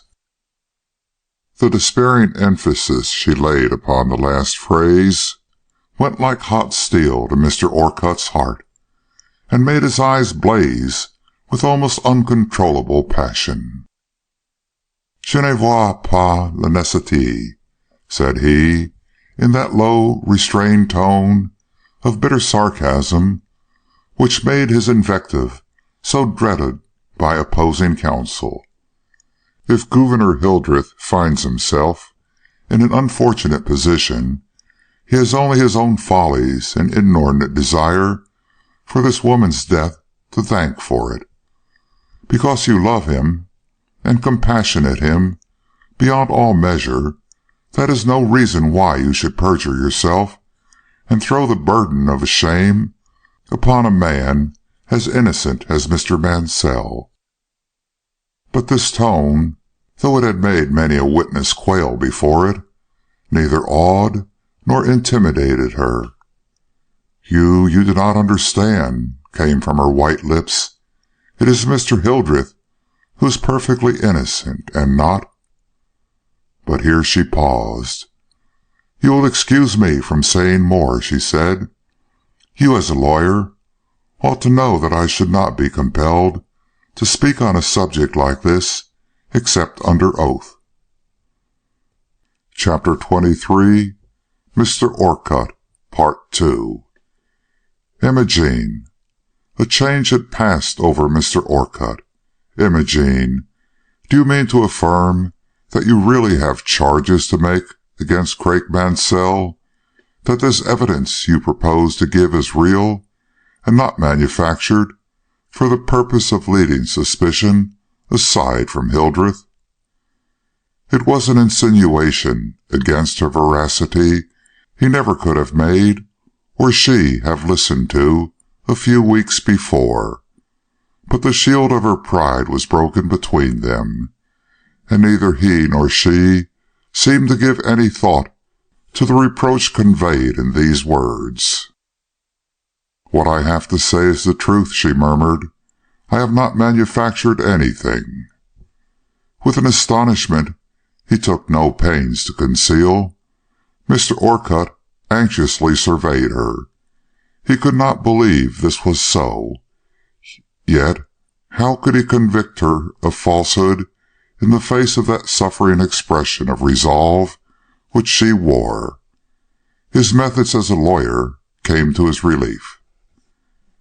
"Imogene," he slowly responded, "if, as you say, you are in possession of positive evidence against this Mansell, how comes it that you jeopardize the interest of the man you love by so long withholding your testimony?" But instead of a flush of confusion which he expected, she flashed upon him with a sudden revelation of feeling that made him involuntarily start. "Shall I tell you?" she replied. "You will have to know sometime, and why not now?" "I kept back the truth," she replied, advancing a step, but without raising her eyes to his, "because it is not the aspersed Hildreth that I love, but—" Why did she pause? What was it she found so hard to speak? Mr. Orcutt's expression became terrible. "But the other," she murmured at last. "The other?" It was now her turn to start and look at him in surprise, if not in some fear. "What other?" he cried, seizing her by the hand. "Name him. I will have no further misunderstanding between us." "Is it necessary?" she asked with bitterness. "Will heaven spare me nothing?" Then, as she saw no relenting in the fixed gaze that held her own, whispered in a hollow tone, "You have just spoken the name yourself, Craik Mansell." "Ah!" Incredulity, anger, perplexity, all the emotions that were seething in this man's troubled soul, spoke in that simple exclamation. Then silence settled upon the room, during which she gained control over herself, and he the semblance of it no more. She was the first to speak. "I know," said she, "that this avowal on my part seems almost incredible to you, but it is no more so than that which you so readily received from me the other day in reference to Gouverneur Hildreth. A woman who spends a month away from home makes acquaintances which she does not always mention when she comes back. I saw Mr. Mansell in Buffalo, and turning, she confronted the lawyer with her large gray eyes, in which a fire burned such as he had never seen there before, and grew to esteem him," she went on. "For the first time in my life I found myself in the presence of a man whose nature commanded mine. His ambition, his determination, his unconventional and forcible character woke aspirations within me such as I had never known myself capable of before. Life, which had stretched out before me with a somewhat monotonous outlook, changed to a panorama of varied and wonderful experiences, as I listened to his voice and met the glance of his eye, and soon, before he knew it, and certainly before I realized it, words of love passed between us, and the agony of that struggle began which has ended. Ah, let me not think how, or I shall go mad." Mr. Orcutt, who had watched her with a lover's fascination during all this attempted explanation, shivered for a moment at this last bitter cry of love and despair, but spoke up, when he did speak, with a coldness that verged on severity. "So you loved another man when you came back to my house, and listened to the words of passion which came from my lips, and the hopes of future bliss and happiness that welled up from my heart?" "Yes," she whispered, "and, as you will remember, I tried to suppress those hopes and turn a deaf ear to those words, though I had but little prospect of marrying a man whose fortunes depended upon the success of an invention he could persuade no one to believe in." "Yet you brought yourself to listen to those hopes on the afternoon of the murder," he suggested ironically. Can you blame me for that? She cried, remembering how you pleaded and what a revulsion of feeling I was laboring under. A smile bitter as the fate which loomed before him, and scornful as the feelings that secretly agitated his breast, parted Mr. Orcutt's pale lips for an instant, and he seemed about to give utterance to some passionate rejoinder, but he subdued himself with a determined effort, and quietly waiting till his voice was under full control, remarked with lawyer-like brevity at last, "You have not told me what evidence you have to give against young Mansell." Her answer came with equal brevity, if not equal quietness. "No, I have told Mr. Ferris. Is not that enough?" But he did not consider it so. "Ferris is a district attorney," said he, "and has demanded your confidence for the purposes of justice, while I am your friend. The action you have taken is peculiar, and you may need advice, but how can I give it, or how can you receive it, unless there is a complete understanding between us?" Struck in spite of herself, moved perhaps by a hope she had not allowed herself to contemplate before, she looked at him long and earnestly. "And do you really wish to help me?" she inquired. "Are you so generous as to forgive the pain, and possibly the humiliation, I have inflicted upon you, and lend me your assistance in case my testimony works its due effect, and he be brought to trial instead of Mr. Hildreth?" It was a searching and pregnant question, for which Mr. Orcutt was possibly not fully prepared, but his newly gained self-control did not give way. "I must insist upon hearing the facts before I say anything of my intentions," he averred. "Whatever they may be, they cannot be more startling in their character than those which have been urged against Hildreth." "But they are," she whispered. Then, with a quick look around her, she put her mouth close to Mr. Orcutt's ear and breathed, "Mr. Hildreth is not the only man who, unseen by the neighbors, visited Mrs. Clement's house on the morning of the murder. Craik Mansell was there also." "Craik Mansell? How do you know that?" "Ah," he pursued, with the scornful intonation of a jealous man, "I forgot you are lovers." The sneer, natural as it was, perhaps, seemed to go to her heart, and wake its fiercest indignation. "Hush!" cried she, towering upon him with an ominous flash of her proud eyes. "Do not turn the knife in that wound, or you will seal my lips forever." And she moved hastily away from his side, but in another instant she determinedly returned, saying, "This is no time for indulging in one's sensibilities. I affirm that Craik Mansell visited his aunt on that day, because the ring which was picked up on the floor of her dining-room, you remember the ring, Mr. Orcutt? Remember it, did he not? All his many perplexities in its regard crowded upon him as he made a hurried bow of acquiescence. "It belonged to him," she continued. "He had bought it for me, or rather had had the diamond reset for me. It had been his mother's. Only the day before, he had tried to put it on my finger in a meeting we had in the woods back of his aunt's house, but I refused to allow him. The prospect ahead was too dismal and unrelenting for us to betroth ourselves, whatever our hopes or wishes might be." You had a meeting with this man in the woods the day before his aunt was assaulted?" echoed Mr. Orcutt, turning upon her with an amazement that swallowed up his wrath. "Yes." "And he afterward visited her house?" "Yes." And he dropped that ring there? Yes.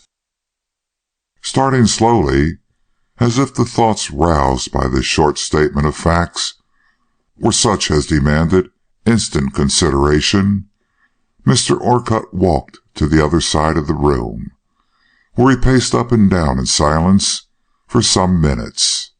When he returned, it was the lawyer instead of the lover who stood before her. Then it was the simple fact of finding this gentleman's ring on the floor of Mrs. Clement's dining room that makes you consider him the murderer of his aunt? He asked, with a tinge of something like irony in his tone. No, she breathed rather than answered. That was proof, of course, that he had been there, but I should never have thought of it as evidence of guilt if the woman herself had not uttered, in our hearing, that telltale exclamation of ring and hand. And if, in the talk I had with Mr. Mansell the day before, he had not betrayed— "Why do you stop me?" she whispered. "I did not stop you," he hastily assured her. "I am too anxious to hear what you have to say. Go on, Imogen. What did this Mansell betray? I ask, as a father might," he added, with some dignity and no little effort. But her fears had taken alarm, or her caution had been aroused, and she merely said, "The $5,000 which his aunt leaves him is just the amount he desired to start him in life." "Did he wish such an amount?" Mr. Orcutt asked. "Very much." "And acknowledged it in the conversation he had with you?" "Yes." "Imogen," declared the lawyer, "if you do not want to insure Mr. Mansell's indictment, I would suggest to you not to lay too great stress upon any talk you may have held with him." But she cried with unmoved sternness, and the relentless crushing down of all emotion that was at once amazing and painful to see. "The innocent is to be saved from the gallows, no matter what the fate of the guilty may be." And a short but agitated silence followed, which Mr. Orcutt broke at last by saying, "Are these all the facts you have to give me?" She started, cast him a quick look, bowed her head, and replied, "Yes." There was something in the tone of this assertion that made him repeat his question. "Are these all the facts you have to give me?" Her answer came ringing and emphatic now. Yes, she avowed all.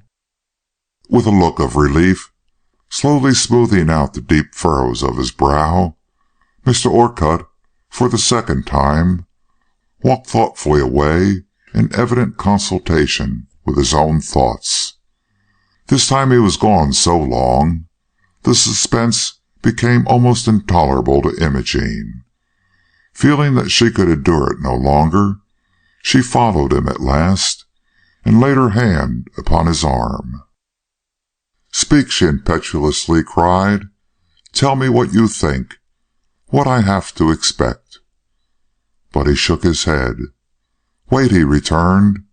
"Wait till the grand jury has brought in a bill of indictment. It will, doubtless, be against one of these two men, but I must know which before I can say or do anything." "And do you think there can be any doubt about which of these two it will be?" she inquired, with sudden emotion. "There is always doubt," he rejoined, "about anything or everything a body of men may do. This is a very remarkable case, Imogen," he resumed, with increased somberness, "the most remarkable one, perhaps, that has ever come under my observation. What the grand jury will think of it, upon which party, Mansell or Hildreth, the weight of their suspicion will fall, neither I nor Ferris nor any other man can prophesy with any assurance. The evidence against both is, in so far as we know, entirely circumstantial. That you believe Mr. Mansell to be the guilty party?" "Believe?" she murmured. "I know it."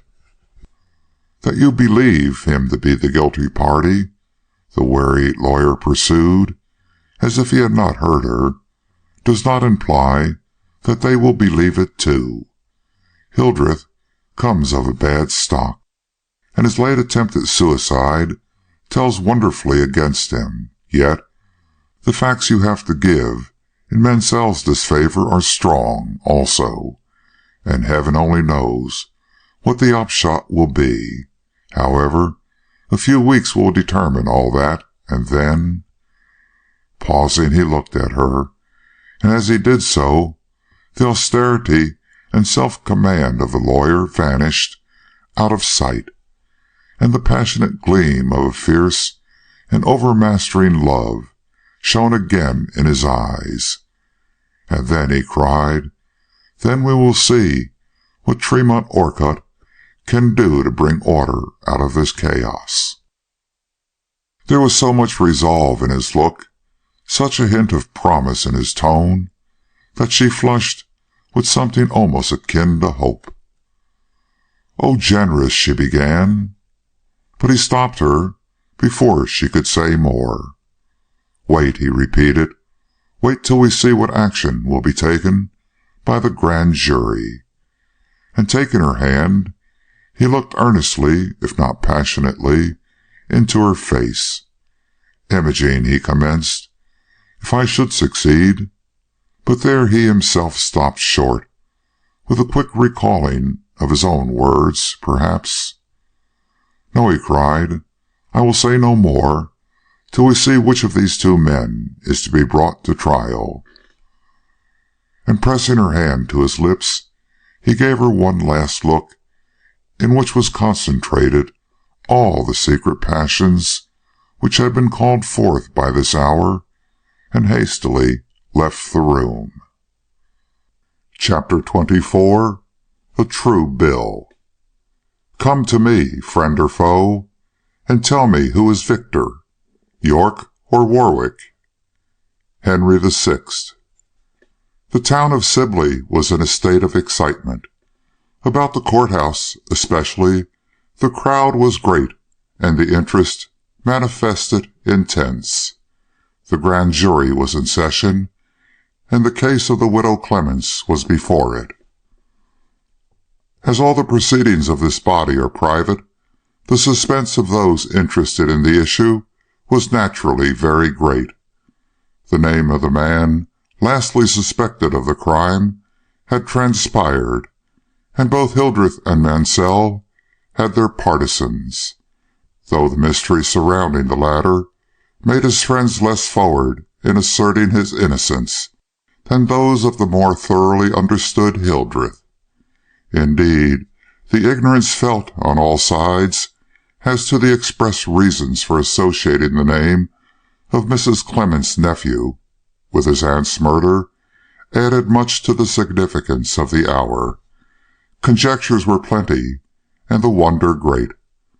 But the causes why this man, or any other, should lie under a suspicion equal to that raised against Hildreth at the inquest was a mystery that none could solve. But what is the curiosity of the rabble to us? Our interest is in a little room far removed from this scene of excitement, where the young daughter of Professor Darling kneels by the side of Imogene Dare, striving by caresses and entreaty to win a word from her lips or a glance from her heavy eyes. "Imogene," she pleaded, "Imogene, what is this terrible grief? Why did you have to go to the courthouse this morning with Papa? Why have you been almost dead with terror and misery ever since you got back? Tell me, or I shall perish of mere fright. For weeks now, ever since you were so good as to help me with my wedding clothes, I have seen that something dreadful was weighing upon your mind. But this which you are suffering now is awful. This I cannot bear. Can you not speak, dear? Words will do you good." "Words?"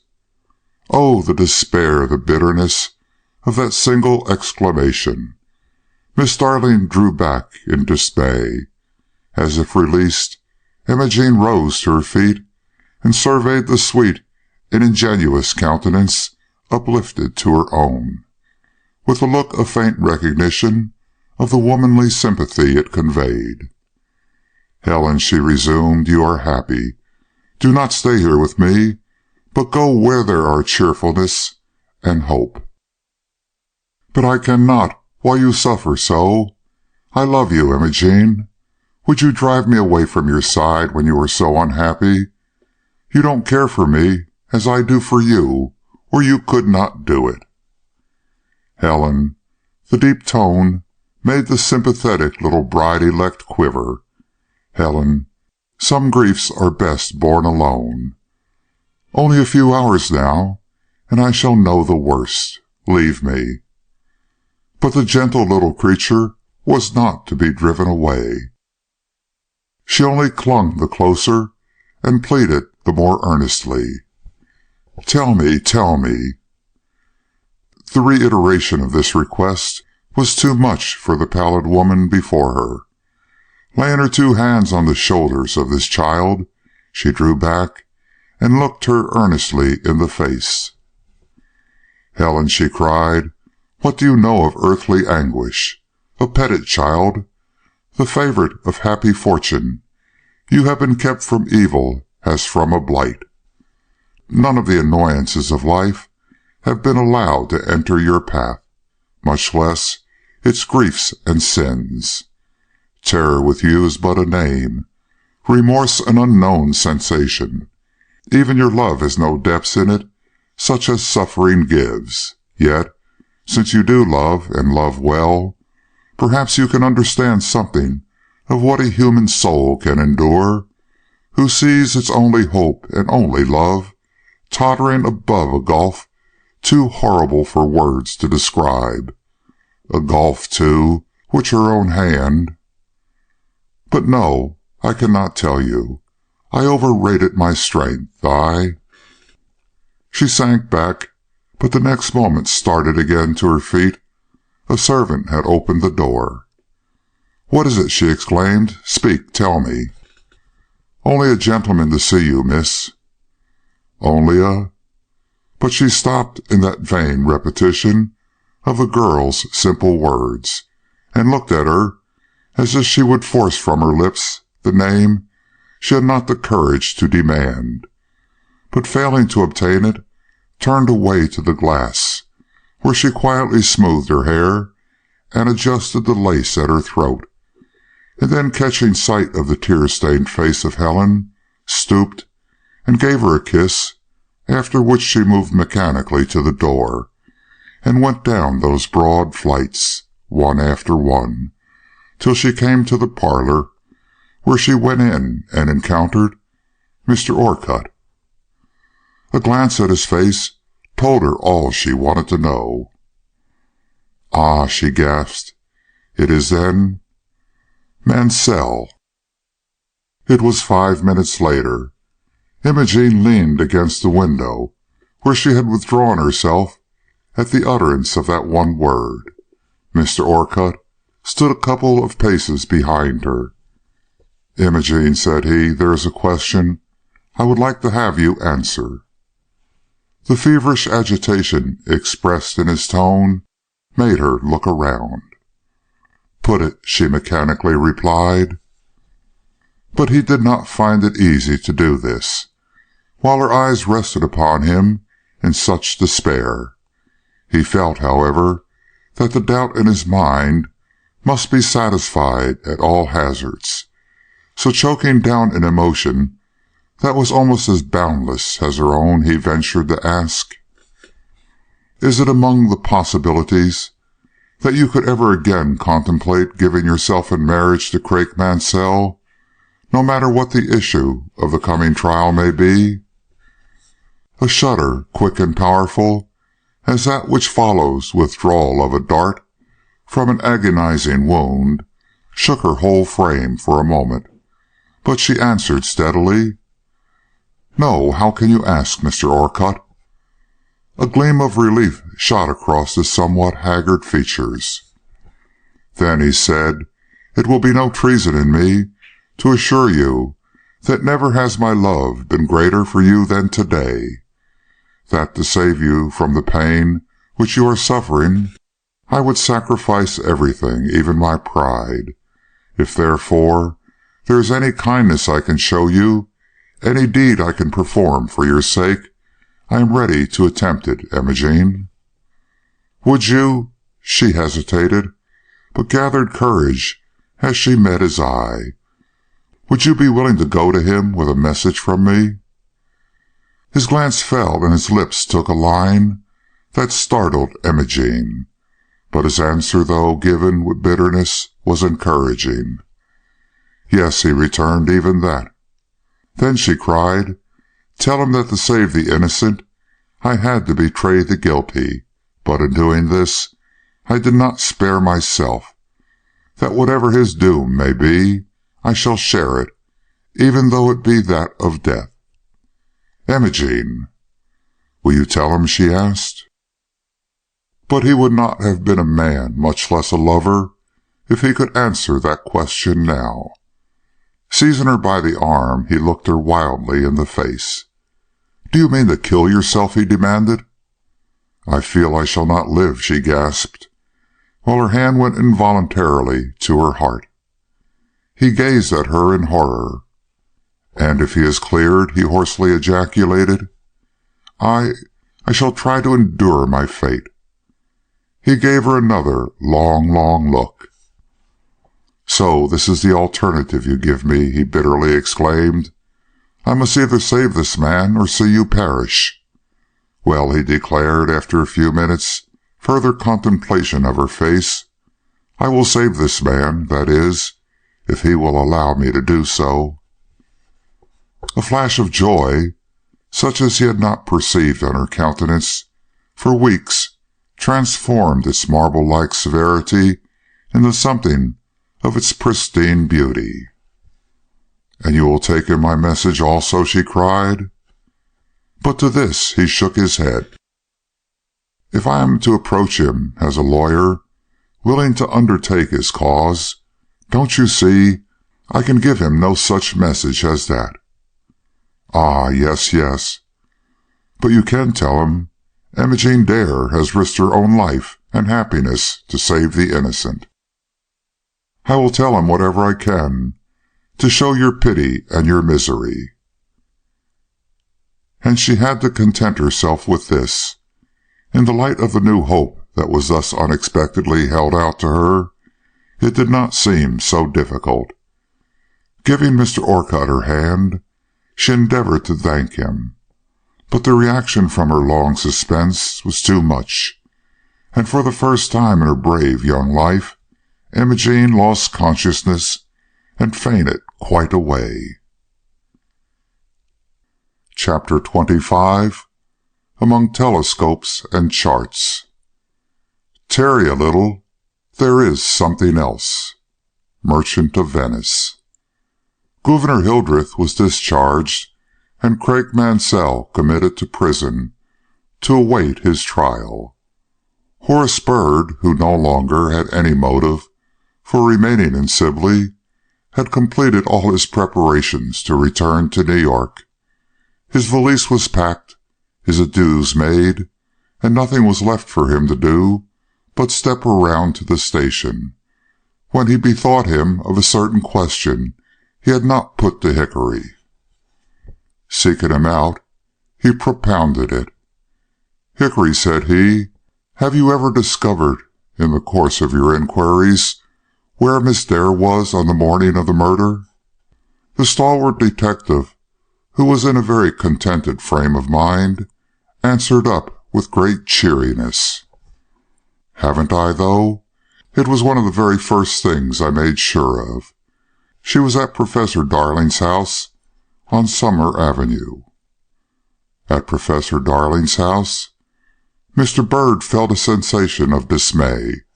Professor Darling's house was, as you remember, in almost direct communication with Mrs. Clement's cottage by means of a path through the woods.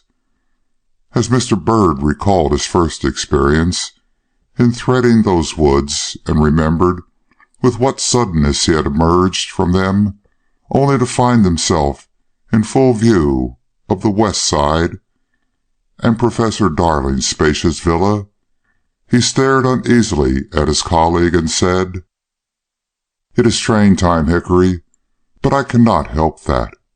Before I leave this town I must know just what she was doing on that morning, and whom she was with. Can you find out?" "Can I find out?" The hardy detective was out of the door before the last word of this scornful repetition had left his lips. He was gone an hour. When he returned, he looked very much excited. "Well," he ejaculated breathlessly, "I have had an experience." Mr. Bird gave him a look, saw something he did not like in his face, and moved uneasily in his chair. "You have?" he retorted. "What is it? Speak." "Do you know," the other resumed, "that the hardest thing I ever had to do was to keep my head down in the hut the other day, and deny myself a look at the woman who could bear herself so bravely in the midst of a scene so terrible.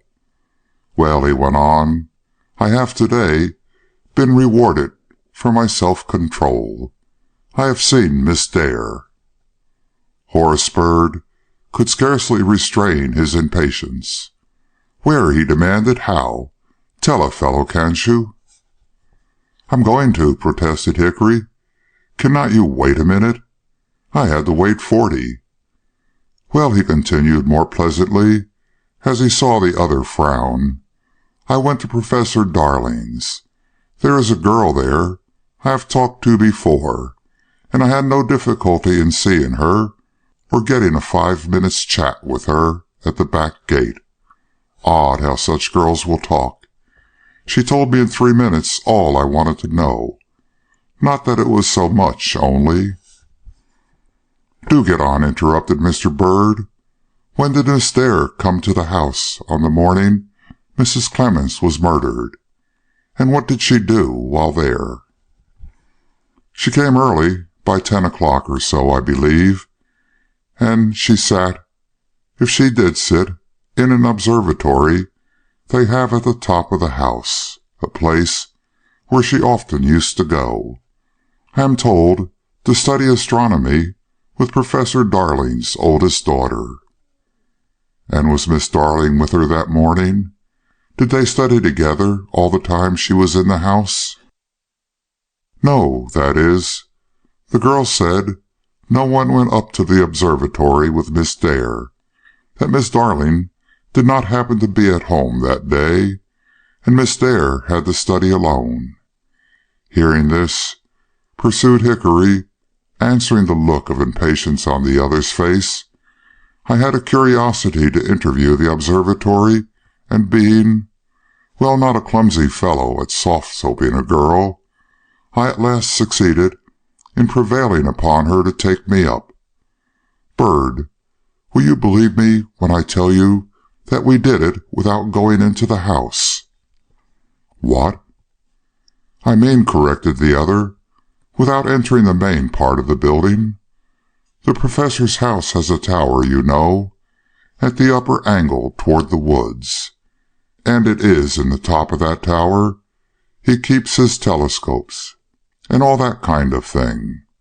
The tower has a special staircase of its own. It is a spiral one, and opens on a door below that connects directly with the garden. We went up these stairs." "You dared to go?" "Yes. The girl assured me everyone was out of the house but the servants, and I believed her. We went up the stairs, entered the observatory." "Is it not kept locked, then?" "It was not locked today. Saw the room, which is a curious one, glanced out over the view, which is well worth seeing, and then—" "Well, what?" "I believe I stood still, and asked the girl a question or two more. I inquired," he went on, deprecating the other's impatience by a wave of his nervous hand. "When Miss Dare came down from this place on the morning, you remember?" She answered that she couldn't quite tell, that she wouldn't have remembered anything at all about it all, only that Miss Tremaine came to the house that morning, and wanting to see Miss Dare, ordered her to go up to the observatory and tell that lady to come down, and that she went, but to her surprise did not find Miss Dare there, though she was sure she had not gone home, or at least hadn't taken any of the cars that start from the front of the house, for she had looked at them every one as they went by the basement window where she was at work. The girl said this? Yes, standing in the door of the small room and looking me straight in the eye. And did you ask her nothing more? Say nothing about the time, Hickory, or inquire where she supposed Miss Dare to have gone? Yes, I asked her all this. I am not without curiosity any more than you are, Mr. Bird. And she replied, Oh, as to the time, that it was somewhere before noon. Her reason for being sure of this was that Miss Tremaine declined to wait till another effort had been made to find Miss Dare, saying she had an engagement at 12 which she did not wish to break. And the girl's notions about where Miss Dare had gone? Such as you expect, Bird. She said she did not know anything about it, but that Miss Dare often went strolling in the garden or even in the woods when she came to Professor Darling's house, and that she supposed she had gone off on some such walk at this time, for at 1 o'clock or thereabouts she saw her pass in the horse-car on her way back to town. Hickory, I wish you had not told me this just as I am going back to the city. Wish I had not told it, or wish I had not gone to Professor Darling's house as you requested? Wish you had not told it. I dare not wish the other. But you spoke of seeing Miss Dare. How was that? Where did you run across her? Do you want to hear? Of course, of course. But I thought... Oh, never mind, old boy. Tell me the whole now, as long as you have told me any. Was she in the house? I will tell you. I had asked the girl all these questions, as I have said, and was about to leave the observatory and go below, when I thought I would cast another glance around the curious old place, and in doing so, caught a glimpse of a huge portfolio of charts, as I supposed, standing upright in a rack that stretched across the further portion of the room. Somehow my heart misgave me when I saw this rack, and scarcely conscious what it was I feared, I crossed the floor and looked behind the portfolio. Bird, there was a woman crouched there, a woman whose pallid cheeks and burning eyes, lifted to meet my own, told me only too plainly that it was Miss Dare. I have had many experiences, Hickory allowed after a moment, and some of them anything but pleasant to myself, but I don't think I ever felt just as I did at that instant. I believe I attempted a bow, I don't remember, or at least tried to murmur some excuse, but the look that came into her face paralyzed me, and I stopped before I had gotten very far, and waited to hear what she would say. But she did not say much. She merely rose, and turning toward me, exclaimed, No apologies. You are a detective, I suppose. And when I nodded, or made some other token that she had guessed correctly, she merely remarked, flashing upon me, however, in a way I do not yet understand, Well, you have got what you desired, and now can go. And I went, Bird, went, and I felt puzzled, I don't know why, and a little bit sore about the heart, too, as if, well, I can't even tell what I mean by that if. The only thing I am sure of is that Mansell's cause hasn't been helped by this day's job, and that if this lady is asked on the witness stand where she was during the hour everyone believed her to be safely shut up with the telescopes and charts, we shall hear what? Well, that she was shut up with them, most likely. Women like her are not too easily disconcerted, even on the witness stand.